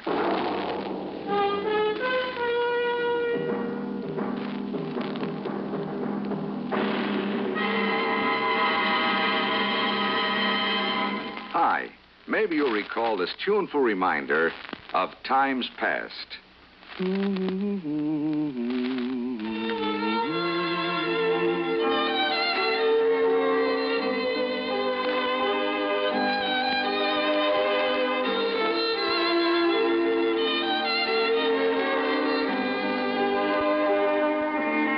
This is Dennis James with something else worth remembering. It's this. You're so right to stay regular with Kellogg's All Brand. See, it's the normal, natural way to youthful regularity. The whole brand content of Kellogg's All Brand supplies your system with all the bulk-forming food that you need every day. There's only one All Brand. It's Kellogg's All Brand. So relieve irregularity from lack of bulk, as millions do, with a bowl full of Kellogg's All Brand each morning. ALL-BRAN. It's Kellogg's All Brand. Now, here's our star to tell us about next week's story. Next week, a wild flight across the country after a beautiful girl, and possibly a murder. Join us, won't you? Yours truly, Johnny Dollar.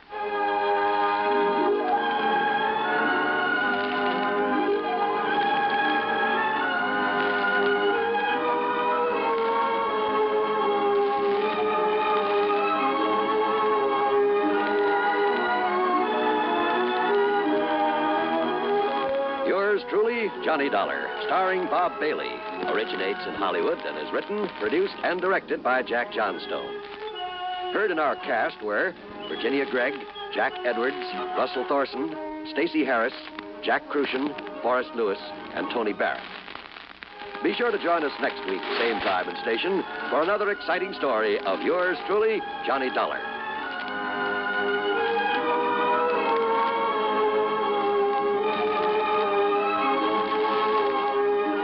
This is John Wall speaking. Greed for gold promises doom from Suspense on the CBS radio network. You know, Dooley, I've been reading up on hypnosis. Come here and let me try it on you. I'm an officer of the law and don't approve of making a man divulge his secrets. However, I'll stand by in case there's criminology involved. I just want to clear up some of his problems, Officer Suds. But I haven't got any problems. I'm the soul of contentment. Maybe that's your trouble. You're too contented. Lie down, Dooley. You're going to sleep. I feel so good. He's under my influence. Now, little tyke, get up. Go straight to the beer of your choice. Astounding. He's heading for Utica Club. 'Cause Utica Club will still take the trouble to age beer the natural way. Utica Club, you see. He's got no problem. He's a happy, well-adjusted beer mug. Brewed by the West End Brewing Company of Utica, New York. You're tuned to 590 WROW in Albany.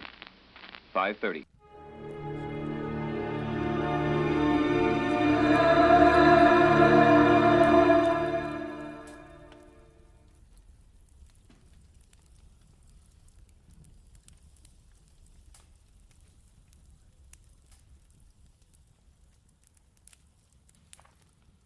Get this and get it straight. Crime is a sucker's road, and those who travel it wind up in the gutter, the prison, or the grave. I didn't know it, but I was caught in a smokeout that led from a search for a lady in black, past murder at a highway inn, to gunfire at a warehouse, for a girl already dead in the morgue. From the pen of Raymond Chandler, outstanding author of crime fiction, comes his most famous character in The Adventures of Philip Marlowe.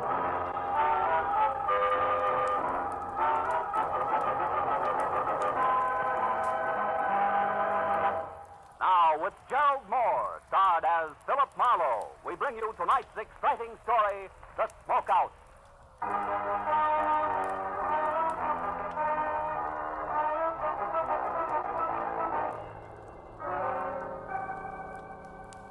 It never seems to fail. A sleepless night that leaves you with raw nerves and sandpaper eyelids is always followed by a day that never ends. A kind of long, tough day that keeps you on the move until life in the city is finally reduced to no more than a confused clatter stink of exhaust fumes and an aimless mob of shallow people milling around, looking for nothing but a chance to con each other out of a lousy butt. And this was no exception. Because when I finally decided to quit, to get out of it, to go someplace quiet and relaxed, I found myself instead in a hurry all over again. I was on my way to a very public building on Spring Street at the stubborn instigation of one Detective Lieutenant Matthews of Homicide, whose phone call 20 minutes ago had caught me as soon as I opened my apartment door. Where you been, Marlowe? Don't you ever check in at that office of yours? And on days like this, Matthews, they don't give me a chance. What's up? Tell me all you know about Vera Hamlin, Phil. Who's Vera Hamlin? A girl. No fooling. Are you real sure you don't know her? Positive. Am I supposed to? Maybe she used another name. Pretty, blonde, about 5'6", a sweet kid, apparently. I can think of a lot of women who fit that description, Matthews. Yeah, you could. But this one wrote you a letter yesterday. I didn't get it. Then I haven't been to my office at all today. Why? She wanted your help. How do you know? Well, we picked it up from the imprint in an open pack of stationery in her apartment. Oh? Better come down and take a look at her, Phil. Take a look at her. Where is she? In the morgue. Oh. She was struck by a car last night. Accident? What makes you ask that, Marlowe? Your dubious tone of voice, Matthews. Well, was it an accident? I guess so. Maybe I've been a cop too long. I get suspicious myself on dark nights. Can understand it. Come on down, Phil. Right away. I'll meet you there.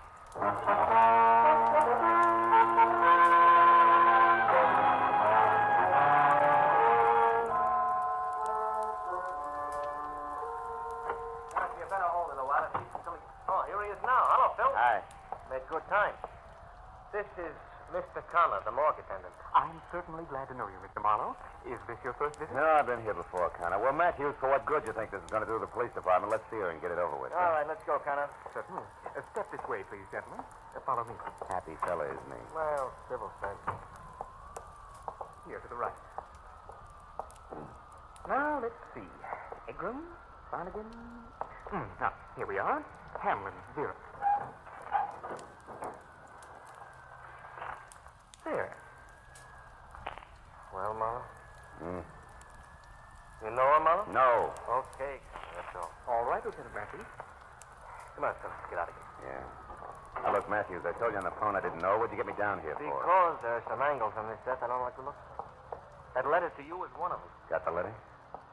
No, I read the whole thing in from the lab and that imprint they worked on. She was worried. She wanted you to investigate something for her. You were supposed to call her today. Know anything about her? Yeah, she came to L.A. about 6 months ago from Omaha. She worked for a guy named Brasso, who's a produce wholesaler, 77 Market Street. Lately, she was seeing a lot of him after office hours. What's wrong with that? Nothing. She was killed in front of Brasso's house at 2 a.m. as she was getting out of her car, and Brasso wasn't home at the time. Oh? He has a fair alibi, puts him out on Highway 101 north of Santa Monica when it happened. Excuse me, gentlemen. I'd better get the phone. Yeah, do that. What about the motives, Matthew? No motives. Well, then why are you so upset? Why was she so upset? What did she want you for? That's not enough for you If to I go had on. that one answered, I'd know where to go from there. I know, but you're pinning a murder rap on What somebody. do you mean murder rap? I'm not up to that. It's for you, Lieutenant. All right, thank you. Excuse me a minute, Phil. Hello, this is Matthew. Yeah. A witness. Says it was murder. Phil, get a load of this. What? Yeah, give me that again. Yeah, a woman. Saw it happen, huh? Great. Who was it? The lady in black. Where'd you get that? It sounds corny. Where did you get that? It sounds... What? You mean there's a story about it out now in the L.A. Journal? Yeah, I'll be back there in 5 minutes.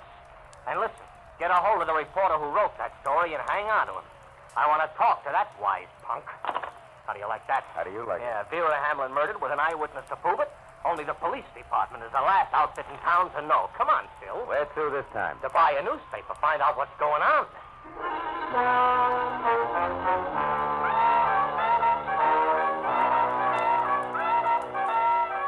Matthews was boiling as we left the morgue and headed to police headquarters. We made one stop on the way to pick up a copy of the Journal, which he read as I drove. The kind of smoky, well-illustrated sensationalism that clouds issues, doubles police work, and sells papers. Exclusively to the Journal tonight that she was an eyewitness when a mad killer purposely swerved his speeding car into curvaceous blonde beauty Vera Hamlin outside her lover's Brentwood home late last night. If that's journalism, I'll eat my bag. Keep reading. You're a cop, not a critic. Yeah, but I got taste. The lady in black will appear at police headquarters at 9 o'clock to reveal license number and description of the murder and the shocking death which police have already labeled accidental. Nuts. Come on, Marlowe. I felt a little sorry for Matthews because the way things were breaking, the Vera Hamlin deal was a cinch to become one of those involved screwball affairs.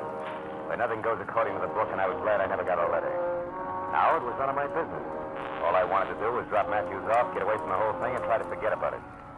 But when we piled up behind the waiting squad car at headquarters, a gang of high-key photographers draping the stairs stopped us. Right, Lieutenant, is your witness going to show? It's 9 on the button. Where's the lady in black? How do I know? I didn't find out there was a witness till I read it in the Journal. Yeah, that was a dirty trick. Hiya, Marlowe. Hi, Abbott. You're an old-timer, Abbott. You guys ought to keep punks like the Journal squirt in line. They just make it tough on everybody. Oh, don't blame us for that guy. He's burned up, huh, Marlowe? You blame him? You know as well as I do, the Journal picked up that witness right here. Kept her under wraps until they had time to break the story. Well, he shouldn't let it throw him. You know, guys like that usually hang themselves. Sure, after the damage is done.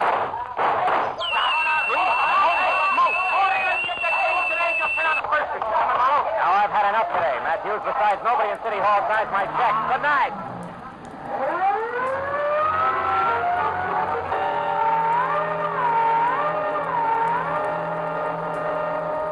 I watched him out of sight and drove to the corner where one of the reporters told me that the green sedan had a lady in black in it. Whoever had fired the shots had gotten away clean. So, with that to think about, I drove back to Hollywood and tried a double scotch in a quiet bar. Yeah, it didn't work. Half hour later, I ended up in my office with Vera Hamlin's letter open on my desk.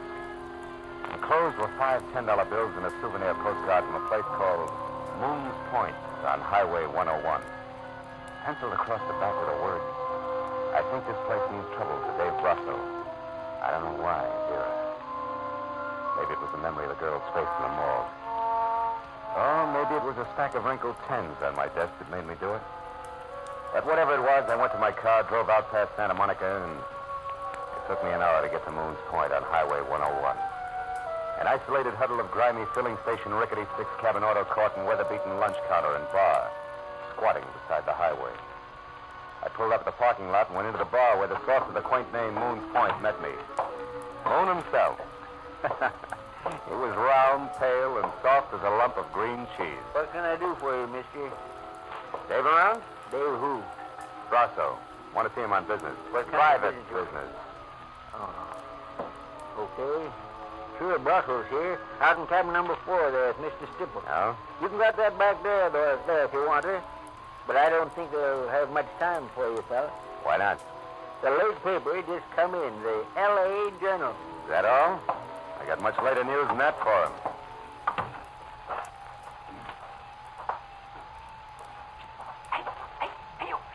Who's there? Pull it down, will you? My name's Baggett. I heard you inside asking for Dave Brasso. Well, I think you're a cop, and I might be able to do you a little favor. What do you got in mind, Baggett? Well, since there don't seem to be much love lost between you and Brasso, I'll tell you. I believe in an eye for an eye and a tooth for a tooth, see? I used to be a driver for Dave Brasso, only yesterday I got canned. Thrown out. Pulled off my truck and fired for no reason at all. So? Oh, so I've been sticking close to him, just waiting for a chance to pay him back. And I've been finding out things you might like to know. Give me a for instance. Well, for instance, he had a fight. A knockdown, drag-out argument with that Vera Hamlin girl last night. Just an hour or so before she was run over. She claimed he was seeing another woman. What's that prove, Baggett? She was found dead in front of his house, Bud. You added up. And that's not all either. I know why he's hanging around out here. Also, why it ain't gonna do him one bit of good. I got plenty to tell him. Wait a minute. Hold it. Yeah. That's Monty Stipple who opened the door to number 4 here. I gotta get out of here. But I got plenty to tell, Bud, so when you're finished in there, come on over behind the grease rack at the filling station. I'll be waiting for you. I don't know how you feel, Dave. You're on edge. You got reason to be, but running back into town won't help you any. So they got a witness. She's already told it. Wait a minute. There's somebody outside here. Yeah, that's right. I want to see Dave Brasso. And Mr. Brasso's pretty busy right now, mister. Not too busy to see me. Oh, you cop? No. And you must be a crummy reporter, so scram. You look Mr. Brasso up at his place of business some other time. You mean after he skipped town to keep the witness from putting a finger on him? Why, you Hold snooping... Wait. Who are you? What's your dice, soldier? Name's Marlowe, private detective. I'm here because Vera Hamlin wrote me a letter yesterday. Vera? Come on, you get lost for a couple of minutes, will you? I want to talk to this guy. Don't you go think you on, better go let me... on, beat it. Well, okay. All right, soldier. Come on in. You wanted to see me? I'll take a good look. Well? Okay, so you're big, Brasso. Husky enough to run over somebody and kill him without even getting into a car. I'll let that one go by, soldier. Where's the letter? Locked up in my office? What'd she say in it? She wanted something to look into and said this was a good place to start. Jealous little fool. Is that what the fight was about last night? Fight? Well, you do find things out, don't you, soldier? That's my business. Well, maybe you know who this lady in black here in the paper is and what she's going to tell. Maybe. Might even know who was jumping up to try to kill her tonight and shut her up. Who was that? You mean somebody... Come on, Brasso. Let's stick closer to the truth. You're a lousy actor. For instance, Vera wanted me to come to this dump because you and Stipple are holed up here. Why? That doesn't concern you. It's business. Sure, and when a girl accidentally gets in the way of business, she's run over by it. Is that the way you work? You keep harping on the same thing, soldier, and I don't like it. I was in love with Vera Hamlin. Maybe you're trying to use that to nail me in a frame. Maybe you're a sneak for that stinking louse Weber. Maybe you didn't get any letter from Vera at all, so get out of here and think up a new one.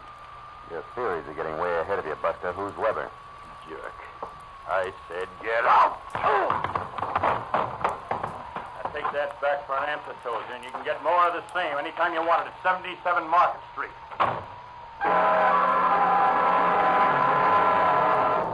Brasso's hair trigger left with 200 pounds of shoulder behind it. Piled me out of the door and flat on my back in the gravel. Tallied my interview with him at 0 with one minor exception. My spiteful informer, Baggett, had some basis intact for his story, so I dusted myself off and made for the rear of the deserted filling station where the grease rack stood. There was nobody around. I waited a few minutes for him, and then I skirted wide around the auto court and looked in at the scaly window at the bar. Stipple was there with his nose in a beer glass, but no Baggett. I circled the building quietly, found nothing but indignant spiders and dark corners, and decided to try the grease rack again. When the back door to the bar opened, and Moon came out with a flashlight and a pail of garbage. He was halfway to a rack of cans when he froze, like a bird dog with one foot in the air. Holy mackerel. His flashlight stabbing at a man's hand, hanging out over the edge of a shallow ditch. Look there. There's somebody laid in the ditch. Yeah. No wonder I couldn't find him. It's Baggett with a knife in his back.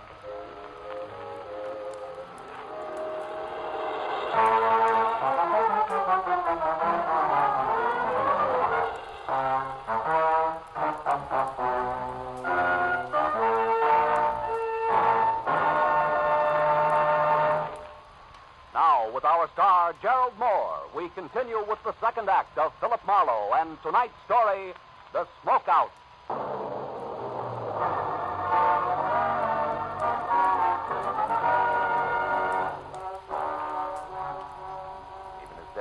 slightly hardened the hand at the edge of the ditch, the wheezing, pudgy circle known as Moon was already worrying less about why murder was sprawled at his feet and more about what the violent slaying of the truck driver was going to do to his roadhouse business as usual. Didn't make for wholesome listening. Dave Brasso, that Monday Stipple, all of them. They can take their trade and their trouble summers up. I got to make a buck like the next guy, but I sure ain't going to do it this way. Why, overnight it Hey, wait a minute, Moon. What troubles are you talking about? Brasso and Stipple, I mean. What is it? Come on, speak up. It may be important. To who? To me and the law. To Baggett here. Maybe a girl who died a little ahead of her time. A girl who what?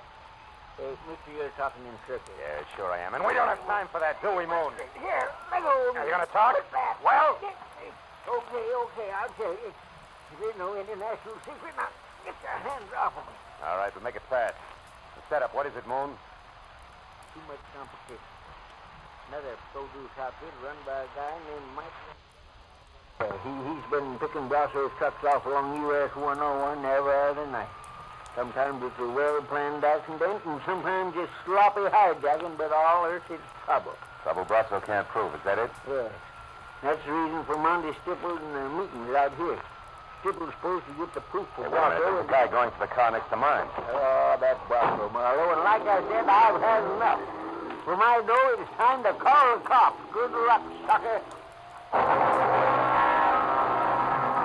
Dave Brasso was out in front by no more than 30 seconds, so as I ran toward my car and the wall of dust his tires had kicked up, I figured I had an even chance of catching up with him before he got back to Santa Monica and into heavy traffic. But I figured differently when I had one hand on the door of my car. I had to. Company said so. I'm holding a gun. Please don't move.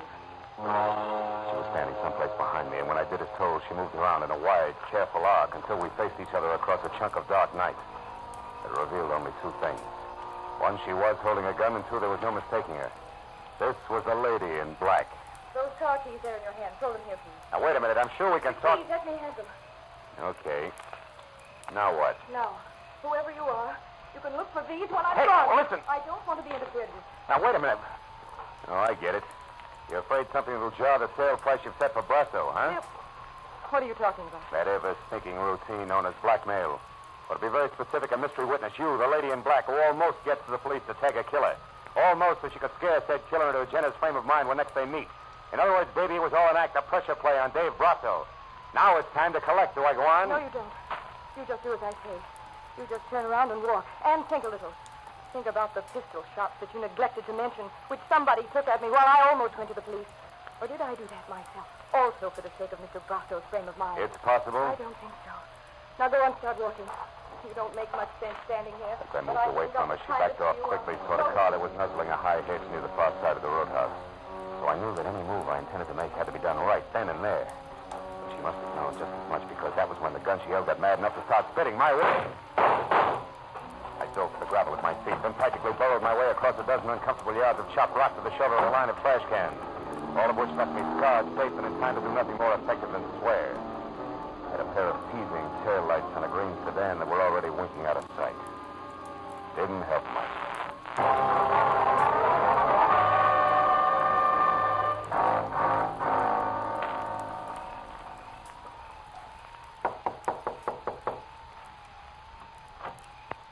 Well, what do you know? The private detective again.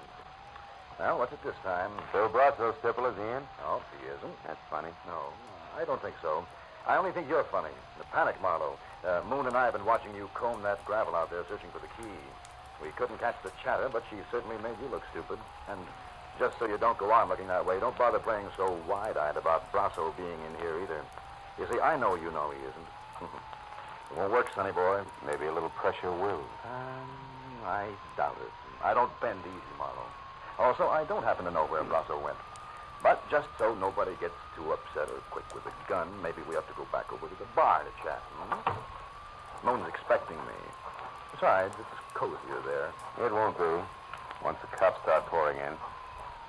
Incidentally, it makes it your turn not to play dumb. Huh? I mean Ernie Baggett being very dead out in the back.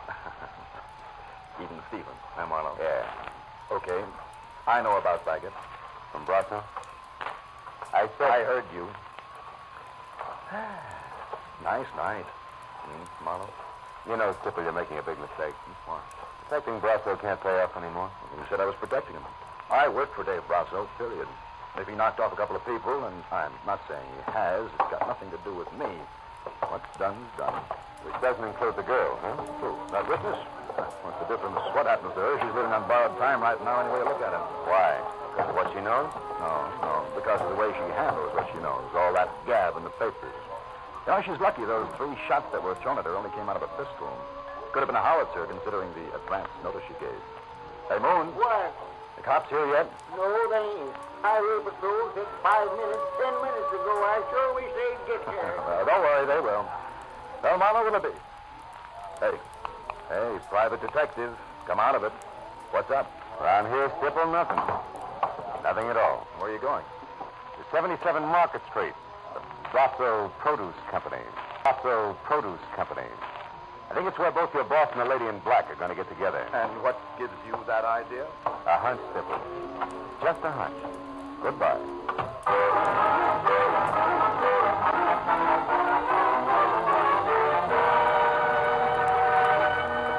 Produce Company was a half a block of corrugated metal warehouse crouched behind a wide loading ramp, which at 2 a.m. bustled with enough noisy, fresh vegetable business to turn night into day.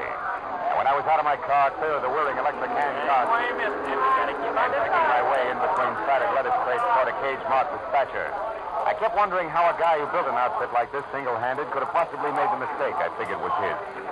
I stopped wondering when a face that had been stolen from a hawk pressed itself close to the inside of the cage and yelled at me. Well, what is it, mister? Talk up there, will you? I'm busy here. Wait, please. 681 out now. I want to see Dave Brasso. Who's that? He isn't here.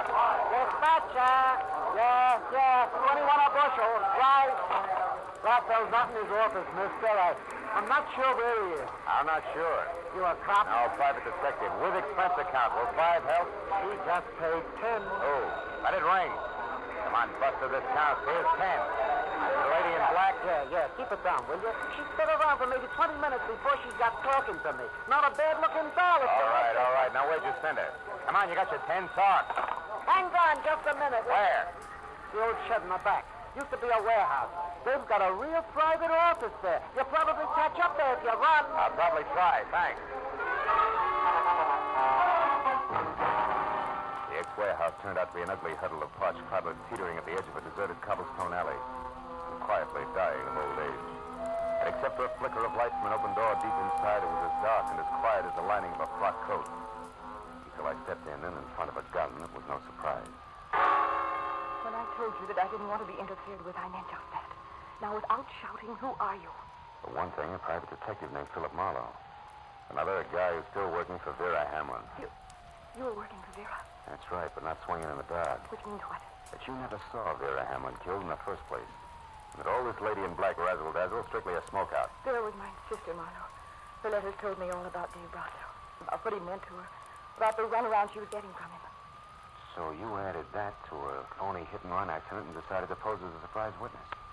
So that Dave Brasso would try to pick you off and reveal himself as your sister's killer, if you lived through it. Right. Now, Marlowe, Marlowe, quick. Get back.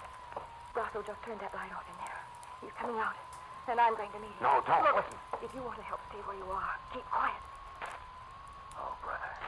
I'd better be right. She moved one slow step at a time toward the long, thin triangle of light the open warehouse door spilled across the sawdust flooring.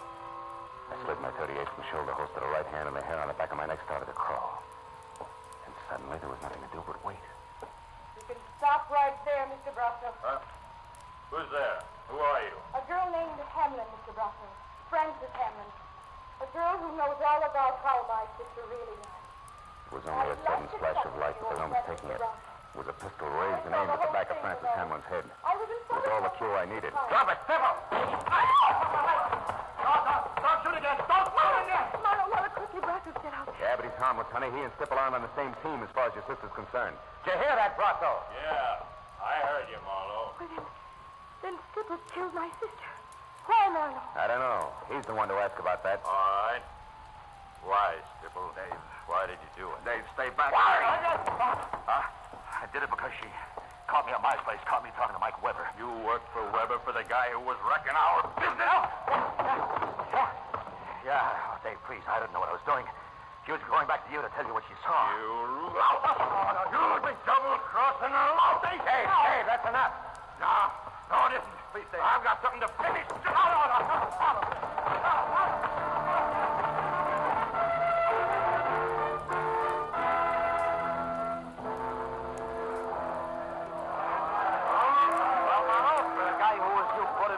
On the city payroll? You did all right tonight. Hey, Duck Matthews. Uh-oh. Hey, Lieutenant, how about the story? We're pushing our deadline on a bulldog edition. Yeah, we work for daily papers, Matthews. You've been holed up in that warehouse with Marlowe and that heavy for a half hour now. What gives? Hey, how bad is Stipple's wound? Look, the wound is nothing. It's a scratch, although I wouldn't say he ain't hurt. But the story, you'll have to wait until I'm down at headquarters. I haven't got it all myself. Oh, Lieutenant, you're kidding. Sure, I got lots of time for it. Listen, Abbott.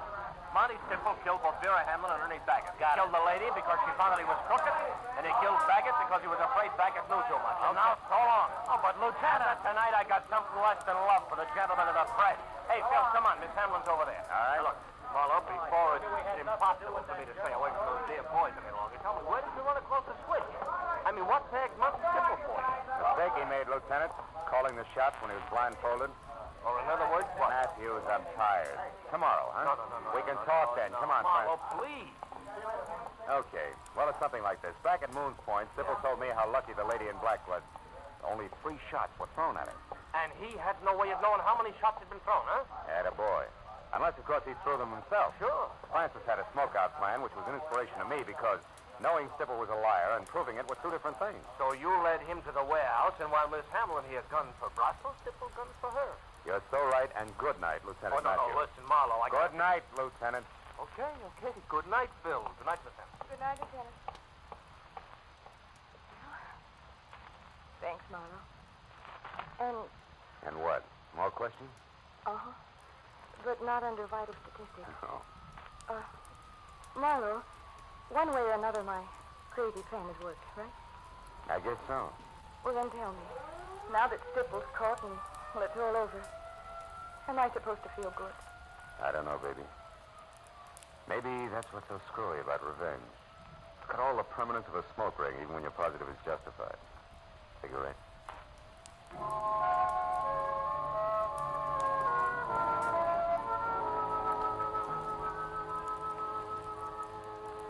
I'd been dog-tired when it started. Whipped. Fed up with the city and the aimless, milling mob of shallow people. Always hungry for a buck that made it move. But now as I drove through the quiet, empty downtown streets and listened to Francis Hamlin talk about her sister, who had never been anything but nice, I stopped thinking about those money grubbers and thought instead about the ones like Vera. All the people all over the world who sometimes get in trouble because other people won't realize the world is not for sale. Yeah. The Veras are the ones to keep in mind. And that was when I decided that I was only tired, not whipped, not fed up. All I needed was a good night's sleep. So I went home and got it.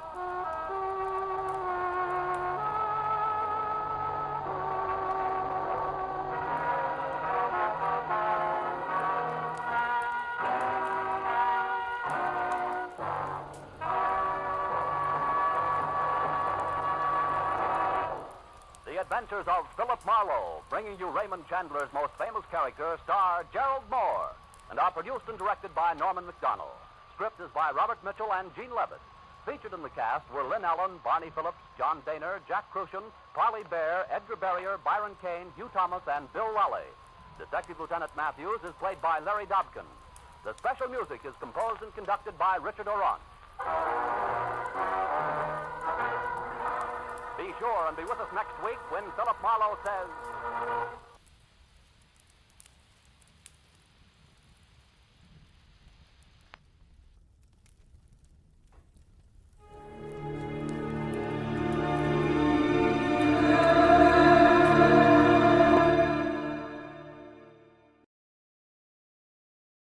John Lund as Johnny Dollar. Bill Wesley, Johnny. What do you know about oil wells? Well, I know I wouldn't mind owning one. Why? We've written a floater policy on drilling rigs for the Van Oosterhout Oil Company in Sumatra. $60,000 worth of equipment was destroyed last week en route to their new test field. Is there something wrong with this? We're willing to pay off. Oh, so why call me? Well, that's a twist, Johnny. Van Oosterhout doesn't want the money. Well, what does he want? Our best investigator for 3 weeks. Why? He didn't say. But you know these oil men, probably just rich enough to want to satisfy some idle curiosity. Yeah, well, I'm just broke enough to help him do it. We'll return to our program in a moment. But first, I'd like to talk to you about housekeeping. Recently, a woman was interviewing a prospective maid and asked her how she was on light housekeeping. Well, I'm sorry, ma'am, said the young lady. I never kept a lighthouse. I admit that's an old joke, but it generally gets a laugh. However, housekeeping is no joke. That's a job from which no one can escape, whether he lives in a house, an igloo, a military barracks, or a governmental building. Yes, housekeeping is a very important job, even in our government. Someone has to see that the plumbing doesn't leak, that electricity, oil, and coal aren't wasted, that the garden is kept in good shape, that the animals are fed, and that the people have a place outdoors in which to enjoy themselves. Actually, all these governmental household tasks are the work of the Department of the Interior, which at one time was called the Home Department. The biggest job of the department is conservation, the protection of the things that make our country a good place in which to live. The land, water, oil, coal, forests, minerals, fish, and wildlife. These are our natural resources. If it weren't for the conservation work of the Interior Department, before too long, all the farm and grazing lands would be washed or blown away, and all the wildlife would disappear from our fields and forests. Another important job of the department is the development of new natural resources and the caring for our national parks where people are free to go sightseeing or set up camp. And during wartime, the Secretary of the Interior has a special job, namely, making sure that sufficient oil and other fuels are available to our armed forces and defense industries. Yes, our governmental housekeeper, the Department of the Interior, has a most important and vital job in maintaining the comfort and welfare of every citizen of the United States.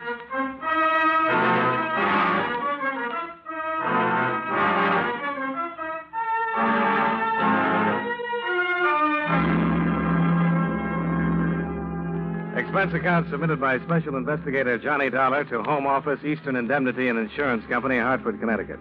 The following is an accounting of expenditures during my investigation of the Carboniferous Dolomite matter.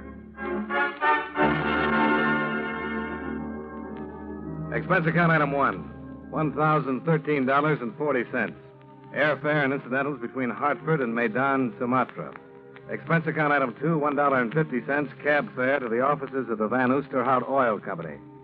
The roughly timbered shack with corrugated tin roof didn't spell rich oil man to me, nor did Peter Van Oosterhout himself. No doubt you are wondering why I proposed such a strange agreement with your company, Millionaire Dolar. Well, that question had occurred to me, yes. So, I will explain then. It's not because I am a rich man, but because I am a gambler. You're gambling $60,000 against what? An oil well, Millionaire Dolar. And I need your help to keep the game honest. Well, what kind of a game do you want to deal me in? My rigging equipment was being transported by truck to my test well north of Achin. It was buried beyond recovery by a landslide, one which I believe was caused by a deliberate nitroglycerin explosion. The game sounds rough. It is not the first thing that has happened. Drill heads have been dropped into the bore, drilling shafts sawed and then welded so they would snap under pressure. The list is endless. And you think your operations are being deliberately fouled up? There is not the slightest doubt in my mind. Any idea why? No, Millionaire Dolar, I have not. What about the local authorities? Have you talked to them? I have. They have sent a man to the well to investigate. Well, then why send for me? Because I suspect the government man is also working against me. I see. You said you wanted me here for 3 weeks. Why the time limitation? My drilling permit from the government expires then. They do not renew. So you're willing to bet $60,000 on my ability to keep your well going for 3 weeks, hoping you'll strike oil in that time? I am. Will you work with me, Millionaire Dolar? Why not? It's your gamble.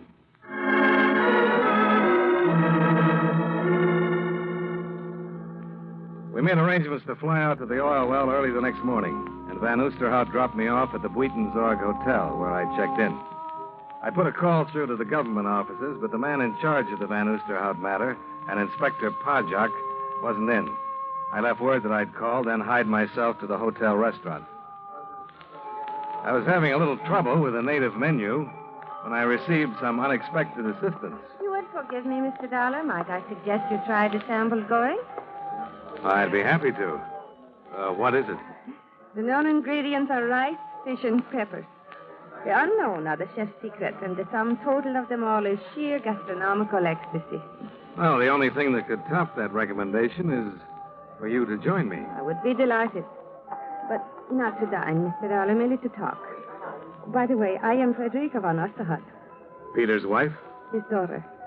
Well, I would have guessed that, except for the third finger left hand. Oh, of course, my wedding band. Yes, I am Mrs. Don Reynolds now, but I wish to talk with you as Frederica von Osterhut. Oh, why is that? Because I want you to persuade my father to change his mind and accept insurance money. You don't approve of his gamble? There is no gamble, Mr. Dollar. He's bound to lose everything. There's no oil there. What makes you so sure? My husband is an oil engineer. He has gone over my father's leases in every possible way. Geological survey, magnetometer, seismographic exploration. In every instance, the results have been negative. And what does your father base his opinion on? Wishes, hunches, gambles, Mr. Dollar. He's like a madman about this thing. All reason, all logic has been tossed to the wind. Well, then why is somebody trying to sabotage the well? There are always accidents attendant on any oil drilling project, Mr. Dollar. My father's has been brought about perhaps by the old equipment he's using. But they are accidents, nevertheless. There is not one shred of proof of anything else. You make out a pretty strong case for yourself. Then you will do as I ask. Try to persuade him. No, I'm afraid not. But you just said. Your father's got a stronger case. Yes, of course. The $60,000 your company will save if he relinquishes his claim. Well, can you think of a better one? To me, a man's life is worth more than $60,000. Now you've lost me. My father has a weak heart. Oh. If I am right and the well proves dry, I'm afraid the shock will kill him. And what if he's right? Accidents can happen to more than machinery. A life could still be lost.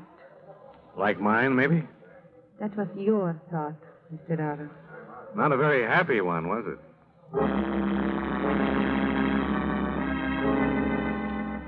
Just for the record, I did take Frederica's advice on one thing, the sambal goreng. And she was right about that, at least. It was delicious.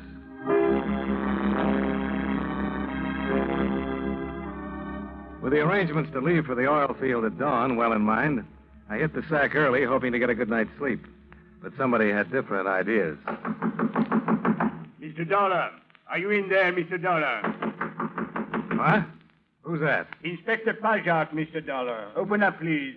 Oh, okay. Just a minute.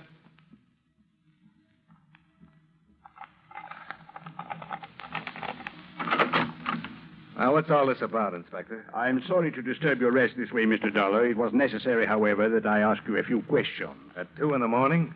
You possess a firearm, Mr. Dollar? Well, you should know. I registered it when I came into the country. May I see it, please? Yeah, sure. Here it is. Thank you. Satisfied? That the magazine is full, that the gun is clean. I am satisfied of that, yes. Well, that's something. Now, suppose you tell me what this is all about. You paid a visit to the offices of Peter Van Oosterhout earlier this evening, Mr. Dollar. That's right. You also called my office to inquire about the Van Oosterhout Oil Company and the test well that is being drilled north of Achin. Yeah. What was the caliber of the gun that killed Van Oosterhout, Inspector? We believe it to be a .38 caliber, Mr. Dollar. The same as yours. But how did you know he was dead? Well, out of respect to those present, let's call it intuition, shall we?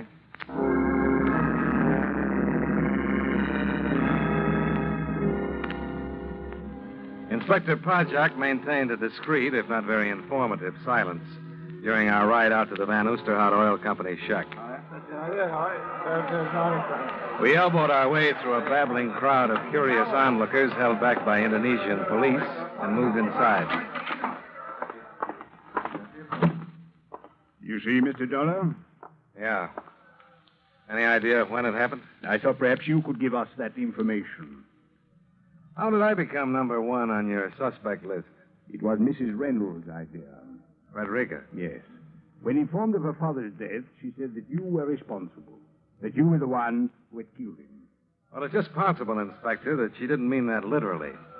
But only because Van Oosterhout wanted me down here to check into possible sabotage. I'm willing to accept your reasoning for the time being. That's mighty nice of you. Mr. Dollar, I would like to know if there is anything disturbed in the office. Anything different from the way you saw it last. Well, only those metal canisters on the floor over there. We know about those. They contain test borings taken from the Van Oosterhout well. They were flown in this evening by Mr. Don Reynolds. Van Oosterhout's son-in-law? Yes. He brought them here to the office. That is how he discovered the body. Must have been pretty important for him to fly him in at this hour of the night. According to Mr. Reynolds, they indicate that the well is almost certain to prove dry. Well, where's Reynolds now? He is with his wife, of course. She has broken down completely at the news of her father's death. So, that will be all then for now, Mr. Dollar. I regret you have had your long journey to Sumatra for nothing. What makes you think so? Well, those test borings prove that Van Oosterhout was possessed of a delusion. With his death, any reason for pursuing it is obviously over. Well, there's something else that's not quite as obvious, Inspector. And what is that, Mr. Dollar? Why he was murdered.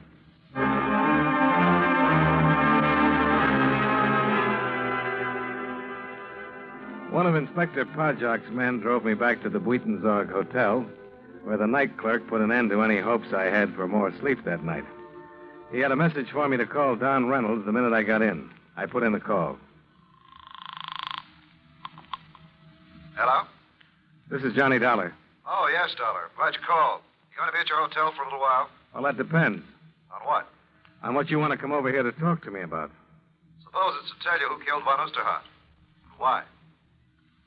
I'll be here.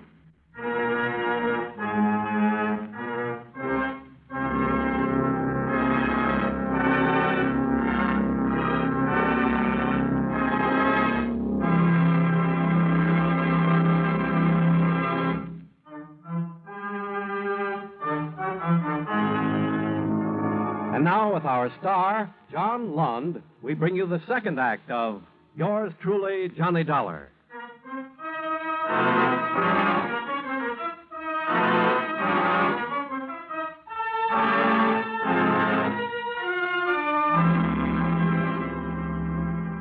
It took Don Reynolds exactly 7 minutes by the clock to get up to my hotel room after his phone call. He wasted as little time getting directly to the point. I'm pretty sure I know who killed Van Oosterhout, Dollar, and why. But it's going to take a lot of doing to prove it. Well, why come to me instead of Inspector Pajok? Well, I'm not interested in having an official whitewash of murder. Doesn't sound as though you have a very high opinion of our friend, the inspector. Let's just say I don't want to take any chances on possible official collusion. Well, what have you got? Ever hear of Sunga Tabaran? No. Should I have? He's a wildcatter like Van Oosterhout was. 2 years ago, they tangled over some oil leases. When the courts decided in Van Oosterhout's favor, Tabaran swore he'd been cheated, that he'd get even. Well, if he meant it, he waited a long time to make good. He went to Java on business about then, came back here just about the time Van Oosterhout began to suspect someone was trying to sabotage his well. That's pretty circumstantial, Mr. Reynolds. There's nothing circumstantial about the fact that Tabaran's the oil expert Inspector Pajok sent out to the well to check on Van Oosterhout's story. Oh, so that's the reason for your official collusion crack. Yes, it is. And there's nothing circumstantial about the fist fight the two of them had a couple of days ago when Van Oosterhout openly accused Tabaran and told him you were coming out to check up on things. Ah, that sounds interesting. I can top it for you, Dollar. With what? Tabaran's here in Medan. He flew in from the well late yesterday afternoon. I'd say he arrived approximately 2 hours before Van Oosterhout was killed. What do you think now? Might pay to have a little talk with him. At this point in our program, I'd like to give you something to think about. Probably one of the most quoted Americans in our nation's history is Benjamin Franklin. It was Franklin who said, "Early to bed, early to rise makes a man healthy, wealthy, and wise." And never leave that till tomorrow, which you can do today. And, of course, the Lord helps them that help themselves. But probably one of his most familiar quotations is, "There are only two things in life of which we may be certain: death and taxes." Of course, what bothers most of our taxpayers is that death and taxes don't come in that order. But seriously, one of the biggest jobs handled by the Secretary of the Treasury is the collection of taxes, our government's main source of income. The government raises money through the Bureau of Internal Revenue, which collects income taxes, excise taxes, amusement taxes, and other federal taxes.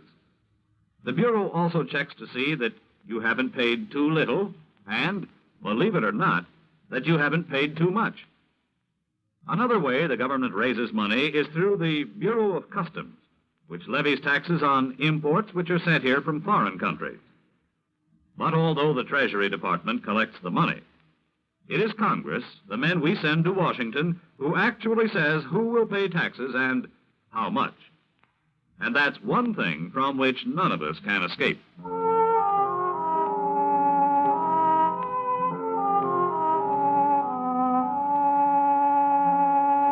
Expense account item 3, $1.65.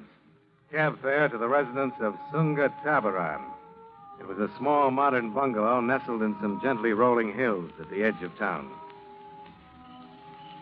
The false dawn was just starting to light up the eastern sky when I got there.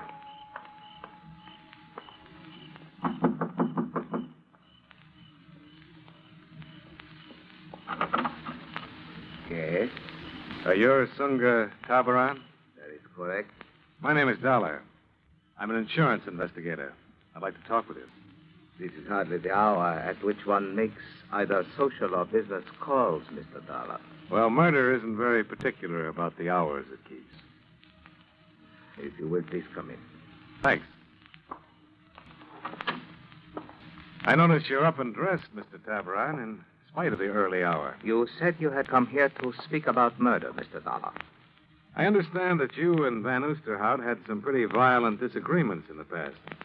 Unfortunately, that happens to be true. Does Inspector Pajak know about that? I have no secrets from my superior. Does he also know that you flew into Medan yesterday afternoon? My dear Mr. Dollar, you realize as well as I that these questions are quite pointless. Even if I did possess any guilty knowledge concerning Van Oosterhout's death, you could not hope to learn it this way. Well, maybe I'm just not bright. I'm afraid I cannot accept that. Thank you. No, you came here to talk with me, to look around, to try to judge, to measure, hoping perhaps I would make some slip, unconsciously reveal some information which might be useful to you. Yeah, that sounds like a reasonable supposition. It is regrettable, then, that I must disappoint you. There will be no slips, no unconscious revelations. I'm sorry. Oh, that's okay, Mr. Tabaran. You haven't hurt my feelings. Oh, by the way, extend my condolences to Frederica, will you? And tell her I'm glad she's getting over her bereavement so well. I'm afraid I do not know to what you are referring, Mr. Dollar. I said nothing about Mrs. Reynolds. You didn't have to. You just forgot to remove her handbag from that table.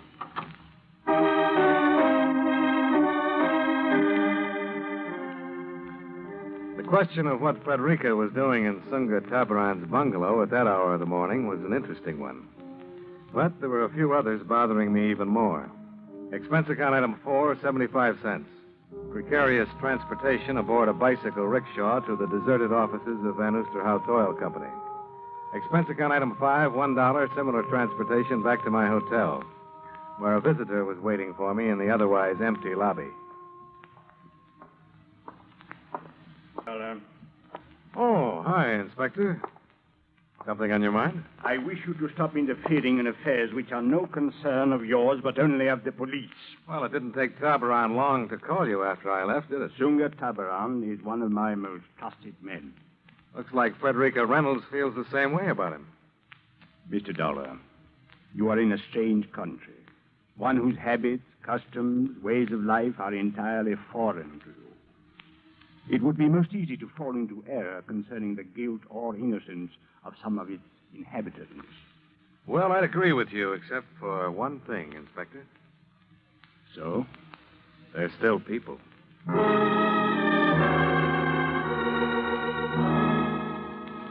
A tepid shower and a similar breakfast occupied my time until the town of Medan awoke to the new day. Then I walked down the street to the shop I'd noticed the night before, belonging to one Herr de Groot, oil geologist. It took de Groot all of 30 seconds to look at the specimens I'd pilfered from Van Oosterhout's office the night before, rub them between his fingers, and come up with a pronouncement.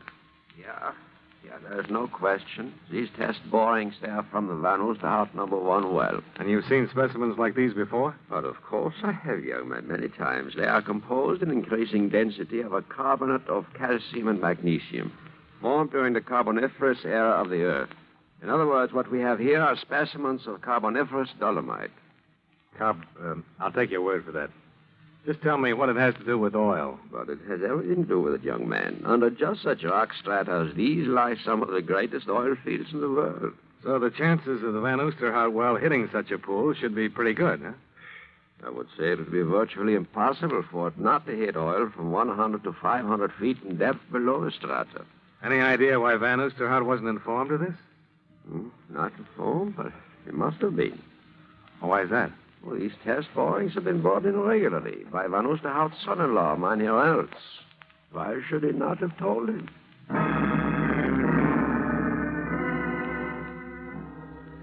De Groot added another good question to my list. So I called Reynolds to find out, but there wasn't any answer.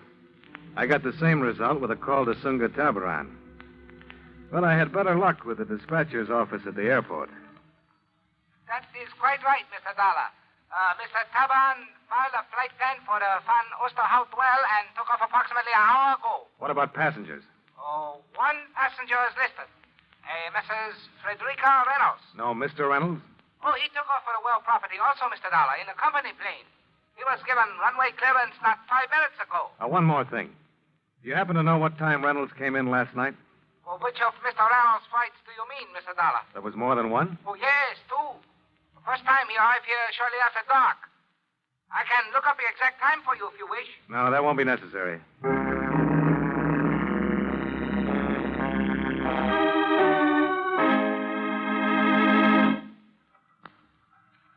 Well, granting your information is correct, Mr. Dollar, what is it you wish me to do about it?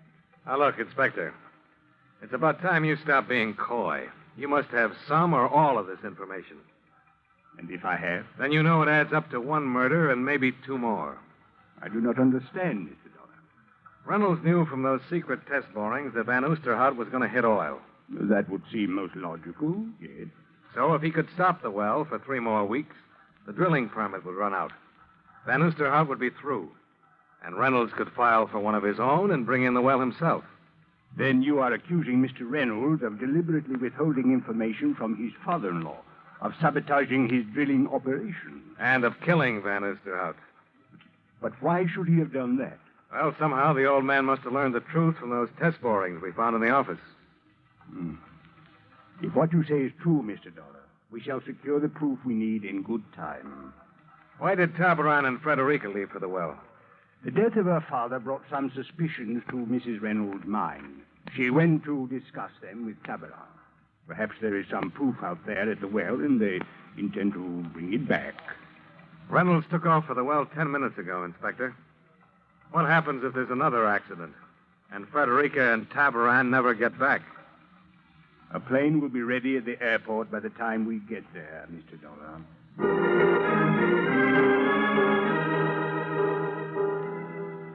The Van Oosterhout well was approximately 100 miles northwest of Medan. When we set down, both the company plane and Tabaran's were on the landing strip. The drilling rig was motionless, surrounded by high mounds of pumped-out mud. The entire area looked deserted. It is impossible they could not have heard us arrive. Where is the rigging crew? Mr. and Mrs. Reynolds and Tabaran. Well, there are not many places they could be. Bunkhouse, construction shack, powder house. Perhaps we had better try the office first. You know, it is quite possible that... Hey, there's Reynolds, coming out of the powder house. He's got a nitro tube in his hand. Nitro? But what would he be doing with nitroglycerin? Maybe we better find out. Reynolds. Oh, hi there, Dollar. Inspector Project? Yeah, you're just in time to see the fireworks. Oh, you're going to shoot the well? Yeah, that's right. Drill struck a layer of igneous granite, broke off in the shaft. I'm going to drop this down and try to blast it loose. Oh, where's the rigging crew? Back in the jungle. Had to get them out of the possible blast area. Never can tell about these things. What about Mrs. Reynolds and Tabara? Oh, they went along with them. The two of you better get back there, too. Oh, this mud sump will protect us. Well, maybe so, but sometimes these things pack an awful wallop. This one's not going to, Reynolds. What do you mean? Put down that nitro and come over here with your hands up. Are you crazy, Dollar? I'm going to blow that well. Mr. Dollar, why have you drawn your gun? You make a break for that well, Reynolds, and I'll shoot. Better do something about him, Inspector. He must have lost his mind. Put away that gun, Dollar. I'm telling you for the last time. Put the nitro down and come over here. Okay, Dollar. But I can't figure it. If you think I'm going to... He's running toward the well. Don't try it, Reynolds. It's too late now, Dollar. I'm blasting that well. Back in the mud, Inspector. Get back. What are you going to do?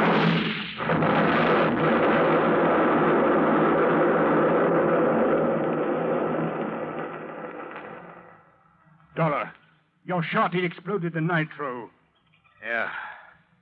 I guess it did at that, Inspector. But Reynolds, it was the same as committing murder. Now, let's say I prevented a couple, Inspector. Prevented? If Reynolds had blown the well with that charge, it would have destroyed the rigging. And that tool shack under it. But what if it had? Neither Mrs. Reynolds nor Tabaran is anywhere around. You better take a look at the door sill of that shack. The door sill of the... Mr. Dollar. Yeah. That blonde head lying inside there isn't Carboniferous Dolomite.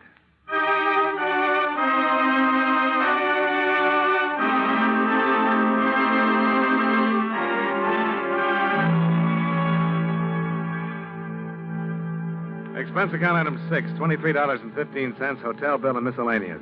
Expense account item 7, $1,032.60, airfare and incidentals back to Hartford. Expense account total, $2,074.05. Remarks. The trip home didn't seem half as long as the walk we made to the tool shack to see if Frederica and Tabaran were still alive. As it turned out, they were. If they hadn't been, well, I guess I just wasn't cut out to be a gambling man. Yours truly, Johnny Dollar.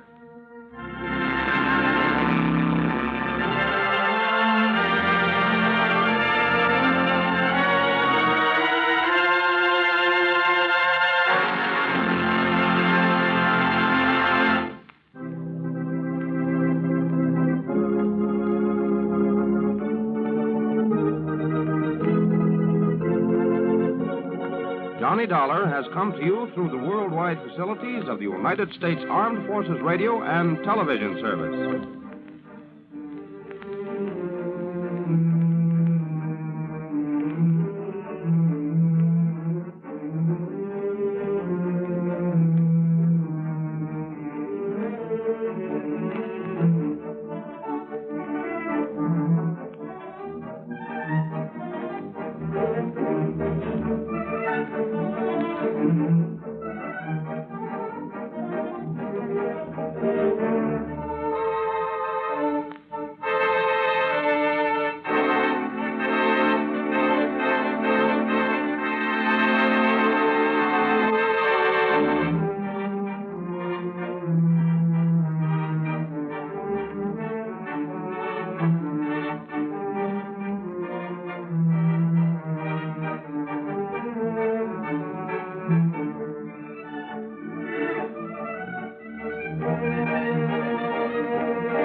Time now for Edmund O'Brien as Johnny Dollar.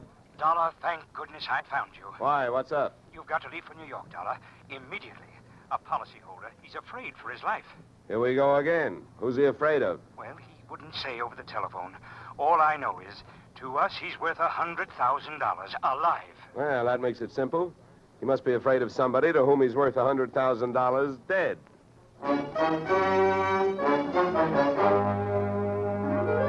Edmund O'Brien in a transcribed adventure of the man with the action-packed expense account. America's fabulous freelance insurance investigator. Yours truly, Johnny Dollar.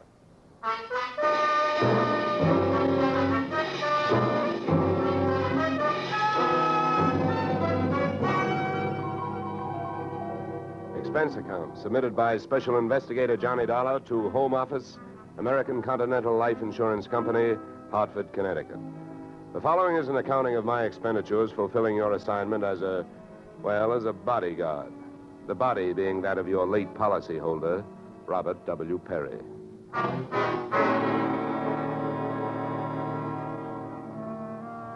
Expense account. Item 1, fare on night train, Hartford to New York, $3.65. Expense account item 2, $1.80 taxi to Lower Manhattan following morning to offices Perry and Van Bruten, importers, arriving as promised at exactly 9 a.m. Good morning. May I help you? Yes, you certainly can. My name is Johnny Dollar. I have an appointment with Mr. Perry for 9 o'clock. Oh, yes. From the insurance company. Well, you're right on time. Yes, they told me I'd better be, and I'm glad that I am.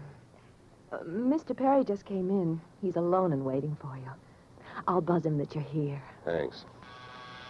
Oh, Dad!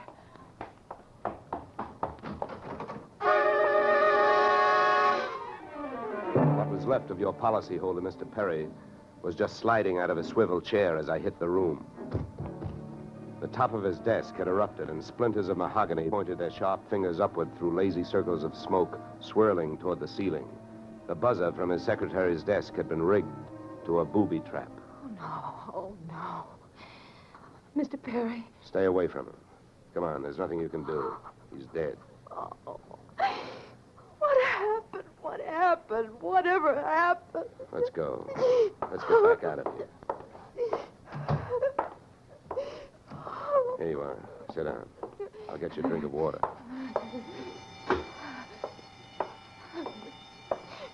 Come on, drink this.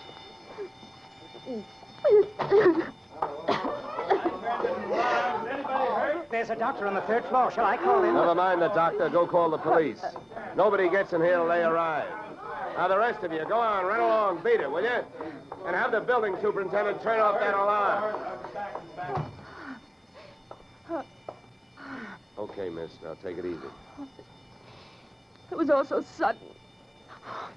What happened? Well, that's not hard to figure out. Somebody wanted to give your boss, Mr. Perry, a shortcut through life. So whoever it was figured out that a secretary would never buzz a boss unless he was at his desk.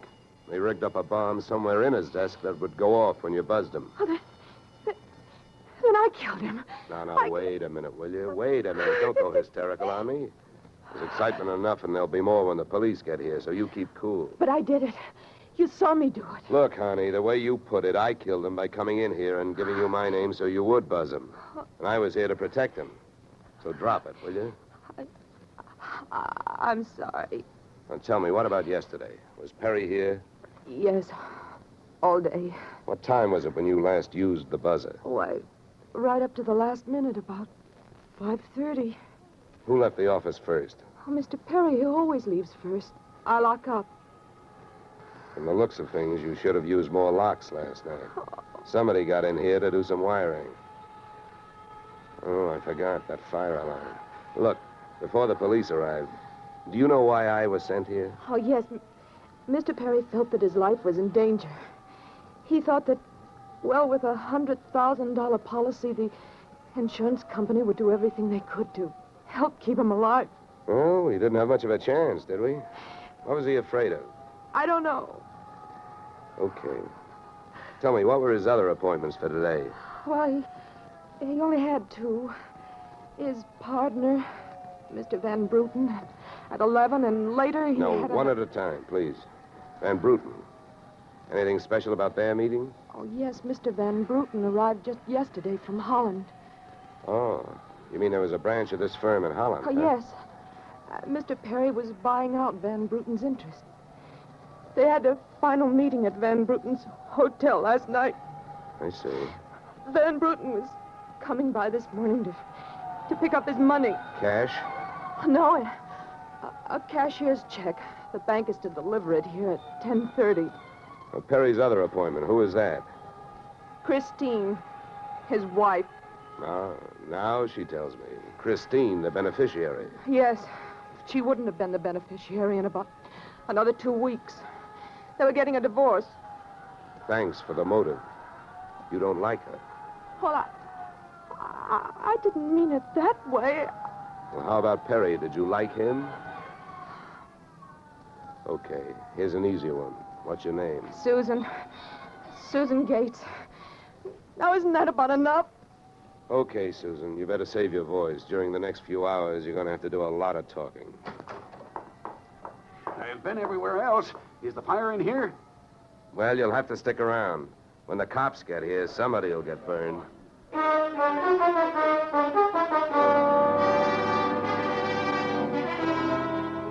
The firemen should have stuck around because the cops arrived in a blaze of glory. It was a very high-class investigation, 2 lieutenants. Finally, after about an hour, the police photographer ran out of flash bulbs, the office of the deceased ran out of fingerprints, and the lieutenants ran out of questions. So the on-the-scene phase of the investigation was closed. At about 5 minutes of 11, I left the police packing up their notebooks, their clues, and the body, and went into the outer office. Susan looked like she could use a big, broad shoulder to weep on, but unfortunately, I was wearing my light gray suit. About then, a dark blue suit and a deep green voice entered the room from the corridor. There. There's a fellow out here says he belongs here. His name is Van Bruten. What do you think? His name is on the door you just opened. Oh. Well, now, my name happens to be Murphy, and it's on bids all over the country. But that don't mean I'm stuffed with feathers, does it? Well, never cross tongues with an Irishman. All right, send him in, officer. All right, you can go in. There's a policeman out there.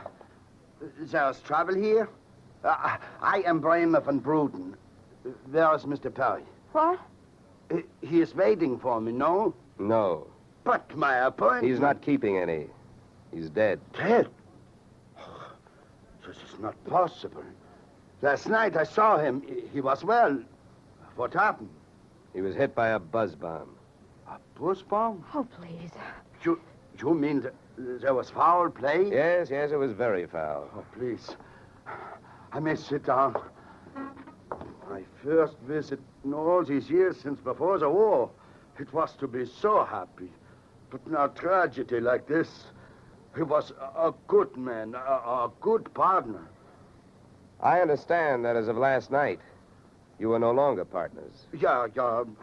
I am glad you mentioned that. I realize, of course, that it is indelicate to speak of such things as money at a time like this, but that is why I am here, to receive my payment. Just because Perry got his, there's no reason for you not getting yours, huh? Oh, but you misunderstand me. I am deeply grieved, but, well, since the transaction was consummated, what is there to do? A delay would be a needless waste of money. I have already paid for passage back to Antwerp tomorrow. Your check is here, Mr. Van Bruten. Oh. Here you are. Thank you. In all of my years of business, this is indeed the saddest moment. Yeah. Well, if I didn't have some work to do, I'd sit down with you, and we'd all have a good cry.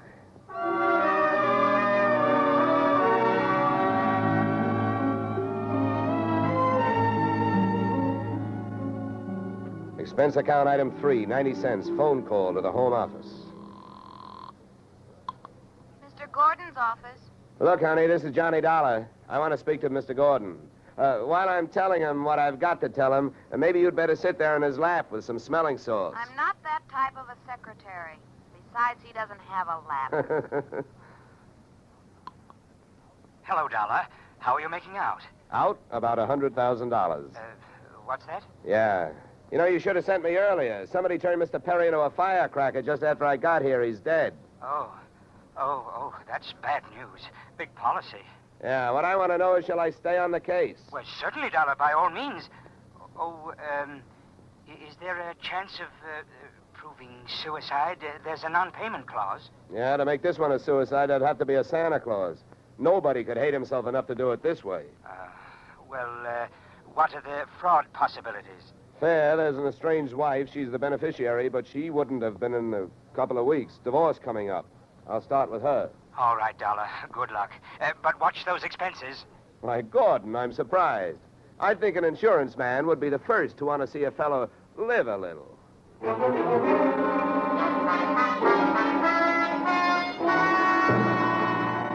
Christine Perry's apartment was on Sutton Place overlooking the East River.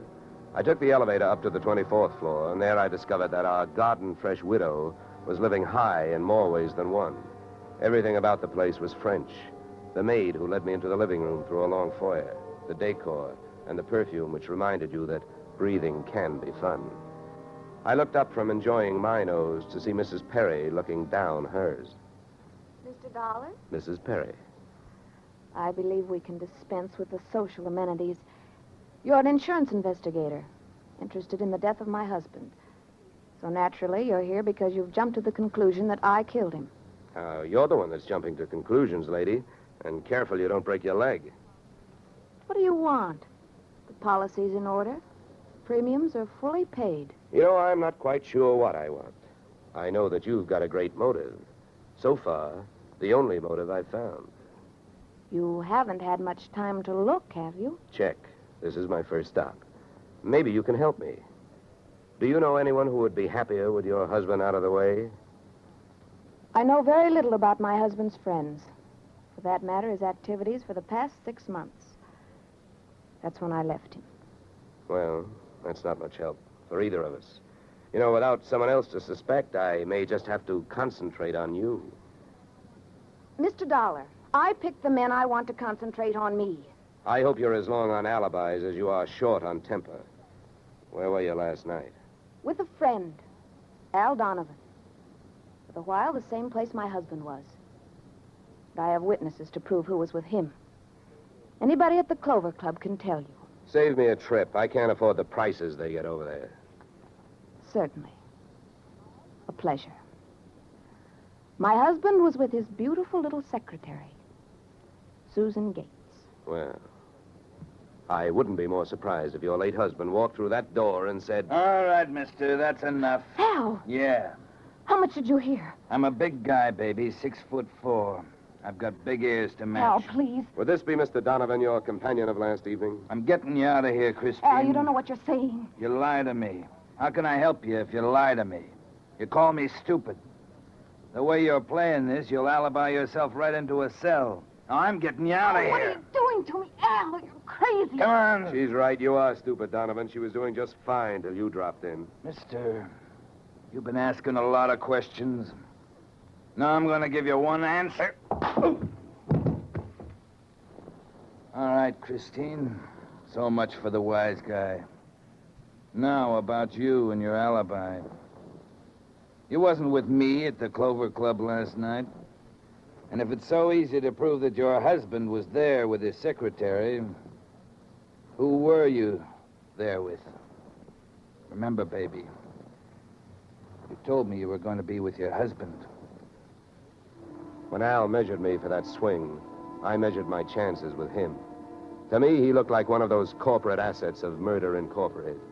So I rolled with the punch and kept my eyes closed and ears open. What I heard was Christine's alibi flying out the window, Mr. Donovan giving her a few loving cuffs, and finally, the pair of them flying out the door.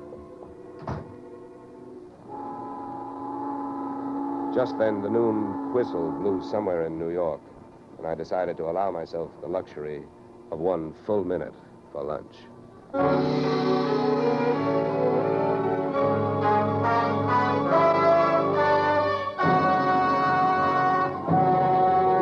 In just a moment, we'll return to the second act of Johnny Dollar. But first... And now we return to the second act of yours truly, Johnny Dollar, starring Edmund O'Brien.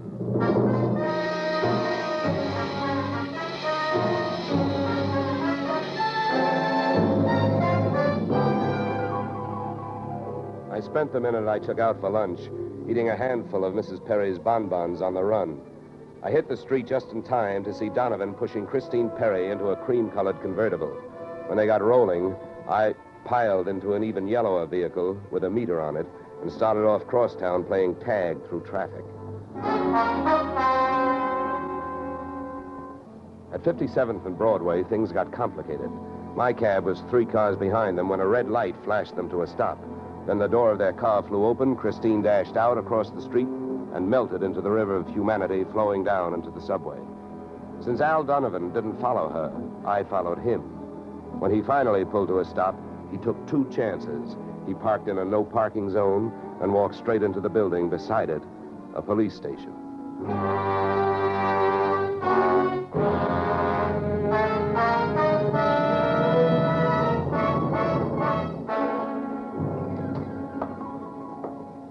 This is Mr. Dolar, Lieutenant. He's been waiting for you.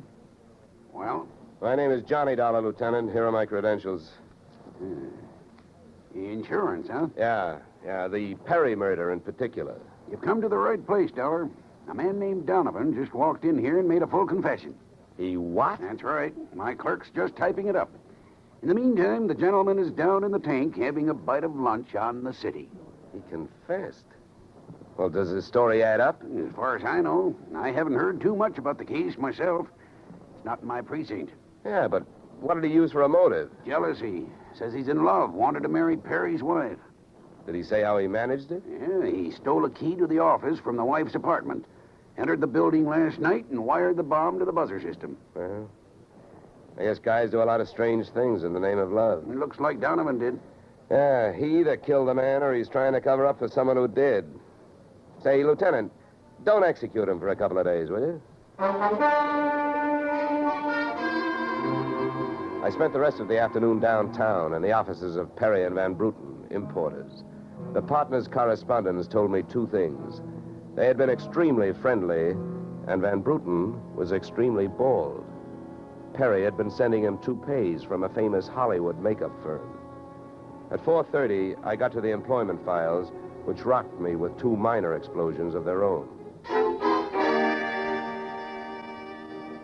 First, I learned that Al Donovan had been employed over a period of years as Perry's bodyguard, and that he had been canned the day before the murder.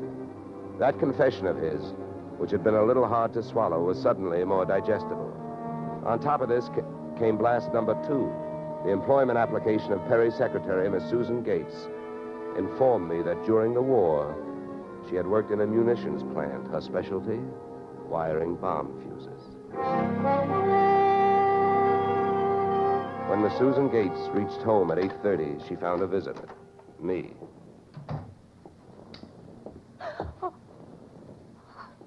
How did you get in here?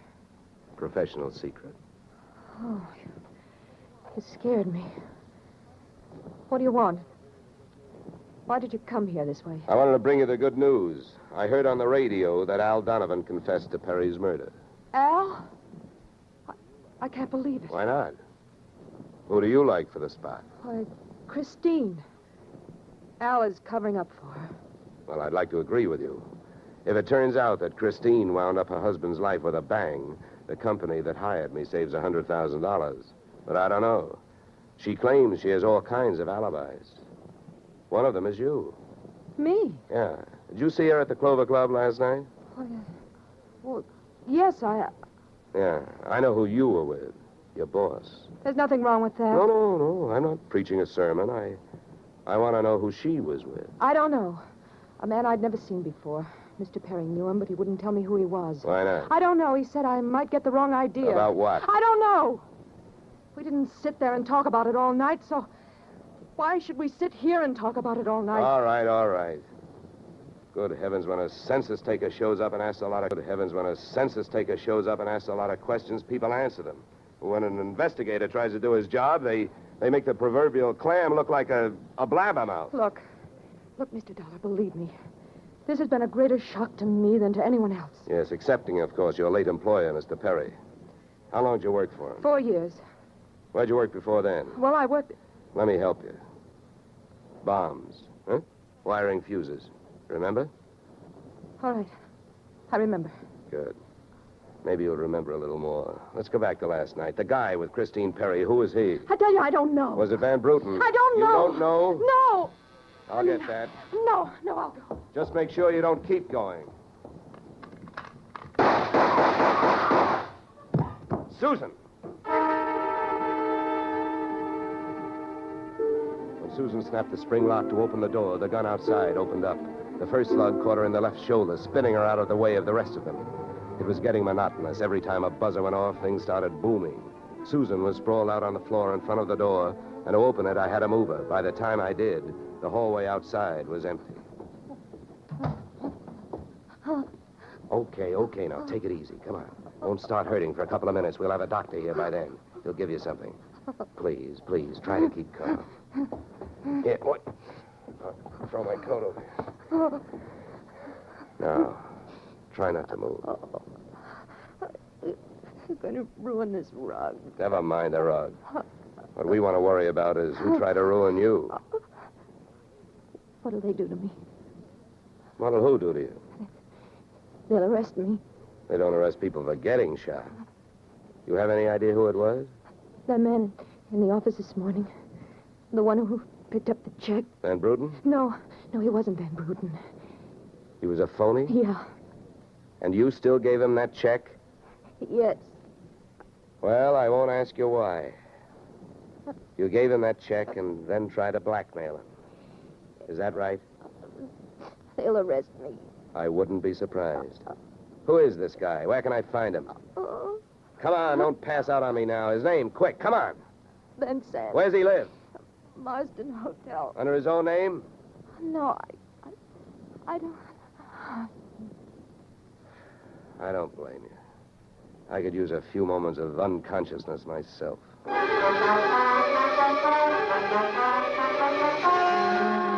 Marsden Hotel didn't have a Dutch name on the register, so I got a hold of the housekeeper and found out how many rooms her staff hadn't been able to make up all day because of no disturb signs on their doors, and then I went a-calling at those particular rooms. On the 9th floor, I wakened one old maid. On the 7th, I startled a bunch of poker players who thought they were being raided. And on the 4th, I struck the door of 427 and the jackpot.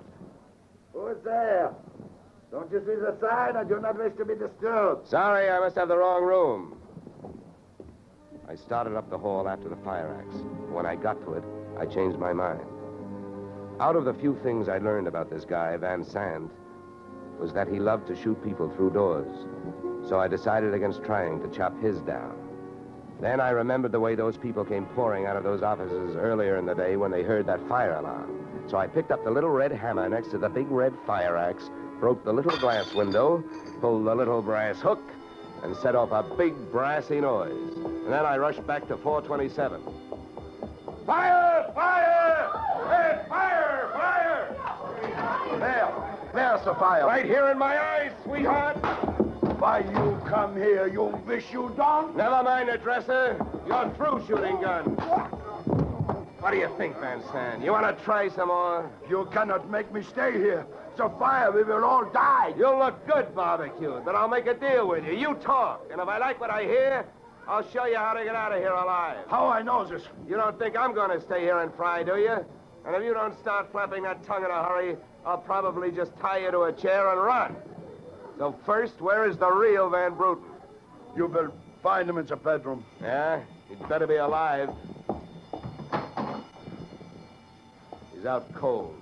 What's the matter with him? He will be all right. He's under sedatives. Where did this identity switch start? Come on, hurry up, talk. I smell smoke. I knew Van Bruten from Antwerp. I know about the sale of his interests. I know the girl in the office here had never seen Van Bruten. Look, we go now. Don't get up. Come on, keep talking. I can feel it getting warm in here. Oh, the firefighters.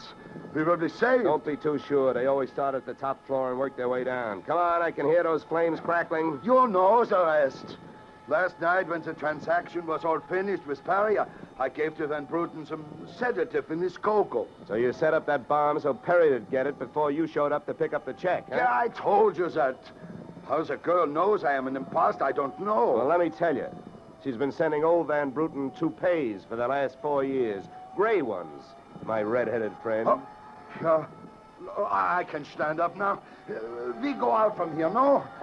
We go out from here, no? Yes, out cold.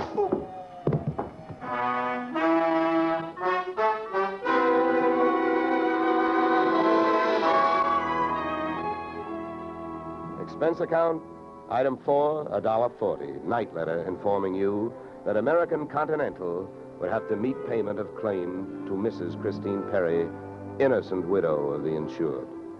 The only thing she was guilty of was trying to stay on the right side of a hot-tempered boyfriend. She lied about who she was with at the Clover Club, not to fix herself an alibi, but to keep Al Donovan from learning that she'd been out with another man. That man being the real Mr. Van Bruten, who had only taken her out to try to talk her into reconciling with his friend, her husband. Expense account item 5, $100. Fine for turning in a false alarm, which, since you're paying it with me, is just fine. Expense account total, $463. Yours, truly, Johnny Dollar.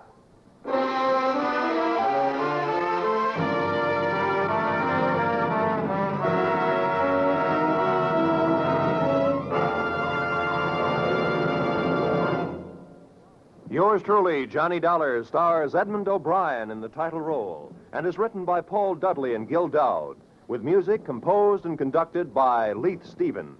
Featured in our cast were Walter Burke, Gene Bates, Joe Duvall, Ted DeCorsia, Joyce McCluskey, and Raymond Burr. Yours truly, Johnny Dollar, is produced and directed by Jaime Del Valle. Beginning next week, we are moving to a new time and day, and we hope you'll join us on Tuesday evenings when Edmund O'Brien returns in another transcribed adventure of... Yours truly, Johnny Dollar.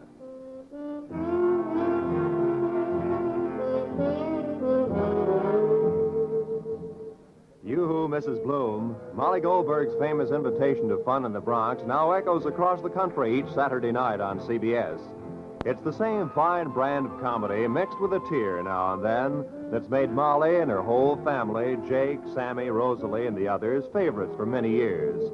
CBS invites you to hear the Goldbergs on most of these same CBS stations this Saturday and every Saturday.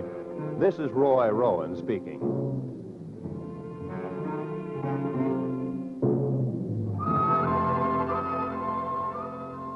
Disaster is no respecter of persons, and it can strike any time. But your Red Cross never sleeps. It has to be ready constantly in case of an emergency.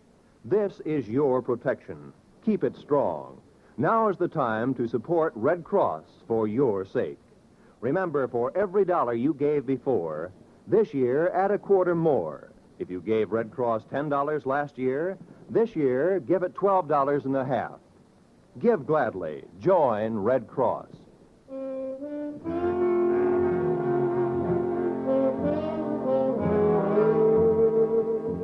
This is CBS, where yours truly, Johnny Dollar, meets adventure next Tuesday night, the Columbia Broadcasting System.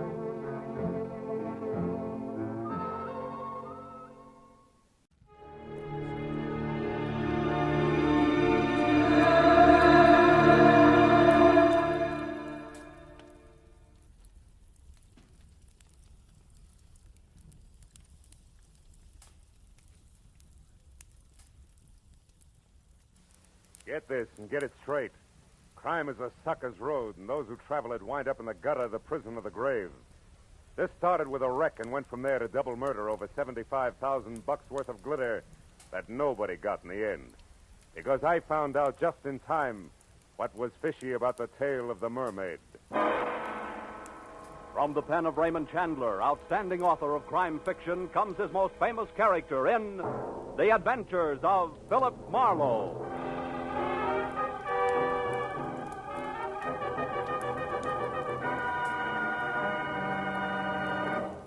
Now, with Gerald Moore, starred as Philip Marlowe, we bring you tonight's exciting story, The Tale of the Mermaid.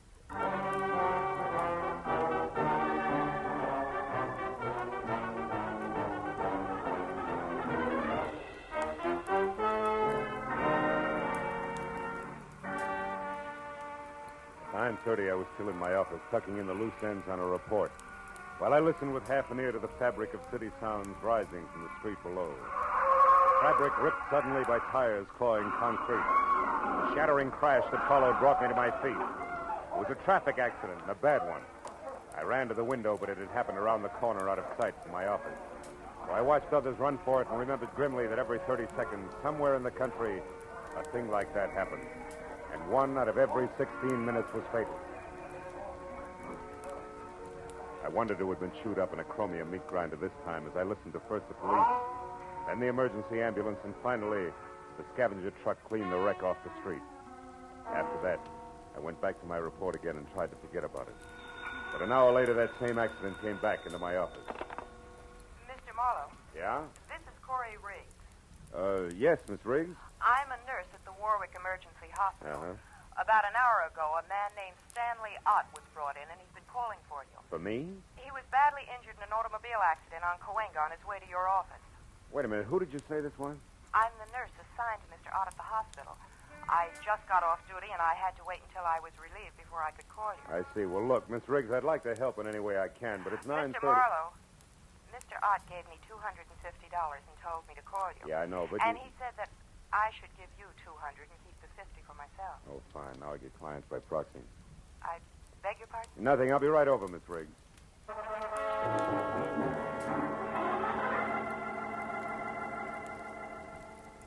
I didn't know anyone named Stanley Ott, and I felt a little like an ambulance chaser, but I was only 15 minutes from getting to the emergency hospital. As I walked up the ambulance ramp, a smart-looking brunette came toward me. Mr. Marlowe? I'm Corey Riggs, the nurse who called. Oh, hello. Can I see him now? It wouldn't do any good. You see, he went into a coma a few minutes after I called. Oh, too late, is that it? Let's move away from the door, shall we? Sure. You see, Mr. Marlowe, before he went into the coma, Ott wasn't rational. He was raving. About what sort of thing?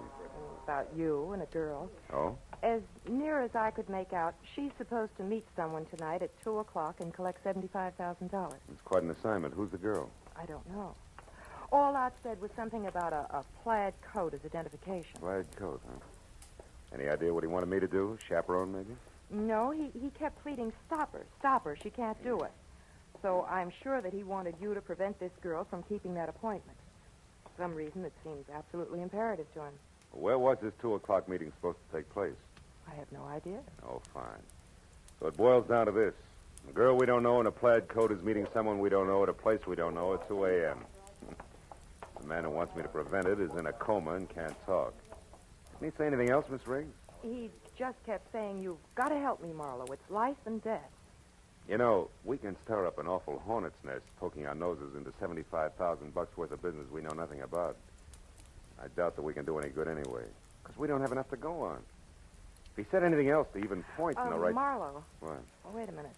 He mumbled something once about a Constantine. Constantine? Yes, it's some pier. What is it, a boat? I don't know. But at least it's a lead, isn't it? Anything else? No. Okay, where can I reach you? I'll be at my quarters, Crestview 5781. 5781. And keep track of Stanley Ott's condition, will you? If he comes out of it, talk to him. We've only got 3 short hours. I'll call you, Corey.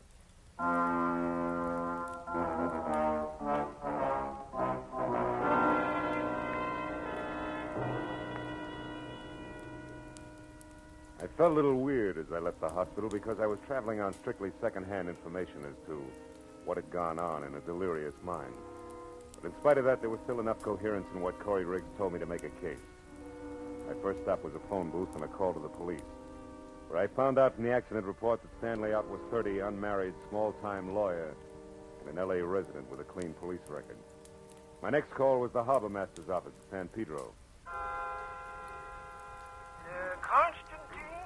No, don't remember no vessel by that name, Sonny. Just a minute, I'll look her up in the registry. Let's see, Constantine. Only one listed is a 4-masted schooner sunk off Pirates Point near Monterey in 1870. A little before my time. Not the one, eh? Not the one. So I tried the Coast Guard.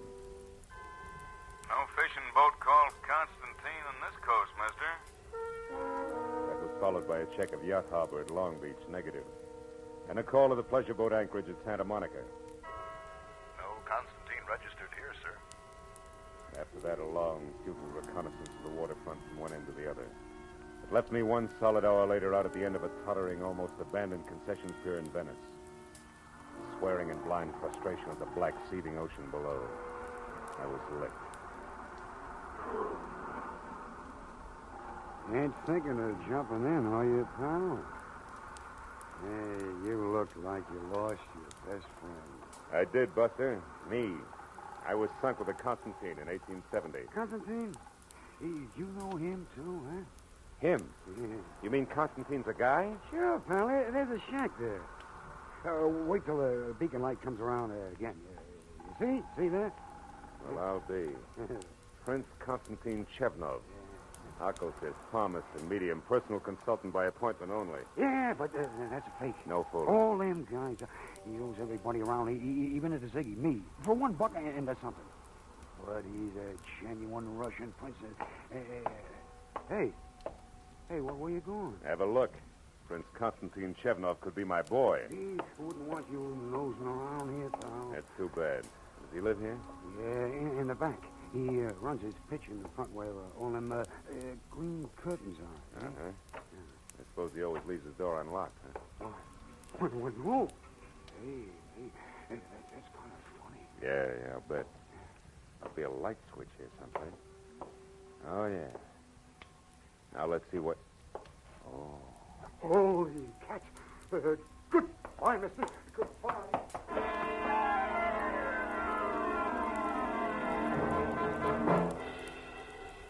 As the little wharf rat darted through the door and scampered away into the darkness, I went over to the body, face up on the cheap, gaudy carpet of the seance room. He was about 35 in a substantial gray business suit stained red in front where the bullets had gone in. His wallet was missing. There was no other identification on him. His gray, snap-brim hat was spilled a few feet away, so I picked it up to look for initials and found instead a small file card stuck into the sweatband. Typed at the top was the heading, The Mermaid. Owner Otis Van Owen, only relative Evelyn Van Owen, niece. Mermaid stolen November 12, 1948. Insurance paid in full.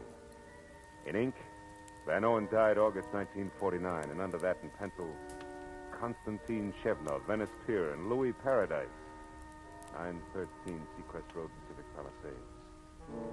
It took 20 minutes to find 913 Seacrest. And when I stopped and got close enough, what I saw through an open window made Constantine's trap I just left look as reliable as a post office by comparison. It was a miniature Egyptian temple, exotic and dainty, sickening lushness of red velvet and yellow silk. And in the center of the room was a bloated little man, balancing a long cigarette holder in one hand, while he simpered into a honey-colored French phone in the other. I moved up quietly until I could hear him. Sentimental agreement. That is right, Evelyn.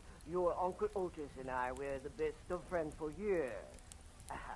Well, thank you, child. Where are you now? Oh, the observatory. Good. I advise you to stay there until a few minutes before 2, and you will not forget to wear a plaid coat, just to be sure I won't make a mistake. What is it, Bud? What? Sideshow? Hey.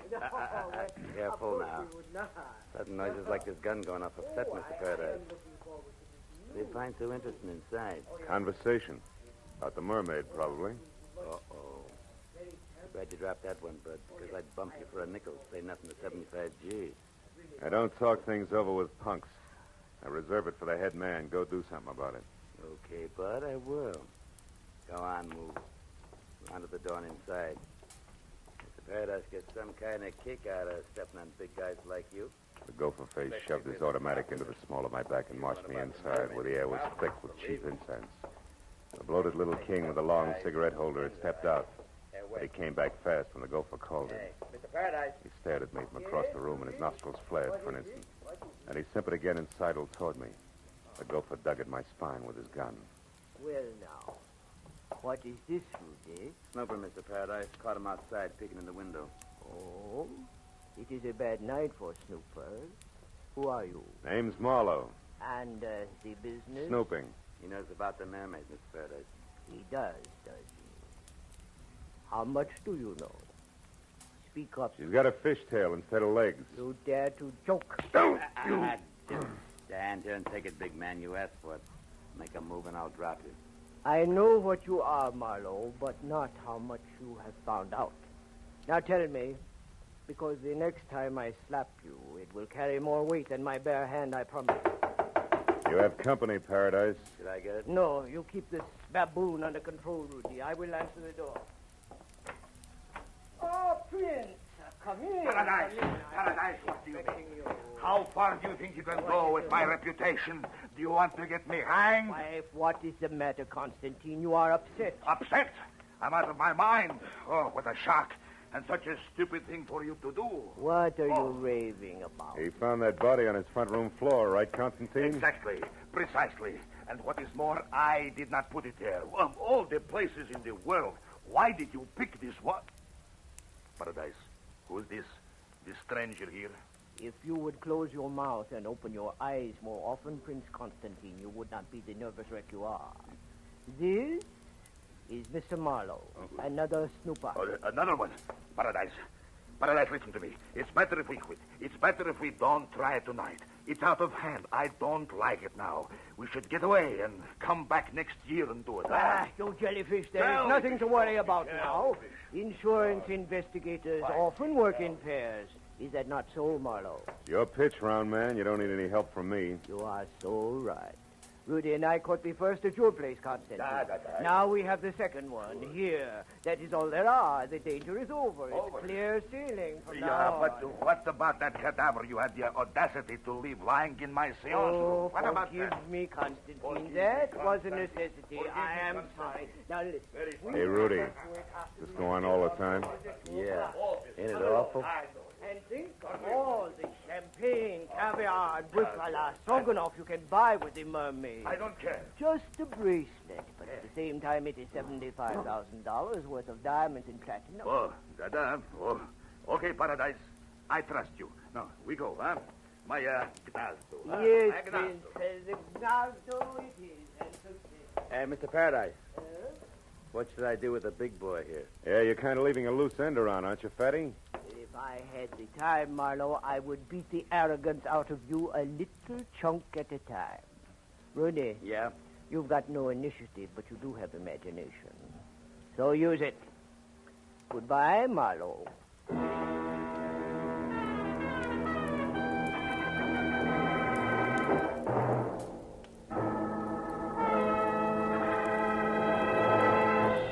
In just a moment, the second act of Philip Marlowe. But first, it's a big break in entertainment for you and a big break in a career for some talented youngsters when Horace Height's original youth opportunity program opens the door to fame and fortune every Sunday evening on CBS.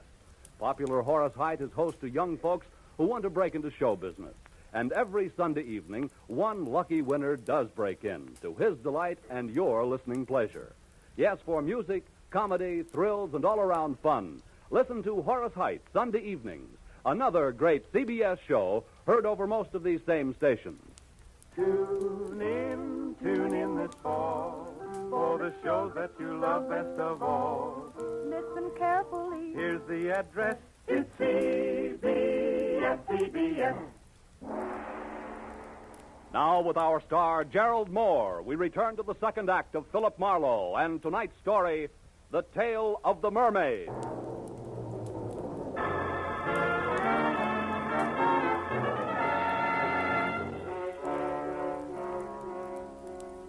When Louis Paradise hesitated at the door, snarled the suggestion that this henchman used his imagination in disposing of me, and left in lockstep with the white Russian screwball, I got the point. But even if I'd missed it entirely, one look into Brother Rudy's eyes would have done the trick. There were no pupils, just slits of lethal viciousness. Windows to his warped little mind where I could practically see the montage going on. That ran from ancient thumbscrews by candlelight up to a generous beating by street lamp with brass knucks. I felt a cold knot grow in the pit of my stomach as Rudy, with a cannon in his hand, pointed at my head, started toward me. And from someplace outside, I got a break. Two romantic cats. Rudy spun toward the sound. One chance to a customer, Rudy, and you missed. kill you, Marlowe. I'll blow your head off. Not tonight, gentle soul. Give it to me. I don't want you to hurt yourself until we've had a chance to talk. That's it. Now, lie down. I knew there was some reason why I like cats, their voices. Okay, Rudy, you've had enough rest. Now let's get back to business. Now, wait a minute. Come on, get up. We're going to talk. Wait, hold it, please. No reason for any more rough stuff. I'll cooperate. That's better. Where did Paradise and His Highness head for? The Gnazdo, where is it? I don't know. Come on, you said there was no reason for rough stuff, remember? Ow! Yeah, I remember. That Gnazdo, that's something I never heard of. An unhappy coincidence, Rudy. It's one thing I'm interested in. Wait. Must be something else you want to know. Something else I could tell you that... Hey, what are you going to do? You mean you can't tell, Rudy? That's Keep funny. away. All it takes is a little imagination.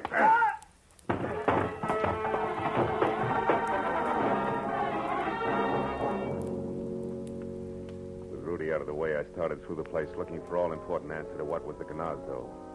The 20 minutes of turning drawers and closets inside out revealed nothing more exciting than Louis Paradise's address book.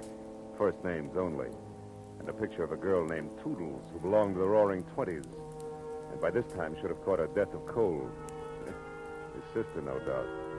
But no lead on the Gnazdo. So on the slim chance that my client Stanley Ott might already be back in this world and able to help, I got outside into my car and drove to the first drugstore where, after checking the phone books under everything from bars to bathhouses for a Gnazdo and getting no place, I called Corey Riggs at the nurse's home.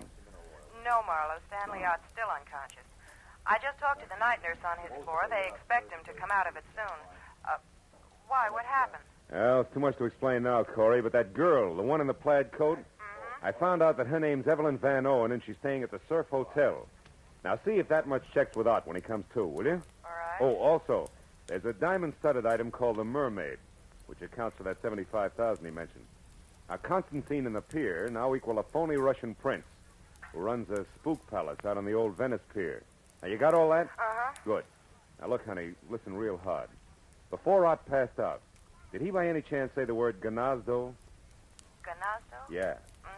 No. What does it mean? I don't know. I think it's the name of a place. Oh, have you checked the phone books? Yeah. It's no dice, Corey. Also, I checked one Mr. Louis Paradise, who you might mention... Marlowe, wait a minute. What's the Hold matter? the wire, will you? There's a girl here, one of the nurses, who's trying to tell me something. Oh. It's the Gnazdo, Marlowe. Shh, wait a minute. She knows something about it here. It's Rosemary. You talk to her. Hello.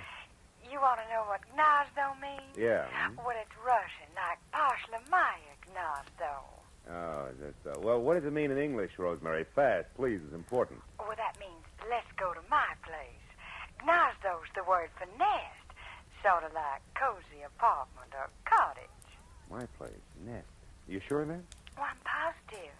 I was an army nurse in the war, and I spent 2 years in Germany after the shooting part was over. 2 years, a half a block away from the Russian zone. That's close enough. Thanks a million, Rosemary. Don't mention it. Here's Corey. Oh. That do it, Marlowe? Yeah, I think so. At any rate, unless I'm way off base, it's where both the Mermaid and all parties concerned are going to rendezvous at 2 a.m. That's less than a half hour from now. The Prince's place on the pier. I want to be early, so goodbye, Corey. I'll call again when I know more. Yeah, and give my everlasting love to girlfriend Rosemary. She all is show a peach.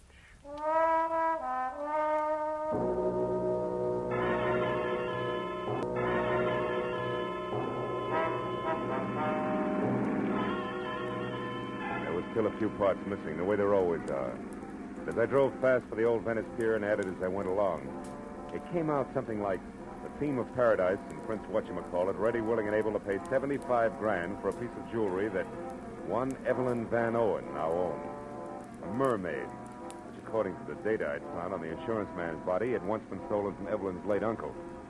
But I left it there when my rear-view mirror said a long gray sedan that had been tagging me discreetly for the last 3 blocks. Now being indelicate about it and closing fast. The driver was old pal Rudy, and as he came abreast, he headed for me.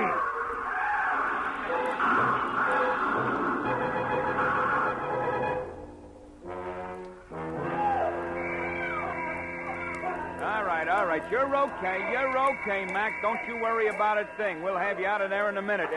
Hey, can't you knock out that horn? He knocked out the horn. What do you think we're trying to do? It ain't so easy getting my hand past the squeezed hood. You know. Oh. Well, that's better. Hey, cabbie, what'd I hit? Well, in order of their appearance, Ooh. Mac, your car into a telephone pole, and then you into your dashboard. Oh, fine. Yeah, you're sure lucky you bounced off the curb first, Missy. Okay. Slowed you down plenty. Oh, hey, here comes the ambulance. Yeah. Look at the roll. Not for me. I'm all right. Hey, come on, cabbie. Help me out of this, will you? Sure, that's what we're trying to do, but don't you worry, the ambulance ain't for you.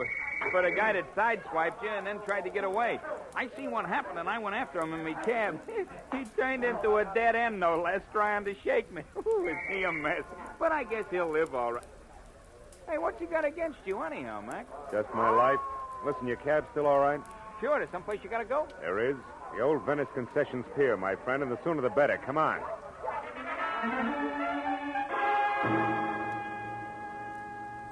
Maybe my head against the dashboard was exactly what I needed. Because right then and there, the method of Rudy's handiwork made me think of an angle that I'd neglected almost completely. My unconscious client had not wanted me to get the Mermaid or the $75,000, but to stop Evelyn from keeping her rendezvous, which at this point I figured could mean but one thing. It was exactly 2 o'clock when the cab slammed to a stop near the pier. And I piled out and ran onto the empty, fog-dampened flanking that led to Prince Constantine's shack. Nothing but mist moved over the pier. No unusual sound broke the pattern of waterfront noises. But I thought momentarily that I was still in time to prevent what Stanley Out somehow knew was going to happen. That Louis Paradise and his eccentric sidekick intended to get the Mermaid from Evelyn, but pay off in only one way. I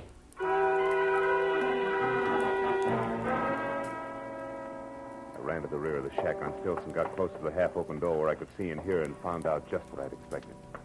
In the storeroom, spread out and very still on the oil-soaked planks that were a makeshift floor, was the lifeless form of a girl, who, according to the plaid coat she wore, was the late Evelyn Van Orn. And kneeling close to a gun in one hand, the sparkling mermaid in the other, was her executioner, Louis Paradise. Next to him, his number 1 boy, Prince Constantine Chevnov, not very happy. A fool to shoot her was stupid. Yes. 75 grand, stupid. Or would you have preferred that I pay Miss Van Owen in cash?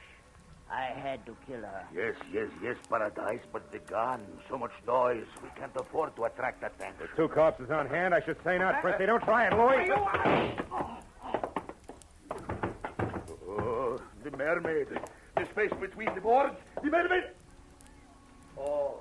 It's in the water, Chevnov. Shame. Yeah. Yes, it's a shame. We did so much, worked so hard. Yeah, killed so often. Gonna run for it, Your Highness? Run? Nah.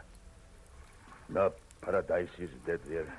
Without Paradise, I am not so brave. I will do as you say. Keep quiet. Don't make a sound, Chevnov. We got company. Quiet! Pardon me. Can you please tell me where Louis Paradise can be found? It's Louis Paradise there. Who are you? Evelyn Van Owen. What? Van Owen. Oh. The woman who was supposed to sell the Mermaid to Paradise? That's right. But on my way over here, just after I left my hotel, somebody struck me, knocked me out. He took my coat there and my purse and ran. Your purse with the Mermaid, no doubt. Yes. And that, Miss Van Owen, makes this angle shooter here. Yeah. The very dead nurse, Corey Riggs. Let's get out of here.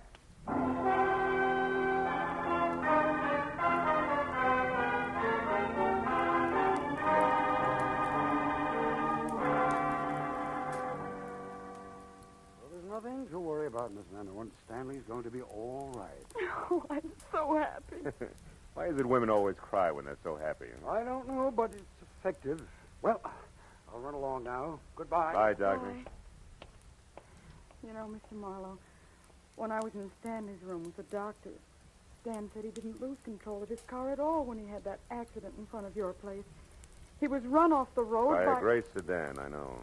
Because I had the same treatment. One of Louis Paradise's henchmen, Rudy. Where's your car, honey? I'll walk you out. Just outside the front door. Mm-hmm.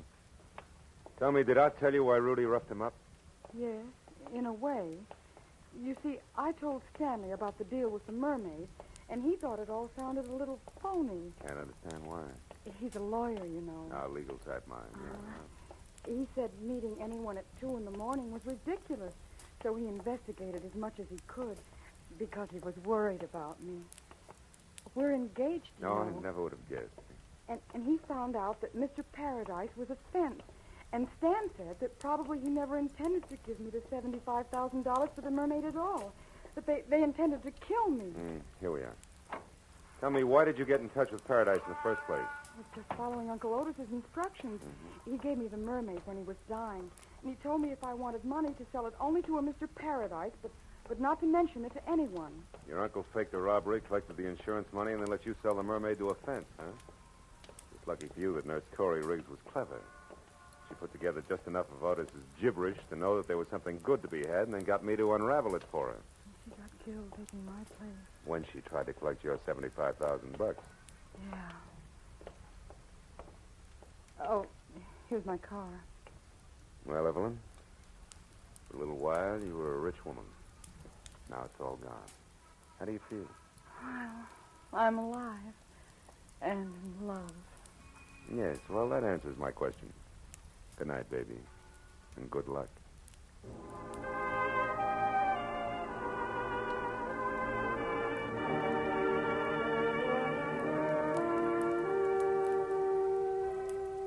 When I left the hospital, I wandered back to the old Venice Pier in Prince Constantine's Nazdo. It was 5 in the morning, and the police had finished cleaning the place up. But the word had gotten out. A crowd had gathered. They always do. Curious, restless, sordid crowd, equipped with everything from grappling hooks to homemade diving helmets, all climbing over each other for a chance to fish for the Mermaid. She who had brought death to 3 people, injury to 2 others in the course of one night. And suppose they found her. What then? A lot of glittering pieces of white coal set in a metal frame we call precious. Look at the suckers grab. That's all, Marlowe. Home and to bed.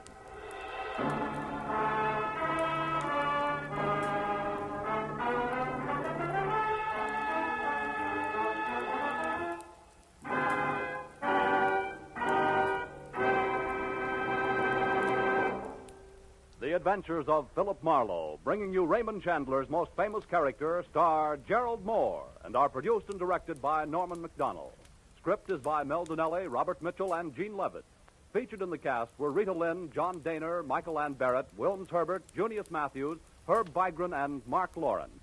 The special music is composed and conducted by Richard Orant. Be sure and be with us next week when Philip Marlowe says... It started with a terrified woman lost in a maze of memories she couldn't explain. And waiting for her outside an open window was death.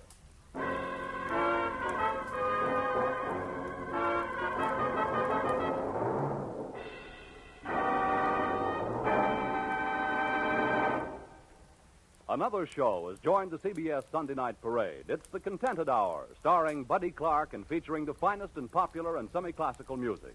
It comes to you on most of these CBS stations for the first time tomorrow night, making its debut on CBS the same night as Red Skelton and Edgar Bergen and Charles McCarthy.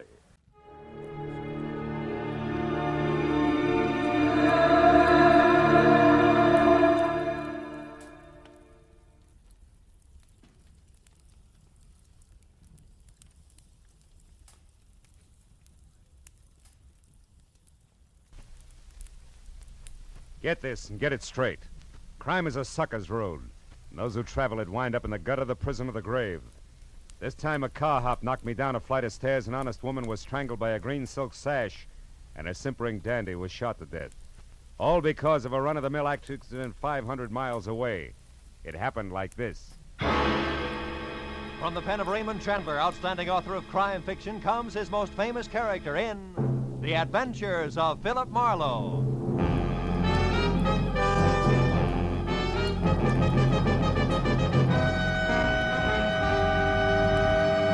Now, with Gerald Moore starred as Philip Marlowe, we bring you tonight's exciting story, The Vital Statistic. Hey,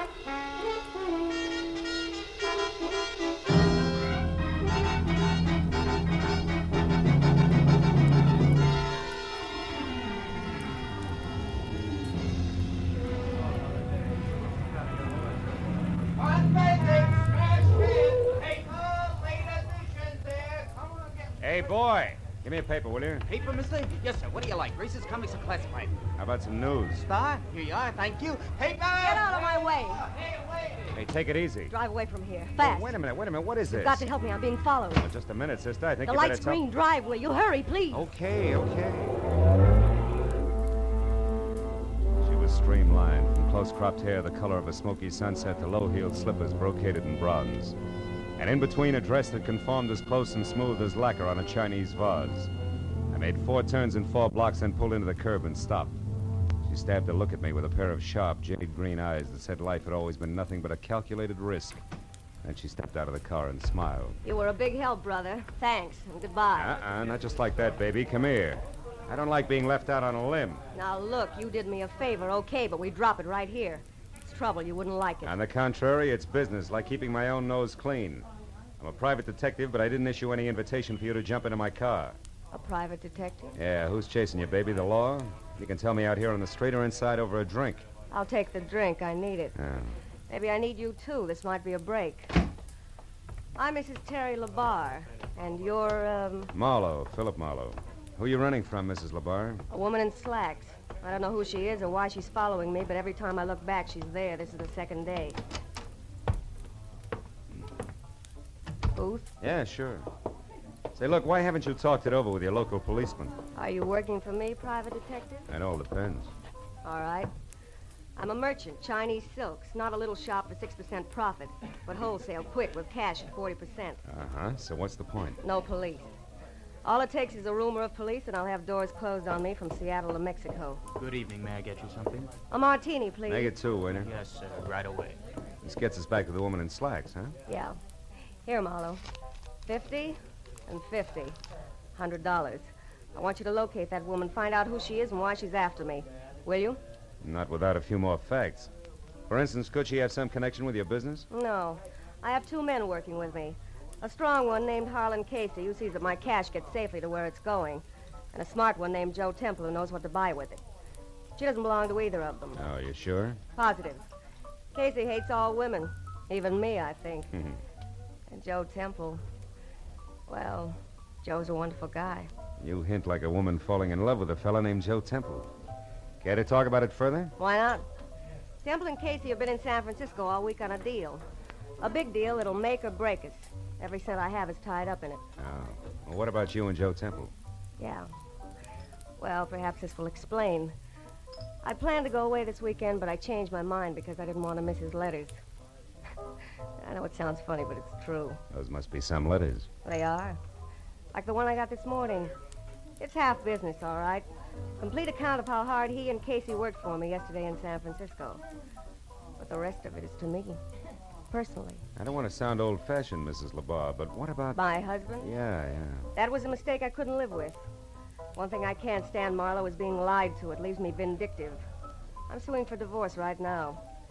Vince LaBarre is a human leech, as cold and spineless and parasitic as the real thing. Okay, but why would your hating your husband put a woman in slacks on your trail?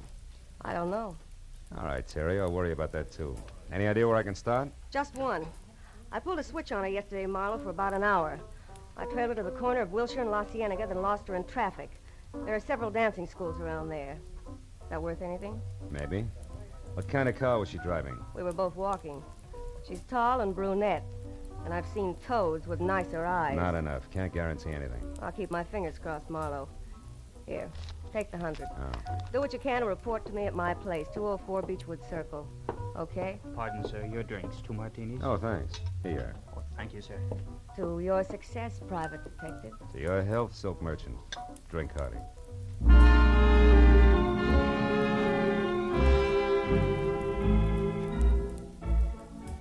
Slugging it down was no way to treat a good dry martini, but I figured it was time I was on my way. I drove out to Wilshire and La Cienega and slowed down enough to look at all 4 corners. There was a drugstore with a special on garbage cans, a drive-in called Scotty's, a branch of the Bank of Los Angeles, and flying red horse over a mobile gas station. I drove on again when I spotted a pair of black slacks going into a dancing studio a half block down. Yeah, it looked like a lead. But after 2 hours of staring at knobby knees and shorts and bulging hips and bloomers, all knocking themselves out for a mythical Klieg-lighted future, I was finally convinced that it was a dead end. Now I got back into my car and headed up into the hills for Beechwood Circle in the slim hope that Terry could give me something more to go on. Her house at 204 was low and dainty and half hidden behind the tough, slender grace of a bamboo grove. The walk was guarded by a white marble lion of Korea, and the front door, when I finally found it, turned out to be a sliding panel in a wall of oriental lattice work. As the door slid open, I was looking down the barrel of a snub-nosed pistol, held very steady in the hands of a hard-eyed brunette, in a pair of black slacks. You've been looking high and low for me, haven't you, Peeper? Ever since you left that dame. I might have been. You're not the brightest character in the world, in spite of what you and your friends think. I spotted your car when she got in.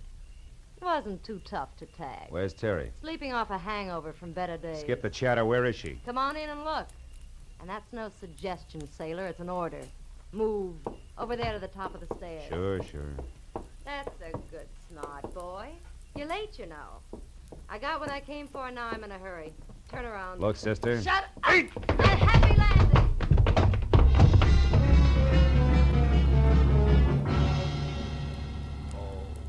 Oh, there were 10 stairs down to the basement.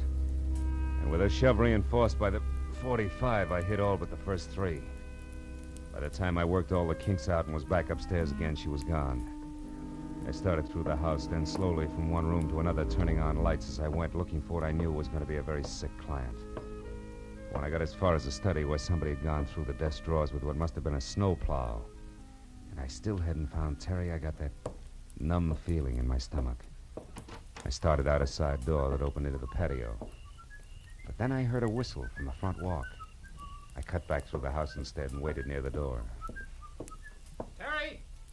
Hey, Terry, can I come in? It's little Joe, the Frisco kid. What happened to your weekend trip, honey? Who are you? What do you want? Hiya, Temple.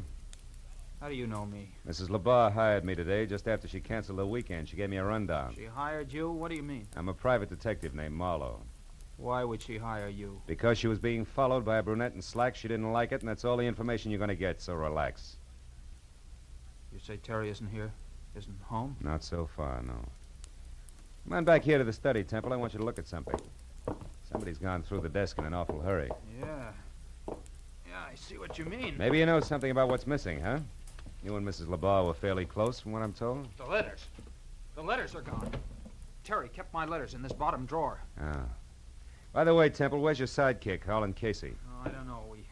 We both left San Francisco yesterday. He hates to fly, so I assume he took a train. He ought to be here in L.A. now. Well, you don't think Casey's mixed up in this, do you? I don't know. It could be. Vince LeBar. That's who it was that got those letters. It was Vince LeBar. They were really love letters. The business part was nothing. And LeBar is the dog-in-the-manger kind of guy who wants everyone to be unhappy if he is. That fits, Temple. With a smart lawyer, your letters to Terry becomes grade A material for a countersuit for divorce. Sure, he could make it stick and also get a fat settlement under community property laws. Now, listen, here's what you've Marlowe. got. Marlowe, it's Terry. Terry! Temple, Terry! wait! Terry. Look at her, Marlowe. Look at her. She's dead.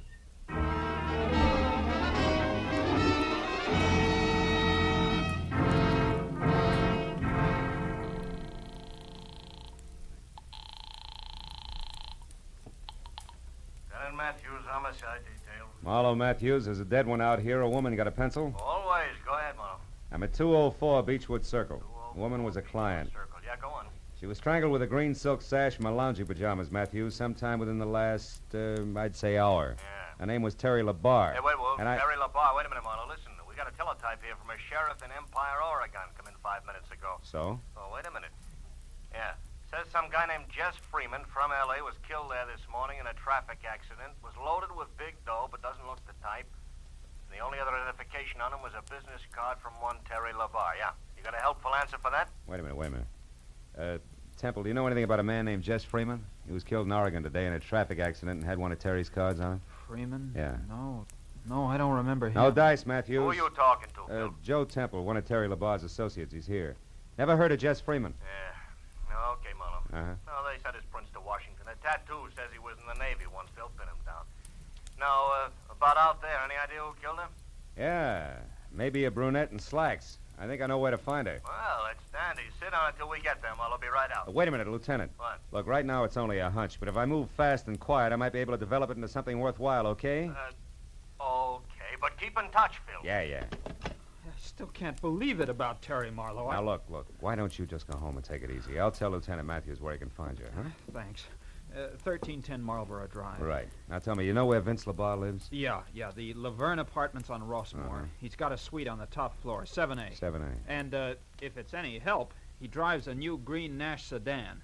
But I thought you said that it was that brunette who... I did. And if Vince LaBar can't lead me to the lady in long pants, I'll eat my shirt. What's more, Matthews will see to it personally.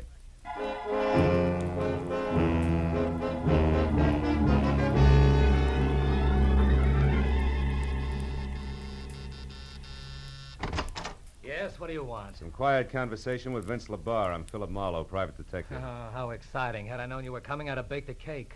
Oh, you're breaking me up. I was hired by your wife Get tonight. out Your of wife here. is dead, LaBar. She was murdered. Terry murdered? Yeah. Now, if you don't mind, I'll come in, huh? She was killed because of a packet of letters, LaBar. Oh, no. Kind that are a cinch to cause a big stir in anybody's divorce court.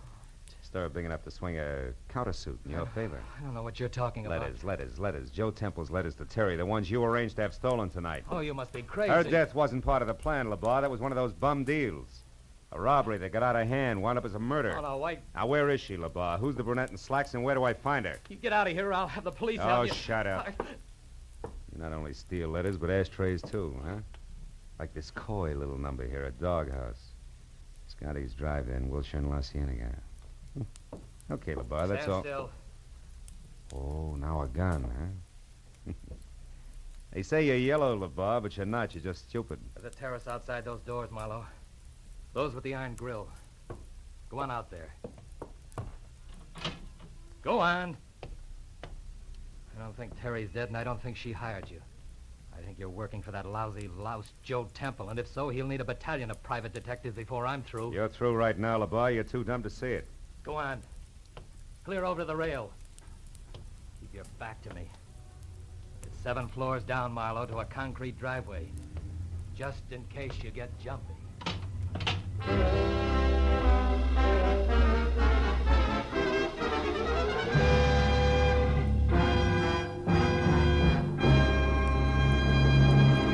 In just a moment, the second act of Philip Marlowe. But first, most people like to know what to expect. But on at least one CBS show, a great part of the fun is in what turns up on the spur of the moment.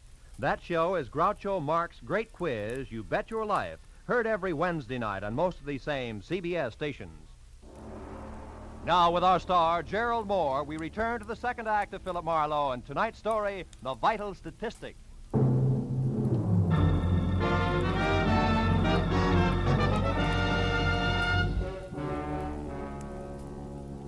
moment Vince LaBar and the Courage caliber .32 he held in his right hand made it out of the apartment and on the run for the elevator, I kicked through the plate glass door. And I spent the next 2 minutes alternately swearing, straining, and nicking myself while I played contortionist.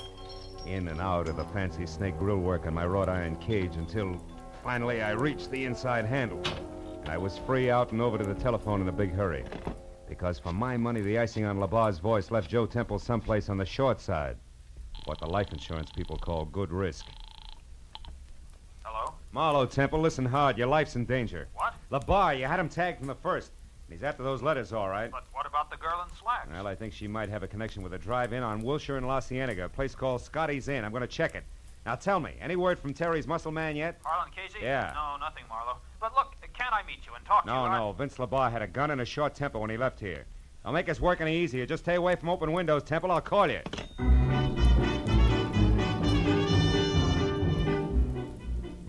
Scotty's Inn was eating on the run in the finest California tradition. A mammoth circle of steel under glass painted a dazzling yellow and blue, surrounded by a half a dozen cars containing teenaged couples with smudged lipstick and the giggles. The second after I pulled in and parked, something in slacks with false eyelashes, a waist you could span with a handcuff, and a fixed frontline chorus girl's smile flipped the card marked Ginger against my windshield. Handed me a menu that still had the froth from an earlier customer's milkshake in one corner. What'll it be, mister? Just coffee, Ginger. Cream? Information. Oh, it's you again. Huh? Look, baby, what I told you on the phone 10 minutes ago still goes, huh? About what? About Rose Facetta, the girl you described.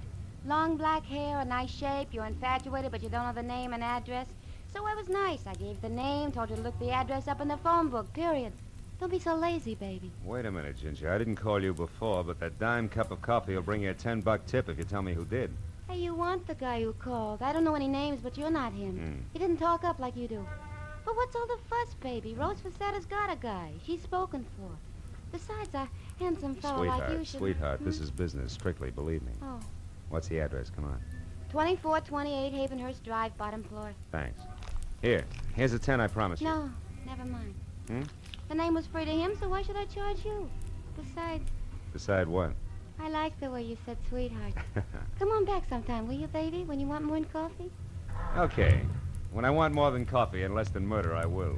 Stay out of it, Ginger. It was definite double talk, but the effect was what I wanted. Ginger with mouth wide open and staring after me like my ears were on backwards.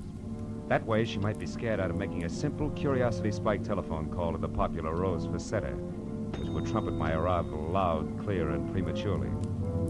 10 minutes later, I was parked away from number 2824 Havenhurst. As I got out of my car and started toward the place, I found Vince LaBar's green sedan on the opposite side of the street and carefully tucked into the shadows of a pair of long-haired pepper trees. It was a good time for me to be careful. So when I knocked on the front door, which showed yellow light at the threshold and was the starting point for something not too close to music, I did it with the butt end of my .38. Yeah, who is it? Ziggy, friend of Ginger's. She asked me to deliver you a message, Rose. Oh, all right. What's the message, friend? Why, you loud... Don't try it, sunshine. There's no law against shooting ladies and knock you downstairs. Now back off. Come on, move, but not too far. The moment I want you in between me and Vince LaBar. Who? Look, Angel, it's all real plain. Those suitcases behind you there are packed. His car's outside. He's after the letters. Oh, no. Ha ha! There goes Vince now, Buster. Well, Peeper, your opener stinks. Get inside fast. Sure. Any place in particular, sailor? That chair near the desk. Keep your hands in your lap. Okay. If it'll please you, Mr. Detective, I'll be very glad to. After all, you're my guest, and I should be nice to you. Now we talk like a little lady, huh, Rose? Vince LaBar picked up the letters from you as scheduled, and you're getting ready to run because you killed Terry, and you'd rather not be around for the question and answer period, right? I didn't kill her. I just knocked her down. No. You didn't kill her. You just slowed down her breathing somewhat with a pajama sash. You're wrong, copper. Skip it. Doesn't add any other way. Go on, answer it. Who is it? Mr. Shirley, what's going on in there, Miss Facetta? Landlord? No, the jerk who lives in the top half of this place, along with a few thousand Miss French Facetta, if you don't poodles. open this door, I'm going to call the police. I distinctly heard a noise, and I... Come on in, Mr. Shirley. Well, what? Well, what's going on in here? Who are you? Never mind that now. Get on the phone and call the police. Huh? Oh, yes, of course. Yes, certainly. Oh. Operator, I want the police. 2824 Havenhurst Look, Drive. hero, Yes. you're a little mixed up about some things. Yeah, and you're just a kid to straighten me out. Those letters you got at Terry's place were written by Joe Temple. Was your boyfriend Vince heading for Temple when he left here? I can't... Try hard, sister. All right. Maybe he was. Now leave me alone. Not quite. Hey, you, Mr. Shirley. Oh, yes? In that desk next to you, there's a gun. Keep it on until the law arrives. Oh. Ladies wanted for murder. Well, yes, but what if she should... Yeah, then shoot, Shirley, fast. Because if you don't, she'll kill you. Tell the cops I'll fill in the blanks later. Oh, now, wait. Why must you leave? Why don't we both watch her? Because a guy named Joe Temple needs my help a lot more than you do.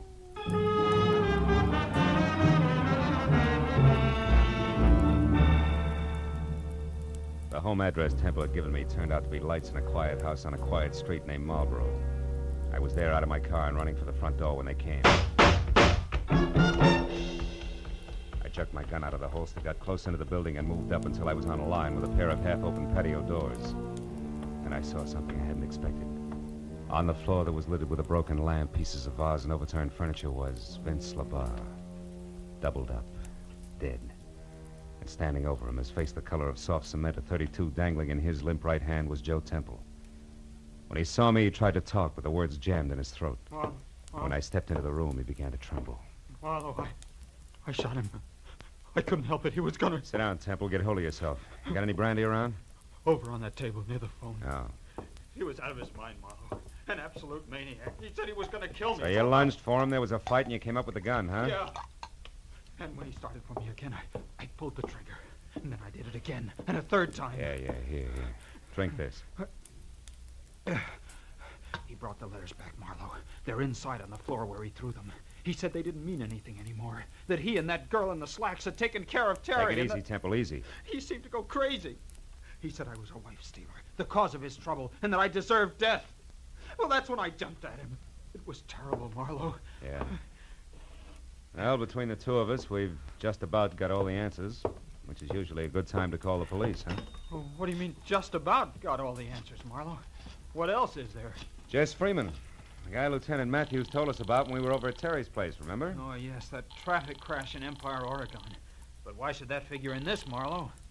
It shouldn't, but I think it does. Homicide, Detective Lieutenant Matthews speaking. Marlowe Matthews, another dead one on the Terry LaBarre case. Oh, no. Yeah, Vince LaBarre, her husband, he was shot. Who did it, Marlowe, do you know? Yeah, a guy named Joe Temple. It was self-defense. We're coming in, Matthews. I'll take that gun, Temple. You get the letters. Let's go.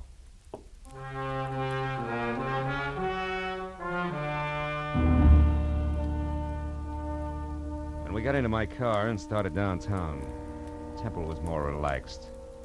And he talked easily until we passed Vince LaBarre's sparkling green sedan parked a block away. Once again, close into the shadows, and once again, empty. Real empty. The sight of it closed him up tight for the rest of the trip.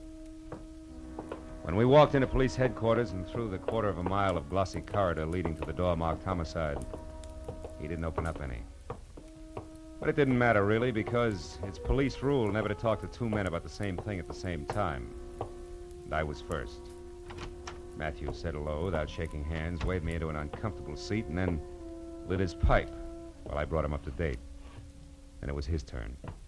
So Rose Facetta killed Terry LaBarre so that she could get the letters Joe Temple had written, huh? Mm-hmm. Did this so that her boyfriend, Vince LaBarre, could raise a lot of fuss in divorce court with the letters, file a counter-suit, that kind of stuff? That's the whole deal. Yeah, with Temple making it a double-header by shooting Vince when Vince came to kill him. That's it, Matthews. If you believe Temple. Huh? And if Temple hadn't slipped. All right, now what are you getting at, Phil? That when I was on the phone with you earlier tonight, you asked me if Temple or I knew anything about a Jess Freeman who was killed in a traffic accident in Empire, Oregon? Right, but you didn't. No. Nor did I mention the town of Empire to Temple. Yet a half hour ago, just before I called you, Temple came up with that name. Oh, then Marlowe, you... Oh. Hold my calls, Mooney. Marlowe, you mean... I mean that Joe Temple killed Terry LaBarre. Rose just knocked her out and got the letters. Temple strangled her while she was still unconscious. Yeah, but why? Because a guy identified as Jess Freeman got himself killed in a traffic accident. So? A guy who I think was actually Holland Casey, Terry's tool-fisted assistant, who together with Joe Temple was crossing the boss lady. Yeah, but Marlowe... And that left Temple in a very hot spot. To save himself, he had to kill. Can you prove all this, Marlowe? No. Not a word of it. It's conjecture. But conjecture that fits, Matthews. Yeah. When Temple found Terry unconscious in the garden, that was his chance. He took it. Now, look, Phil, you're guessing at 90%. Sure, I'm guessing. But not in the dark. I know how these guys think and act. I've done too many cases not to know. Now, listen for a minute, will you, Matthews? Phil, I gotta will you have listen? facts. All right, okay. Now, look. Temple had to get those letters back, right? Yeah. The last one in particular, because in the last one, this is the way it's got to figure. He had lied to Terry about being in San Francisco with Casey yesterday, when actually Casey was in Empire, Oregon. Yeah, when Casey was killed up there, the fact was bound to come out. Yeah, it's a good reason. Matthews, will you let me finish, please? All right, finish. Temple knew Terry would find out. He knew that she couldn't stand a liar and a partner who'd double-cross her. Temple knew that she'd get him and ruin him if it took her the rest of her life. So he came back to get the letter before she could read it, but she hadn't left town as planned, huh? Ironically enough, because she didn't want to miss one of his letters. Yeah, but look, I'm a policeman, Phil. I gotta have facts. All right. You're the policeman. You got labs and technicians. You'll get the facts. And I'll bet you it figures just like I say. Yeah, okay, Phil, okay. And another thing, Matthews. What? When you talk to Temple, who's holding the packet of letters now like a real good boy, Yeah. you'll find the last one missing. It'll be in his pocket. I'll bet you on that. Well, that ought to do it, Lieutenant. Yeah, with one exception, Phil. Huh? How did Temple maneuver all this? Getting the letters from Rose Facetta, then setting up that self-defense deal. I don't know. But my guess is that Vince got the letters from Rose just before I arrived at her place. But when he got into his car... Oh, yeah. Temple was waiting, slugged him, drove back to his own house, dropped the body in the living room, shot him when he heard you coming? Something like that, Matthews. See if you can't get it out that way. Yeah, well, huh? don't worry, Phil. If it's true, we'll get it out. It'll be true. Oh, now would you ask Mr. Temple to come in, please, Mr. Marlowe? I'll be glad to, Lieutenant. Say, Temple, Lieutenant would like to see you. All right, Marlowe. I think I can speak coherently now. Good. They like to get the facts straight in there. Go ahead. Yes, of course. Good night, Marlowe, and thanks for your help. Oh, good evening, Mr. Temple. Sit down and start talking.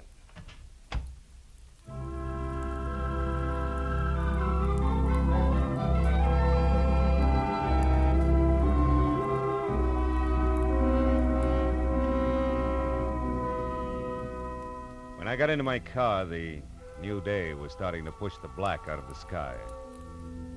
And the early morning air smelled fresh and cool and clean. Yeah, the whole night had been confused and complicated. But I knew that by the time Matthews had finished with Temple, there'd be no questions left unanswered. That would be great, wouldn't it? If everything could be that way. No questions left unanswered.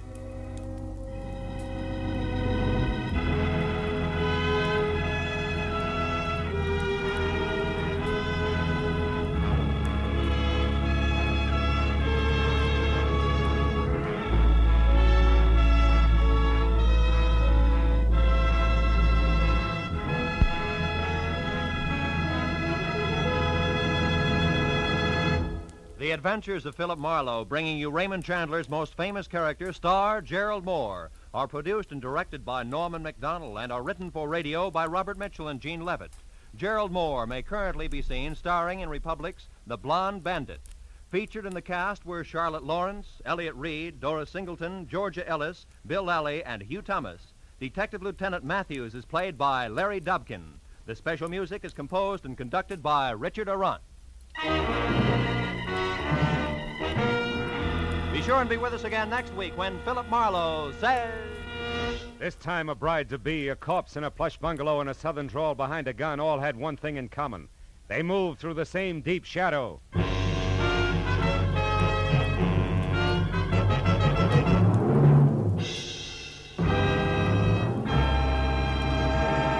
Remember, you'll find George Burns and Gracie Allen and their good friend Bill Goodwin here on most of these same CBS stations every Wednesday night in the half hour following the Bing Crosby Show. This is Roy Rowan speaking.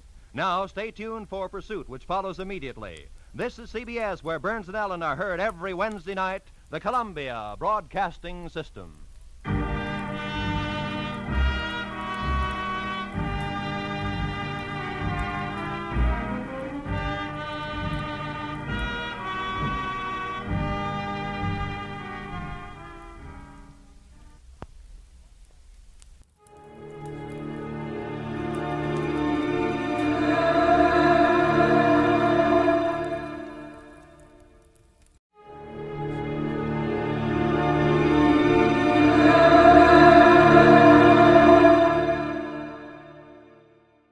Wrigley's Spearmint Chewing Gum, the refreshing, delicious treat that gives you chewing enjoyment, presents for your listening enjoyment Edmund O'Brien as...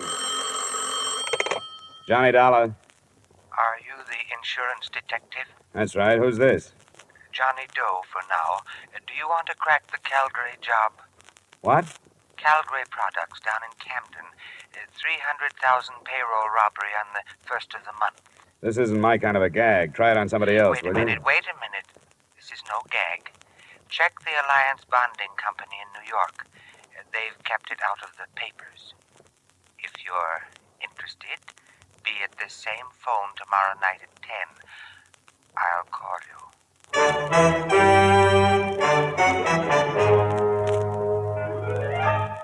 The makers of Wrigley's Spearmint Chewing Gum bring you Edmund O'Brien in another adventure of the man with the action-packed expense account.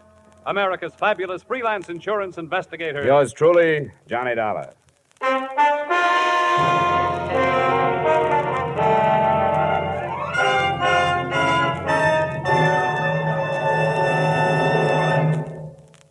To make every day more enjoyable, treat yourself often to refreshing, delicious Wrigley's Spearmint Chewing Gum. Here's a taste treat you can enjoy indoors, outdoors, at work, or at play. The cool, long-lasting mint flavor refreshes you. The smooth, steady chewing helps keep you fresh and alert. Adds enjoyment to whatever you're doing. Wrigley's Spearmint Chewing Gum. Healthful, refreshing, delicious.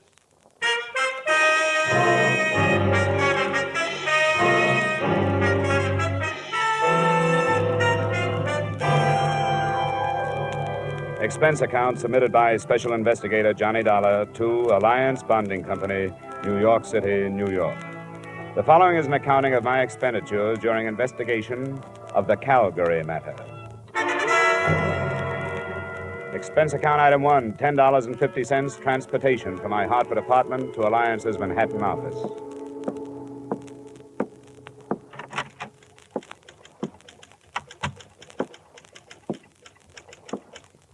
Good afternoon, sir. Hello. I think Mr. Matthews is expecting me. The name is Dollar? Oh, yes, Mr. Dollar. That door. Just go right in. Thank you. Yes.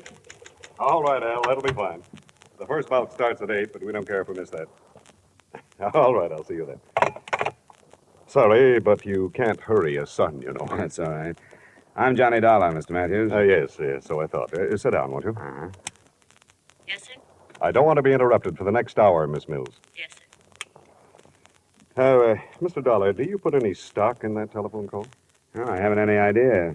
I don't know anything about it. I've done a lot of thinking since you phoned me about it, and of course there's nothing for us to do except to follow it up.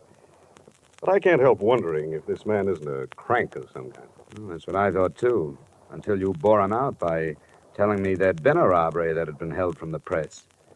Why has it been kept a secret? Well, all concerned thought it was the best idea, and there's a possibility that the group involved is the same one that carried off the Brink robbery. But any publicity would only give away our hunch that the same gang pulled both jobs. What makes you think the Brink crowd might have pulled this one? Because of the way it was executed. Simple perfection. The knowledge the criminals had of our operations. You see, one of our armored cars was to deliver a cash deposit to the Barton Bank in Camden to cover the Calgary Products payroll. The truck simply didn't arrive. It was found later, wrecked and empty. The driver and the guards? They were found 3 miles away, bound and gagged. Their descriptions matched those at Brink's, masks and so on. Yes, it was perfection. They knew exactly when and where. What do you want me to do? I've talked it over with the rest of the Alliance executives. We want you to follow that call through, but we must insist that you make every effort to maintain the security we have established. Here are the details.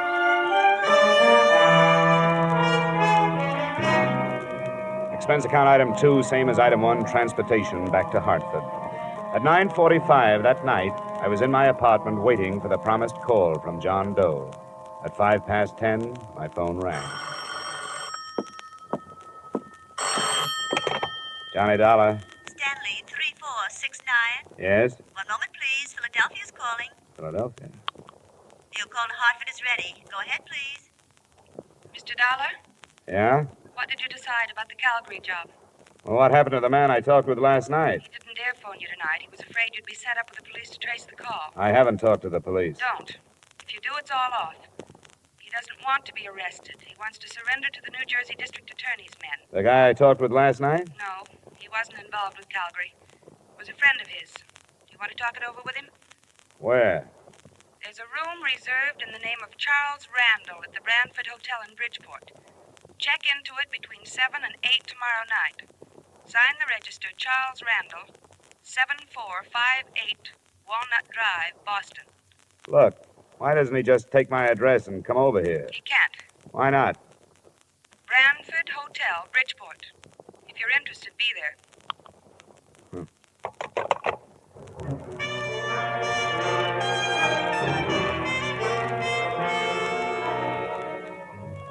Expense account item 3, $5, mileage to Bridgeport and the Brantford Hotel. It was a weathered frame building in the Harbor District. I felt conspicuous walking across the lobby to the desk because I was the only man in sight who was wearing a tie. I wondered, since I was so out of place, why that address had been picked for a meeting that I assumed was not supposed to attract attention.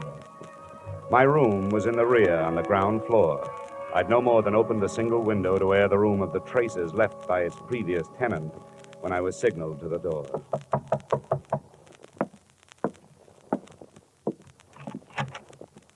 Dollar, Yeah. let me come in. You got a driver's license or something? Better than that. A private operative's license. Here you are. Thanks. I recognized your voice, but I thought I'd better make sure. Come on, we're going someplace else. Why? Because I'm not sure you weren't followed here. But I'll be sure we aren't going to be followed where we're going. I don't like it. It must be this way. You've got to believe me. He has to be careful. He doesn't want to get killed. Yeah. What's the matter? The gang busting up? Come on. What started the trouble? Splitting the loot? Dollar, don't bother with me. I can't tell you anything because I don't know anything. Believe me, I'm only doing this to help him out. You don't have to come if you don't want to. Where do we go? You won't be coming back here. Don't leave anything but the keys to your car. Somebody will drive it out. Do you know where I parked it? It's the green coupe, isn't it? Yeah. He knows. Not through the lobby. There's a rear door. My car is parked just outside.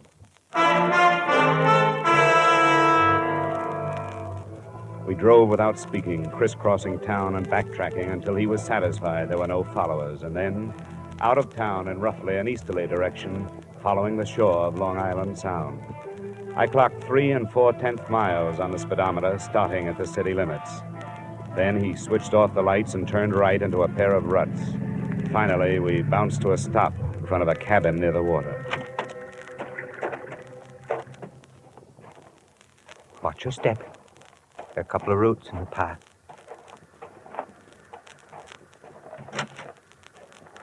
Did he come? He's here. Good. You wait in the car, will you? I don't think it'll take long. The first thing that impressed me as I walked past her into the single room was her youth. She didn't look much over 20. In spite of rather nondescript short brown hair and a band of freckles across an Irish nose, she was attractive. She was very small, and her violet eyes were very frightened. I'm glad you've come. Where's the man I've come after? He left. He decided at the last minute that it would be better if he didn't meet you tonight. Look, I've had enough. I don't play this way. I don't like to be made a fool of. But you aren't. Please be patient with us. I've been patient, and all I've gotten for it is some vague phone calls, pointless instructions, and a meeting in a crummy hotel that's right out of Dime Detective. I've had enough. Please help us. How can I help you when you don't give me anything? I don't know anything. And how can I help somebody who runs away? As far as I know, he doesn't even exist. I'll show you.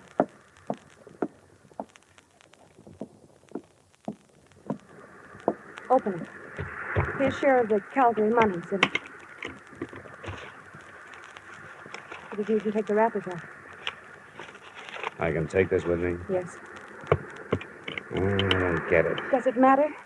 He wants to give himself up. Why this way? I told you on the phone. He doesn't want to be arrested in this state. He wants to go directly to the district attorney's office in New Jersey where the robbery was committed. He'll turn state's witness? Yes. But he has a demand. Promise of immunity. It won't work. Any promise like that destroys the value of testimony. Might even bar it from the trial. It's been done. It's never promised. He'll have to take his chances on that. It doesn't have to be public. You can try, can't you? Sure, I can try it, but I won't get it. Anything else? Yes. He wants to be placed in protective custody until after the trial. How many other men were in on the job? He wouldn't tell me. I can't tell you anymore. Will you go to New Jersey? I'll have to have 2 days. I may not be able to see anybody tomorrow. All right. We'll call your Hartford number both nights at 10. You'll have to go now. Please do your best.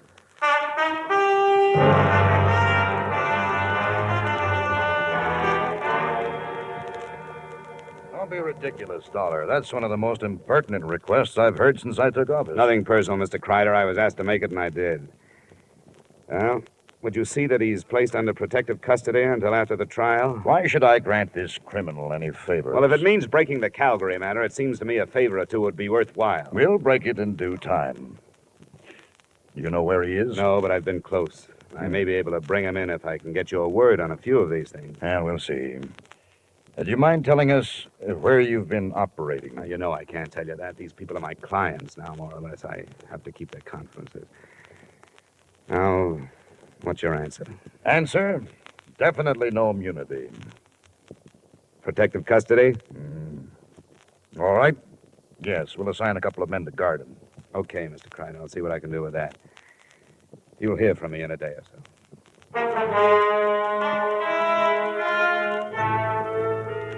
Expense account items 4 and 5, $40 traveled from New Haven to Trenton, New Jersey, and from Trenton back to Hartford. I reached home too late for the phone call that first night, but it came the next, promptly at 10, from Boston this time.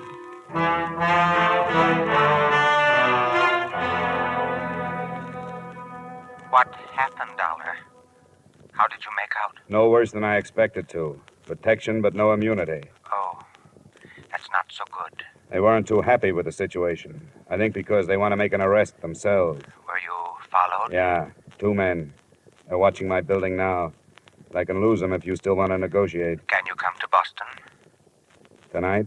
Yes, if you're sure you can shake the New Jersey men. Where do we meet?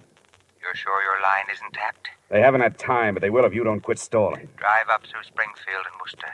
Just outside Boston, you'll pass through Auburndale. On the other side of it, there are 2 bridges. After you've crossed the second one, pull off the road and wait. All right, I'll be there. Well, let me tell you something. This is the last trip. Get your man off the dime. I can't spend the summer touring New England.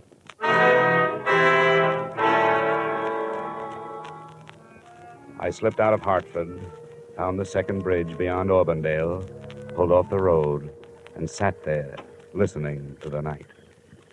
I sat there for an hour before anything happened.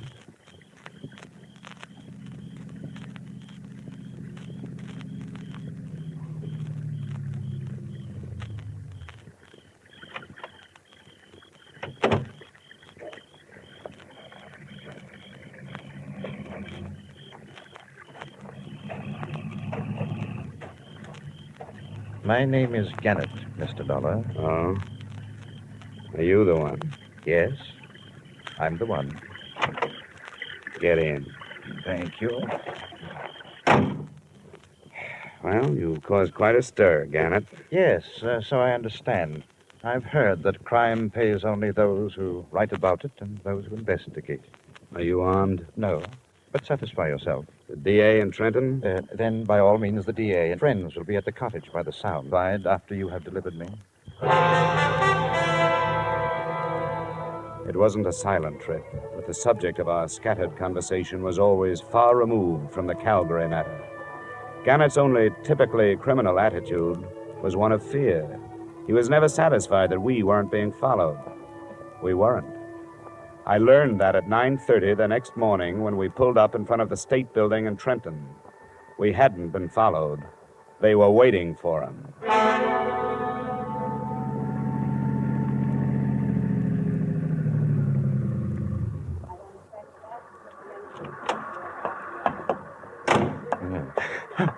Al, no, don't!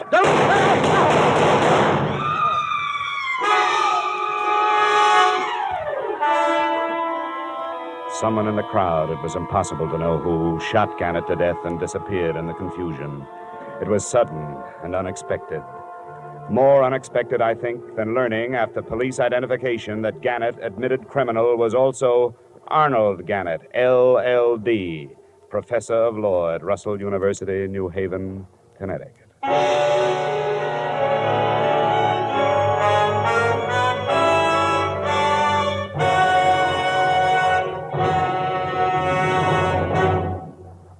To make every day more enjoyable, treat yourself often to refreshing, delicious Wrigley's Spearmint Chewing Gum. The lively, full-bodied, real mint flavor cools your mouth, moistens your throat, freshens your taste. And the chewing itself gives you a little lift, helps you keep going at your best. So for real chewing enjoyment that's refreshing and long-lasting, always keep Wrigley Spearmint Chewing Gum handy. Healthful, delicious Wrigley Spearmint Gum will make every day more enjoyable. And now, with our star, Edmund O'Brien, we return you to the second act of yours truly, Johnny Dollar.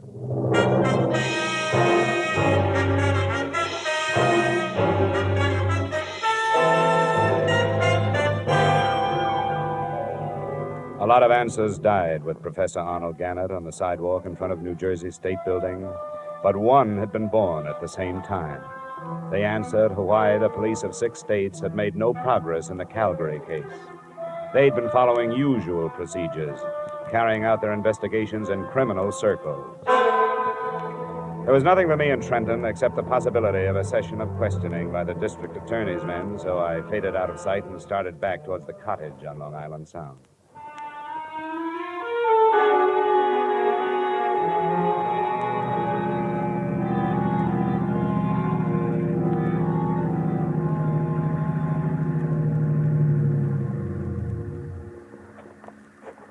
Hello? Hi. Did it go all right? No, it didn't. It blew up. Somebody was waiting for us in Trenton. He killed Gannett as he got out of the car. I thought we were careful enough. You were careful here and in Boston, but nobody was following you. They knew where he was going and waited for him. How did they find out? I don't know. He never told me anything about it. Where's the girl? She's asleep. She stayed awake all night. I don't know what this is going to do to her. She's his wife. She'll have to know. You're right. It'll be in the papers tomorrow, won't it? She was going back to New Haven in the morning. But I can't do it. I don't want to go in. I think you'd better. I don't know who you are, and so I don't want to lose track of you. Come on in with me.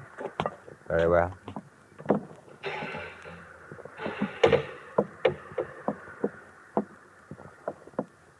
Mrs. Gannett? Mrs. Gannett? Oh, what is it? There's been trouble. Yes, there has. Where's Arnold? He's dead, Mrs. Gannett. No, He was killed before he could surrender. I want you to tell me who did it. I don't know. I don't know. I don't know. I gave her an hour to get hold of herself. During that time, I learned that the other man at the cottage was Earl Becker of Bridgeport and a gardener at Arnold Gannett School. Enclosed, please find a copy of his statement. I'd known Arnold Gannett since he was a student at Russell University. We got to be good friends when we started to fish the Sound together. We didn't have anything else in common, but that sort of thing draws men together. I didn't know anything about the robbery until he told me he was in on it. That's all he told me. When he asked me to help him surrender, I said I would. When I returned to the cottage, Mrs. Gannett was dry-eyed. Dollar, I appreciate what you've done. You tried to help us, and I know that you're not to blame for anything. Well, there was no way to stop it. It's all finished now. Now I want you to go back to Hartford. Oh, it's not as simple as that. I've put myself out on a limb with the New Jersey District Attorney. I won't get off it until this is cleared up. Are you telling me the truth when you say you don't know who your husband was teamed up with? I don't know. He wouldn't tell me. He said it was safer if I didn't know. What did he tell you? Nothing until after it was all over. 2 weeks after. And I knew he was awake at night because something was troubling him. He couldn't lie to me. Your husband was a brilliant man, a doctor of letters. How did he get mixed up in this thing? On Tuesdays, he taught criminal psychology. Before the end of the semester, there was a lot of discussion on the Brink robbery in Boston. And he thought he had the best theory of all. That the men who robbed Brinks had never been criminals before? Yes. And were able to come back to their respectable lives and hide in them. Did he offer that theory to his classes? No. That's what started it. He couldn't get it out of his mind. He told you this. Not until afterwards. It grew into a challenge that he had to do something about. So he did it. And was successful. When he told me, I made him promise to give himself up. I made him do it.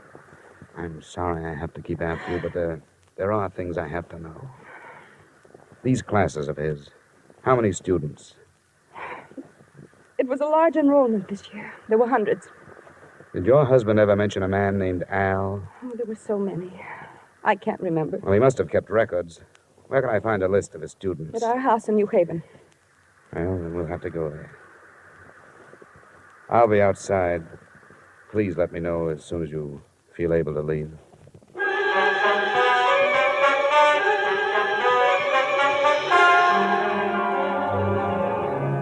By now, the time element had become important. I knew that before long, the police would be swarming into Gannett's house and make my search impossible. I also knew I'd be dragged back to New Jersey for questioning. On the way into town, I tried to get some more information from Mrs. Gannett, but no luck. She apparently knew nothing of her husband's actions. It was 6 p.m. when she opened the door of Professor Gannett's office. Across one wall stretched a row of file cabinets, his records and lists of students.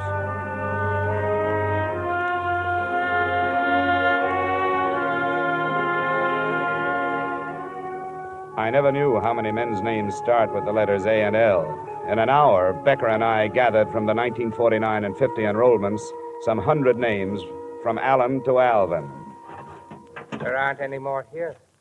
What do you do with a list like this? They live all over the country. Here's one from Arizona, Nebraska, Florida. I don't think we'll have to bother with them.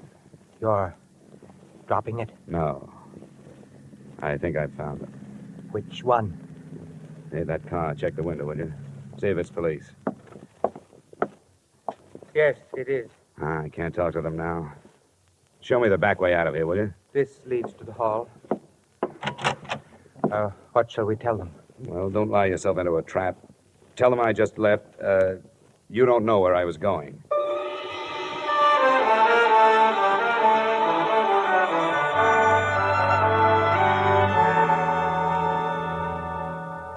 Have you read the papers, Mr. Matthews? Professor Gannett? Yes, it's hard to believe. You knew him? Yes, I'd met him. I'm awfully sorry about this. But now you know how the robbery was carried off with such perfection, don't you? What do you mean? You mentioned it yourself. They knew exactly where the armored truck would be and when. Your son Albert was a student of Professor Gannett's. What are you intimating? Well, there are thousands of students at Russell. I don't know of any other who has connections with the company that was robbed. I won't stand for this. The crime was committed because of a fixation Professor Gannett had about the Brink robbery. He felt he had to prove that respectable people could commit a crime and get away with it. He did it. But he couldn't have without knowing where your truck was going and approximately when it left New York. Where is your son? Strangely enough, this possibility had crossed my mind, too, but I just can't believe Where it. is he? He's in his room, packing for a canoe trip up in Vermont. Which one is his room? I'll show you. Come on, it's upstairs. Your suspicions are very strong, aren't they? Yes, they are, Mr. Matthews. What have you learned about my son? That his name is Albert. Then there is no proof. I don't know. I want to find out. But he would have no reason to do anything like this. I have always given him everything he wanted. But he's a brilliant boy, much too intelligent. Here's his room. Al, Yes, Dad? What is it? may we come in? Well, I was just finishing... Oh, I'm sorry. Al, this is Mr. Dolar. I'm the investigator working on the Calgary matter. Oh? Well, excuse the room. My stuff's all over the place. I'm going up north. Where were you this morning at 9 o'clock? Why, What is this? Where were you? I don't see that it makes any difference. It does. Because I was with Professor Arnold Gannett at 9 o'clock. Before he was killed, he called to somebody named Al. What does he mean, Dad? I don't understand. Mind if I look over your room? For what? For a gun. A .38 from the sound of it. The police will be able to check the slugs that killed Gannett. Dad. Yes, Albert? Dad, I did it. I don't know why. I don't... What'll I do? I don't know. Dad, it wasn't supposed to end like this. Dad. I can't help you now, son. All right. All right, then I'll get away. No, you don't. It's no use. Get away from me. Oh. I'm sorry, Mr. Matthews. Yes, Mr. Dollar. I'm sorry, too.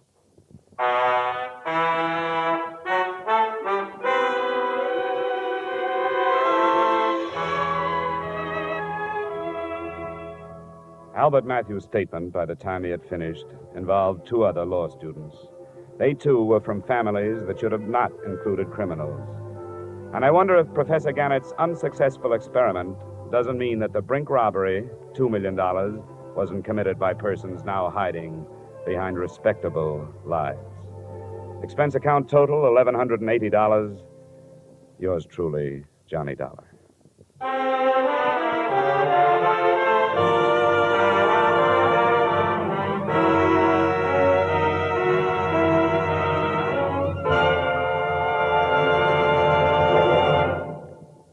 Remember, friends, to make every day more enjoyable, treat yourself often to refreshing, delicious Wrigley's Spearmint Chewing Gum. There's lots of cooling, real mint flavor in every stick. And chewing Wrigley's Spearmint helps keep you feeling fresh and alert. You feel better, work better, get more fun out of doing things. So indoors, outdoors, wherever you go, keep some healthful, refreshing Wrigley's Spearmint Chewing Gum handy. To make every day more enjoyable, treat yourself often to delicious Wrigley's Spearmint Chewing Gum.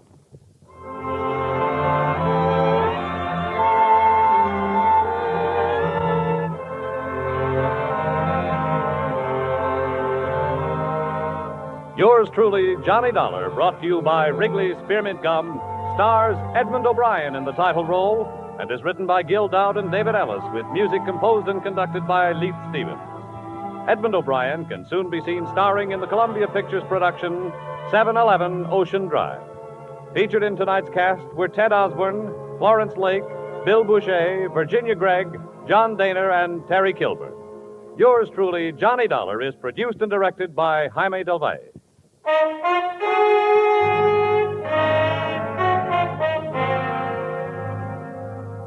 The makers of Wrigley's Spearmint Chewing Gum hope you've enjoyed tonight's story of Johnny Dollar and that you're enjoying delicious Wrigley's Spearmint Chewing Gum every day. We invite you to join us again next week at this same time when, from Hollywood, Edmund O'Brien returns in another adventure of... Yours truly, Johnny Dollar.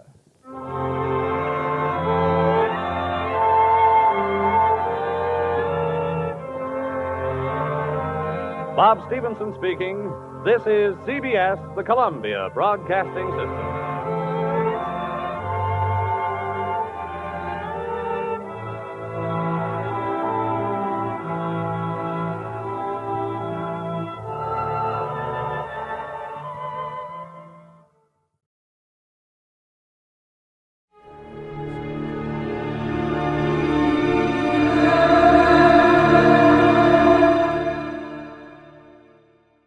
Johnny Dollar? Bob Douglas, Corinthian Light, Johnny. How soon can you leave for California? Right away. My right big toe needs defrosting. What's the matter? A policyholder, young fellow named Jefferson, went west on an oil deal and he's disappeared. It might be murder. Well, I guess I'd better pack two shirts. Looking for one man in a big state like California can be murder.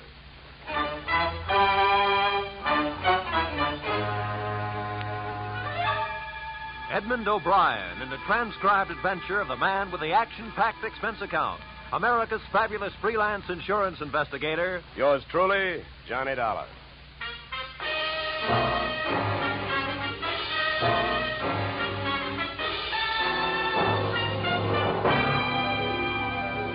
Expense account submitted by Special Investigator Johnny Dollar to Great Corinthian Life Insurance Company, Hartford, Connecticut.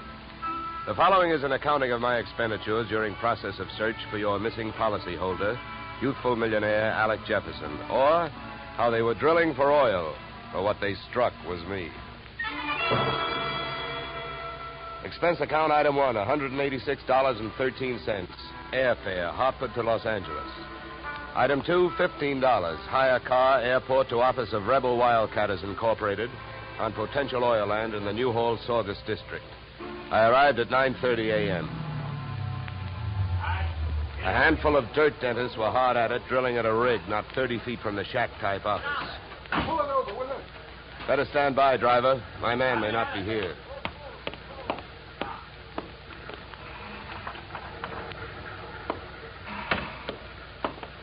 Morning. Can you tell me where I'll find Mr. Flaherty? You're talking to him. I'm Mars Flaherty. What can I do for you? My name is Johnny Dollar, Mr. Flaherty. Yeah. I've been sent out here by the Corinthian Life Insurance Company to see if I can get a track on your partner, Alec Jefferson. I see. Well, it's their money you're spending, Dollar, so I don't care much if you waste it. But if you don't mind my saying so, I do think you're going to be wasting your time. Well, I get paid by the day. Then I guess you don't mind wasting time. Oh, look, don't get the idea I'm just naturally pessimistic. I'm not. It's just that I've already done a lot of looking for young Jefferson, and when that bird flew the coop, he didn't leave a feather you could trace him by. Well, do you have any objection to giving me a few details? No. Sit down. Not at all. Thank you. To save time, maybe I'd better tell you what I already know. Well, it can't be much. It isn't. I suppose you realize Corinthian Life is the administrator of Jefferson's father's estate. Yeah. I know that. Well, having charge of the money, they naturally know that young Jefferson financed this operation. That's right. His money, my experience. The only thing we needed was a little more luck. Well, there you have it. That's all I've got. What can you tell me? That whatever young Alexander got, he was asking for. For a guy built like a cream puff, he got mighty strong around here. Around an oil field, that isn't healthy even for a big guy. How do you mean he got strong? Too much money, too much opinion. That mixed up with too many other men's women can mean trouble for anybody. Any particular women? Too many. Mind telling me who they are? No. Matter of fact, I got a list right here. Yeah, you can have it. I already tried it. Just one more thing. Yeah? How and when did he drop out of sight? A week ago last night. Yeah, he left here at 5 o'clock for his apartment on the Sunset Strip in Hollywood. He never got there. I checked that, too. Here. Give me that paper back for a minute. I'll write down the address. Thanks. Well, I'll be around. Oh, by the way, the first thing we try to figure out in my racket is who would benefit most. How would you like to have him found? Dead or alive? Either way, Dollar. I can take it. I've lost partners before. I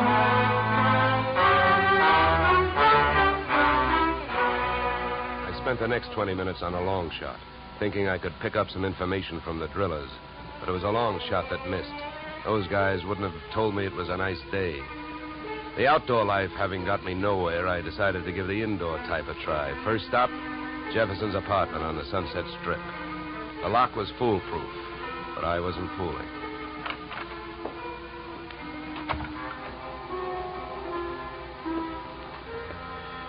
The joint was decorated in a lovely shade of hangover green. A series of alcohol rings from the bottoms of glasses carrying out the motif on all flat surfaces. In the living room, I found several pieces of loosely strewn feminine attire. In the bedroom, I found one piece of loosely strewn female. Hey, who are you? What do you want? Oh, sorry. I understood this was Alec Jefferson's apartment. It is? Oh. You can drop your eyebrows, mister. I'm his wife. I beg your pardon? You heard me. I'm Mrs. Alec Jefferson. Pass me that robe, will you? Now to make coffee? Yeah, why? Well, how about making me some while I go put on a face? I guess so. You'll probably have to wash the percolator. To me, the best grounds for divorce would be coffee grounds and an unwashed percolator. So I washed it. I also made the coffee, wondering the while how she had made the matrimonial grade. Right then and there, I'd have given her the Bad Housekeeping Award. She looked like the kind of a girl who could get into a beauty contest, but like she'd never win it.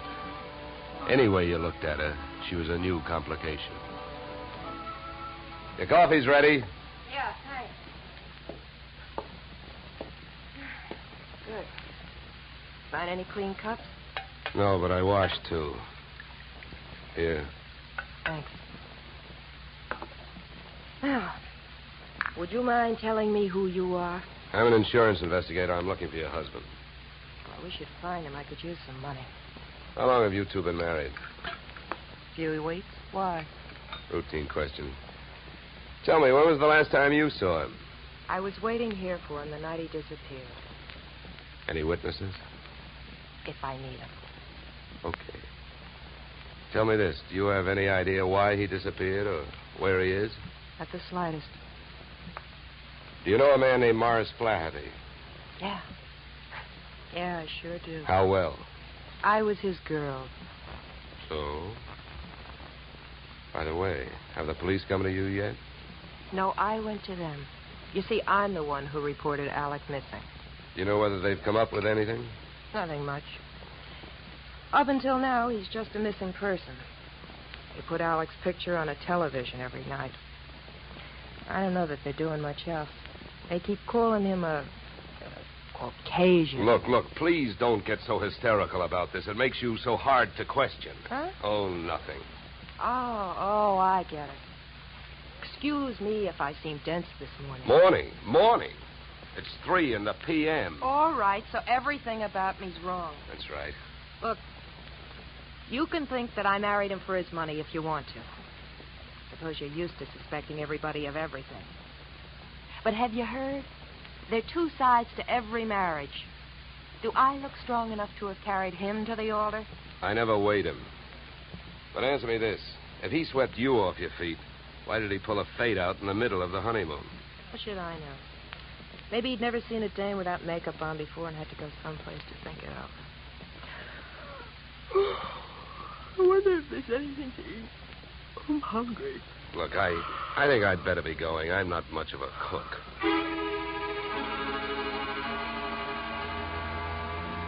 When you're working on a case, your nerve ends are easily disturbed. So when I left the house and saw a hard-top blue Plymouth parked opposite the apartment, mine clanged an alarm. In the car sat an equally hard-topped man reading holes in a newspaper. I gave him the slow walk-away and quick turn treatment, and I caught him with his newspaper down. Then I had to go into my act. Why, George, you old son of a gun. Huh? Oh, my gosh, it's good to see you. What are you talking about? My name ain't George. What? Well, I'll be. What you know is I came out of the house, I got half a look at you, and as I started to walk away, the face registered. Why, mister, you're a dead ringer for an old school pal of mine, George Pfeiffer. Now, how do you like that? Well, come here. Let me take a closer look. Come here. All right, look out. Sleep tight. Okay, Sleeping Beauty, over you go. I'll drive. I turned the car up into the Hollywood Hills, found an empty house with a for sale sign out front and a garage out back, and drove in. His wallet was bulging with everything but money and information. An ID card gave his name as Philip Wilkins, his occupation as private detective. The next fact I came up with was that Mr. Wilkins was a light sleeper. He came to find me still fishing through his wallet. Hey, give me that. Okay, hold it, mister. Take it easy. Here, you can have your wallet back.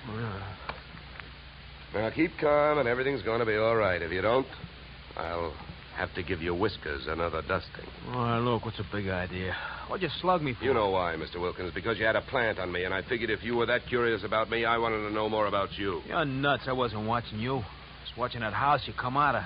There's a dame in there that I'm getting paid to tail. I can't afford to be convinced of that. Who hired you? I'm not telling. You or anybody else, Mr. Dollar. Oh, word travels fast. First you tell me you're not watching me, then you also tell me you know who I am. So what? Is that illegal? You went to see the dame that I'm watching. I was told you'd probably be around, and you was. You'll be in my report. If you're healthy enough to make it. What were you really doing with that stakeout? Were you watching the apartment, waiting for somebody to show up? Do you really have a tail on Mrs. Jefferson? Or did you follow me in from the oil fields? Why should I follow you? Maybe you and I got the same approach to this case. You found him yet? No, but it's still early. Who else is interested in finding Jefferson? Well, I hear he's quite a playboy. Maybe one of his playmates wants him served with breach of promise papers. Oh, come on, Dollar, let's face it. I can't tell you who I'm working for. You know that. It ain't ethical. It's not ethical to let yourself get picked up as easily as I picked you up either. But let it go. I don't suppose by any chance you know a man named Mars Flaherty. Know him? I'd like to see one of his derricks fall on him. Why so? What did he do to you? A couple of days ago, I went out there to try and sell him some information. He had 3 of his men beat me up and throw me off the oil field. Yeah? What's with that look? Would you believe me? Who knows? You might be telling me you hate Mars Flaherty to keep me from thinking you're working for him. I think you better get out of this car and let me drive away, Dollar. You're in a lot of trouble. I don't think so. Oh, you don't think so? I can have you pulled in for kidnapping. If that's what you have in mind, then first you'd better get a few witnesses for yourself. Now, come on, suppose you calm down for a minute. If you really hate that guy, well, maybe we can make a deal. If it's against him, I'll deal with it. How much do you know about Flaherty? My bookie's marked lousy from way back. He's promoted about 50 wells, and none of them ever happened. He's wild to hit oil.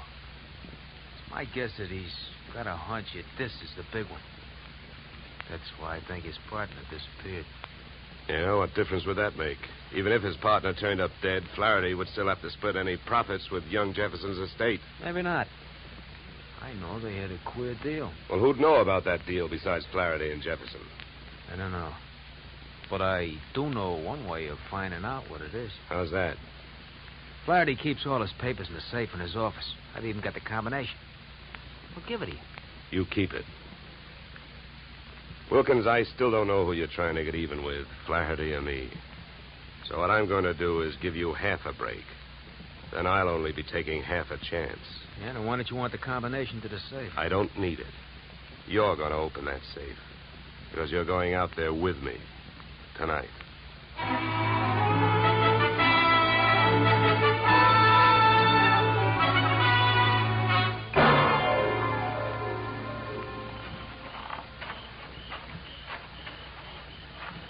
Here. This window. Okay. Now, here. You handle the glass cutter. Right. Now, look. Here's what we do. I'll wet this suction cup. Get a grip on the glass, see? Now, you cut around the outside edge, and I'll lift the paint out in one piece. Lesson number 1, straight from the burglar's handbook.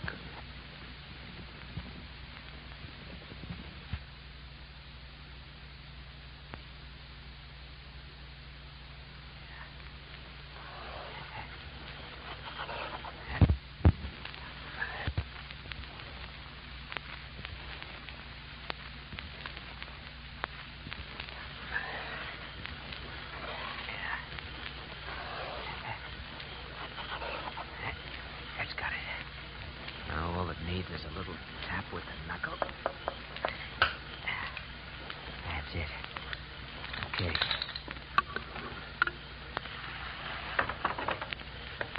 All right, in we go. You first. Okay.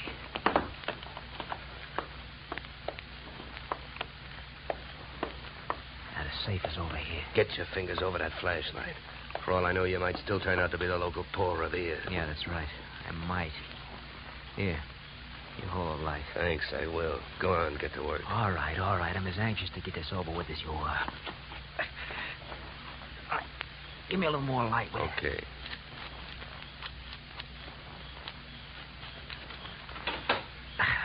There you are. All right, go to it. You go to it. You reach in. And if your hand comes up with anything heavier than papers, I'll cream your skull. Will you stop your worrying? Here. Nothing here. Nothing. No. All right, you got him, that's all. Stay down there. I don't want to walk off with anybody's government bonds. Here. I got all I want. You put these back. All right. Now, close it up.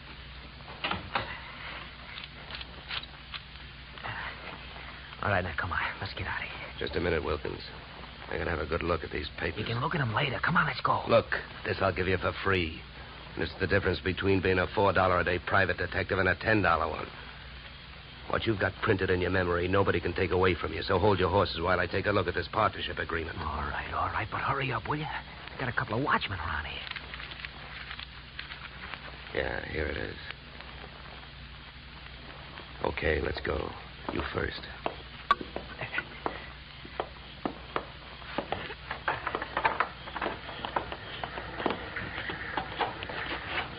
Okay, back to the car. Make it fast and easy.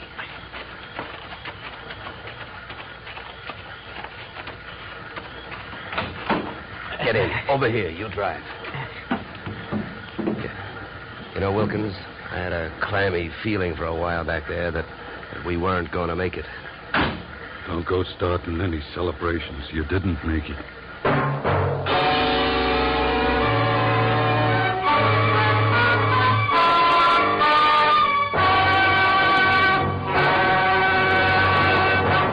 In just a moment, we will return to the second act of yours truly, Johnny Dollar. But first, and young truly, Johnny Dollar to Bing, Gary Cooper, and young Gary this Wednesday. Now we return to yours truly, Johnny Dollar, starring Edmund O'Brien.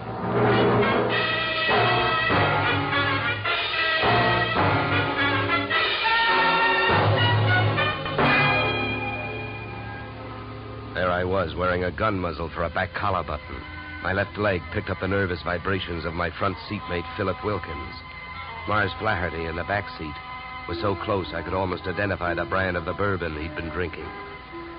I suppose you got what you went into the office after. Huh? I not only got it, I memorized it. And it makes you look bad. Yeah, then I don't have to explain to you why I don't want you two guys or the paper running around town on the loose. Well, it's a corporate paper. That means it's on file somewhere. So what difference does it make? Start the car. Where we going? To my house. Go ahead, get going. Okay, Wilkins, you better roll. What's at your house? The reason that paper makes a difference right now. The guy you came here looking for showed up. Alec Jefferson, where is he? He's where we're going. My place. Well, and I guess maybe my employers have got nothing to worry about. Nothing but paying off on his life insurance. Alec Jefferson's dead.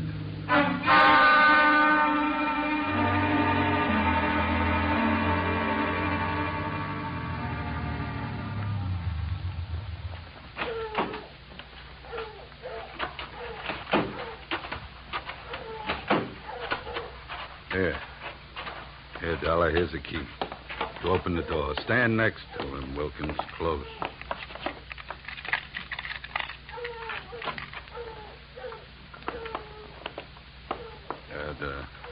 The light switch is on your right.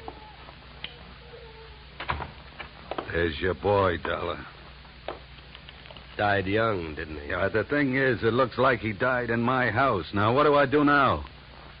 If you're putting on an innocent act, you're doing pretty good, Flaherty. How's the rest of it go? I've been around killings before, so I know how the rest of it goes.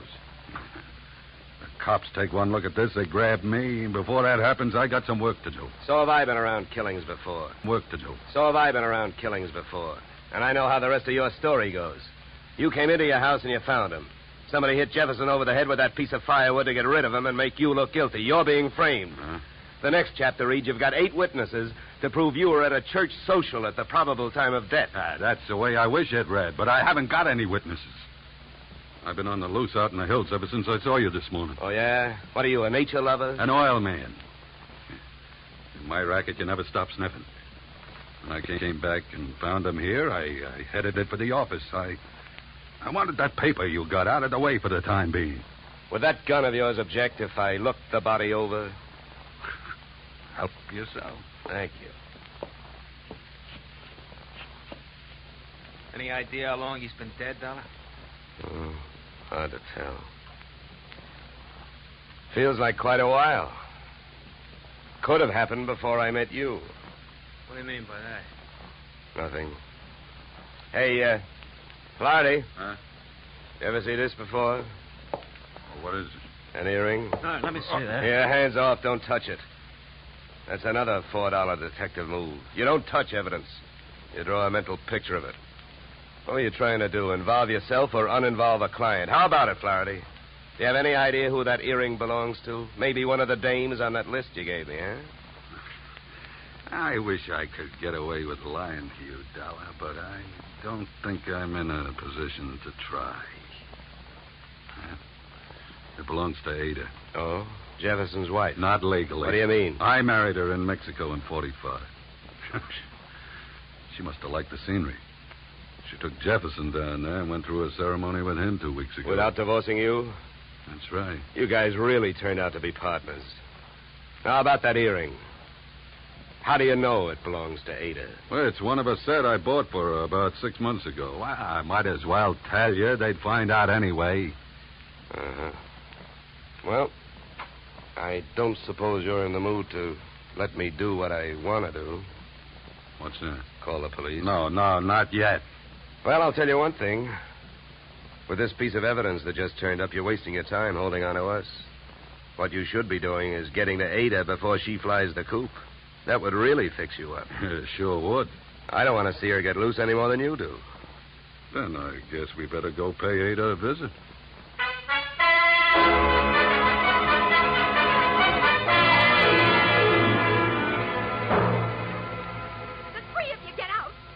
All you got is one lousy earring, and if you think I'm going to stand here and listen to you try to pin a murder on me, you're nuts. Mars never bought me anything. He never gave me any earrings. How about it, Flaherty? That's too bad, Ada. If I thought there was a chance to help you, I would. But your earring was laying right there on the floor next to his body. Why, you oily monster, you. What are you trying to do to me? Why, if anybody had reason to kill Alec, you did, you miserable thief. Now, wait a minute, Ada.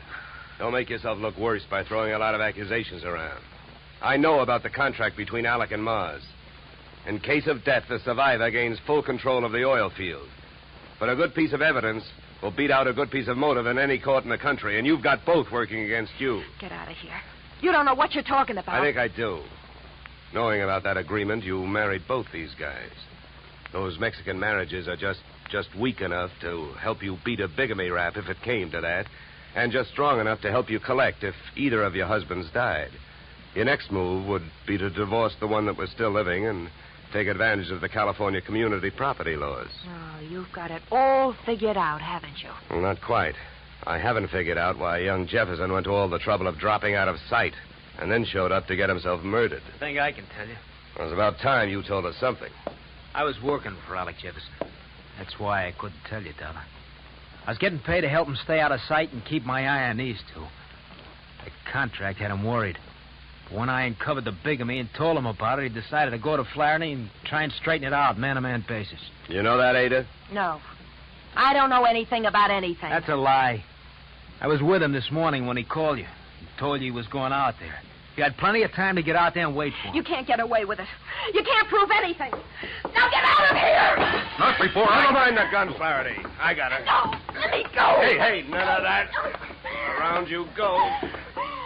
That's better. Yeah, much better. Now, come on, Angel, across the room. Well, Flaherty, don't you think I'd better call the police now? I'm afraid there's nothing else to do. Okay, then you hold her. You get your hands off me, you dirty fucking... Get me police, operator. My name is Dollar. I'm calling from apartment 3C, Horizon View Apartment, Sunset Strip. I've got a murderer here for you.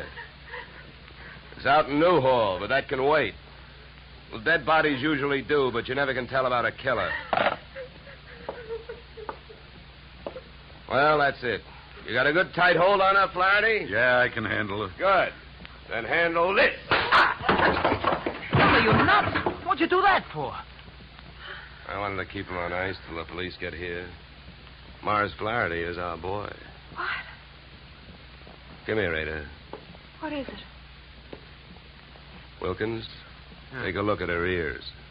What? I don't see nothing wrong with them. Well, that's just it.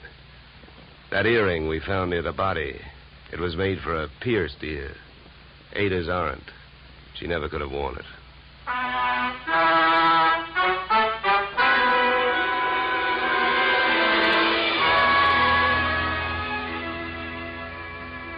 Morrow? If Flaherty had been a nice enough guy to buy jewelry for his wife when he had her, he wouldn't have bought the wrong kind of earring when he wanted to set her up as a patsy. The police traced his purchase of same to a Main Street pawn shop. But what really nailed him was the biggest switch of all. Since the murder weapon was a shaft of rough bark firewood, there were no fingerprints on it. But by the same token, there were weapon prints on Flaherty's fingers. A batch of tiny splinters under the skin. Inasmuch as my own girl furnished the practice which made me perfect on this case, I assume you will not be annoyed at my listing expense account item 3, $65, 1 pair gold earrings inscribed to Olga with love. Item 4, $187.13 return transportation Los Angeles to Hartford. Expense account total, $711 signed yours, truly, Johnny Dollar.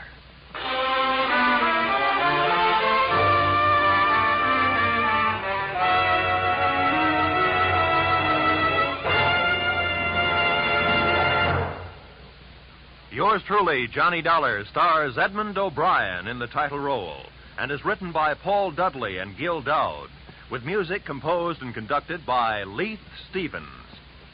Edmund O'Brien can currently be seen starring in the Harry M. Popkin United Artists production, DOA. Featured in our cast were Michael Ann Barrett, Ed Max, and Tony Barrett. Yours truly, Johnny Dollar, is produced and directed by Jaime Del Valle. Be sure to join us next Tuesday evening when Edmund O'Brien returns in another transcribed adventure of yours truly, Johnny Dollar.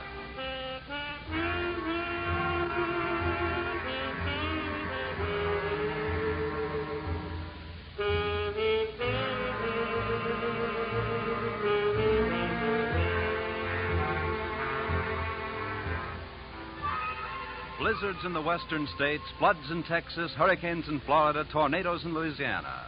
Wherever disaster strikes, the American Red Cross stands ready to lend assistance. The Red Cross helps victims not only at the terrifying moment when disaster strikes, but also in rehabilitation. This is just one of the many nationwide activities of the Red Cross. Give generously to its latest drive. Now stay tuned for the adventures of Philip Marlowe, which follows immediately on most of these stations.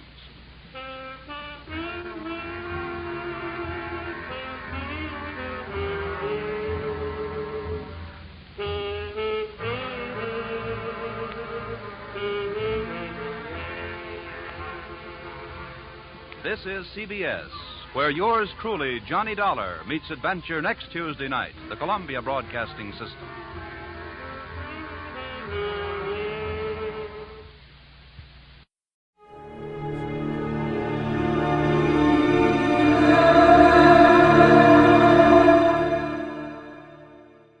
The Adventures of Sam Spade, Detective.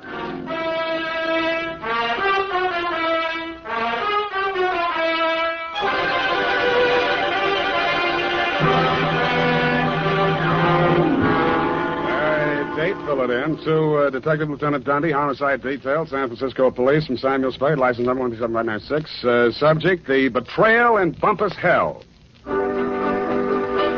Red Gillis was a raw-boned poke from the border country. He was a stranger to Bumpus Hell, but he was no stranger to trouble. He jogged his Pinto down the narrow main street, not liking what he saw, and reined up in front of the sheriff's office.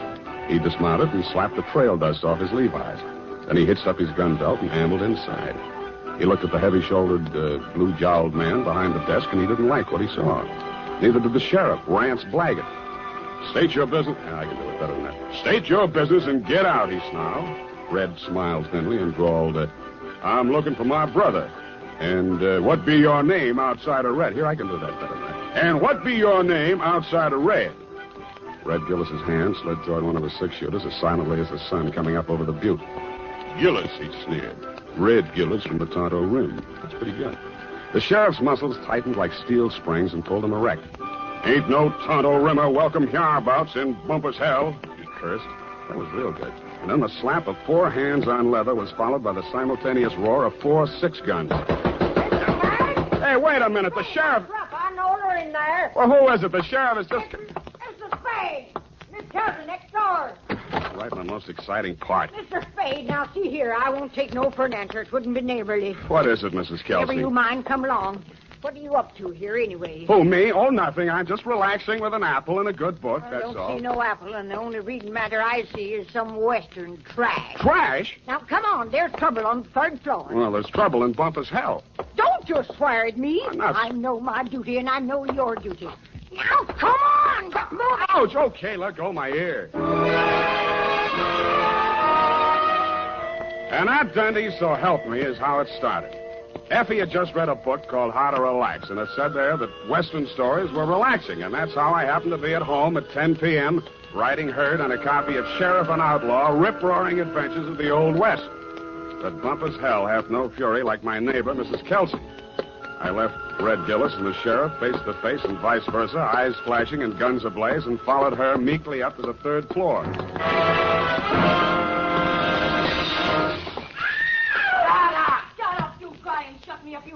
There, you hear that? Been at it for 3 hours they have. Won't be a stick of furniture left in the room, less than their shop. You speak to them? Did I speak to them? You see this lump? No, here, under my transformation. Oh, well, why didn't you call a cop? Well, it wouldn't be neighborly. It's me that did. You see this lump? Yeah, you showed it to me. Put your wig back on. I'll see what I can do. And tell them about my lump. It's evidence. Yeah, put it back. Hey, open up. I would not go back with you if you was the last man on the Hey, open up. Have it your own way. If I catch you with that swear again, I'll tear your hair off. Oh, you had you bully, you rotter, you cheap grifter, you. Well, you slam out of here before I'm forced to seek the assistance of a couple of flashy. Do not try anything fancy behind my back, you big slob. From now on, you and me is strictly on the cool beady. Well, you unprincipled rat. Hey, let go of me. Don't throw it. Hey, wait a minute. Don't I remember you from someplace? No, I'm only being neighborly. Why did you beat up on kind, nice Mrs. Kelsey? That is a gross falsehood. I did not lay a hand on the old wag. It was that odious stinker, Joe Donegan, who was just left. And you can tell him, as from me, that I'm extremely unimpressed with his cheap threats to rub me out, and that I intend to continue on seeing Mr. Hobson or any other Johns which I care to. That's pretty good singing. Oh. Well, you better tell him that yourself. I don't imagine I'll be seeing it. You won't? Hey, wait a minute. Who are you, anyway? Just another tenant. I live downstairs. Oh, well, now I recall whom you are. You are that Seamus, which lives on the second floor rear. Shamus, we call it in the radio. Shamus, would you care to come in and discuss a certain matter? Well, thanks. Another time. I got to get back to Bumpus hell. Whoever she is, let her cool her heels for a few moments. No, you don't understand. This Bumpus is hell. an urgent matter which I would like to hash over right now and without further delay. Well, May I invite you in for a straight slug? Well, okay, but just one. In a glass. All right, make yourself comfy. Now, say when. Just up to the lipstick mark. Here you are. Well, now to make a long story short, Mrs. Spade, my name is Rosemary Fell, which remains my stage name, notwithstanding the circumstance that I am legally married to that barnacle which has just dusted this joint. Now, being as you are in the detective business... Now, wait a minute. Kindly permit me to finish, honey. Sorry, sweetheart. I'm not the type to jaw about my troubles just to pass the time of day. I'm sure you are. I am an actress. I knew that. And although I'm low in funds, due to being between jobs right now, on account of that knothead making a scene in the last joint at which I worked... Cheap ginger ale. Just to show you how the breaks fall, Mr. Spade, Belita Wilkerson, who just happens to be about the biggest talent agent in this city, if you have the time, I'm impressed. phoned me on the telephone, and arranged an audition. She also advanced me the sum of 100 clams, 100? Which I will pay you to put the bee on that dog, Joe Donegan, the rat. Now, which is he? What do you mean, put the B on him? Listen, Sam, that grifter has got a record as long as my arm, and what I have got on him is longer than his arm. Please. In short, I should like him thrown into the can so that I can feel safe to sing on him. Look, Rosemary, so you had a fight with Joe. You're sore. You want him to pay. You want to pay him off. Now, Right. why don't you just wait until morning and see how you feel Sam, then? listen to me. If that knuckle duster remains at large, I will be feeling no pain. Now, I know that from my flamboyant manner, you'd never guess it. But that is only the actress in me. In actuality, that flea intends to do me in. Oh, now, come, Rosemary. What? You disagree? Well, now, really, Rosemary. Why, you big pain in the neck. Rosemary. Drinking my... Pour that back in a bottle. Don, put it back in the bottle. Well, I'll be going now. Only trying to be neighborly. Well, back to Bumpus hell.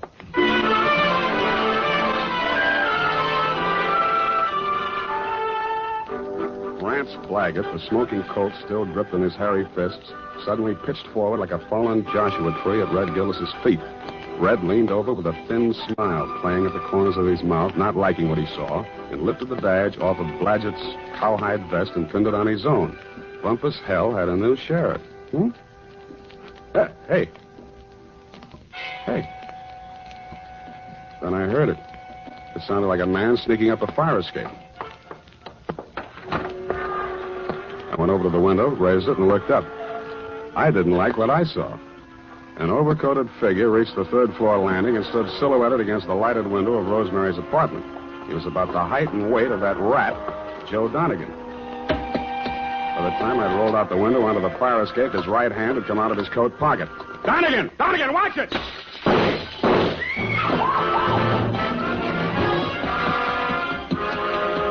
He was a floor ahead of me, and I didn't want to get too close to him until I passed that lighted window. He made the roof just as I crossed in front of it. The flashes from his revolver told me that. They also told me he had 2 slugs left to throw at me. The only light up there was a feeble glow from the skylight, dead center. I headed for the cover of a brick chimney just to the left of it. I had 2 things in mind. The skylight was his most logical avenue of escape, and I hoped I could tease him into emptying his gun at me. It didn't work. I stuck my head out. No shots. But he did use his gun. I should have stood in Bumpus hell. The United States Armed Forces Radio Service is presenting the weekly adventure of Dashiell Hammett's famous private detective, Sam Spade.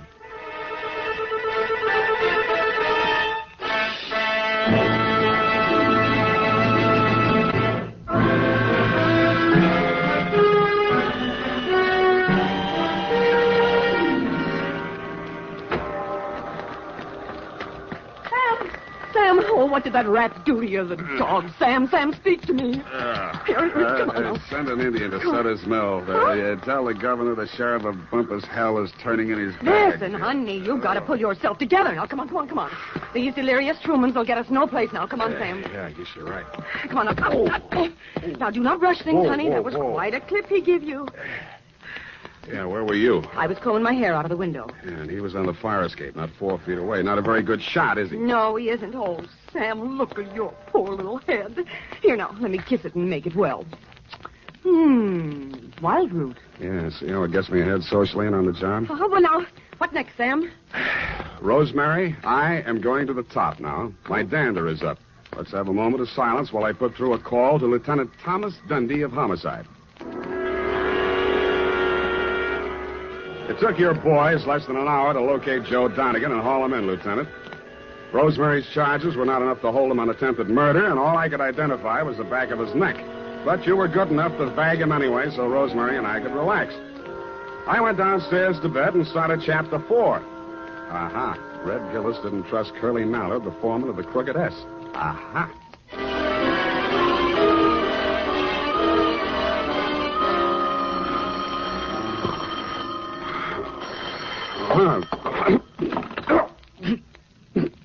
Unique Garage, Harry speaking. Sam, this is Dundee. Yeah, Dundee. What time is it? 8:30. In the morning? Yeah. Huh? Oh, yeah, it's daylight. See, about that, what was his name? Donegan? Anyway, that fellow that we booked last night on your say-so. Well, what about him? That was a bad beef, Sam. How come?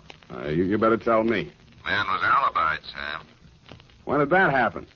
Well, a fellow named, got it written down. Yeah, Hobson. Warner Hobson says Donegan was with him at the time. Who else says so? Hobson's word's good enough for the commissioner. Ran for assembly once. Did you know he also ran for Donegan's wife?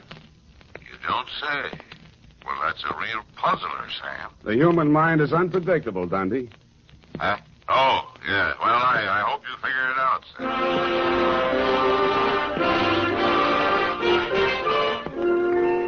While I was shaving, I thought and thought. I wondered what Red Gillis would have done if such a situation had cropped up in Bumpus hell. A thin smile began to play around the corners of my mouth as I climbed the stairs to Rosemary's apartment. When I got there, I didn't like what I saw. It was a note pinned to the door. It said, "Dear Sam, I have been called to do another audition. If anything crops up, you can reach me at Grace Room 34292.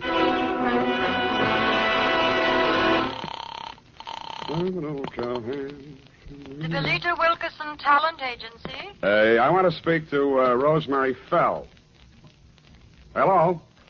Yes, I'm still on the line. Who's calling, please? Sam Spade. I'm sorry, Mr. Spade. Miss Fell can't come to the phone. Who's in charge there? This is Miss Wilkerson speaking. Yeah, well, why can't she come to the phone? She's in the middle of her audition. Well, Is there any message? yeah. Tell her Donegan's out and it's Hobson's choice.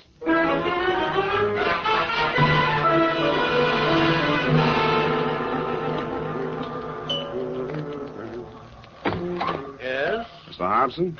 Yes? My name is Spade. Oh, yes, Mr. Spade. Come in. Why did you phony up that alibi for Rosemary's husband, Mr. Hobson? Huh? Oh, because I knew he's not the man who fired those shots at her. Were you there? As a matter of fact, I was. Would you like to hear about it? I would. Well, first, I'd better tell you a little about myself. Now, for the past year, I've been interested in politics. If I do say so myself. Yes, I know. You ran for assembly. Come to the point. Well, in a way, this is the point. My wife's a professional woman, and her own career keeps her busy a good deal of the time. Well, like the movie magazines say, a clash of careers and so on. That's how I happened to take up with Rosemary. I didn't know she was married. And, of course, when I found out, I dropped her like a hot potato. Potato. And then she started blackmailing me. Did you know about that? I still don't. Well, I think I can convince you. Go ahead. Well, I received a series of threatening phone calls from Rosemary.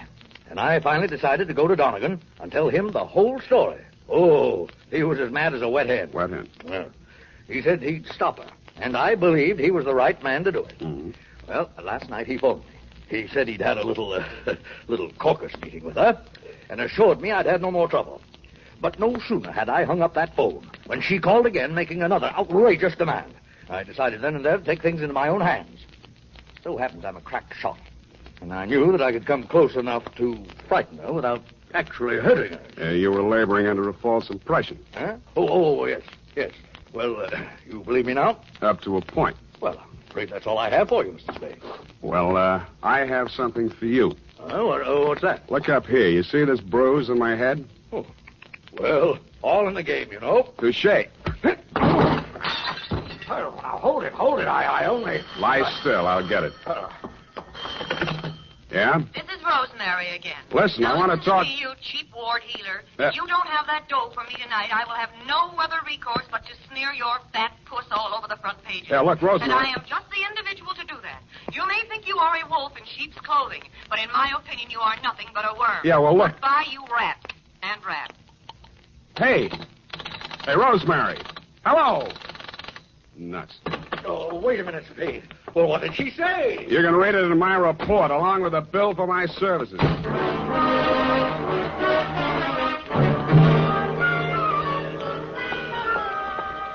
need a bill for some Carnation. No, I'm so sorry she isn't in. You do that, sugar. Hello there. Likewise. Are you talent or just interested? I could be. In the meantime, is Rosemary Fell still here? Did she have an appointment today? Yes, honey. I called this morning. She was here then. You must be mistaken, darling. The office didn't open till noon today. Yeah. Could I talk to Miss Wilkerson? She isn't here just now. Oh, she never gets in till 1. Not till 1. She's over at KQW cutting a transcription for our new show, Goal of the Girls and Gay. Oh, no. I mean, Gale of the Girl and Gold. Don't you mean Gale of the Golden Girl? That's it. Girl of the Golden Gate. You said it, and I'm glad. Well, anyway, she isn't here. Oh. Good morning, Maggie. Any calls for me? Oh, yes, Miss Wilkerson, your husband. Oh, Miss Wilkerson, I was telling this gentleman you weren't here. Obviously, I am. Did you have an appointment? I talked to you on the phone this morning. Spade. Oh, Rosemary's friend. Well, you might. She'll be out in a moment. What a distressing business that was last night. Rosemary tells me you saved her life. Well, that's a slight exaggeration. In fact, the whole thing was a mistake. Oh, really? I understood that... Oh, here she is. Rosemary, here's your friend. Sam, I ever glad to see you. Yeah. What's the matter? Plenty. Oh. Well, thanks loads, Miss Wilkerson. I hope the recording is better on this one. I'm sure it is, Rosemary. We'll call you when the client makes up his mind. Oh, well, thanks again. Come on, Sam. Goodbye, Mr. Spade. Goodbye. Sam, what is this new development that appears to be griping you? Why didn't you tell me you were shaking Hobson down? Uh-huh. And who's been feeding you this pile of gross falsehoods? Look, Rosemary, you may be an actress, but with me, your audition is over, and you did not get the part. And just what are your future intentions in regards to me? None whatsoever. I'm sorry I ever met you, and I'm going back to Bumpus hell. I went back to the office, swiveled my chair into a comfortable position, opened the February number of Sheriff and Outlaw to page 112, Betrayal in Bumpus Hell, Chapter 5, Stampede. It was disappointing. There was a lot of stuff about bawling cattle and dust clouds and Flo and Curly standing on top of a butte, not liking what they saw.